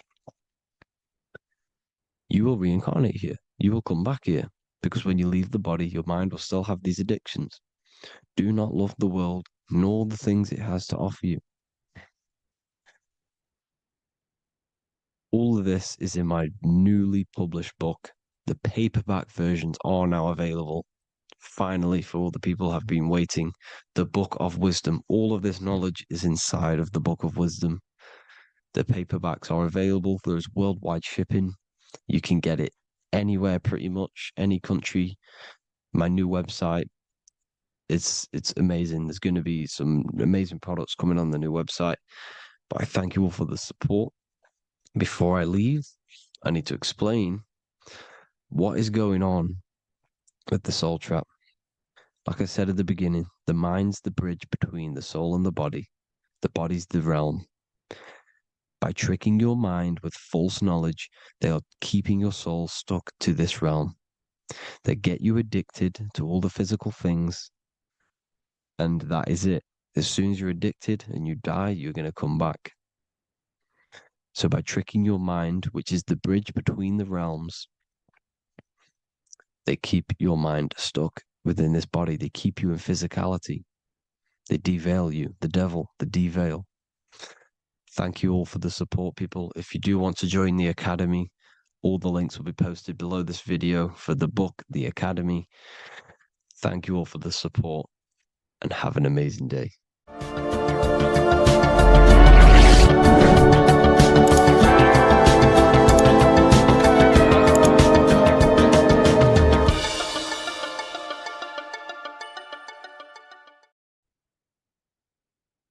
In this video today, we're going to be breaking down some Freemasonic artwork, what we have here on the screen. And particularly, this is called the Freemasonic Royal Arch. Now, this is the archway that we're going to be breaking down. Now, this is what we call complex symbolism. Now, what do I mean by complex symbolism? This consists of many different symbols all together producing one piece of artwork. It's many symbols used together to portray one meaning. Now we have checkered floor, we have pillars, we have an eye, we have an archway. This is all complex symbolism. It's painting a picture, an overall symbol. Now, when we're talking about Freemasonic symbolism, it's all about how to gain enlightenment and more self-awareness. Now, that is the aim of Freemasonry, of the spiritual path that you are walking, consciousness and gaining higher awareness, because this is the eye. The eye is conscious. The eye sees, it perceives. It's about gaining more consciousness, more light, more awareness of yourself, understanding of your power, the power of the mind, the power of yourself, the power of the body. Okay, so this is symbolism and instructions. These symbols are hiding instructions on how to gain higher awareness, which is symbolized as light. Okay, so when we look at this image, the thing that stands out the most is that we have these two pillars. We have a left and right pillar. The left pillar represents masculine forces, because normally we have like a sun here and a moon here in their different artwork. But in this one, we don't have a sun and moon. Okay. So everything in the universe has masculine qualities and feminine qualities, including consciousness. Okay, so remember, this is all about gaining more consciousness, gaining more understanding. We have masculine traits of consciousness and feminine forces of consciousness. Okay, so the left masculine force of consciousness would be direct action, the physical world, the physical body moving. That's a masculine force. Okay, and what else? We have action. We have the material world, the material body. This is what we can see with our two eyes, the material world. We can see action. We can see physical reality. However, we have a right pillar, a feminine pillar, which represents what we cannot see. This is the feminine pillar. This is more of things that we can't see, the forces of consciousness that we can't see, such as thoughts, emotions, visualizations. These are internal qualities. Because remember, we don't have one world. We're not this material body. We're not the external world. We are the internal world also. The internal world is a mirror of the external. The external mirrors the internal. So this is why these two pillars stand the same. However, they're different. They are mirrors of each other. Your internal world of consciousness produces the external world of material reality. It is the inner forces of thoughts, emotions that shape our external experience and our external actions. Okay? So essentially, what this is showing you here is these two masculine and feminine forces within us. The inner world, the feminine pillar, more emotional, intuitive, and the external world, the action, physical action, what we can see. Okay. And they're mirrors of each other. However, most people on surface level base consciousness is what the occult and esoteric call it. That conscious state that we're in when we just wake up, we realize we have consciousness and we realize our mind is not powerful because we have divided thoughts, we have divided actions, our mind and body are not working together. We have a very negative. When we become awakened, we realize that we're in an animalistic state, a divided state of consciousness. This is what we're looking at here. This chessboard, the checkered board. It's black and white. It's duality. It's opposing. This symbolizes consciousness. Remember, symbols are symbolic of you, nothing external, but the state of your consciousness. This represents base level consciousness, hence why it's on the ground. The ground represents low. It's at the base, it's the surface, it's the ground upon we rise upon. We have to climb these pillars, remember. We climb these pillars towards the archway, the eye. Now I'm going to break that down later. So the black and white checkered board is confusion. It represents base level earth consciousness. It's me versus you thinking. A lot of the world is stuck in this. They think, they're stuck in their ego. It's me versus you, when in fact we are all part of the whole. We're all part of an infinite awareness, an infinite consciousness. We're all actually one.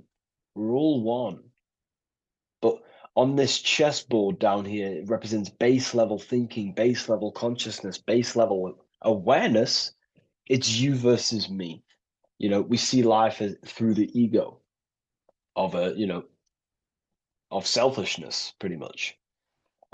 This is the internal division where our inner world is not aligned with our external world, where our mind, our internal thoughts are not being acted upon. Now, and that's not to say,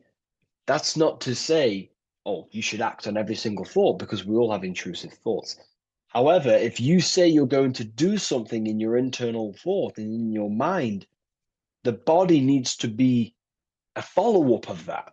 You need to have honor within you that your body acts out the mind's will, the mind's desire.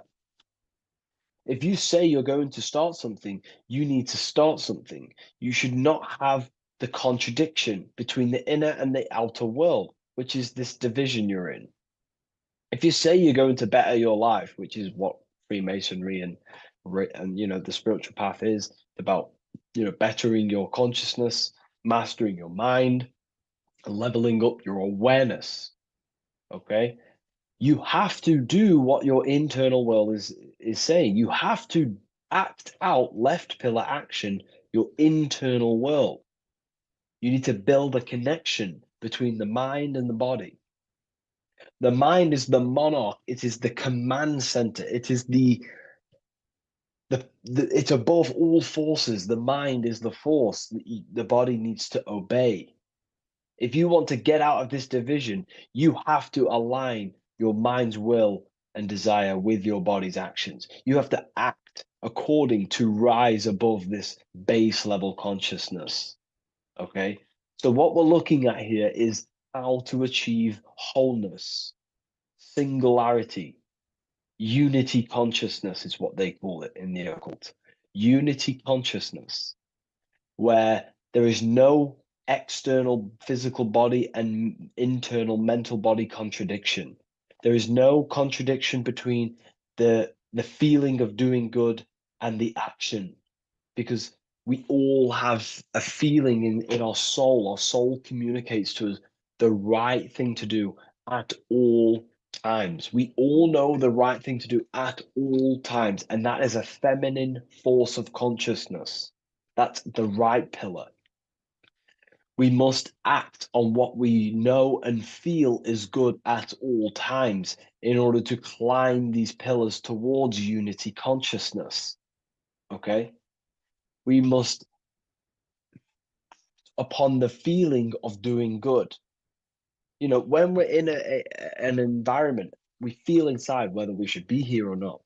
Whether on your phone, you know intuitively whether you should be on your phone or doing something else, studying, reading, whatever it is.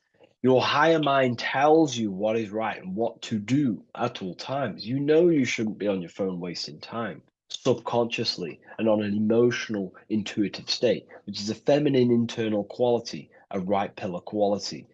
And the body's not acting out this. It's not acting it out. The body's on TikTok. The intuition is telling you to reach the higher mind. That's the division. That's base level consciousness. Okay. And in order to climb these pillars, we have to act according to our internal intuition to build these bridges between left and right. The inner world and the outer world need to be synced, not divided down here. This is the division. That's base level consciousness. If you want to gain higher awareness, you want to gain personal power, mental power, you have to become a strong force. You have to gain a strong connection between the inner and outer, the intuition and action, the mind, the higher mind, with the physical body. Most people live in this war, and we've all been there. I was in it too. You know, we all begin here in this internal war. It's the same war between Jesus, Satan, Horus, Set, day, night, good, evil. That's the war between the mind, the body, the higher mind and the body, the intuition and the body. There needs to be bridges built between the two so that you align the left pillar with the right pillar to gain higher wisdom, higher awareness, higher powers. Because when the mind is contradicted, when your mind says it wants to do something, and you want to build the business, you want to study the occult, you want to reach your higher mind, the best version of yourself, but you don't act upon that, that is internal contradiction. The mind is not powerful in that state. The mind cannot direct its creative power, its forces, if it can't direct these forces into manifestation to create things in your life. You know, as you are aware, if you've watched my videos, you are a creator, you are a co-creator, a spark of the mind of God, and you are here to create and expand. In order to use the power of your consciousness, the power of your mind, the forces of your mind correctly, and to direct it with force, direct it efficiently, you have to align the inner and outer world, building the bridges to gain higher awareness, to gain higher power, to find out more about yourself or why you are here. Because remember, we're all being guided by our intuition. That is the true spirit guide. I don't like saying spirit guide. Spirit guides are not real. There's no force outside of you guiding you. It's your own soul guiding you through intuition, through emotional communication, the feeling of goodness, the feeling of what is right. Down here in division, you don't understand right from wrong, light or dark. But when you awaken, you start to understand right from wrong. You gain higher awareness. And this is what you need to act upon to climb these pillars, to align the left with the right, the inner and the outer, the masculine with the feminine, the action with the emotion. Okay? And this is why we have this symbol here. Because remember, let me draw this for you. Upward triangle represents fire, which is masculine, left pillar. The downward triangle is water, which is feminine. And together they combine to create this symbol, which is, again, symbol of unity consciousness. And when you gain unity of the inner and outer world, and you climb the pillar, which takes time, you don't just take one action and you end up all the way here. It takes time. You have to go up and up and up. Then you build the bridge between the left and the right, the inner and the outer, and you gain power. This is the unification. This is why these two angels are holding hands here. They're unifying, they're holding hands, they're working together. This is symbolic of the collective consciousness also.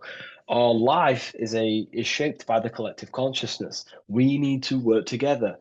The elites are using this symbol as chaos.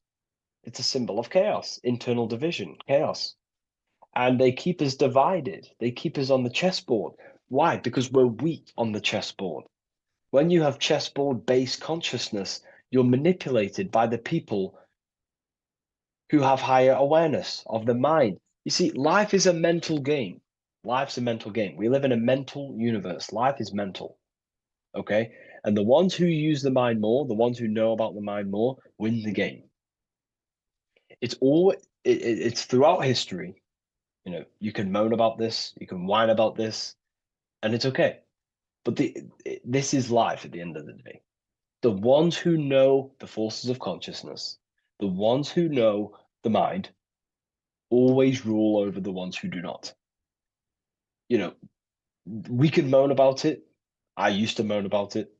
However, it gets you nowhere. This is the game we're in. This is the situation we are in. We have to learn how the mind functions.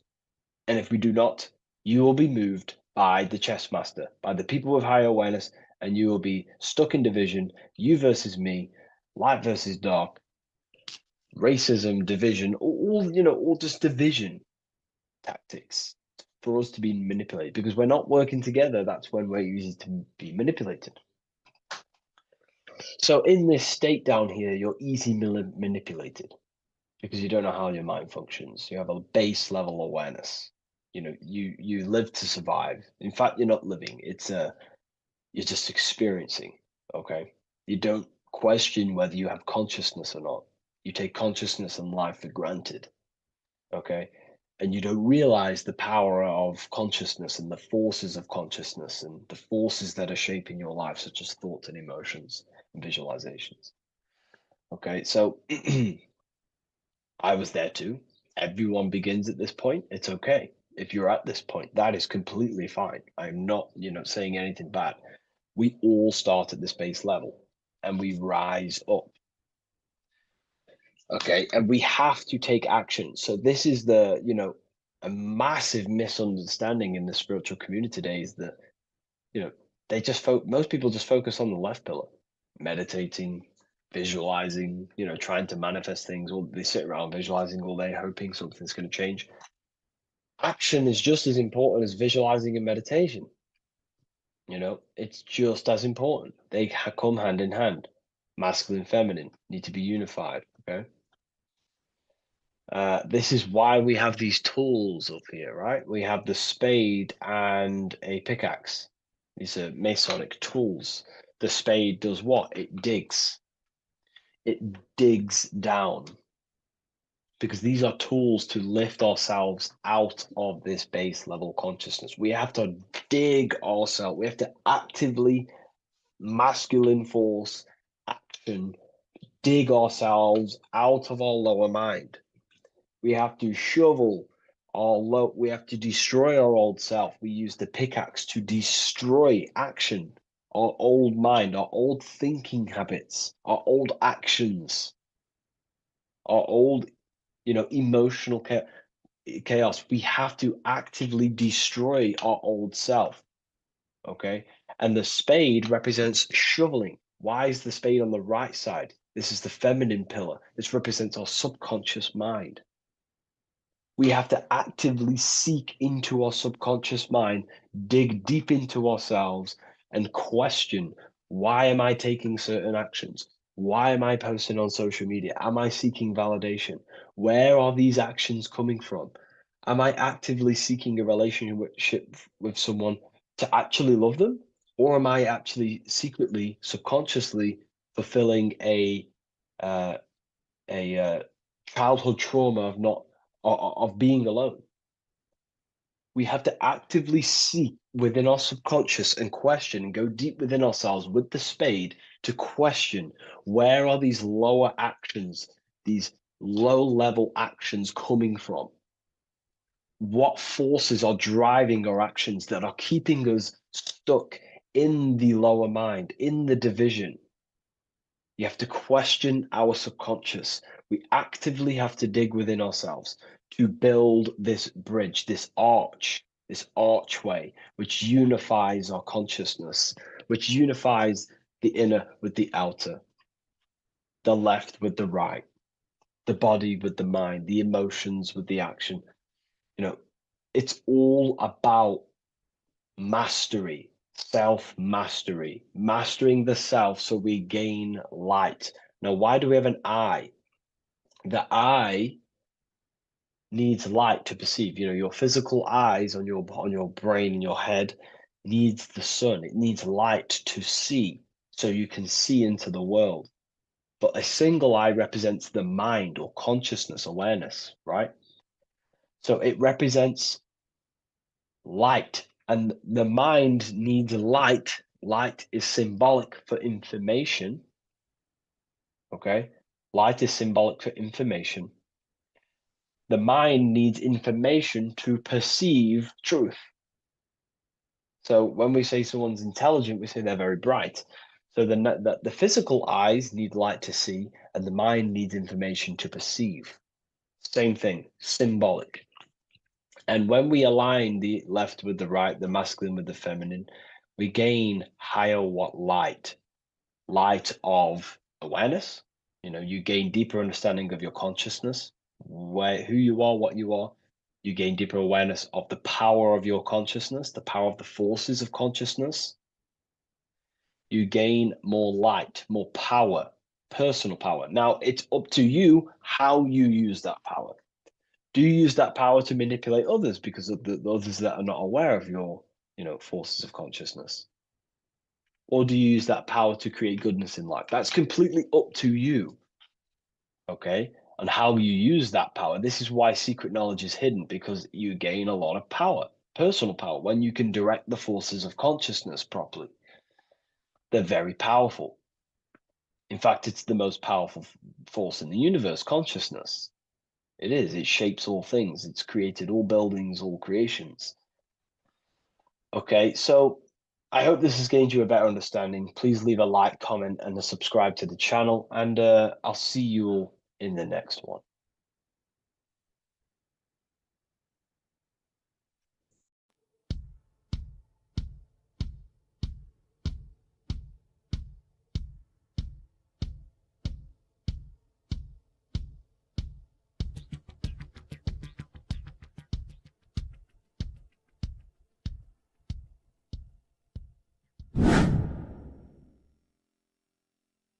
What is good, people? How we all doing? Today we're going to be talking about the different planes of existence, the occult side of the world, the things they don't teach you in school.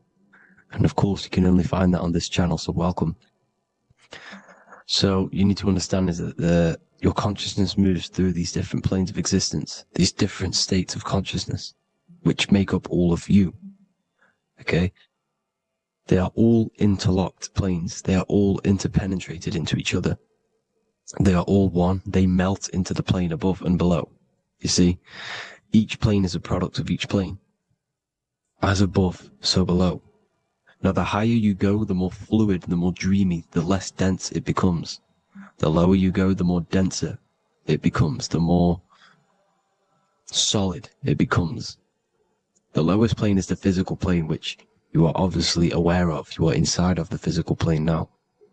But while you are in this inside of this physical plane, you are indeed inside of all these other bodies which you have not awakened yet. You have to awaken these different bodies. You have these bodies. Okay? It's like a ripple effect. And the center is the most dense, the most solid. This is Earth, heart, the heart of the ripple.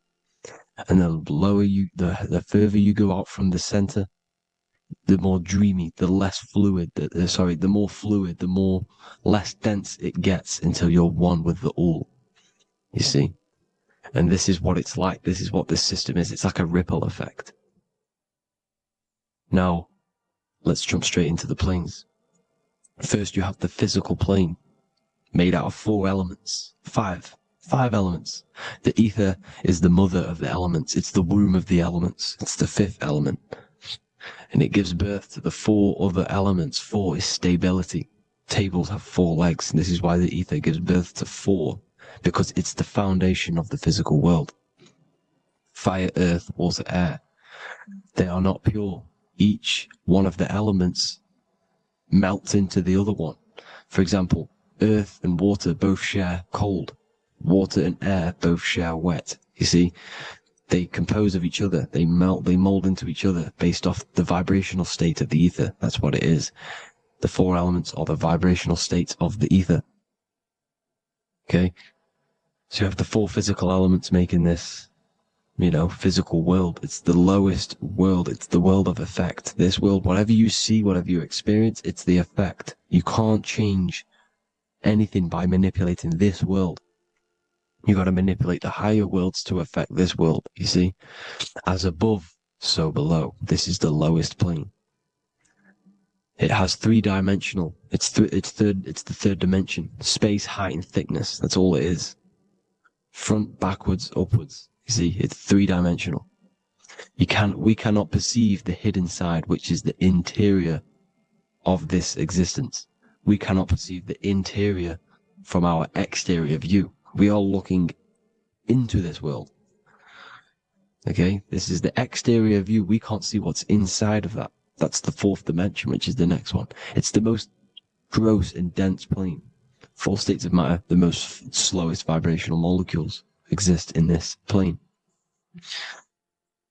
Above this plane, you have the ether. Okay? The word ether and either are the same thing, because either connects 2 scenarios in languages. I either support Manchester United or Liverpool. Either is connecting them 2 scenarios. The ether is doing the exact same, as you can see here on the planes of existence. It connects the astral world, which is very important, to the physical world. It's connecting these 2 worlds. So it's the ether. It's the ether. The ether is pure potential. Energy flows through the ether. It is pure energy, pure potential.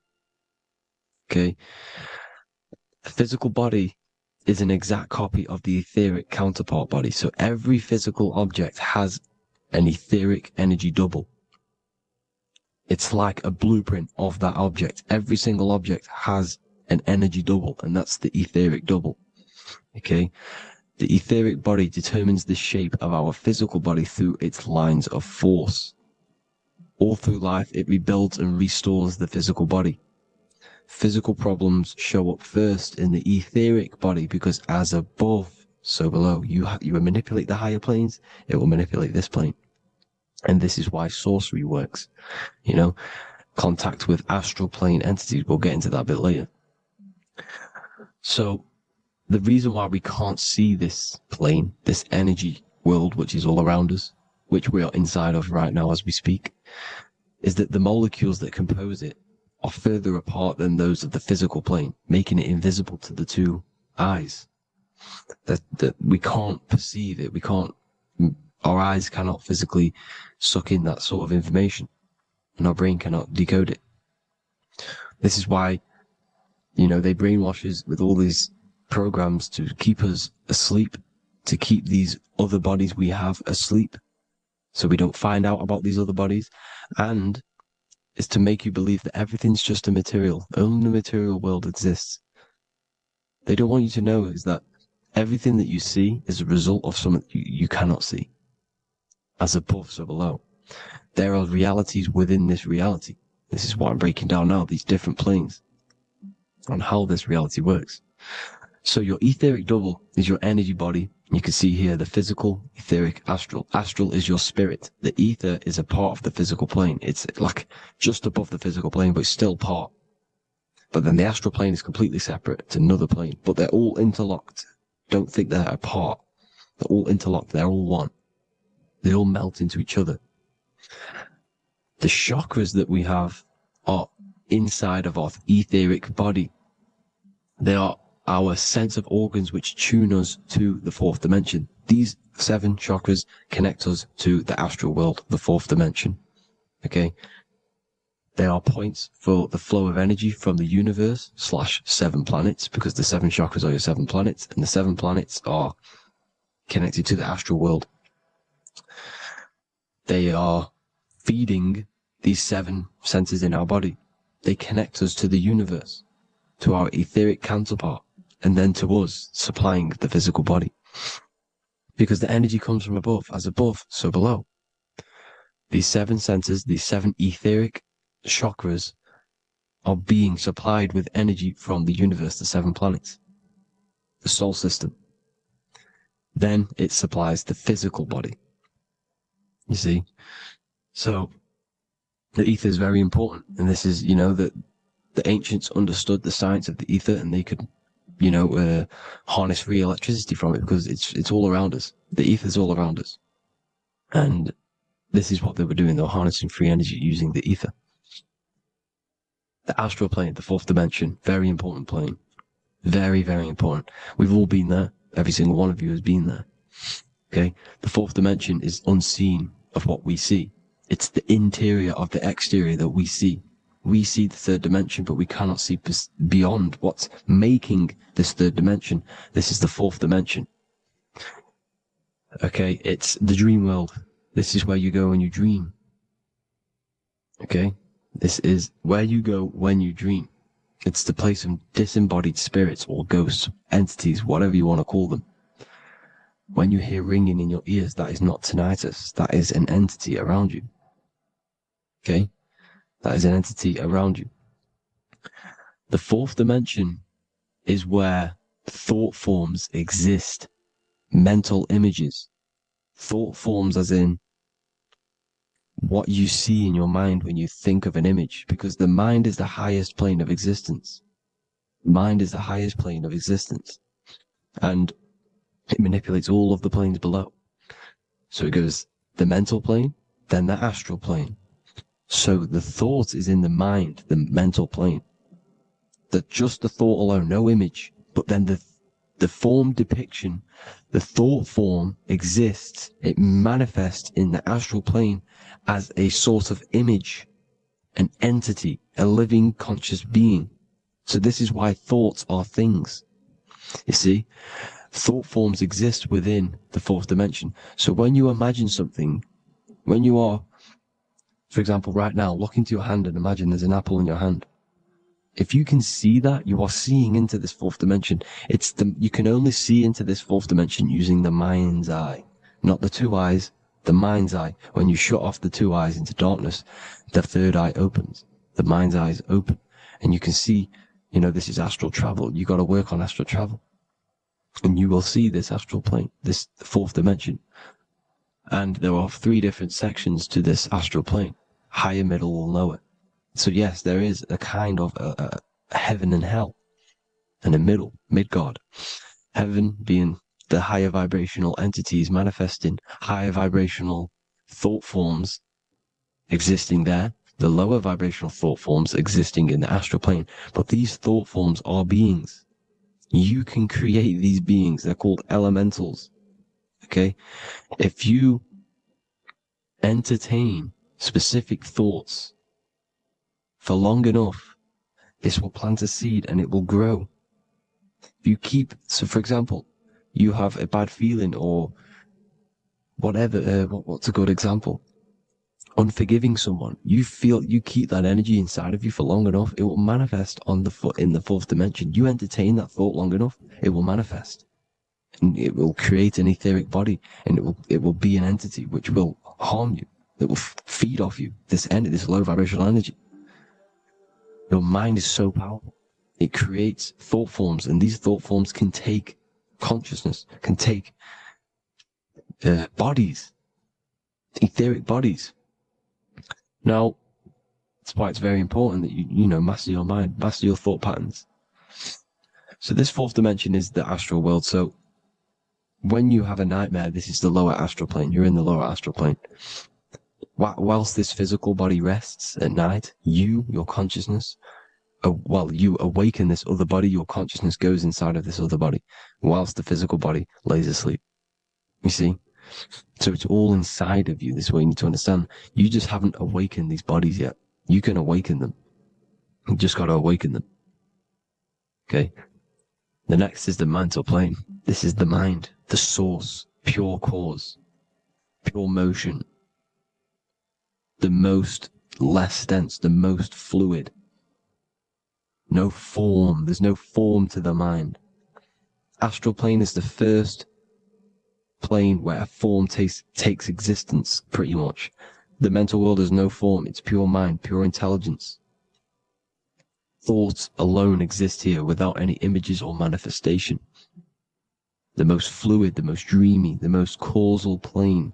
All of the rest take the effects of this plane. That's why it's mind over matter. Your thoughts they create vibrations. Each vibration is vibrating on a specific frequency, which creates mental images, creates effects down here on this physical plane. This is why it's so important to master your mind. Master what you think. Master your mind. It's the hardest thing to master. You could conquer the world, but it's probably harder to conquer your own mind than to conquer the whole world. I can promise you that, because the mind can play tricks on you. You got to listen to that inner guide within you that will constantly manifest the good things. So anyways, people, hope you learned a lot from this. Please work on trying to activate these other bodies. I will maybe do another video on trying to activate these bodies if you wish. Please comment down below if you would like to see that. And have an amazing day. Please like, subscribe, comment down below any video ideas you want me to do, any information you want me to spit.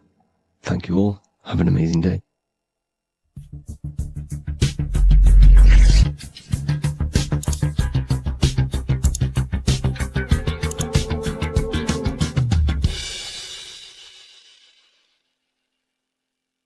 Welcome to Revival of Wisdom.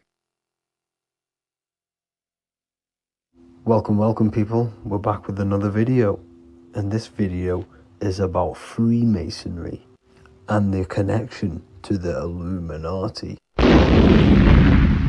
Please, as always, to make sure to hit that like and the subscribe button and turn on the notifications to never miss a video.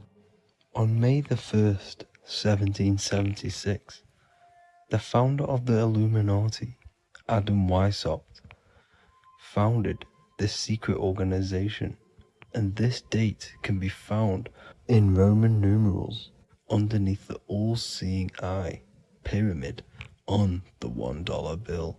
This $1 bill also says Anut Coptus Novus Ordo Secularum. This is Latin for announcing the birth of the New World Order. This New World Order will be headed by Lucifer, the all-seeing eye, and followed by the 13 layers of bricks for the 13 elite bloodlines. So your Orsini's, Rockefellers, Rothschilds, Soroses, and the other 9 elite families. So when Adam Weishaupt created the Illuminati, he made it consisting of high-level degree Masons, French and Latin philosophers, and many more powerful people to all become one society. So this is why you see Masons using this same symbol of the all-seeing eye inside the pyramid. But not all Freemasons are part of this Illuminati secret society. As the 33rd degree Freemason Manly P. Hall said in his book The Secret Teachings of All Ages, Freemasonry is a fraternity within a fraternity, an outer organization concealing an inner brotherhood of the elect. So what he's saying here is that Freemasons have to go up the degrees of Freemasonry, and once they hit the top, they either get elected or not into these secret societies like the Illuminati, Skull and Bones, and Knights Templar. So when you see celebrities doing this one-eye symbolism, either covering one eye, doing the triangle, or doing 666 over one eye, this is showing and reflecting the symbolism of Freemasonry. They have taken the oath to never speak on anything they learn about Freemasonry. Duncan's Ritual of Freemasonry book states the oath they have to take.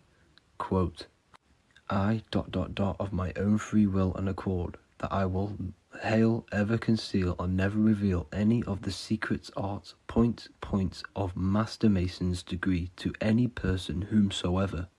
All this most solemnly, sincerely promise and swear. Now, this is what happens when they break the oath, stated in this book, quote, myself severed in two, my bowels taken from thence, and burnt to ashes. So this states that Freemasonry comes first, before any law of the land.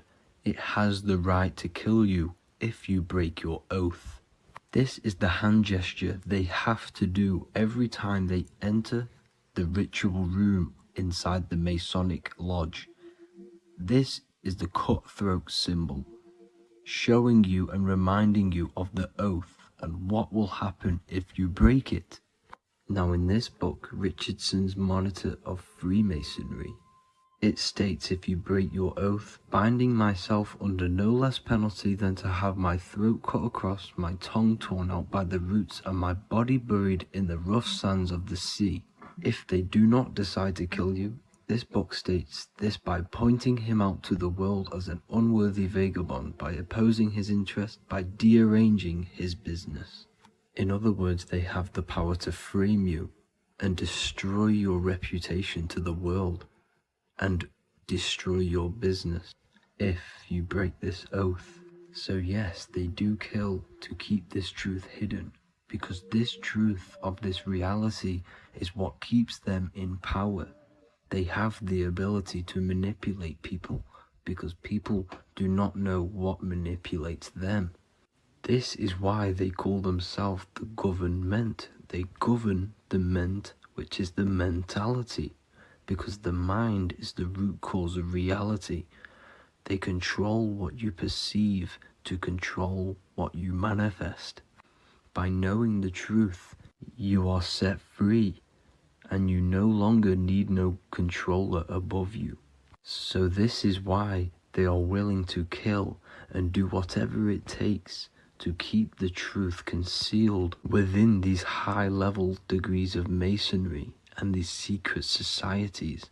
However, going back to Manly P. Hall's book, it states, part of the symbols are displayed here to the initiate, but he is intentionally misled by false interpretations.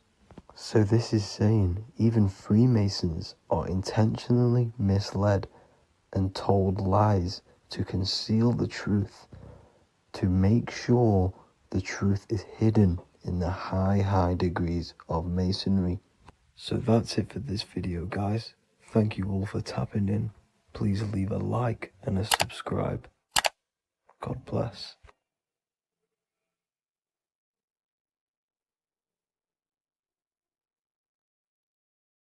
Mentalism, conscious and subconscious mind.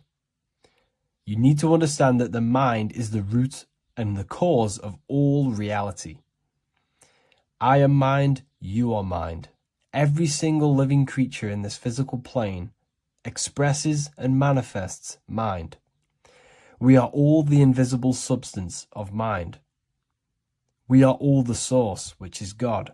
We are all consciousness, which is mind. Before we manifest something physically, we manifest it within the realm of thought, which is the mind. Thought then manifests into astral imagination. This then gives energy within the etheric plane. Then we manifest it physically within the material effect world. Everything begins in the mind, and this is why the government are called government. The word men comes from the Latin word mans, which is an English translation for mind. We see this word in entertainment, government, mentality. It means mind. Govern means control. They are controlling the mind through information.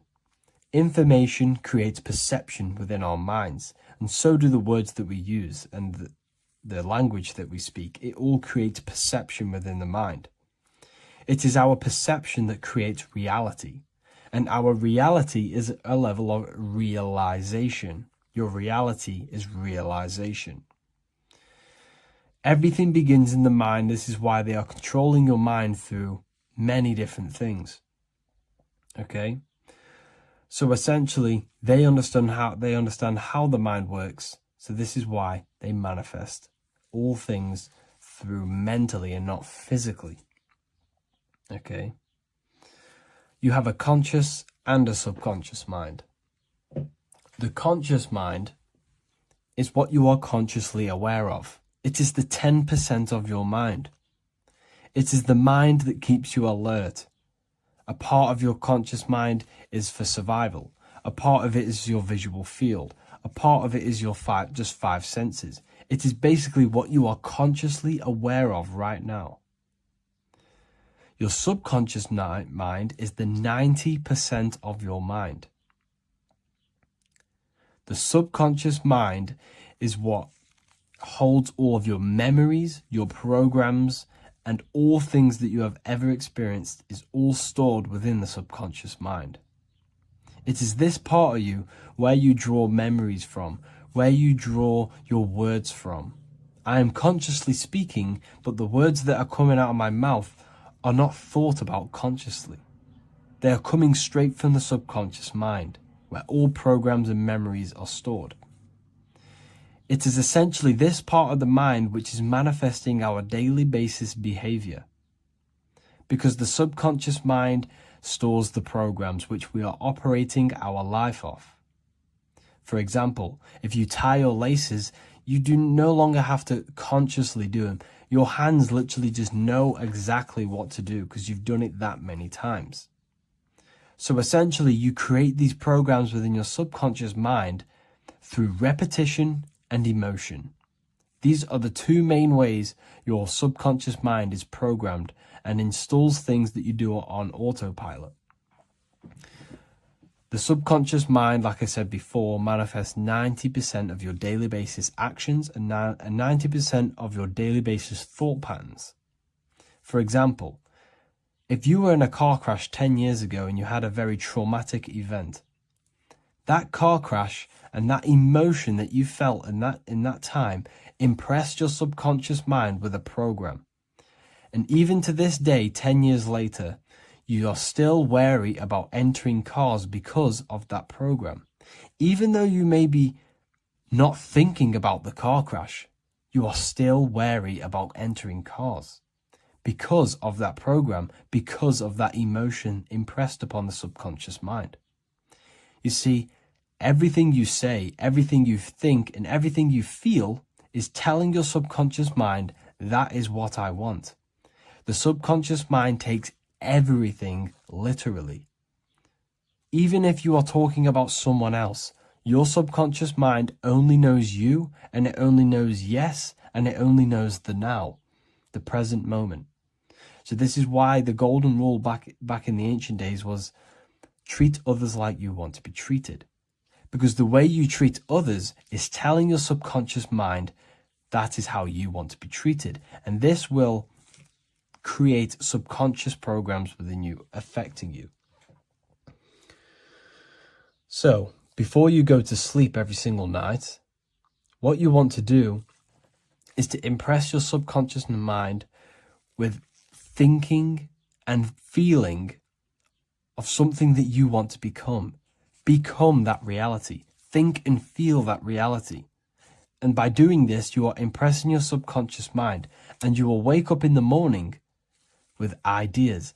Because when you install a program within your subconscious mind, like I said before, it manifests into at least 50% of your thought patterns. So let's say I created a program within my subconscious mind of how to become financially free. Well, I created the program that I am financially free. My conscious mind will start to slowly think about that program and how I can achieve that program, because the conscious mind operates on survival. So if you create a subconscious program of I am financially free, your survival conscious mind will start to operate and think and act on this program subconsciously. You won't even know that you are doing it, but you are. And this is the power of the subconscious mind. You have to reprogram it properly. You have to be careful of the things you think, say, and feel, because all of this is contributing towards molding your subconscious mind, which essentially molds your reality. It draws things to you. What if the word Yahweh is proof that God is embedded in our very own being? Stay with me, because what I'm about to show you might change the way you see yourself forever. Today's topic is decoding the mystery name of Yahweh, the sacred name of God from the Hebrews. By the end of this video, you'll uncover the true meaning of the word Yahweh and how your connection to it unlocks your own personal power. When we look at the word Yahweh in Hebrew, we flip it on its side. We're actually looking at the human body. These are the legs, this is the torso, here are the arms, and here's the head. So if we actually switch this on its side, we see the human body. The Hebrew name Yahweh often translates to I am. The I am. Now, what is the I am? The I am, when you say I, you're referring to your highest self.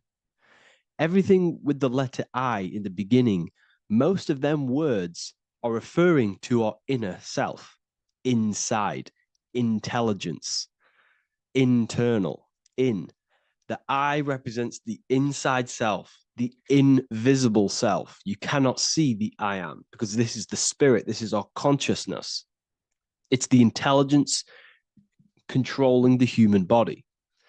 When you say I, you're not referring to your name, your job, your reputation, your ego, or your thoughts. You're referring to the observer who is beyond the thoughts, the one who's observing the thoughts. That's the soul.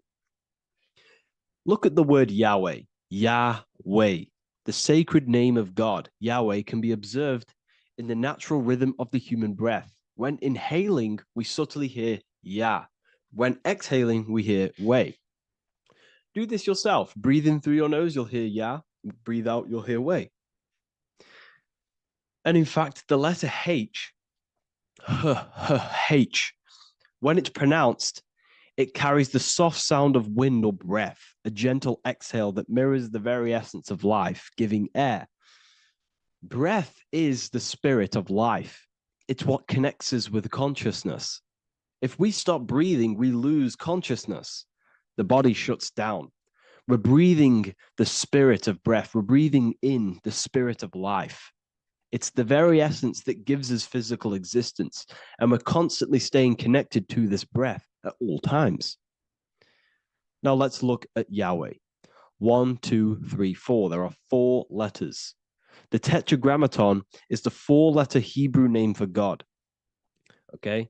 Tetra meaning 4. We have 4 gospels of Jesus. Jesus is depicted with a cross with 4 sections. Jesus has the 4 sacred animals around the side of him, always depicted with these 4. A bull or an ox, an eagle, a man, and a lion. These are the 4 fixed signs of the zodiac. Aquarius, the man, Scorpio, the eagle, Leo, the lion, Taurus, the bull or the ox, which are related to the elements. Leo is a fire sign, Aquarius is an air sign, Taurus is an earth sign, Scorpio is a water sign. These are the 4 elements. And the 4 elements correspond to the 4 bodies of consciousness, as we see here. This is fire, this is air, this is water, this is earth.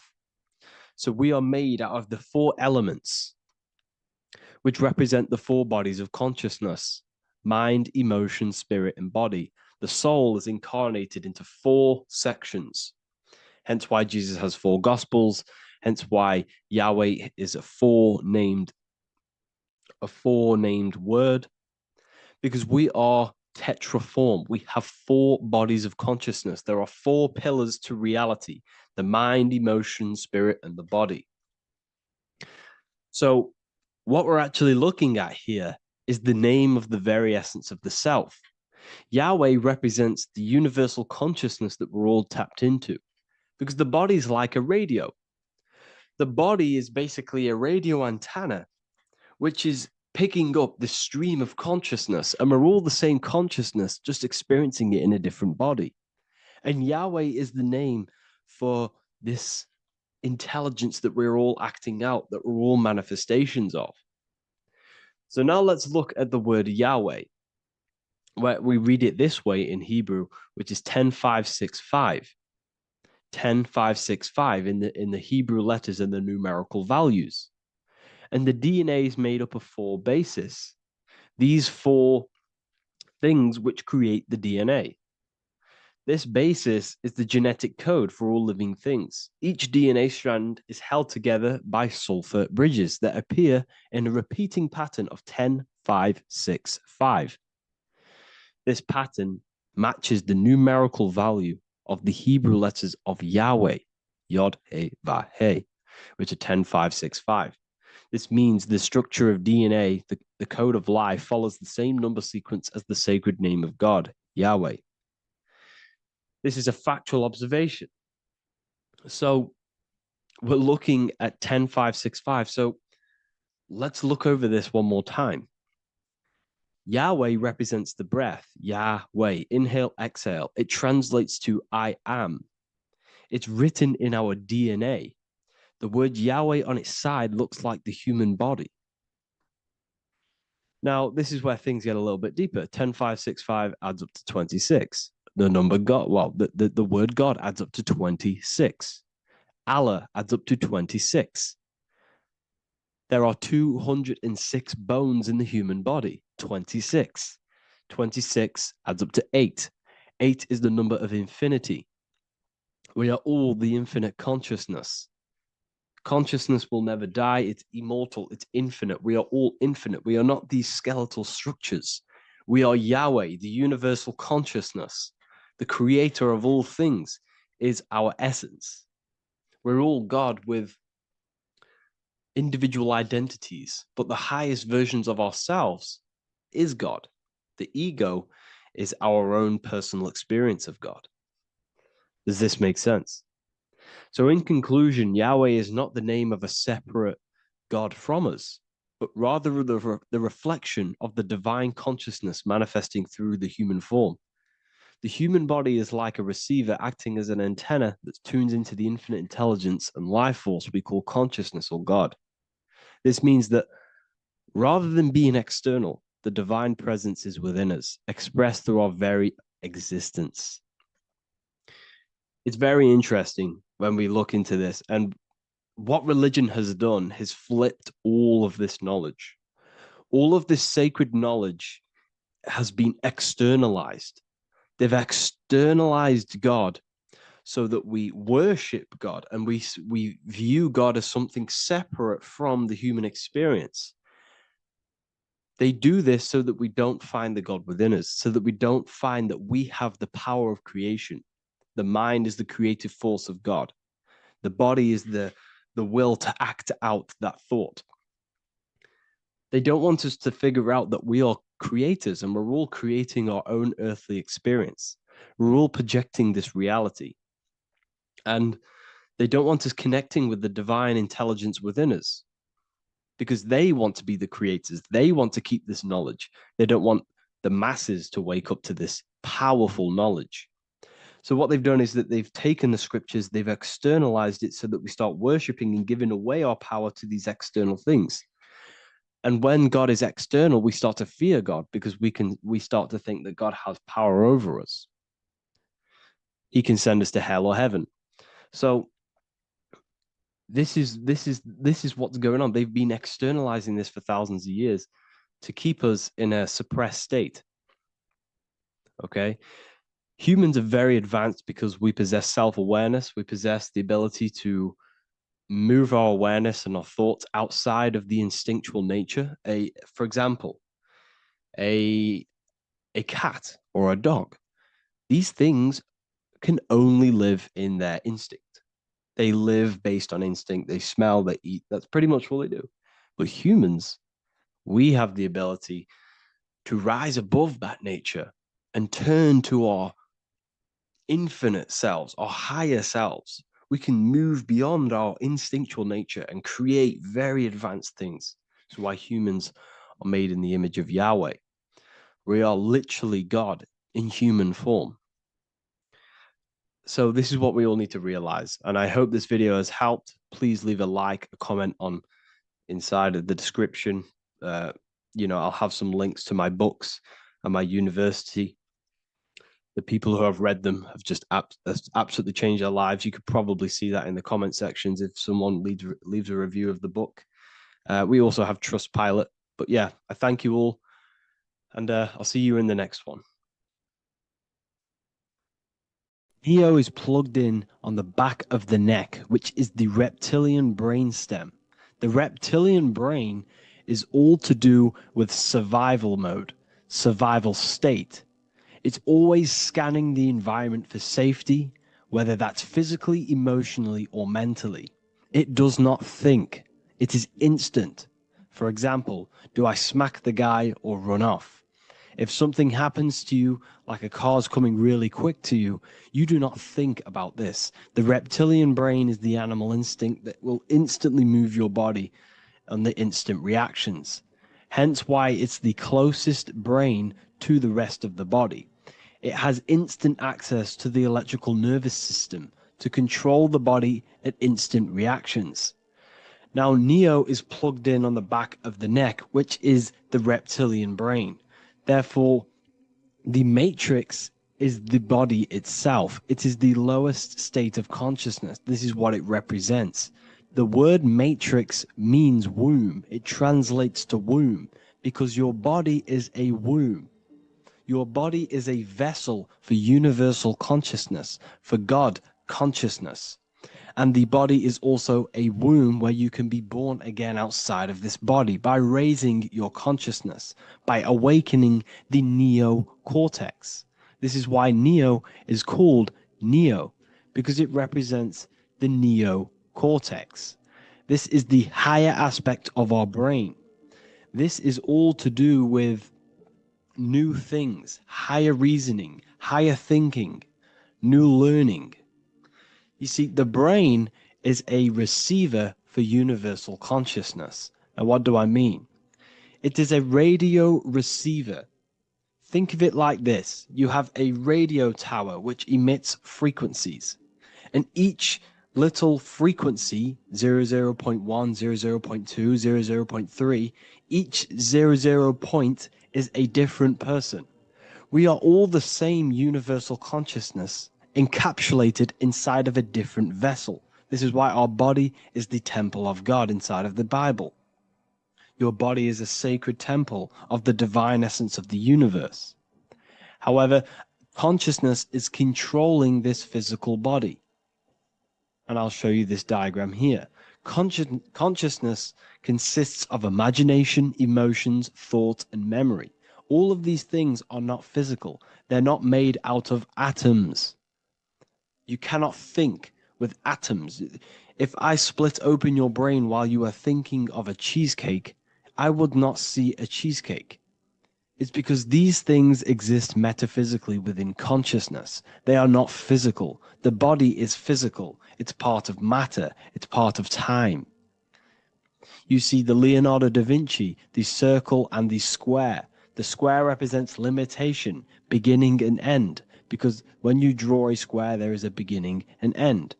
It represents the body, the mortal self, the ego, the echo. Then you have the spirit raised above, which represents spirit over matter, mind over matter. Invisible forces create physical forces. Everything physical exists in non-physical. This is also the Freemasonic square and compass, why the square is below the compass, because the compass creates the circle, which is spirit or mind. Then you have the square, which is matter. Mind and matter are the same substance. Mind creates matter through thought. Everything in this physical universe manifested through thought. Everything began as thought. So you are spirit and matter. You have a material body and a spiritual body. And you are right in the middle. This is why humans are very, very important. Because we have an animal nature, the reptilian brain, and a higher consciousness, the neocortex. And we must awaken out of the matrix, which means womb, which is the body. And neo is waken up from the lower self, the reptilian brain, and moves into the neocortex. Because the brain is a radio receiver for consciousness. Now, what do I mean? I went over this before. Your consciousness is controlling the brain. The brain is a computer. And when our consciousness, our imagination, our emotion, our thoughts, and our memories are all contributing towards just survival things, food, safety, fear, all of these things, and our consciousness is locked into a survival state, we are using the reptilian brain. We're no longer thinking. You don't think with the brain, but the consciousness is thinking, which activates the different parts of the brain. When we think for higher reasoning, we use the neocortex. It stimulates the neocortex. When we think about survival, we're using the reptilian brain. So therefore, when Neo wakes up, he wakes up to the higher aspects of consciousness, which is only utilized by the neocortex, by learning new things and expansion of the mind and expansions of consciousness. Okay? So the whole matrix is to keep you designed, well, the whole matrix is designed to keep you in a survival state, in the three-dimensional awareness. They want you constantly scanning for safety, scanning for food, scanning for emotional safety in relationships in other people. You see, they do not want you to think.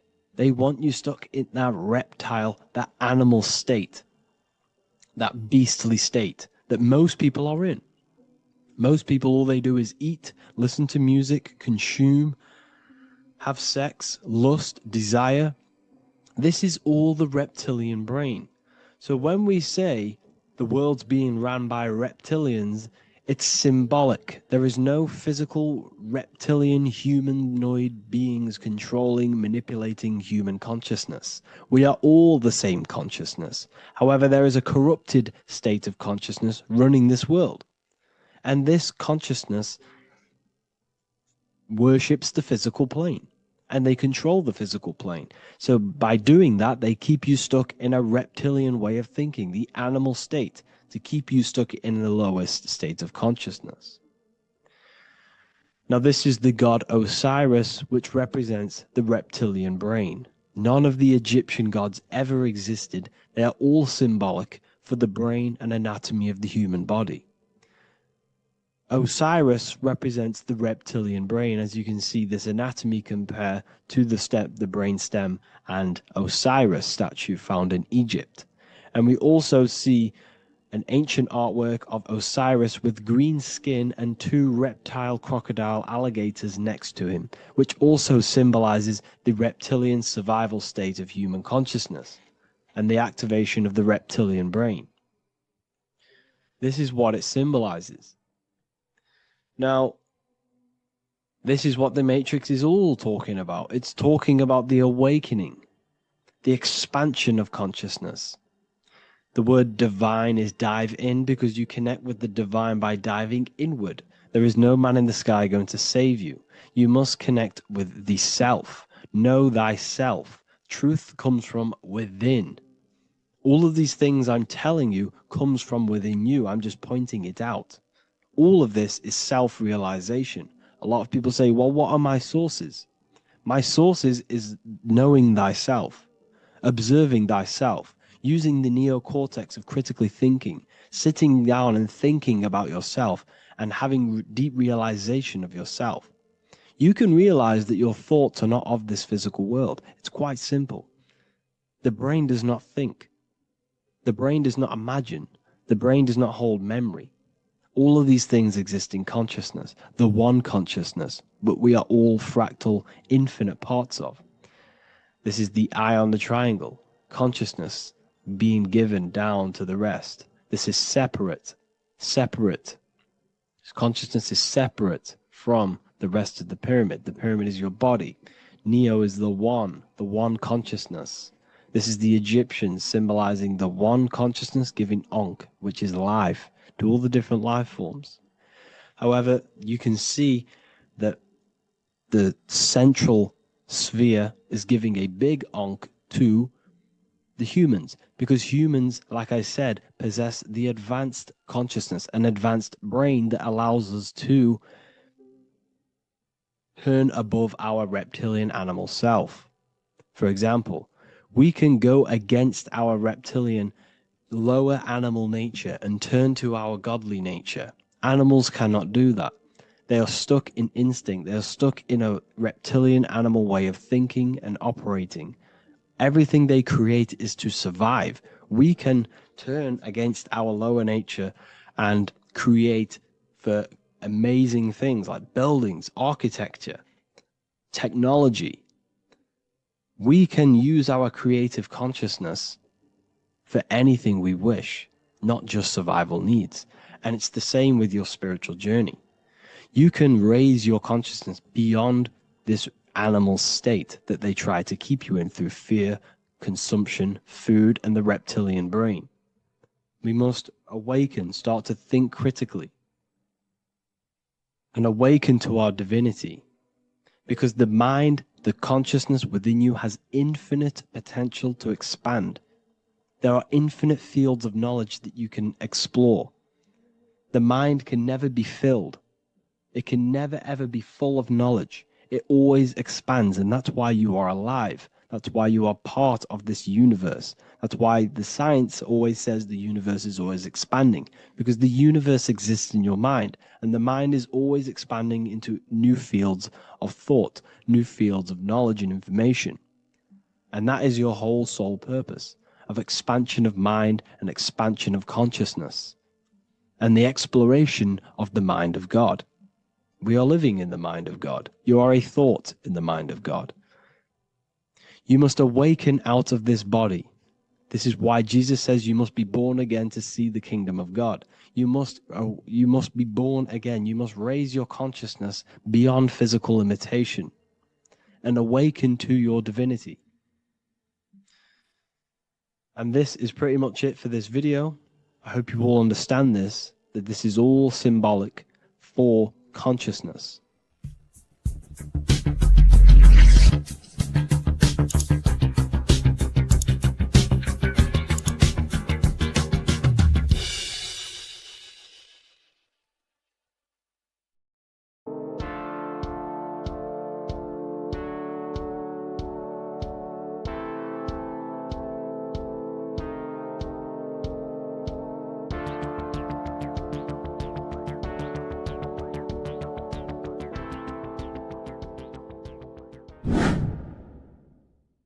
What is good, YouTube? Today we're going to be talking about the astral plane and how the cosmology fits into the astral plane. Okay, so first let's go over the astral plane and go over the different layers of reality so that you can understand reality more.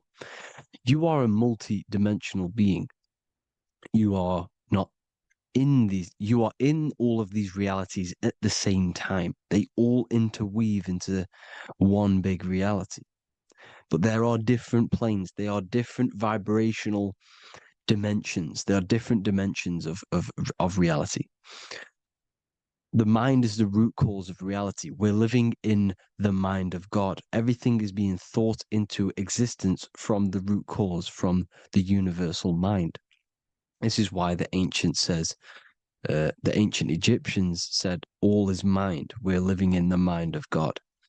And we are a microcosm of this mind. This is why we all have the same mind.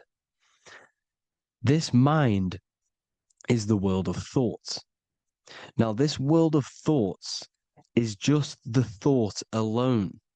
For example, it is the thought of a chair.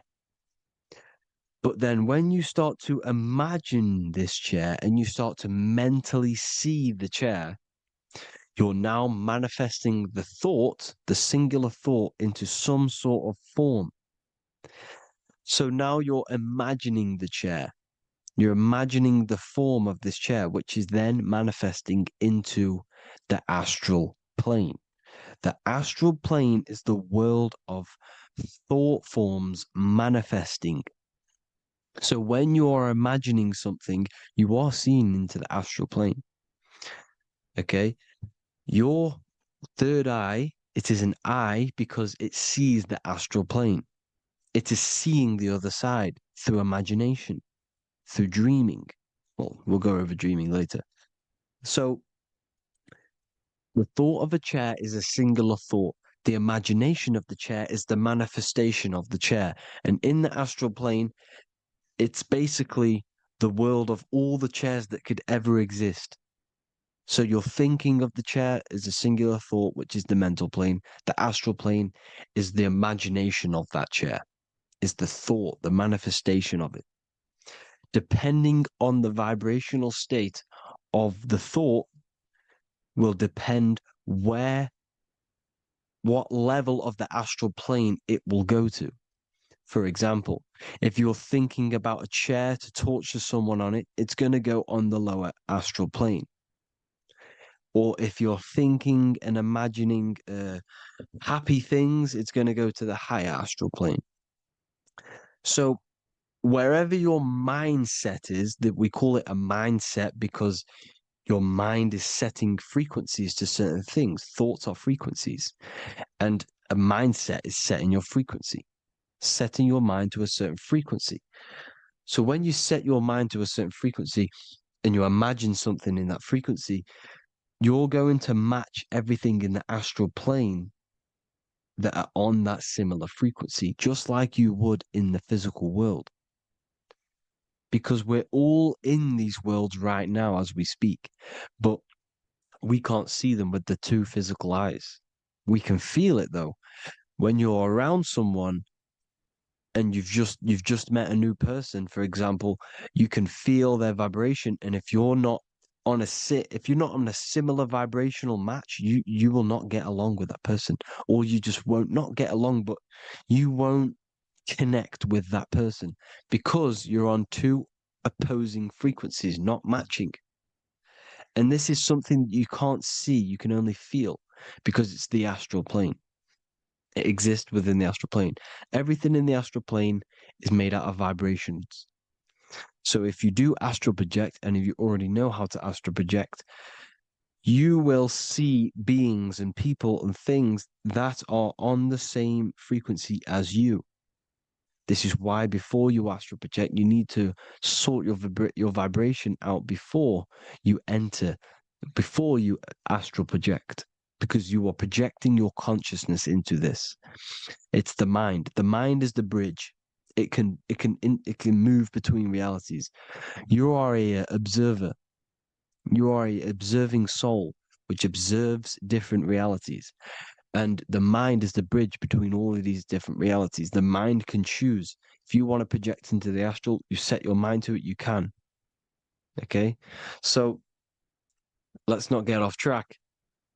The lower astral plane is where demons are. The higher astral plane is where heavenly beings are. Heaven and hell are kind of a real thing.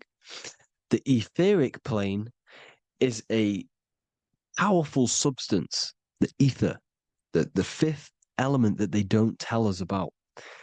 If you type in on Google the 5 elements, they will try to remove it with wood or metal because they don't want you knowing about the ether.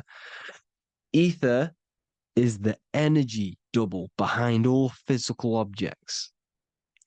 So the ether is very important. It is the fifth element. It is part of the physical world, but it's also part of the astral world. It is on either side. You see? You see how they're showing you the truth in the language? Ether and either are the same word. The ether has 1 foot in the astral and 1 foot in the physical world. It's a substance that connects the physical to the astral world. It is the either. It's on either side of reality. It's on the other side. Other, either, same word. Ether is connecting the physical to the astral plane. It's the world of frequency. Frequencies, EMFs, torus fields are in the etheric plane. It is the energy plane. It's where energy moves through the ether. Okay. So then you have the physical world, the world of effect. Everything you see in the physical world is the effect of the higher planes. Each plane is a product of the plane above. So, and it melts into each plane. The physical plane is the lowest plane, it's the most densest, and the highest is the most fluid. This is the most fluid, this is the most dense. This is where we get the saying, as above, so below from. As above, so below comes from the different planes of reality. And magicians understand this. This is why magicians always say as above, so below. Because they understand if you manipulate the higher planes of reality, you manipulate the lower planes. Because the astral plane is a direct copy of the physical world, but in the astral plane. It is mirrored. The physical world is mirrored in the astral plane. They are both the same world, but just different vibrational states of the world. Kind of. It's hard to put this in words, people. So just try and understand. The astral plane is the double.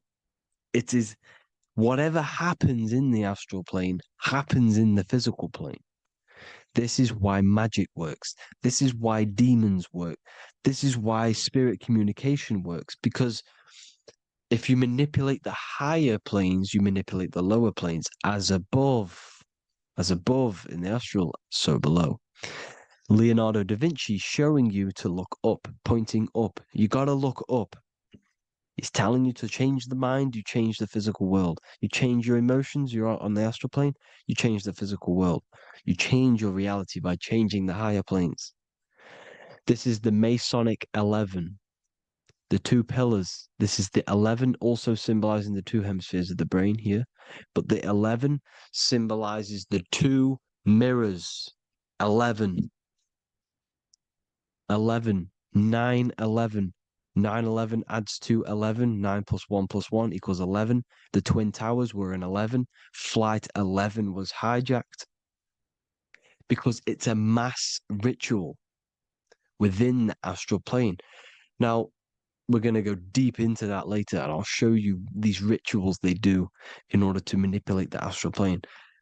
So, this is what the 11 is. It's the mirroring of reality.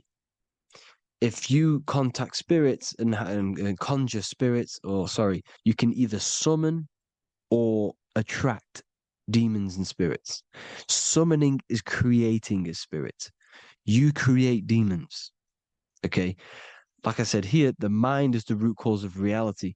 If you think of if you think of a traumatic event that happened in your life over and over and over and over again for years and years and years, where attention goes, energy flows. The mind is the director of energy. If you are directing energy into the specific emotion, the specific thing that is torturing you in your mind, that will manifest as some sort of being in the astral plane, which is called an elemental. And this elemental being that you have created through your thought forms and emotions will latch onto you and feed off this energy. So it's important that you get your mind right. Okay, it's important you sort that you file the mind and you discipline the mind. Make sure it's only entertaining positive things, because you are quite literally creating your own demons. Creating the word demon has the word mon in it, and if you've watched my videos to know mon means moon.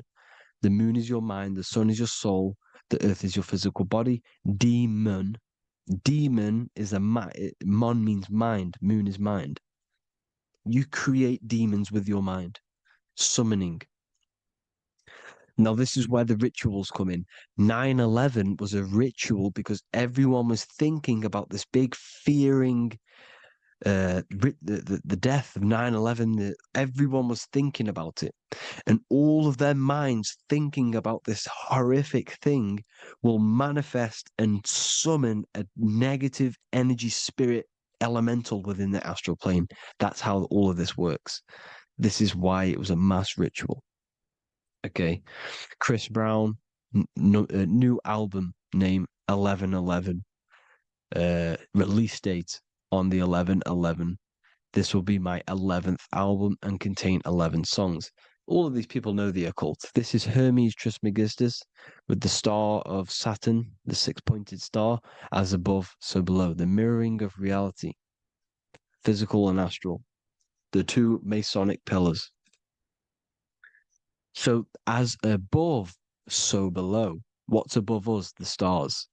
The stars are connected to the astral plane. This is why we call them stargates. When we dream, we are experiencing these different realities. And what are stars? They tell in the Bible, it says Genesis 1:14.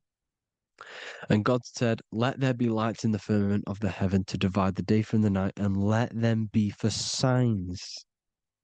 Signs translates to things to come. Why things to come? The stars tell the future. Why? And why do we say as above, so below? As above us is the astral plane and the etheric plane. As above, so below. Whatever happens in the stars happens on Earth. The stars are connected to the astral plane. Above us is the astral plane. We are a star in a physical body. This is why we say Mr., sister, stir equals star. The E and the A are interchangeable. We are stars, and the stars are the start of our incarnation. We start in the stars, same root word, and we descend through the seven energies, which are our seven chakras. Then we enter the heart of the soul system. The heart rearranged spells earth. And this is the true cosmology. Here's the Masonic cosmology. This is Masonic now. Here's the firmament.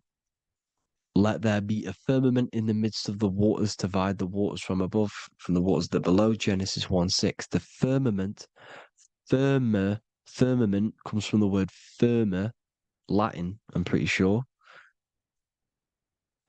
which means firm. When something is firm, meaning it's stable, it does not move, it is firm. The firmament is firm. So, is the firmament Genesis 1:6. What does it say? Genesis 1:3, sorry. Let there be light. This is before the sun and the moon was created. Let there be light.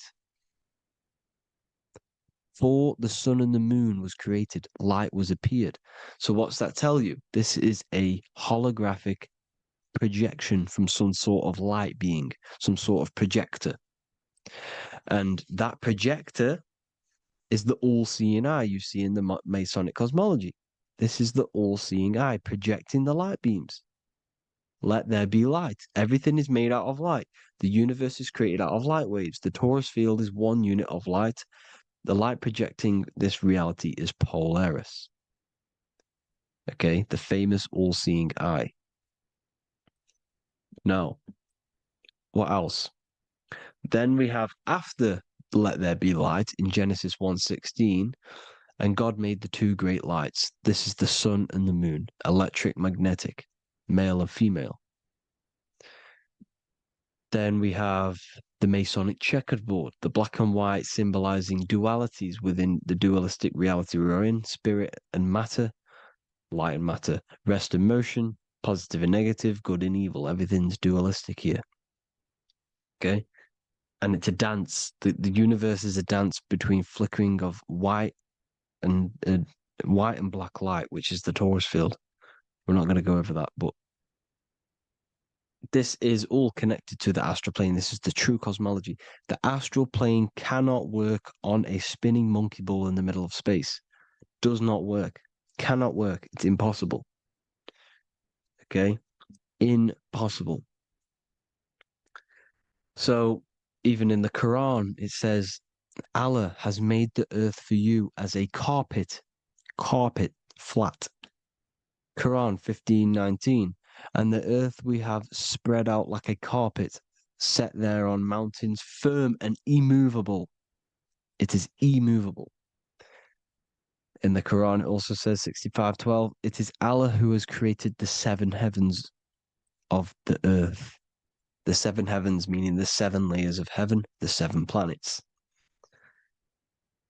And Psalms 104:5, he set the earth on its foundations and it can never be moved. Never. So here you see in Isaiah 40:22, he sits enthroned above the circle of the earth, and its people are like grasshoppers. He stretches out the heavens like a canopy and spreads them out like a tent to live in. We live in a tent. This is the tent. The projection of light. Here you see an ancient picture here. Here you see the ethereal barrier, meaning the firmament, the etheric barrier, and here you see his head popping out. Why is his head popping out? Because your head is heaven, your heel is hell. Your head has access to the astral plane. This is why your head is heaven. The pineal gland, when stimulated, has access to project itself, project consciousness into the astral plane.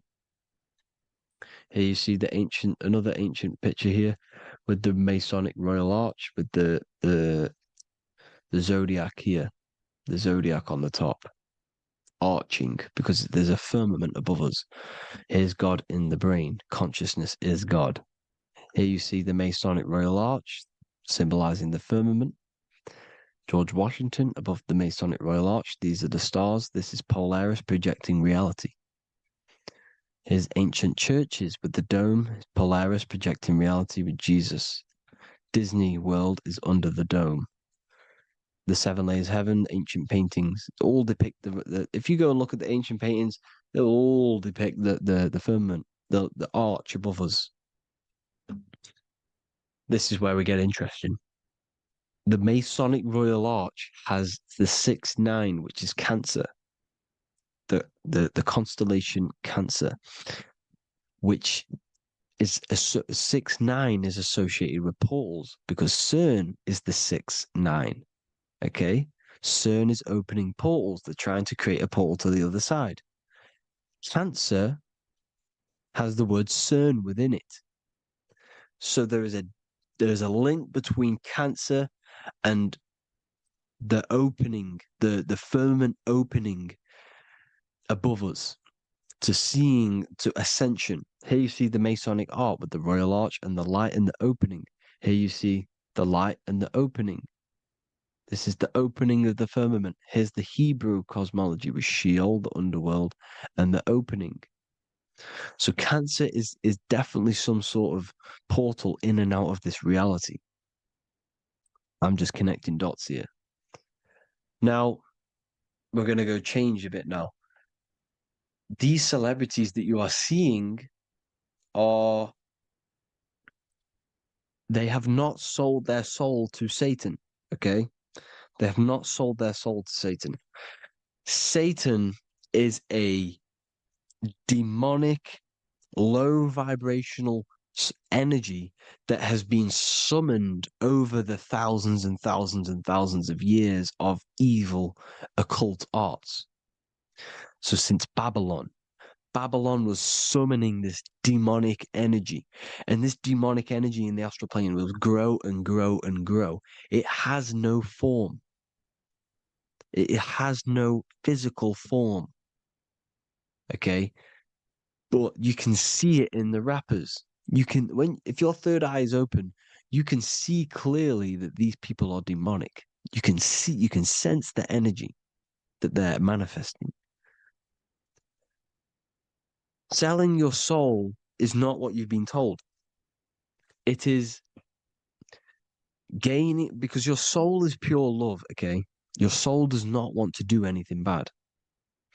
So when you sell your soul, you're gaining physical gain, you're gaining physical wealth, for example, like for these rappers, they will be given millions of pounds because the people in control of the music industry, which is the dark occultists trying to brainwash the masses, the people in charge, they're dark occultists. They understand Satan and the energy.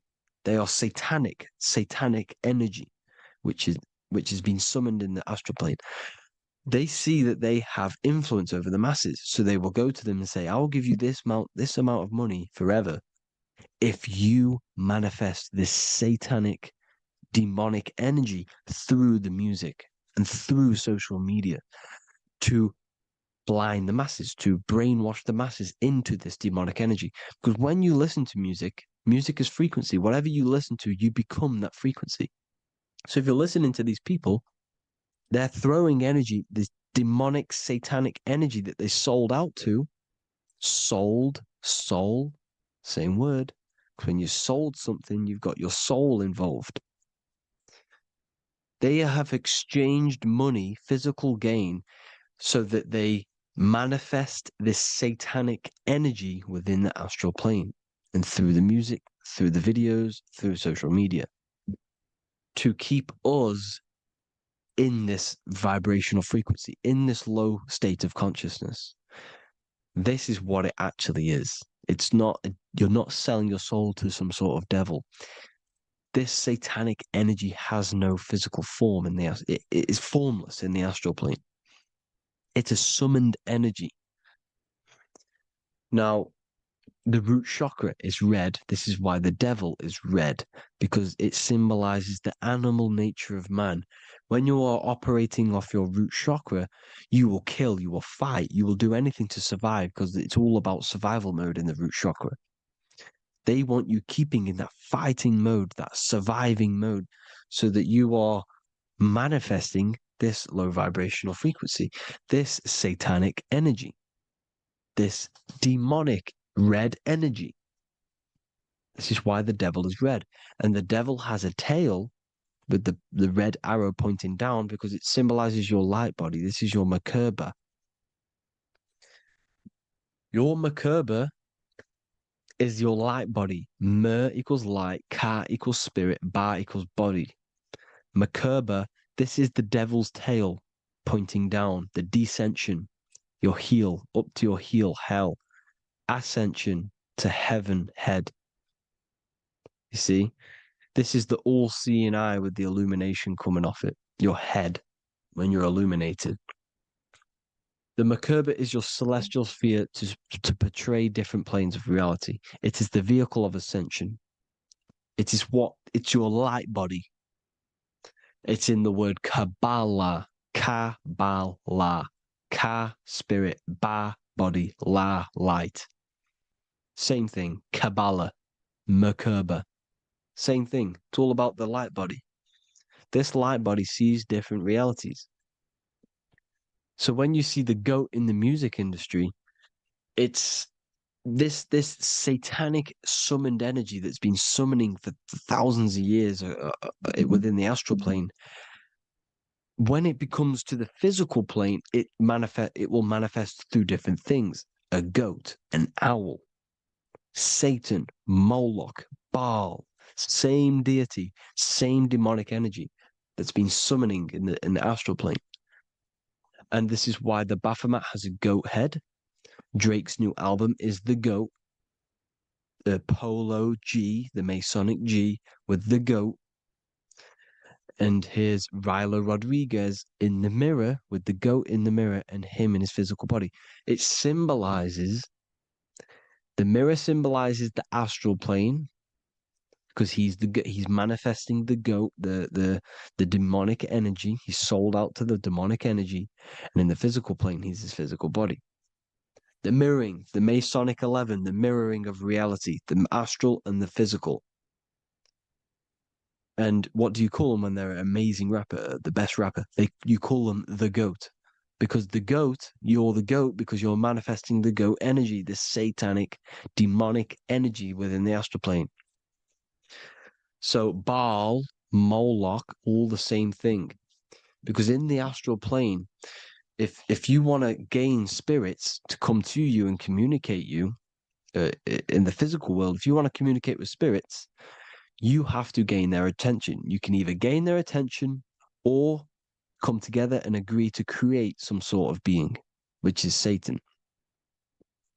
Okay. You can, like I said earlier, you can create these beings, you can summon them or attract them. One way to attract them is sacrificing. In order for you to become God, man, to turn to God, you have to sacrifice your life. You have to sacrifice, not drinking, not doing things, not doing anything demonic, not doing anything bad, not eating meat. You have to sacrifice yourself to become the light.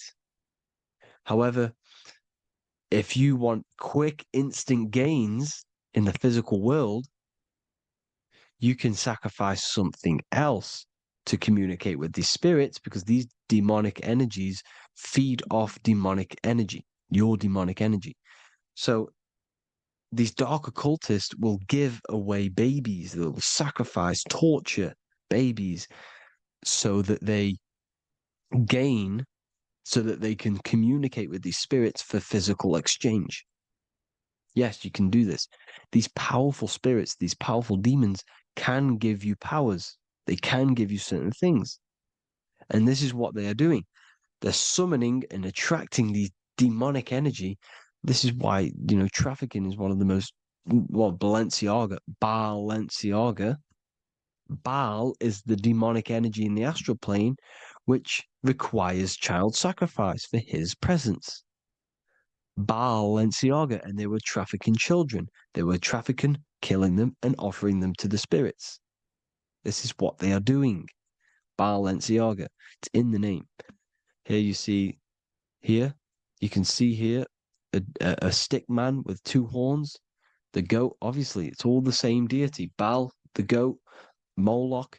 Here's Moloch, the owl, the Egyptian owl, because it comes from the owl of Moloch, which is Baal, which is Satan, all the same demonic energy. And it's on the dollar bill, a tiny dollar bill, on the $1 bill. All the same thing. Bohemian Grove, they worship the big owl, Moloch.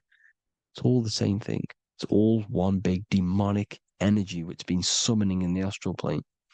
And it's trying to take over Earth, the physical plane. That's what it's doing.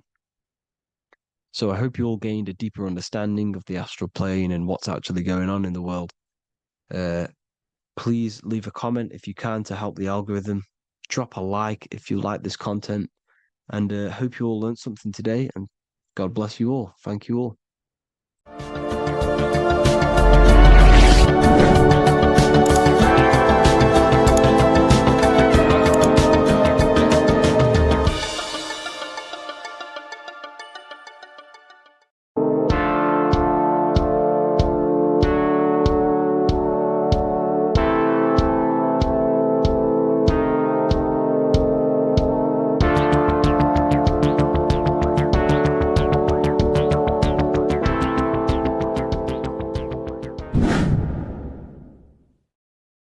Welcome back, people. We're back with another video. Let's jump straight into this. Make sure to tune in till the end, because this It's got so much information in this video. So sit back and enjoy. So everything's torus fields. The Earth's a torus field. Everything's torus, which is electromagnetic field, electric and magnetic. The center of the torus field is where the two opposing forces meet in the center. And this is what creates the plane of inertia, the dielectric plane of inertia. Okay? You got red shift, blue shift, positive, negative, south and north pole, right? This is what the ancients were showing with the tree of life. As you can see here, this is the plane of inertia, and this is the torus field. Everything consists of this. Everything is a torus field. A atom is a torus field. Okay. Now, the inertia is the 0 point. So this plane is a 0 point. It's the balance between two poles. Okay. Now, this creates matter because matter is two opposing forces in motion equalize. So these two forces coming together is what creates matter on this physical plane.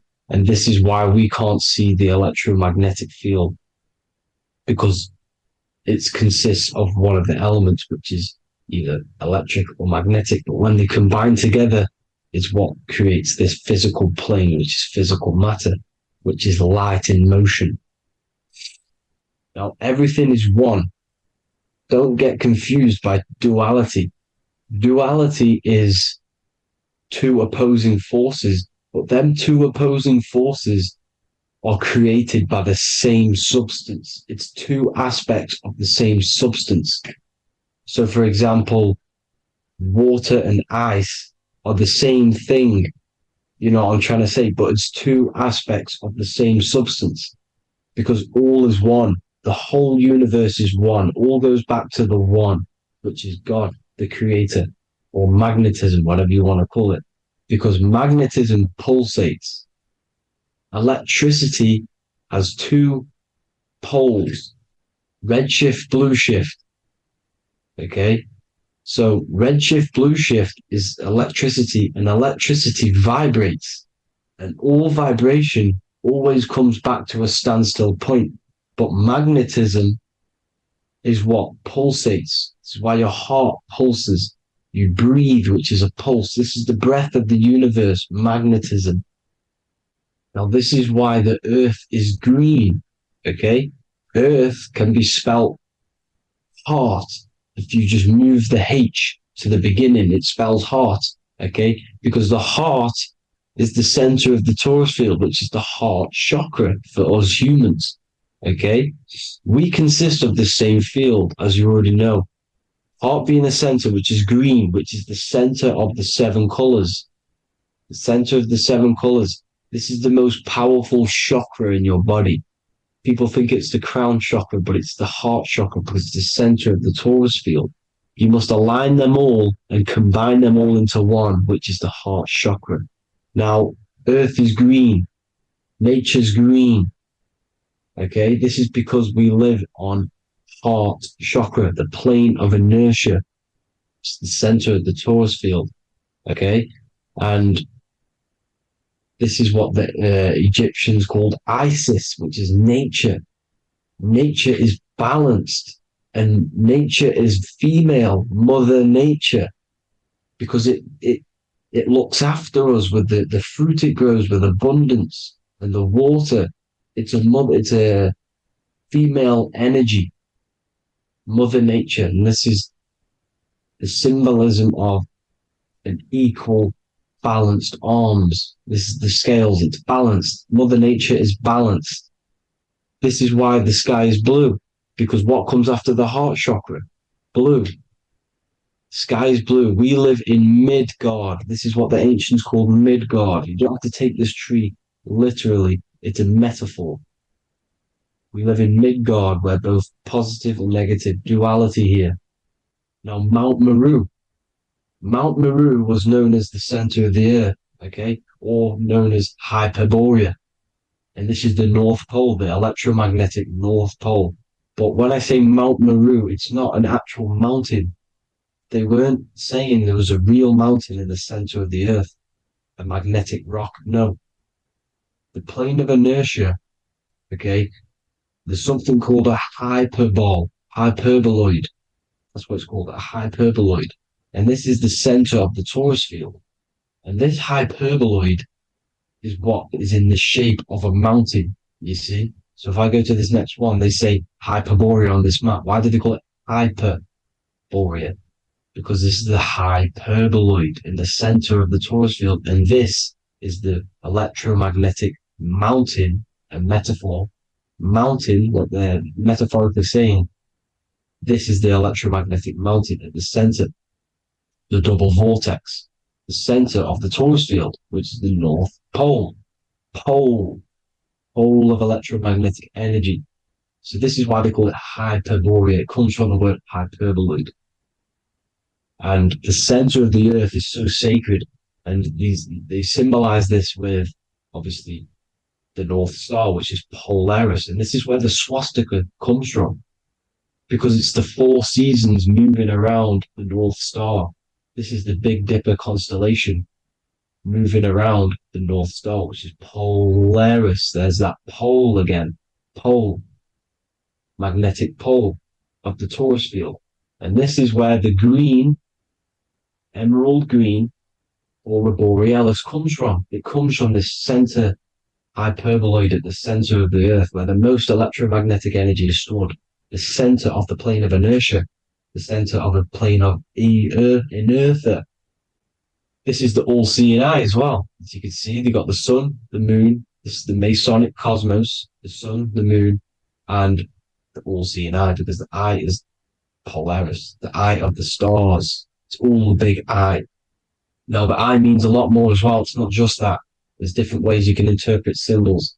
Now, this is the emerald tablets. Deep in Earth's heart lies the flower, the source of the spirit that binds all in its form. Okay? The flower of life is thine own place of thine spirit, and stream through the earth as thine flows through thy form, giving off life to the earth and its children, renewing the spirit from form unto form. This is the North Pole. This is what he's talking about. He's talking about the aurora borealis. Aurora borealis. It's the Earth's aura. Emerald green. Heart chakra. Plane of inertia. Green. Earth. Heart. You see? All related. Now, there's many symbolism of this. So much symbolism of the ancients. The 7 layers of heaven. 7 layers of heaven, which are the 7 planets. Okay? These planets are the solar system. It's the solar system because we are the soul. We are the sun, the soul. And we're inside of a solar system, which is the 7 planets. That's why there's 7 layers of heaven. Okay? The rings of Saturn, the rings of the planets are moving around us. Okay? So this is what the ancients were depicting in their cosmology. Now this is the Hebrew cosmology of the earth. This is the Mayan cosmology of the earth. You see, it's all an enclosed system. We live inside of a giant torus field. All is atum. It's what the ancients said, ancient Egyptians said. All is atum. Atoms are torus fields. Don't be tricked by the modern science today with the current model of an atom. It's completely wrong. They're hiding the torus field. They're hiding the electromagnetic field, which is in everything. Absolutely everything is in motion, and motion comes from this field. And you see, this is upside down, but this is I think it's pretty sure it's candles, but the 7 candles, the 7 planets, the 7 Elohim. You see, it all goes back to the stars and the heavens. Now, this is how the earth really works, with the stars on the outside of the cosmic egg, and then the torus field spinning around the sun and the moon, the positive and the negative charge. The sun gives you energy, the moon takes your energy. The moon controls monthly cycles. Moon is mon. This is etymology. Mon, month, money, demon, monster. Stir is star, moon star. We are all stars. Youngster, minister, superstar, Hollywood star. We're all stars. We come from the stars, which is heaven. Our soul comes from the stars. You see, we are the universe. The image of man is made in the universe. We are a microcosm of the universe. The universe is a macro. We are micro. We consist of everything: the body, mind, and spirit. The sun, the soul; moon, the mind; earth, the body, mind, and spirit. We have 12 systems in the body, which are governed by the 12 zodiac signs, starting at the Aries, which is the ram of God, all the way down to Pisces and Capricorn, kneecap. It all goes back to the stars. We are the stars. We are the universe. Everything is inside of us. Everything. Like I say, the Temple of Solomon, the temple of the soul and mind. The soul, the temple is the body. The soul is the soul, and the mind is the mind. The temple of the soul and the mind. Body, mind, and spirit. We consist of the 5 elements: air, spirit, water, earth, and fire. We consist of everything. We are the universe. We're made in God's image, which is the universe. You see? Now, everything goes back to the stars. The ancients worship the stars because the stars govern everything. They govern the systems in the body. They govern your life. This is why your zodiac is so important, your sign. Each zodiac has a specific element associated with it as well. Aries, which is the first sign, the Ram of God, the Lamb of God, which is a fire sign. Fire, first. Fire, first. F-I-R, this is etymology. The cerebrum, ram, which is in the brain. Aries, the ram, controls the head, the face, and the nose upwards. So it controls the cerebrum. The Torah, which is, I'm pretty sure it's a Hebrew Bible, which is the Taurus. Tornado comes from the Taurus field. You see? Everything's inside of you. It all goes back to the Taurus field, and the Taurus field is everything. Now, like I said, 12 zodiac signs, 12 systems, 12 cranial nerves in the brain, the 12 disciples of the Bible. All symbolic. Have to read the Bible properly. Now, this center, at the center of the earth, right? This is what's stirring the ether.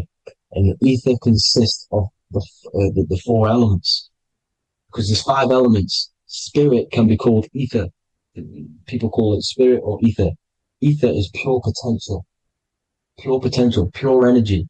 It's what connects the astral to the physical. It's the dimension between the physical realm, which we're on, and the astral. So it has pure potential. It's pure energy. This is why we say I either want to go there or there. It's connecting 2 scenarios. That's what the ether is. It's connecting the 2 worlds, the astral and the physical. The center is like the cosmic womb. There's a black hole in the center. This is the center of the Taurus field. This is the womb of creation. And inside of this black womb is the 5 elements, and everything's being stirred around. Everything's in motion. Light is motion. Everything's motion. Now, like I said earlier, light crystallizes into physical matter. They are the same substance. Spirit and matter are the same substance, but different variations, different aspects of the same substance. Low vibrational spirit turns into matter. High vibrational matter turns into spirit. Or light, whatever you want to call it. Matter is light crystallized. This is where we get the 7 metals from. The planets are light, specific frequencies and vibrations of light. When these lights, or the planets, materialize, material metals materialize, they turn into the 7 metals. Saturn turns into lead. That's why lead is red. Saturn is red. The sun turns into gold. That's why the gold is yellow and the sun is yellow. You see, Saturn is the time god. What happens in autumn? The leaves turn red and they die. This is why Satan, time god, the reaper, everything is crystallized till its death. and then reborn again. You see? Rust. When things rust, it turns to red. Because it's Saturn. Saturn crystallizes everything. He's the Reaper who comes around in winter. You see? He's Satan. Jesus and Satan, the Sun and Saturn. They say we live in a solar system. The solar system. I think I've already just broke this down. The 7 planets are the 7 chakras. Everyone already knows this. But I'm going through it anyway. But this is where we get the 7 planets from. And the 7 metals. You see, all the ancients knew it was an enclosed electromagnetic system. It's not a spinning ball in the middle of space, people. They want you to believe this so you get stuck in this material world. Because if you believe everything's material, you can never affect this plane effectively. You can never create your life effectively if you don't understand the planes of existence. Because the mental plane is a higher plane. And it breaks down and it controls the planes below it. The mental plane, hold on, I've got it here for you. The mental, the astral, etheric, then physical. Etheric connects the physical to the astral, but the mental is what's above them all. You see? Now, it's important to understand this. It's important. However, the ancients always talked about the enclosed system. Only NASA, which is introduced around the Roman times, not NASA, but the globe Earth was introduced around the Roman times. Okay? By these Masons. These Masons introduced this because they wanted to take over the minds of the masses and control them. These people worship the physical realm. They know how it works. They know the ins and outs of it. They know how to do the magic. They know how to do it all. They understand it all. That's why Masonry have to take the oath. The oath of not speaking. You're not allowed to speak about anything you learn about in Masonry. Because they're discovering the truth about your mind and how it creates reality and stuff like that. So this is the Masonic cosmology, the 5-pointed star, the 5 elements, the checkerboard for duality, positive and negative, the 2 aspects of every substance. This is another ancient painting depicting the firmament, the stars inside the firmament, the sun. You see, the ancients worshipped the sun because it's so important for sustaining our life. It's the only reason we're alive is because of the sun. But then people think it gives you cancer today. They brainwash you to think the sun gives you cancer when it's the #1 source of all life. They want you to believe it's a big, spinning, dangerous ball in space. It's not. It's here to give us life. It's God's son. That's why Jesus is known as God's son. It is the Son of God. God created that to sustain us. You see? So it's important you understand the true cosmology of where you are. Because if you don't know where you are depleted of all of your morals. You're depleted. You're demoralized. You're lost. You don't know where you are. You don't know where you exist. Okay? Once you accept the globe model, the heliocentric model, you will subconsciously think that you come from nothing. This is why they implemented the evolution theory just after the globe model was introduced by Charles Darwin. Charles Darwin came in after the globe model. He's a Mason, he was another Freemason, and implemented evolution where we came from monkeys because they want you thinking less of yourself so they can manipulate your mind. You see? They want to manipulate your mind, and they have done since you got here. Since you came through that portal, you were manipulated from that day to believe this, believe that. The true cosmology, the truth will set you free. You will understand things better. You will feel better in yourself when you know the sun is here for you. You'll feel better in yourself that you know that you didn't come from a monkey. You were created as a human, a manifester, a creator. You're so intelligent. Your mind is amazing. It can manipulate matter, mind over matter. See? Thank you all people for tuning in. Tap in with yourself. Love yourself. Find the truth. Spread the truth. Nothing dies. Nothing in this creation dies. Everything's energy. Everything's light. Light can never die. You're a light being. That's why it says Hugh. Hugh man. Hugh is light in Hebrew or Latin. Either one of the two. You are light. You're a light being. You never die. Ever, ever, ever die. Ever. Stop thinking you're going to die. This body will die because it contains electricity. And electricity always goes back to a standstill point because of vibration. Electricity vibrates. You are pure light. You will never ever die. Thank you all people. God bless. Make sure to like, subscribe and share.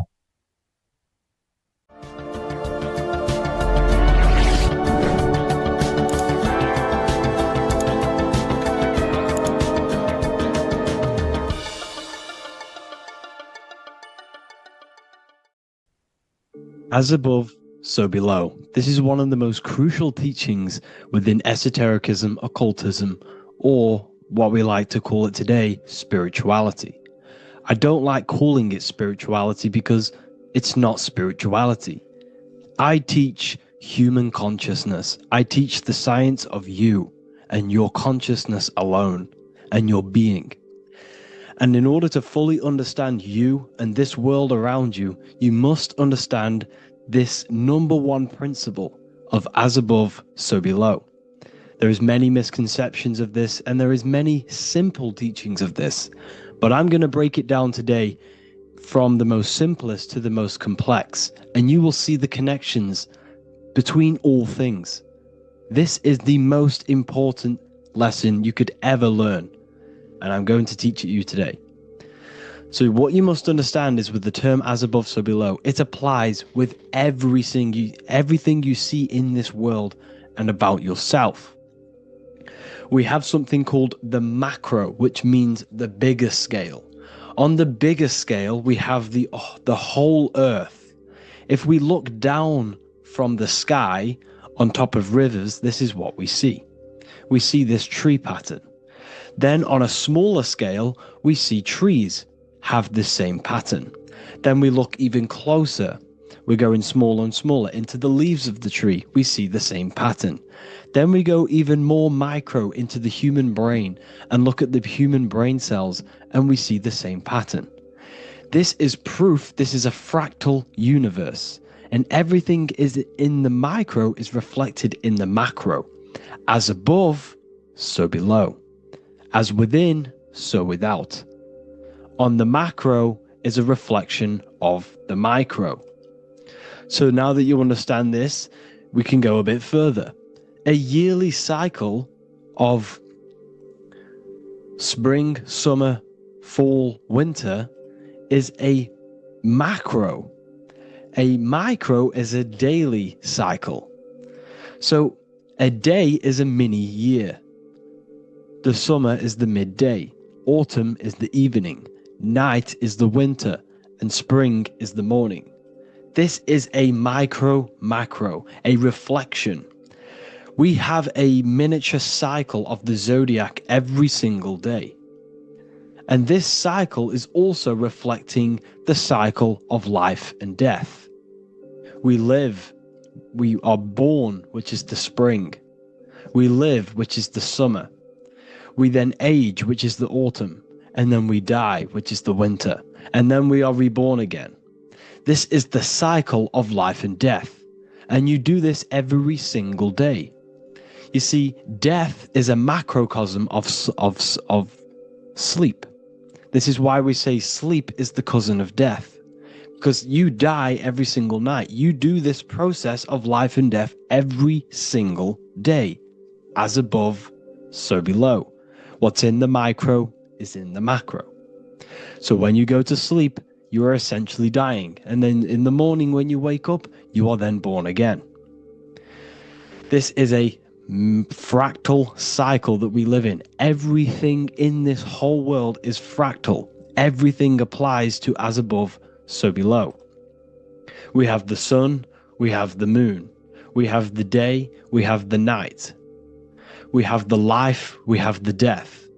We have the conscious, we have sleep. As above, so below. We have the conscious mind, because now we're diving into as within, so without. As above, so below more refers to the external world. As within, so without is referring to your inner world and the outer world. What you must understand is about yourself. You exist in two realms. You're an individual. The dual nature of you. You exist in two realms at once. You have an inner world of your thought, emotion. This is the inner world that no one else can see but yourself.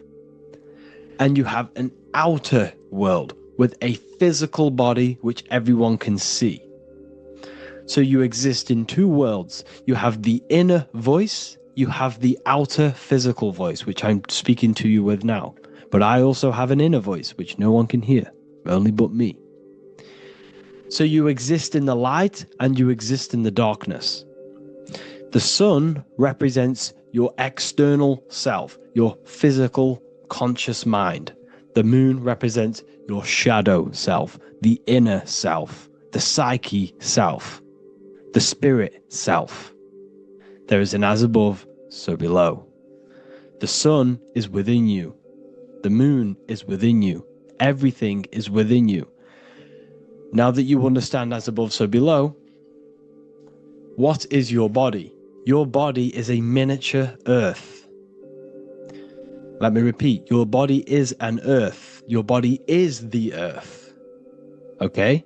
Because like I say many times in all of my videos, you are not in the world. The world is you.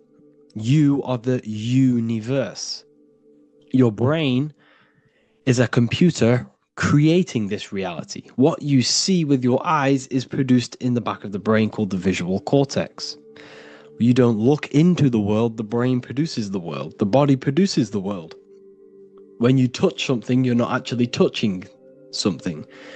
This is the electrical nervous system.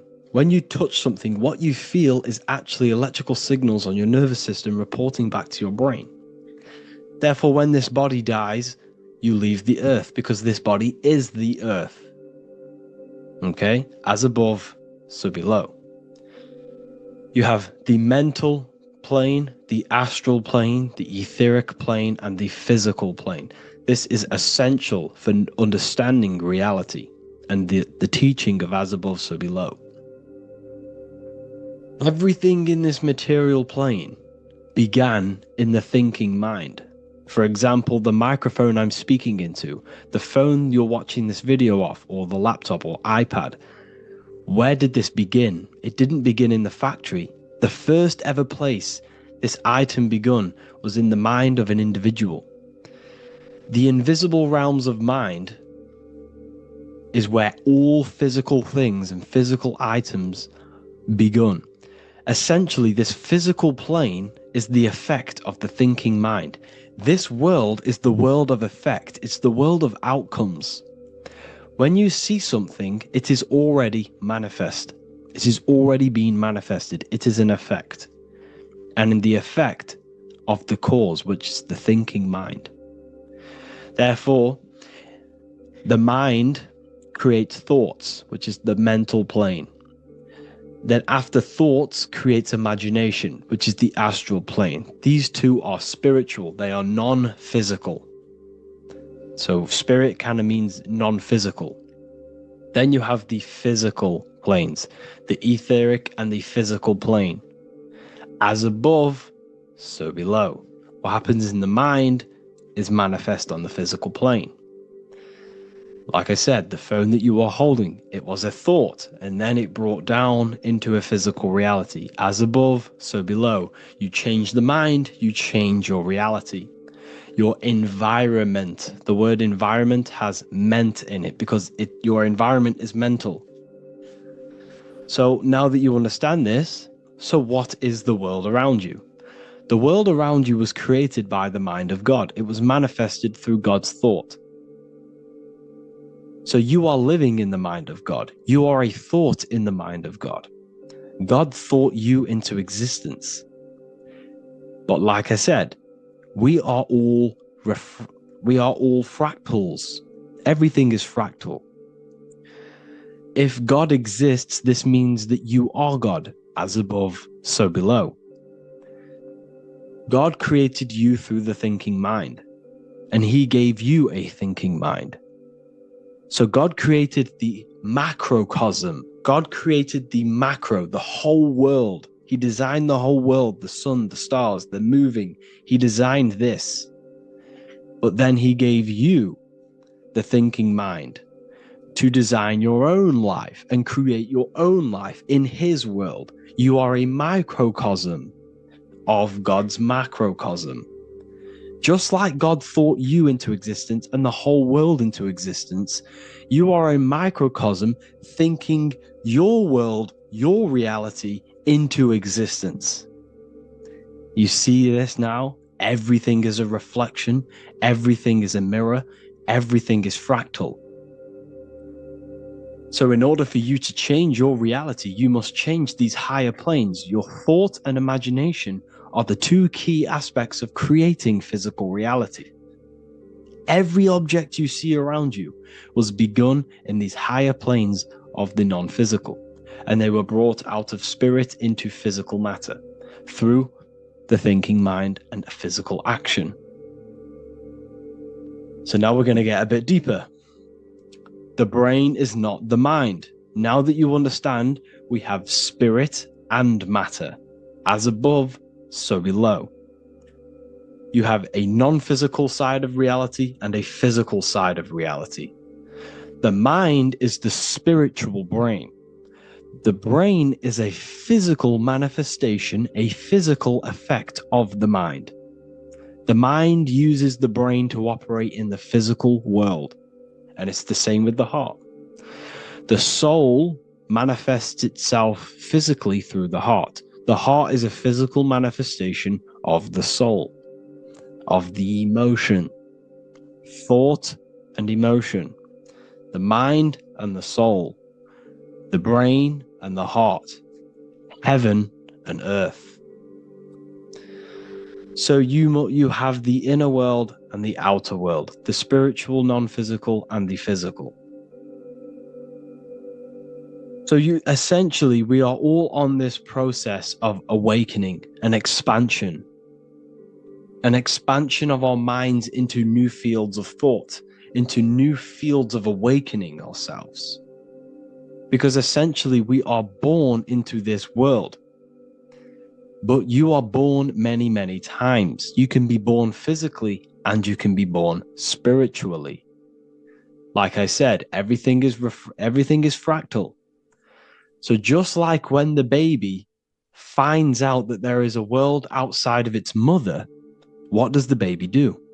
The baby seeks a way out of its mother, and then the baby is now born into a new world, a world outside of its mother's womb. It's the same with you and your spiritual process. As your mind becomes aware that there are other realities beyond your physical body, it then seeks a way out. And this is why you are probably watching my YouTube, because you are now on the path. Something within you has guided you to this path of knowledge, truth, enlightenment, and expanding your consciousness. And it is your soul who brought you here.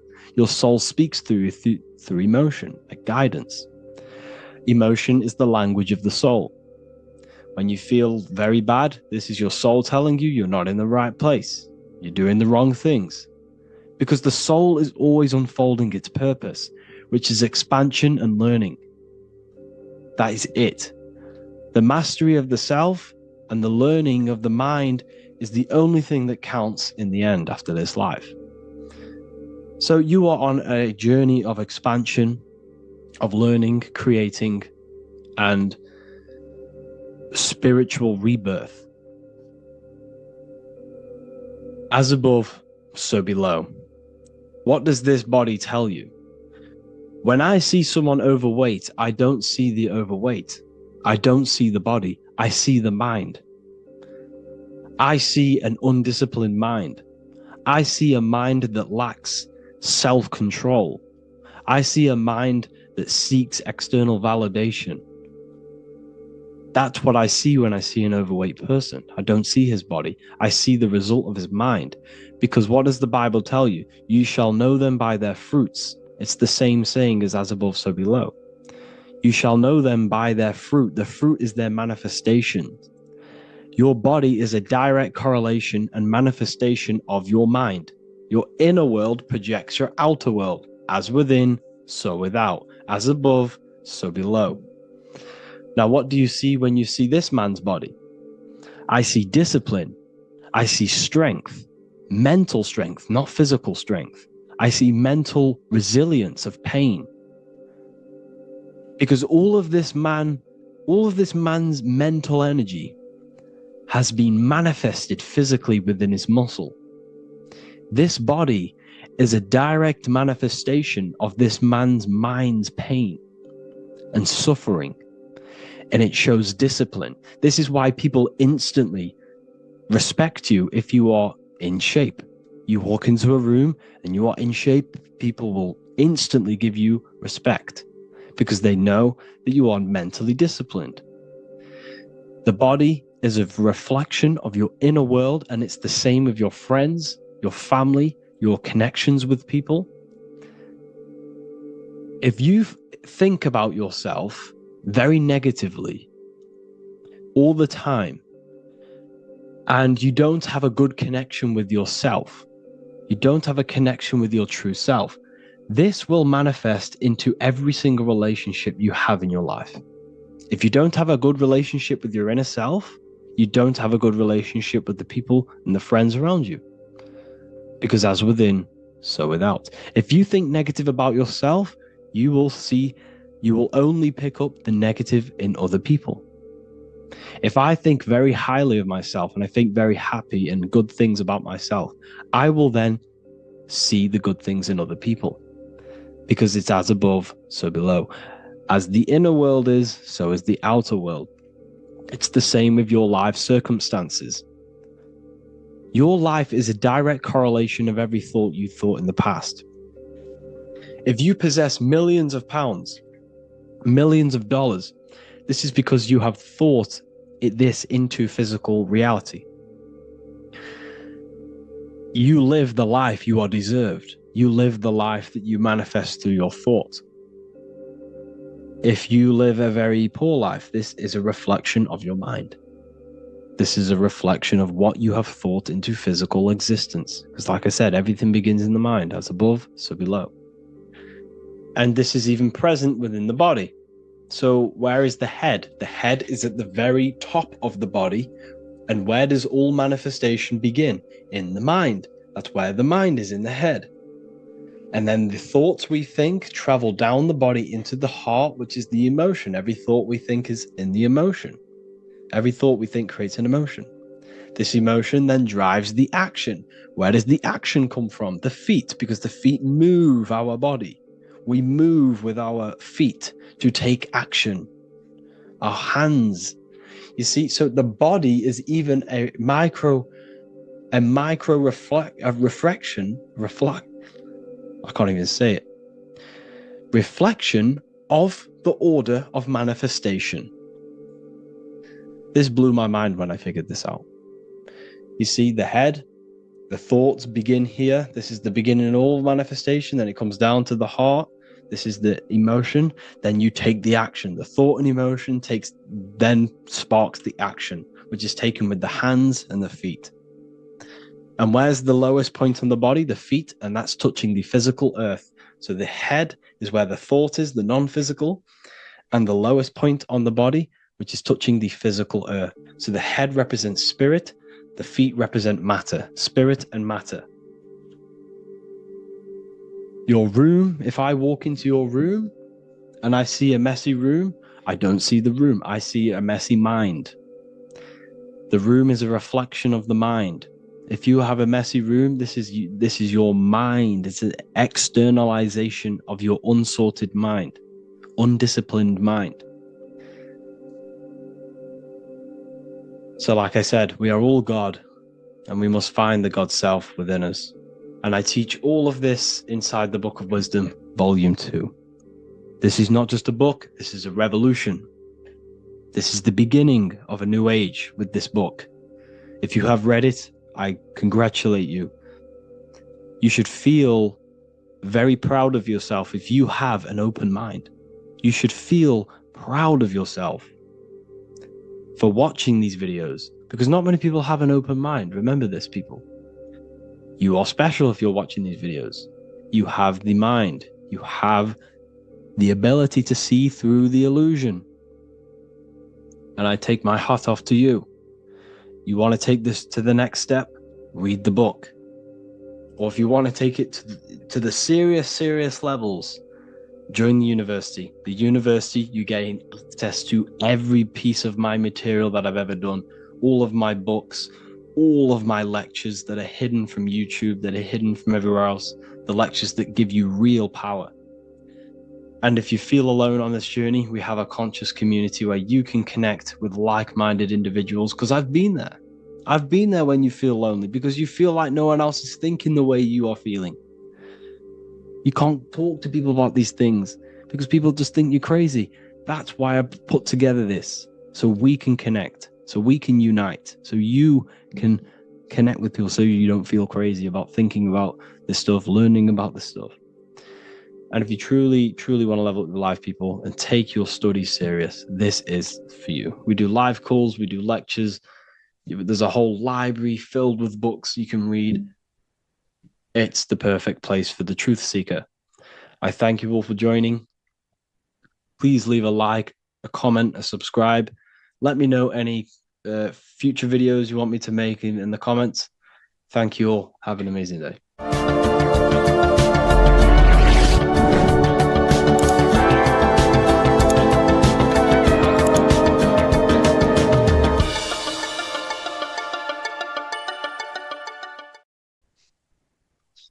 Matthew 21:1, Jesus went into the temple of God. Corinthians 3:16, do you not know that you are the temple of God? Now what is this telling you? That God is within you. Hence why in Luke 21:12 it tells you the kingdom of God is within you. And the side of your head region is called a temple for a reason. Because the brain encapsulates the mind. The brain is a physical manifestation of the mind. The heart is a physical manifestation of emotion. So we have these different layers of our consciousness. We have an intellectual, communicative aspect of our consciousness, which we would call the mind. We have an emotional aspect of our consciousness, which is the heart. And to communicate with the divine, it's all to do with the mind. Hence why the ancients always symbolize the mind being God. This is why Michelangelo always placed God inside of the brain on top of Sistine Chapel in the middle of the Vatican. He understood that God is in the brain. God is within you, not outside of you. The church tells you that God is in the sky because they are creating a externalization of the truth to create a business and a distraction, so that you don't find the divinity within you, so that you don't find your power. Now you have Adam, the physical man, the physical body, the ego, the lower self, and he is resting. He's not trying to reach to God, but God is reaching, because the higher consciousness within you is always trying to communicate with you. It's always trying to wake you up to your divinity.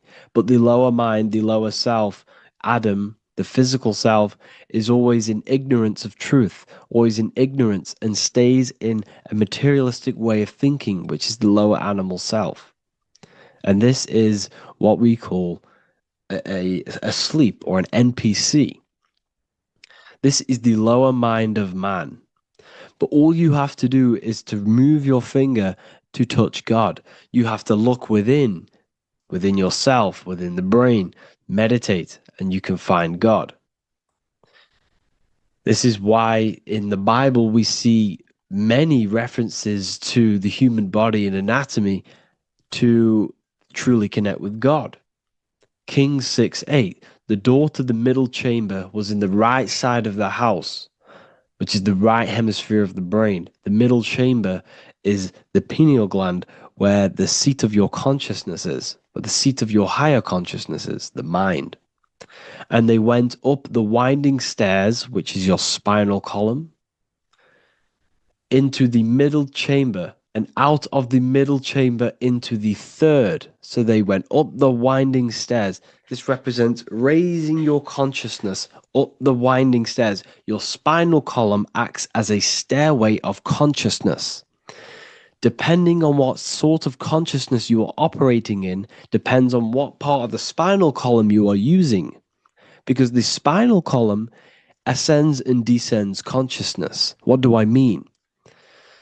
If you are in a reproductive way of thinking and you're always thinking about sex, you're jerking off all the time and you're always eating, all of your brain's power and your mind's power is being descended into the lower aspects of the spinal column, which represents hell, the physical state of man, Adam, the ignorant state.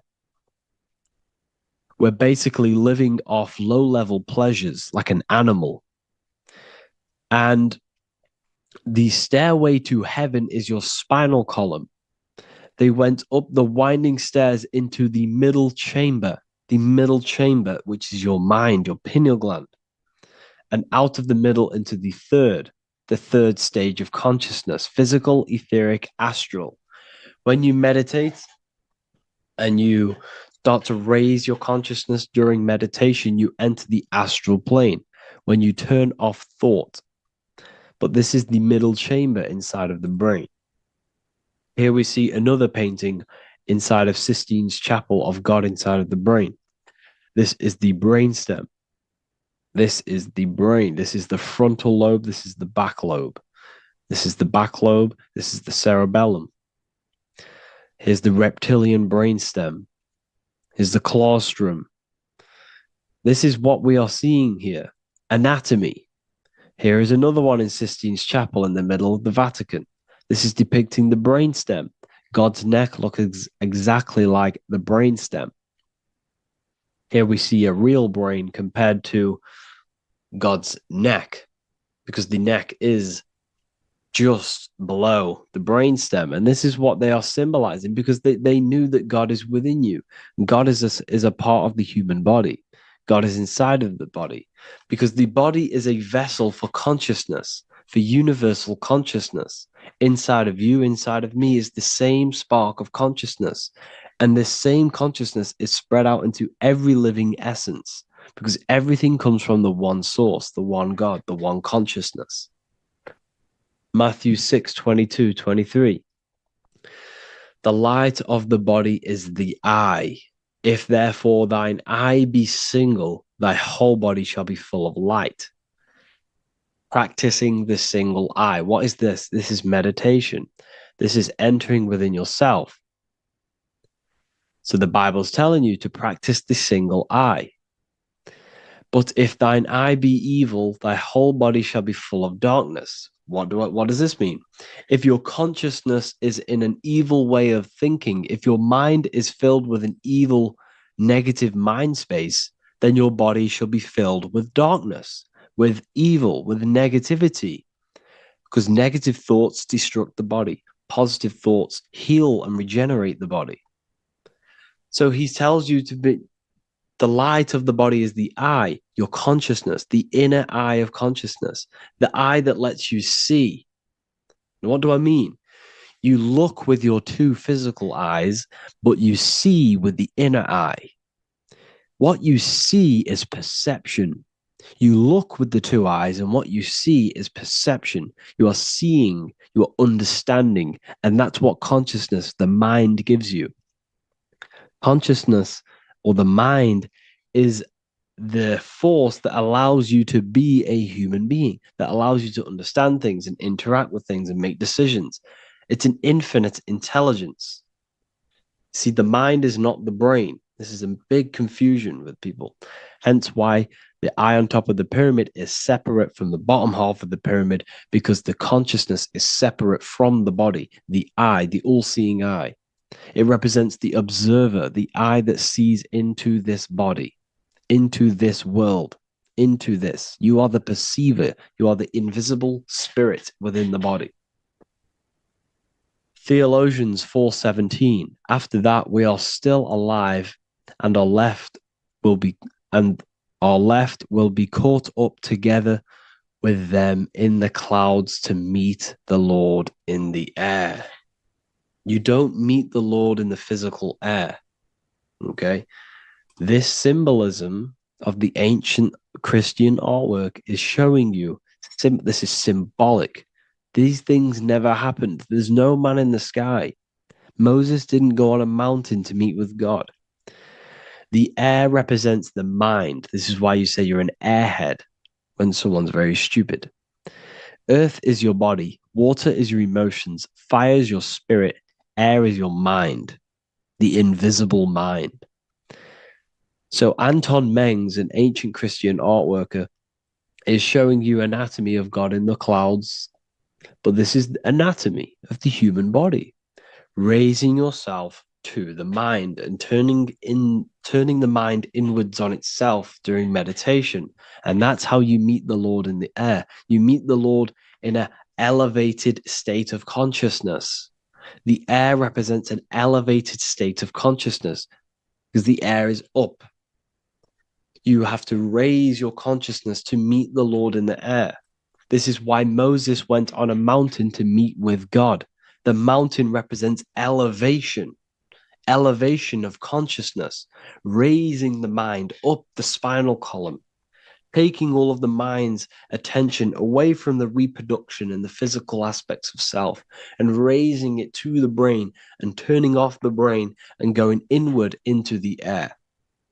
It's talking about raising consciousness. It's allegorical. It's a spiritual, metaphorical text. The side of your head's called a temple because inside that where that temple is, right in the middle of where you call the temple, is the inner chamber, the open room, the holies of holies in the Bible, or the land flowing with milk and honey, or Mount Zion. There's so many different names for the brain, or the upper room where Jesus meets his 12 disciples, the 12 cranial nerves in your brain. This is the temple of God. Your body is a temple of consciousness. It encapsulates consciousness. It encapsulates the mind and soul.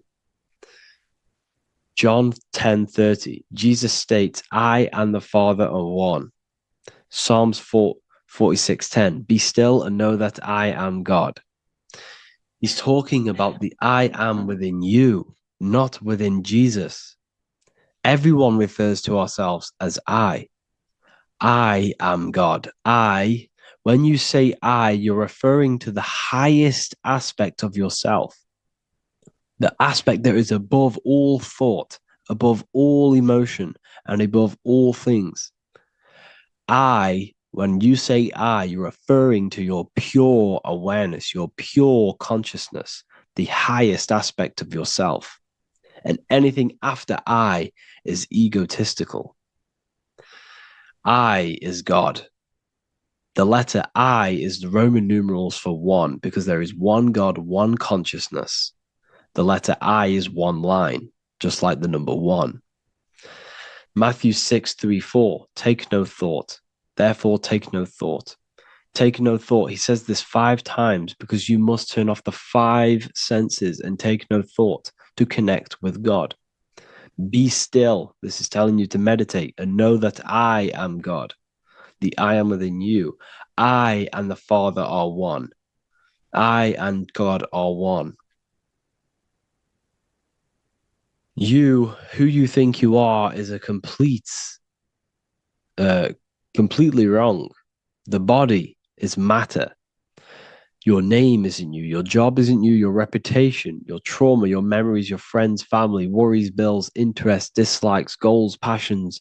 Anything to do with the thinking mind is not you. Who you think you are is a part of your thinking aspect of consciousness. But once you remove thought, you are no longer your name. You are no longer your body. You're no longer your reputation. You are the I. You are pure awareness, pure consciousness. Pure consciousness. And this pure consciousness has latched on to this name, this job, the body, and your traumas. Your pure consciousness has attached itself to this character who you're playing in the physical world. And this is essentially who you think you are, but you are not. You are the I, you are the self, you are pure awareness. So, in order for you to detach from these things, you must learn how to detach from your name, your job, your reputation. And you do this through meditation by turning off the thinking mind. Turning off the thinking mind allows other aspects of your consciousness to open up. What do I mean? Your whole life you've been thinking, and all of these thoughts has attached you to this physical body. You haven't allowed your consciousness to open up. And you can only do this by taking no thought. That's why Jesus tells you, take no thought. When you turn off the thinking mind, other aspects of your consciousness starts to open up. Other aspects of your being can open up. And this is how you have astral project. This is how you do all these mystical things and things to do with consciousness. It's taking no thought. Imagination, emotions, thought, and memory are all to do with consciousness. These things are not physical. You can't touch thought. You can't touch emotions. You can't touch these things because they are not a physical thing. So you must turn off these things for other aspects of your consciousness to open up. Okay? So essentially, the Bible is a metaphorical, astrological, numerological, metaphysical, spiritual, encoded text that talks about human anatomy, spirituality, and the true nature of the human experience. Everything they teach you in school is to make you think that you are this body. Everything they teach you in church is the externalization of the true teachings of Jesus. Jesus was telling you to meditate. Jesus was telling you to practice the single eye. Jesus was telling you to look within yourself and find God. He wasn't telling you to pray to him. Mark 16:19, he was taken up to heaven and sat at the right hand of God, the right hemisphere of your brain. John 21:6, cast the net onto the right hand side of the boat and you shall find fish. Fish is understanding. The boat is your body, your brain. Cast your awareness into the right side of your brain and you will find understanding, because the right side of your brain is all to do with the creative aspect and the intuition and the spiritual sides of your consciousness. This is why God is here. This is why Michelangelo depicted God in the right hemisphere of your brain, because this is all human anatomy. And I speak about all of this in the brand new Book of Wisdom, Volume 2, which is now available. The start of the revolution has begun. This book is truly going to change the way people see the world. It's got so many more topics than the last one. It's truly a revolution. It's written in so much detail. It's very practical. I cannot wait to share this one with you. I just want to say thank you for the opportunity for me to create this book, because without you, I couldn't have created this. And I just love sharing my work with you. And I thank every single one of you for the support, the watch, like the views and the likes, everything, especially the people who have joined the university and stuff like that. And for people who have joined the university, you do get a free Book of Wisdom paperback if you just go to the general chat and follow the description, follow what the instructions that I gave you in the chat, then you'll be able to order a free Book of Wisdom if you are inside of the university. Plus, you get all of my other books, 2 books, and over 45 occult books on occult and esoteric things. You get lectures, live calls, a community, a manifestation mastery course, and a whole library and reoccurring updates every month, every week. So yeah, I hope you all enjoyed this video. Thank you all. Please leave a comment to help the algorithm, and leave a comment on what videos I should make.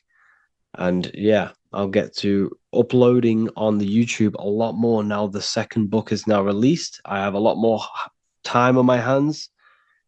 I'm no longer using my energy to create the book. I'm now going to redirect this mental energy into the YouTube.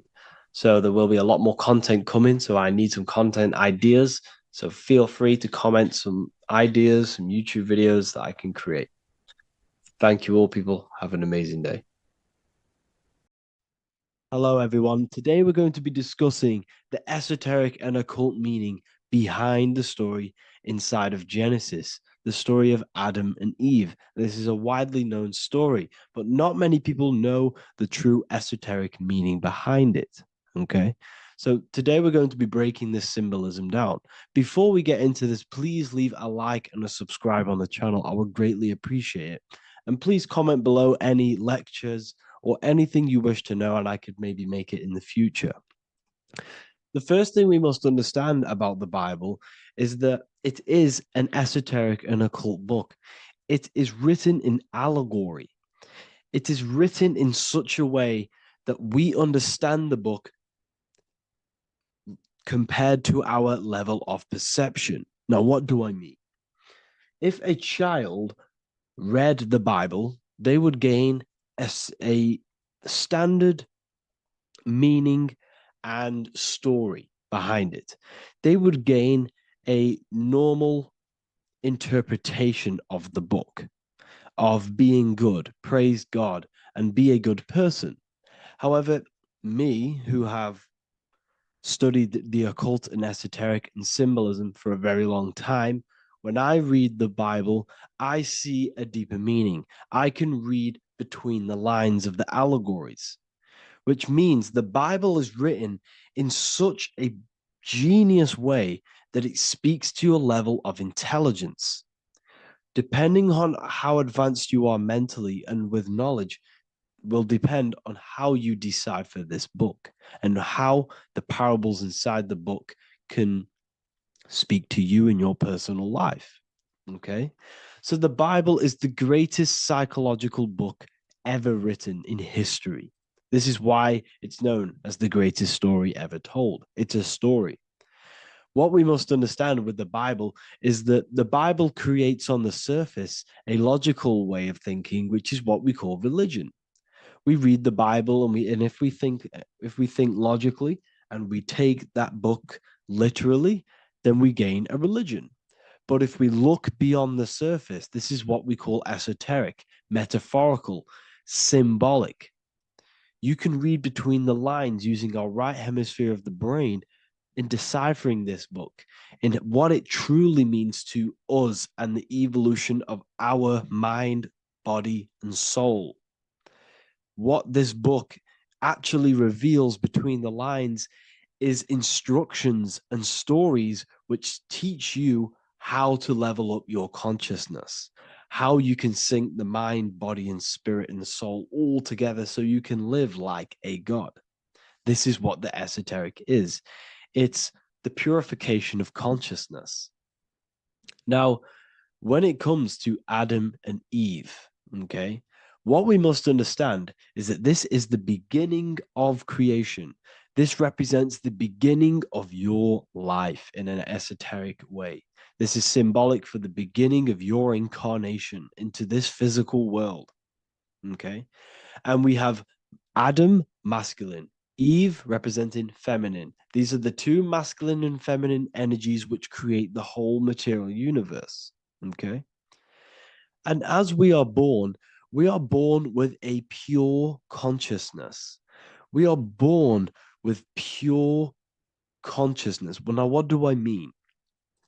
As a baby, we have no knowledge. We are pure essence of the soul. You know, we don't gain the knowledge of good and evil. We are pure. Yes, we're not happy all the time as a baby, and we're not sad all the time, but we have no ego. This is what I mean. Our consciousness is not split. As a baby, you are whole. You have a whole consciousness. You are yourself. You have no false identifications, no limiting belief systems, nothing. You are pure awareness and the pure soul and the pure mind. Now, this is what Genesis is representing. As we grow older, the more experiences we gain, the more thoughts we start to think, the more knowledge we gain of this world, the more impure our mind, our heart, our soul, our spirit becomes, the more impure our body becomes. As we grow older, we're infected with negative beliefs, negative thoughts, and society norms. This is a big one. As we grow older, we are molded by society.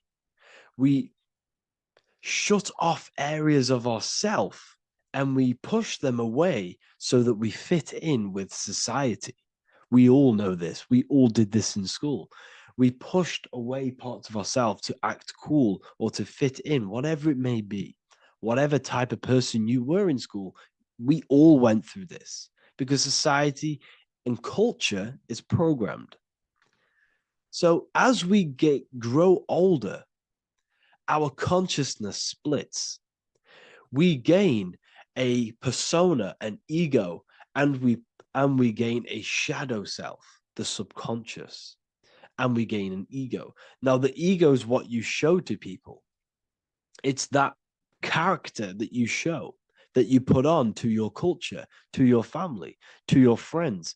This is a false identification. And we also gain a shadow self. The shadow self is gained through experience. This is the subconscious. Our ego is created through experience. And so is the subconscious and the shadow self. Okay. So as we gain age in this material body, we fall from the Garden of Eden.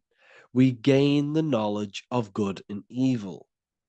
This is what the symbolism represents of us leaving the garden, us eating from the fruit. Now, the fruit represents the knowledge, it represents the insight, the experience, which splits our pure consciousness. Our soul splits. Okay? We lose connection with the divine. We lose connection with our pure self through material experiences.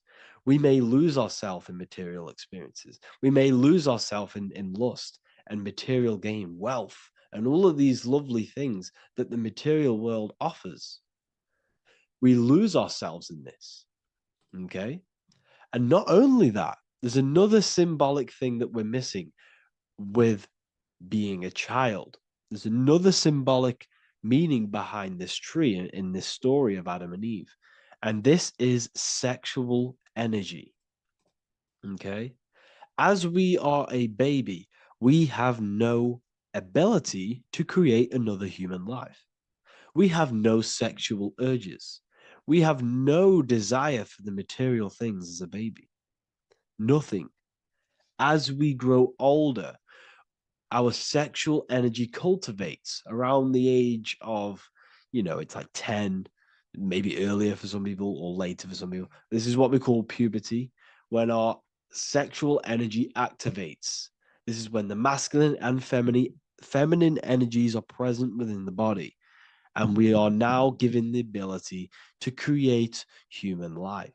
We're now given the ability to bring in a soul into the material world. Now, this is what we believe and know in the esoteric world. That is what sex is. You're bringing a soul from the astral into the physical. Okay. So as you grow older, you gain this ability to use the power of creation. You gain this force within you that allows you to open a portal in the astral and bring in a soul to the material. Now, this power can be misused. This power is very powerful and it should not be misused. In occult and esoteric teachings, we teach and learn sexual transmutation, how we transmute sexual energy into different areas of our life so we can grow and create. Because sexual energy is creative energy. It creates a whole new human being. So if we retain it, we can transmute it into creativity. So this energy is kind of corrupting us as well. And now I'm not saying growing up is evil, all this thing is evil. This is a natural cycle that we must go through. The soul of us must go through this cycle so that we learn, so that we overcome it, so that we gain mastery over ourselves, so that we expand ourselves. I recommend you watch the Evolution of Consciousness lecture that I did on my YouTube. An amazing lecture. Talks about the evolution of consciousness and how we're on a never-ending cycle of life and death and expansion. So leaving the Garden of Eden is symbolic. You see, Eve represents emotion. She's feminine. Adam represents action. That's why he bit the apple. You see, Eve takes the apple and tempts Adam because she's the emotion. She's the sexual desire.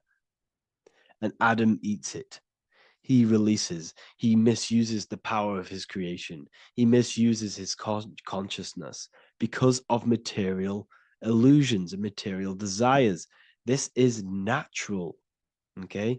As we grow older in this life, our soul has to experience sin. We have to experience negativity. We have to experience evil, okay? And we have to misuse this power within us to learn about it so we can overcome it and gain control over it. Now, this is why the Bible says in Genesis 3:6, for God doth know that in the day ye eat thereof, then your eyes shall be opened. Ye shall be as gods, knowing good and evil. This is very, very, very symbolic. We come into this world to experience a dualistic way of reality. We come into this world to challenge ourselves so the soul can grow, because the soul comes from pure love from God. But we come into this world so the soul may know what it's like to be evil. You see, we are like a seed. Our soul's like a seed. And when that seed grows, okay, and it's planted, them roots must grow to hell in order for the top of the tree and the roots to grow to heaven. In order for the soul to reach the highest states, it must descend down into the lowest states. Good and evil. This is the story of good and evil, okay?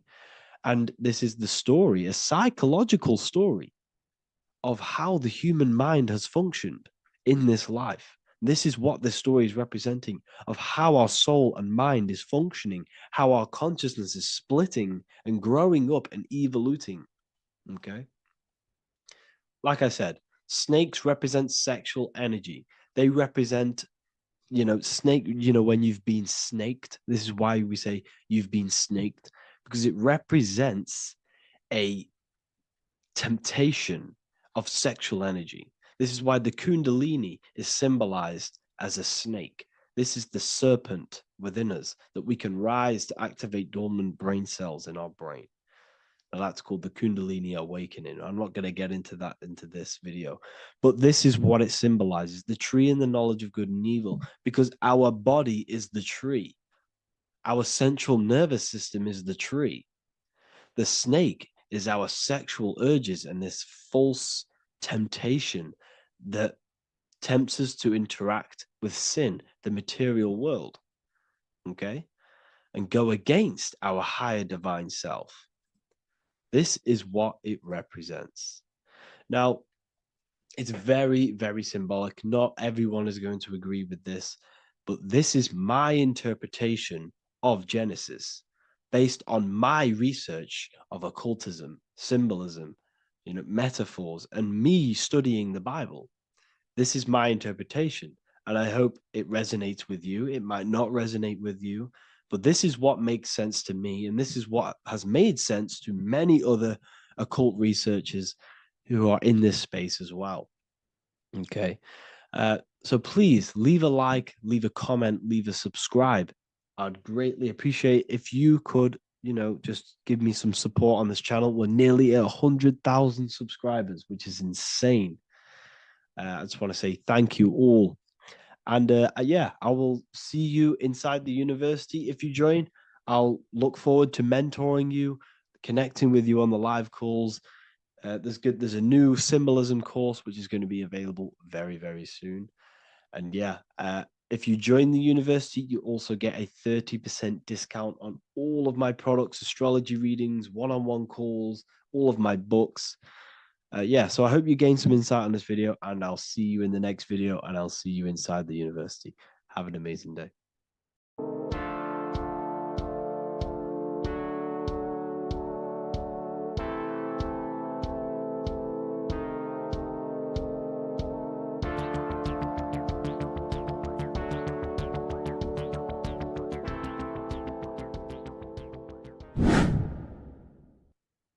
Left and right hemisphere, and what are they doing? How does it contribute towards your perception in this world? And this is what we're going to be talking about in today's video. We're going to be breaking down the two hemispheres of the brain and how they function in your life. So first, we have the left hemisphere.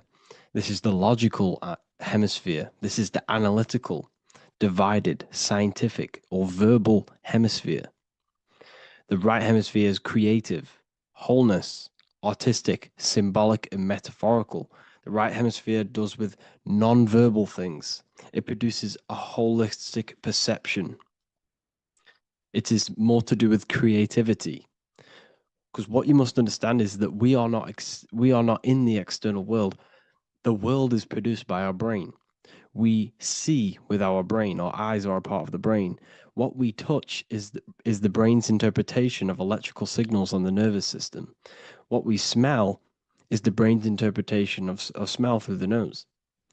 What you taste is your brain's interpretation of chemical reactions on your taste buds.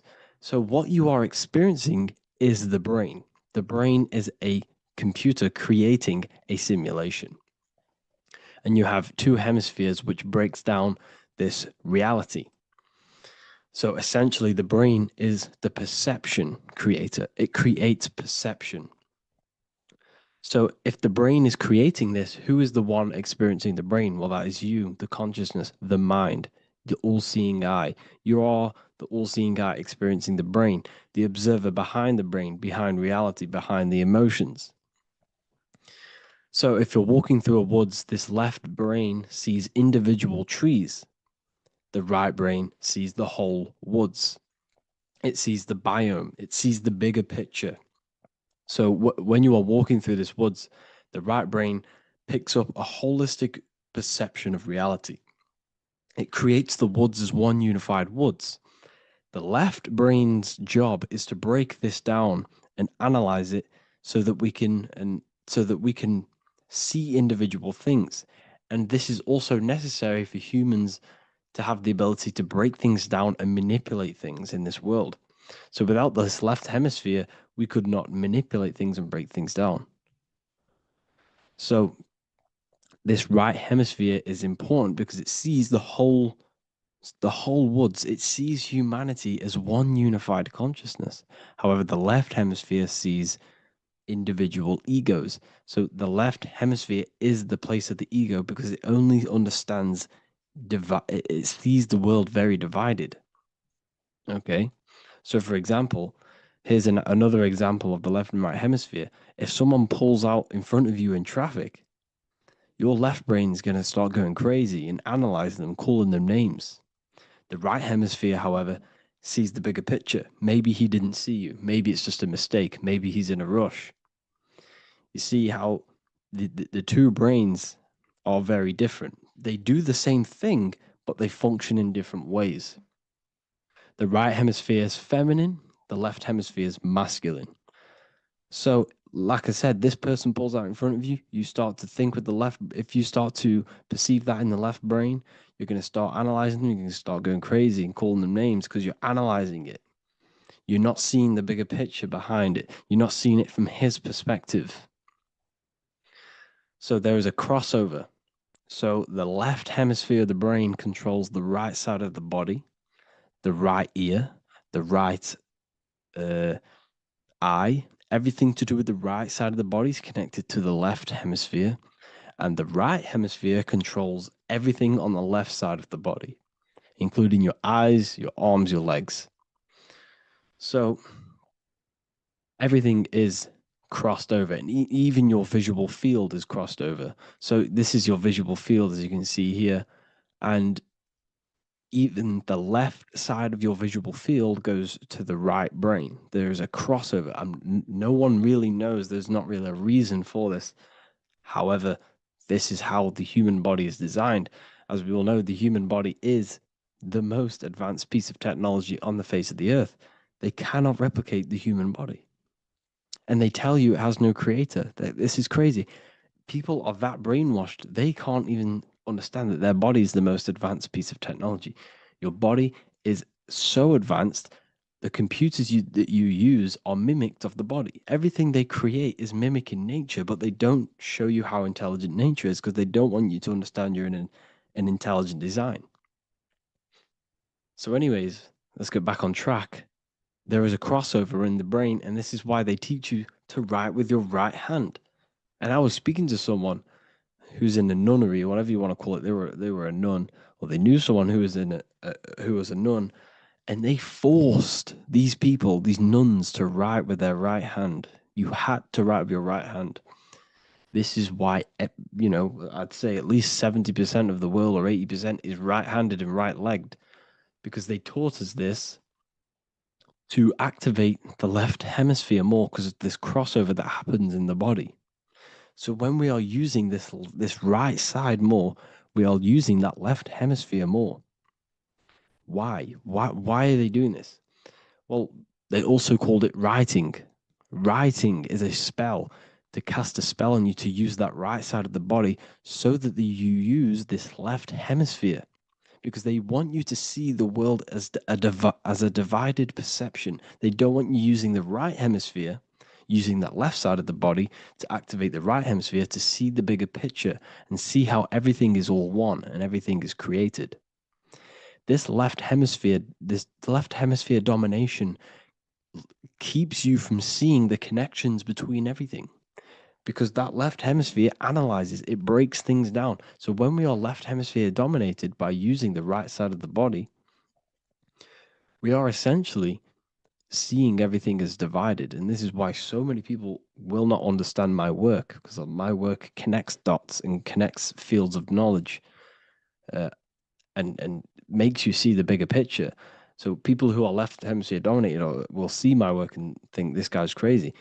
But everything, it's all about activating that right hemisphere. So they called it writing because every word you say is molding your mind in some sort of way.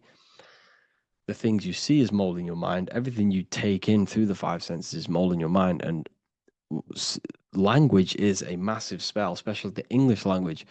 They called it writing so that you use that right side. It's a spell because your subconscious mind picks up everything you say. And 90% of your daily basis behavior and thought patterns is produced by these subconscious programs within the subconscious mind. Essentially, your conscious mind is only the 10% of you. The conscious mind is just what you're aware of, what you're wearing, how you're feeling, what you're thinking. That's your conscious mind.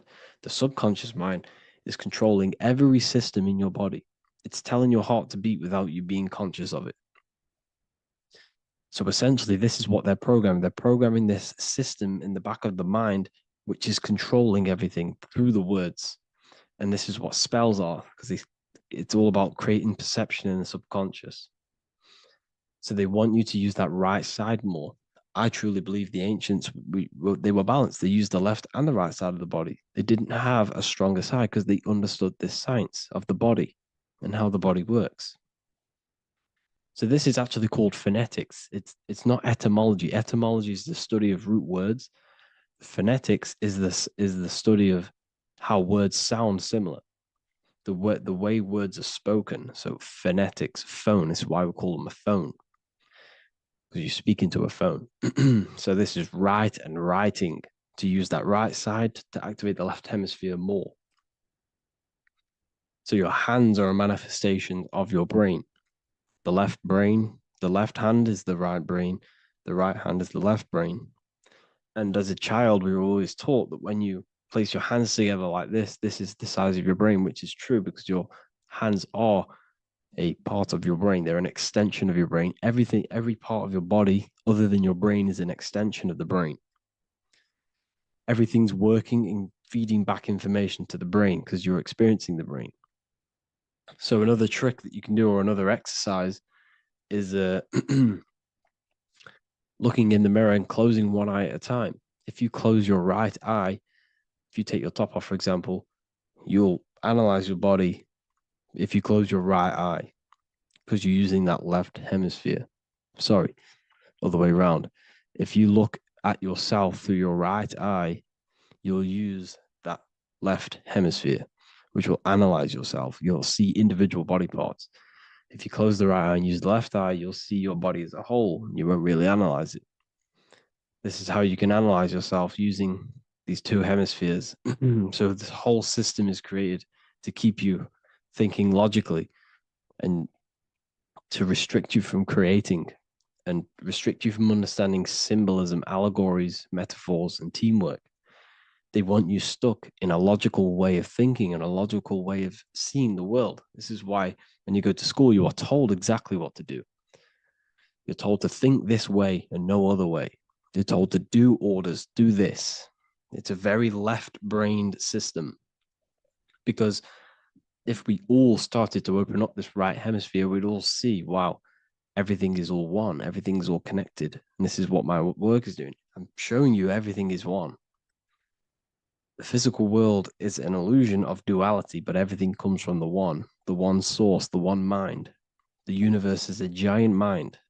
I am mind, you express mind. We all possess mind. Behind the physical body is the same mind consciousness. And we are all expressions and fractals of this infinite consciousness called mind. And this is what they don't want us to figure out, is that we are all just one consciousness expressed. It's an infinite consciousness. It's even in the squirrel, it's in the dog. All of these different animals, they're just different bodies, but behind the bodies is the same consciousness, which is mind. That's what the pineal gland is. The pineal gland is not the mind, and it's not the third eye. The third eye is your mind. If you have a closed third eye, it just means you have a closed mind. If you have an open third eye, it just means your mind has expanded from beyond physical things through astral projection and mystical experiences. This is how you gain an open third eye. It's just an open mind. A mind that has astral traveled, that has explored the realities within the mind. So everything they do is to keep us in a divided state.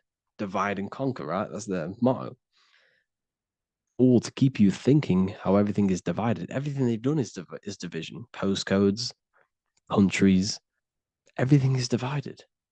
Like football teams and all this stuff. It's also a natural process when you grow up, because as you grow up, your brain is constantly analyzing the world. So this is sort of a natural process of how you become more left hemisphere dominated, because your brain is always analyzing. And unless something awakens you, you can awaken that right hemisphere where you can start to see the bigger picture. Even the music, all tuned to 440 hertz, shuts down the right hemisphere of the brain. 440 hertz, Spotify, Apple Music, the radio. Every time you turn on the radio, it's tuned to 440 hertz. This was specifically tuned. It never used to be tuned to this. It was in the 1950s. It was changed. The standard music tuning was changed to 440 hertz because it shuts down that right hemisphere of the brain. They don't want you thinking, seeing the world in this way and perceiving things as one. And I'm going to show you. It tells you this in the Bible. Cast the net onto the right-hand side of the boat and you will find the fish. What was Jesus saying? You see, people read the Bible and they don't understand it. If the Bible is not talking about you, then it has no meaning. The Bible, everything you read in the Bible is about you and how it can better your life. It occurs to you. So if Jesus says, cast the net onto the right-hand side of the boat, this is an allegory. The boat is your body. Cast the net.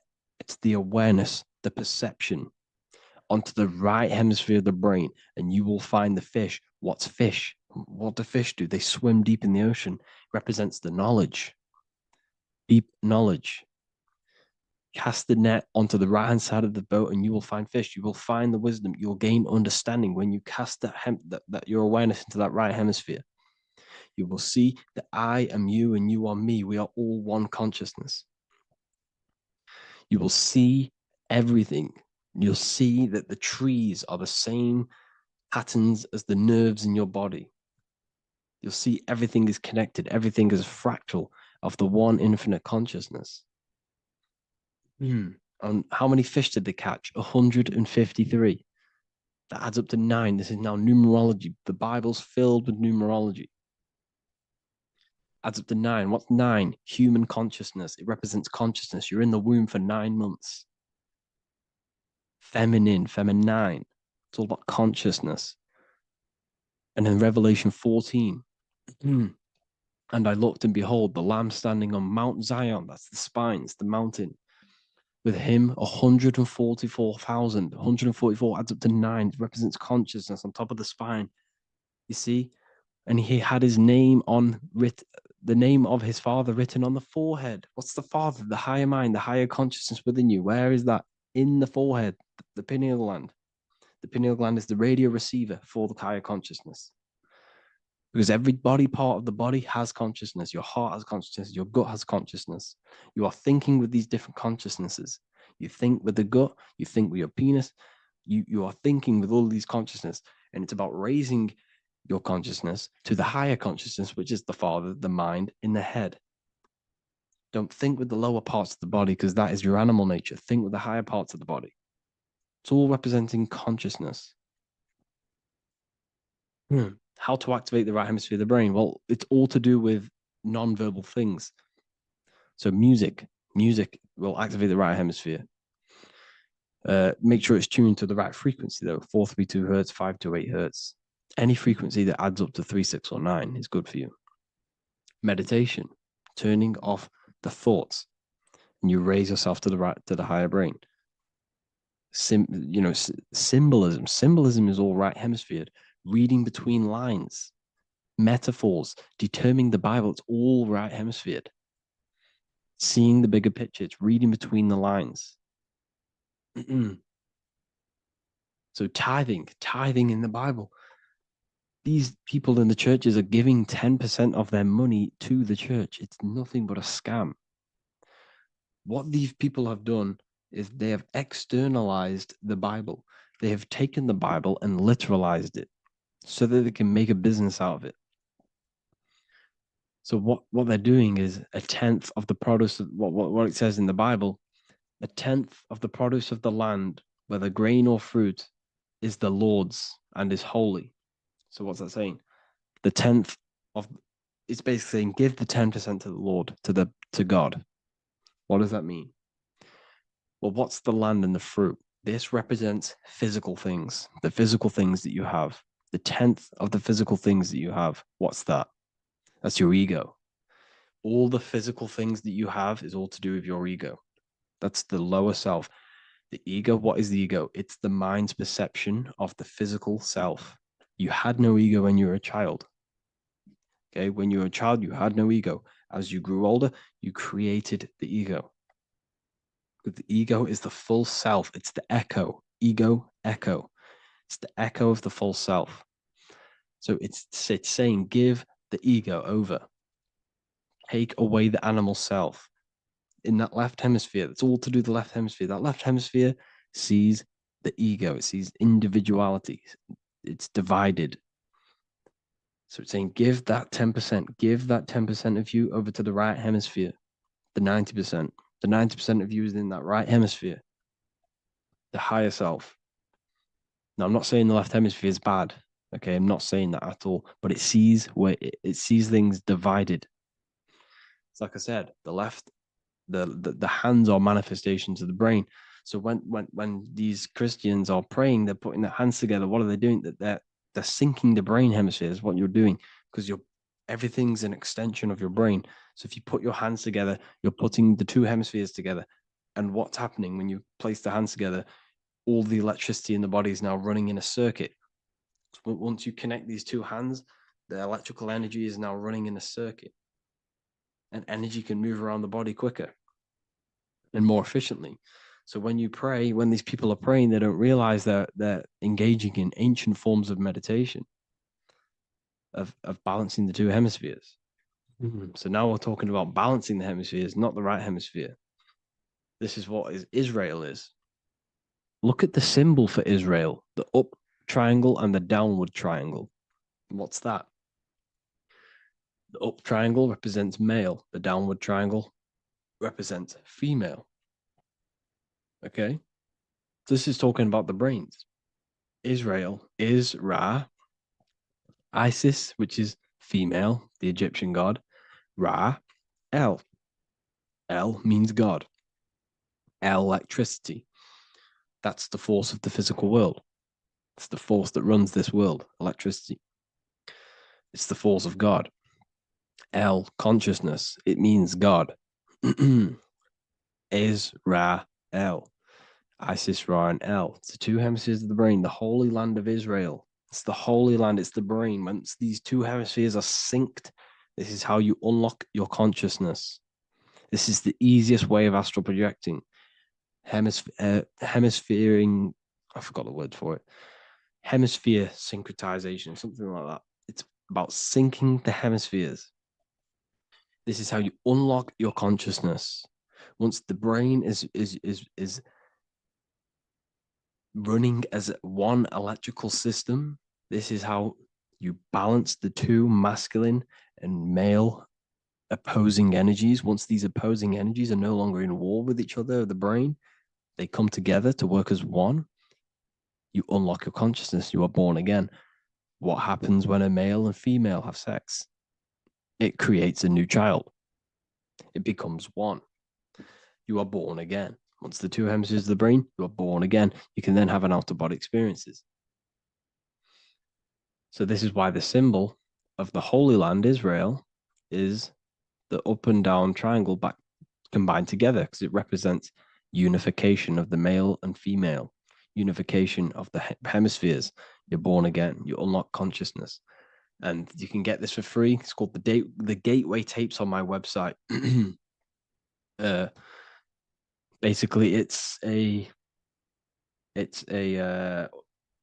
audio track from the government, and they did this in the Gateway Experience. It's a CIA document, and what they do is there are different forms of meditations you go through. I think there's about 5 waves of meditations you do, half an hour each one, and it will teach you. It will sync your hemisphere, because what does it do? They understood that playing one frequency into one ear and another frequency into the other, they understood that the right ear is connected to the left hemisphere, the left ear is connected to the right hemisphere. So when you play 2 different frequencies into both ears, what happens? The brain picks this up, the 2 hemispheres of the brain picks this up, and it syncs it. It syncs these 2 hemispheres, these 2 frequencies together. So now the brain is working as one to sync this frequency. So this is how you can sync your hemispheres, through listening to these frequencies. Okay, you can get them for free and do the meditations yourself. This will definitely help you. This is an easy way to astral project. So it's all about syncing the hemisphere and seeing reality from a unified perception. We should all aim to get out of that left hemisphere. I'm not saying don't use it, but we should now start to see we should not start to read between the lines of the Bible, read between the lines of the symbolism they're showing, study symbolism, study allegories and myths. What are they trying to tell us through these allegories? And, this is how we start seeing things in a better way. Once we understand that we are all microcosms of an infinite consciousness, we can all come to one, because love is the unifying force of this infinite consciousness. We are all divided. We are all disconnected from our hearts. Once we all connect with our hearts and see that everything is one, we can all start to love and come together as one. Because love is the unifying force of consciousness. So if you haven't already seen, I now have launched the Ethereal University. I will be doing lectures like this one, but even better, deeper, and even releasing knowledge that I can't talk about online as they are censored. I'll be doing lectures every single week. I'll be doing live calls every single week. You also gain access to my library, which is filled with over 45 occult books, filled with knowledge. Okay, I'll show you now. Plus, you get my book, The Book of Wisdom, PDF form, and the Human Health Guide, PDF form. You also get all of this stuff, the health section, Q&As, Ethereum meditations. We've got some celestial studies, cosmology, numerology coming soon. You also get the brand new Manifestation Mastery course, plus the library. And there'll be new books, new lectures, new live calls every single week. Or you can get the Book of Wisdom, use the code WISDOM in all capital letters to gain 40% off. This sale will be ending very, very soon. So if you're watching this, be very quick to get yourself a physical version or a PDF of my book. You can get it in all these languages. Hope you enjoyed this video, people. I'll see you inside the Ethereal University, the real university. Have an amazing day.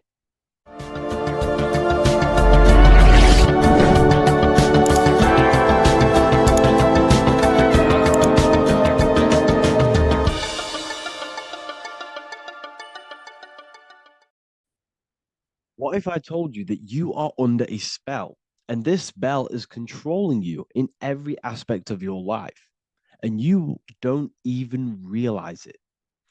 Spells are not what you've been taught. They're not fantasy magic wands that are casted over you. No, no, no. Spells are much, much deeper. A spell is a belief system that is installed into your subconscious mind, which holds power over you. Okay? If I install a belief into your mind and that belief holds power over you and controls you, that is you under my spell. A spell is a belief that someone has installed into you. Okay? You have a subconscious mind. The subconscious holds power over 90% of your daily basis behavior, thought patterns, and overall emotional state. Because the subconscious is the back end of our mind, the mind that we don't really have access to. It's the shadow self where all of our programs, all of our memories, all of our traumas, all of our everything that we've ever experienced is recorded and kept in this vast database called the subconscious. Now, the subconscious is the 90% of our mind. We are only aware of 10% of our mind, which is the conscious mind, which is what you're using now, what you're consciously aware of. But there is a subconscious mind that holds power over your conscious decisions, and you don't even realize it. For example, as a child, you had a very, very traumatic event happen. Let's say as a child, you were not loved enough by your parents. And this feeling of you not being enough for your parents and feeling alone as a child implanted this seed. And this seed was planted by your emotions, a strong emotion. And over time, as you grew older into an adult, this seed grew and grew and grew. And what this seed grew into is you being very needy, you always seeking validation from others. Okay. But you taking this conscious decision 10 years down the line actually stems from this hidden cause within your subconscious mind, within this little feeling, this seed inside your subconscious where you don't feel like you are worthy. So this results in a conscious decision of you seeking validation from others, being very needy from others. Okay. This is what the subconscious is. The subconscious holds power over us. For example, posting on social media. Why are you actually posting on social media? If you take a selfie with your new watch, new car, and you go and post that onto your social media, why are you actually doing that? On the deepest root cause, It's not because you just want to post a picture. No, it's much deeper. It comes from a subconscious belief or a subconscious emotion of you seeking external validation, whether you believe that or not. But that's what it is. If you're posting on social media, you're seeking attention, you're seeking validation from others on a deep level, on a subconscious level. You may not even realize this because it's subconscious. Now, this is what a spell is. Money is a type of spell. Remember, money doesn't actually exist. Money does not exist. Money is a physical object inside of the material plane. But the physical object has a belief in the mental plane. See, the mind is the highest plane. This is the root cause of reality, the mental plane. Okay? So our belief in our mind has given this piece of paper value and a meaning. But in reality, it's just a piece of paper with a belief behind it. But this subconscious belief behind this piece of paper is controlling your daily basis behavior, is controlling your emotional state and controlling your life without you even realizing it, without you even realizing that it's all an illusion. Money does not exist. It's the belief that gives the piece of paper a power. And the way we break the spell is by realizing that the money doesn't actually exist. The whole world is under the spell of money and it's controlling all of us. But the spell is the belief. Once we all wake up and realize money has no value, it doesn't actually exist, it's only a belief. There is no actual money. That's how we break the spell. The spell is broken when we figure out that we are under the spell, under the belief, under the illusion of this piece of paper having value, and it's controlling our lives. That's why the word money has mon within it. Mon is moon, and the moon represents our hidden aspect of our mind, our subconscious, and the sun represents our conscious mind. So you have two versions of yourself. You have the self that you show to everyone, the conscious mind, and you have a shadow self called the subconscious, which is the hidden aspect of you. For example, do you really love your partner who you're with, or are you just with them for, is there a subconscious fear of being alone? Do you really want to be with this person, or is it stemming from, are you staying with them because it's stemming from this fear of being alone, of being lonely? Or are you just with them because you have a subconscious sexual addiction? And all of your conscious decisions are actually coming from this little seed of wanting sex or not being alone. You have two versions of yourself, the conscious mind and the subconscious, the shadow self and the self that you show to everyone else. Okay? And the subconscious is what's holding power over you. When you drive your car, you don't consciously have to think about changing gear. You've done it that many times. It's on autopilot. That's the subconscious doing it. You can be walking down the street. Your conscious mind can be thinking about what you're going to cook for tea later, but your subconscious mind is controlling your body and walking your body. You don't have to think about moving the body. You just do it because you've done it that many times. It's a program. It's a belief in the subconscious that's giving this movement power. You see, the subconscious holds a lot of power over you. Our beliefs hold power over our daily basis behaviors and actions. Okay, like I said, posting on social media, this is seeking external validation. There's a subconscious stem, there's a subconscious urge bringing this desire into conscious reality. So we must break the spell of our emotions controlling us, our traumas from a child controlling us. For example, another example of this, let's say you were in a car crash years ago, and this car crash led you to having a very traumatic event, very traumatic emotion you felt in that car crash. You felt a lot of pain. That was impressed into your subconscious. And even to this day, you're probably scared of going into trains, going onto cars, going inside of vehicles. And you might not even be aware that it's actually stemming from this event that happened 10 years ago. That's the spell. That's the spell that's holding power over you, and you don't even realize it. You realize the spell when you realize you're being controlled by this old belief, this old trauma. That's what a spell is. A spell is not something I cast over you with a wand like Harry Potter.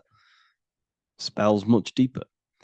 It's the hidden aspects of our mind that hold power over us, that control us. Okay? So how do we get rid of the spell? How do we break the spell? By installing new belief systems, by installing new programs into our subconscious. The subconscious is impressed by repetition and emotion. Everything you do on repeat, for example, tying your shoelaces, you can be looking up into the sky, closing your eyes, thinking about what you're going to create for tea while doing your shoelaces. You've done it that many times, you don't have to think about it. That's the subconscious taking over. Okay. That's the repetition aspect of the subconscious. For example, you could probably run down your stairs. You know exactly how to run down the stairs.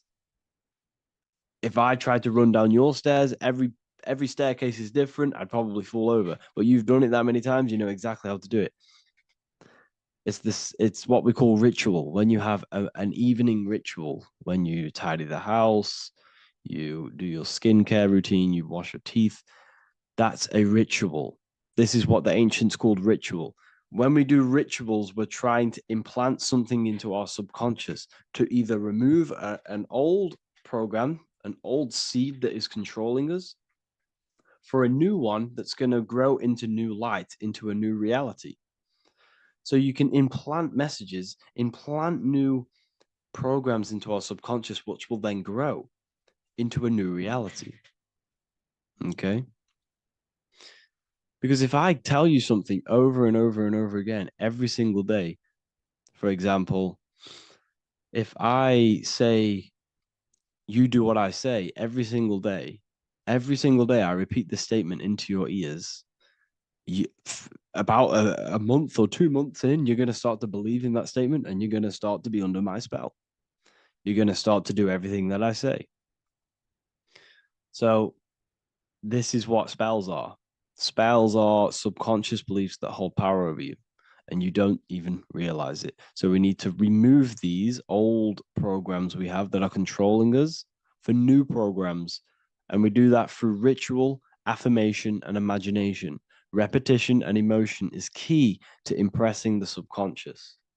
They are the two ways that spells are created, that programs are created. The subconscious only knows the now, and it only knows you. So every word you say is a spell. So when you call someone else a name, you're calling yourself a name, because your subconscious takes everything you say as truth, because it only knows you. It doesn't know anyone else. So every night we can do affirmation. We affirm the reality we want.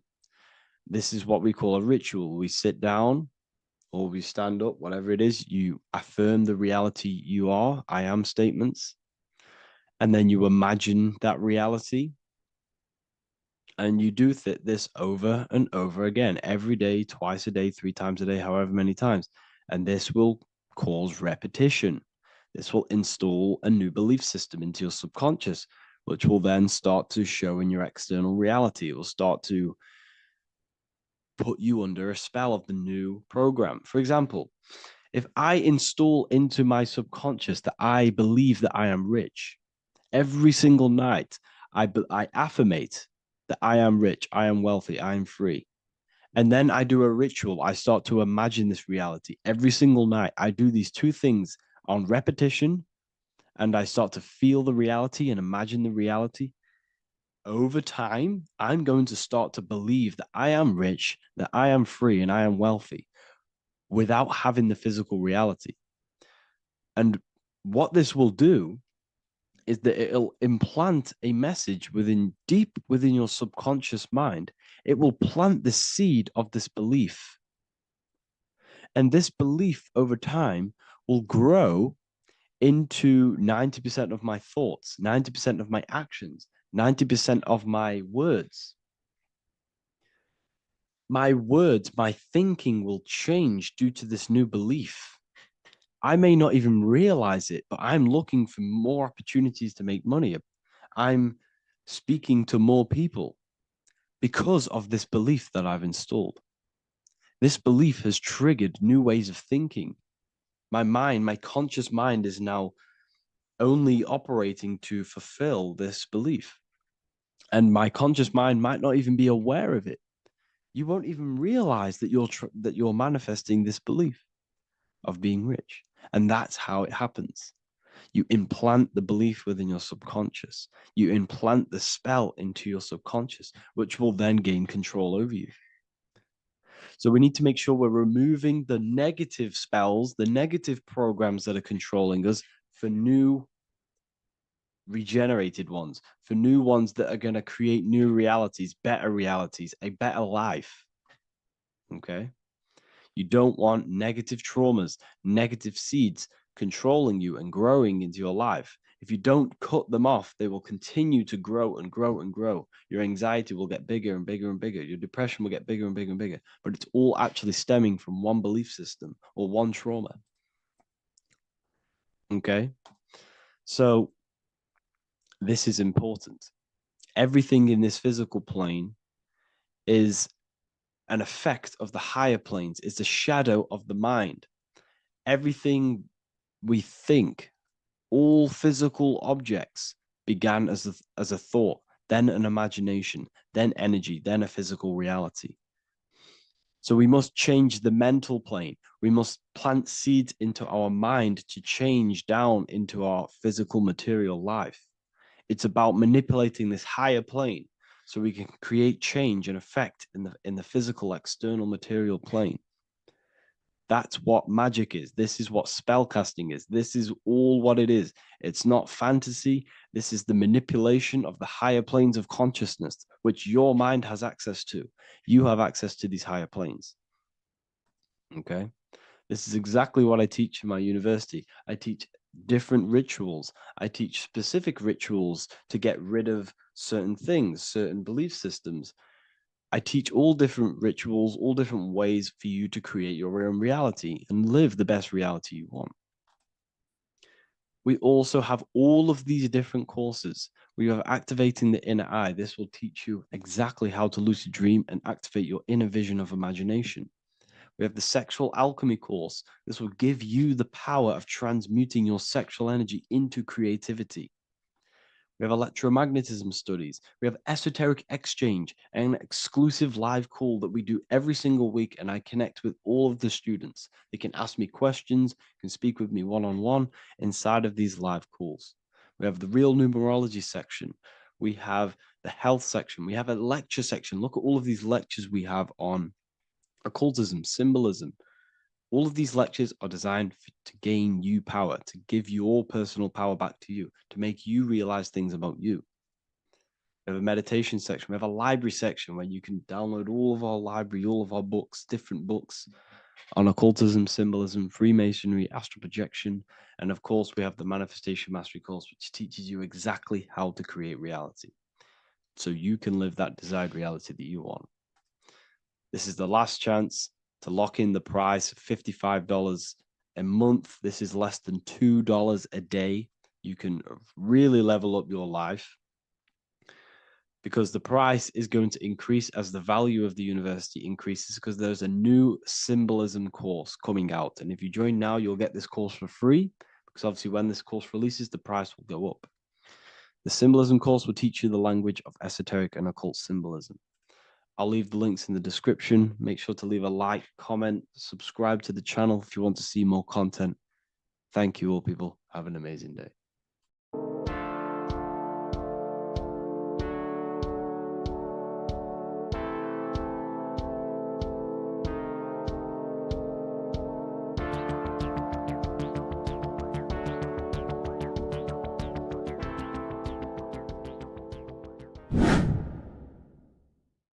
What is good, people? It's Revival of Wisdom. Today we're going to be talking about Saturn.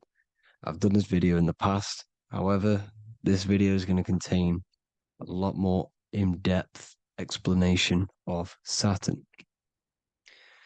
So the 33rd degree Mason, Manly P. Hall, said, Saturn is the key to crystallization, physical matter. Light is matter, matter is light. They are interchangeable. Low vibrating light turns into matter, high vibrating matter turns into light. And Saturn is the god of this world, this physical world. He crystallizes light into matter. This is symbolized as the Masonic checkerboard, matter and spirit, matter and light, light and matter. He's also the god of time, destruction, justice. He creates and destroys, because all things in time die. He creates and destroys you. So, because we live in this physical world, which is the electric world, this is why we say electricity, because it comes from the root word of El, Saturn. They used to call Saturn El, E-L. This is why we used to say Elohim is God. The real God of this world is Saturn, but it's being hid. This is being hid. Jesus is Saturn. All of this is Saturn. It's all Saturn worship. It's the real God of this world, So, physical matter is a result of two opposing forces equalized on the plane of inertia, because everything is created out of electromagnetic toroidal fields. And these two poles equalize on the plane of inertia, which gives you planet Earth, plane of inertia. The plane of inertia is what Saturn is. It's the ring around the center of the plane of inertia. Thank you to Walter Russell saying, physical matter is a result of two opposing forces on the plane of inertia.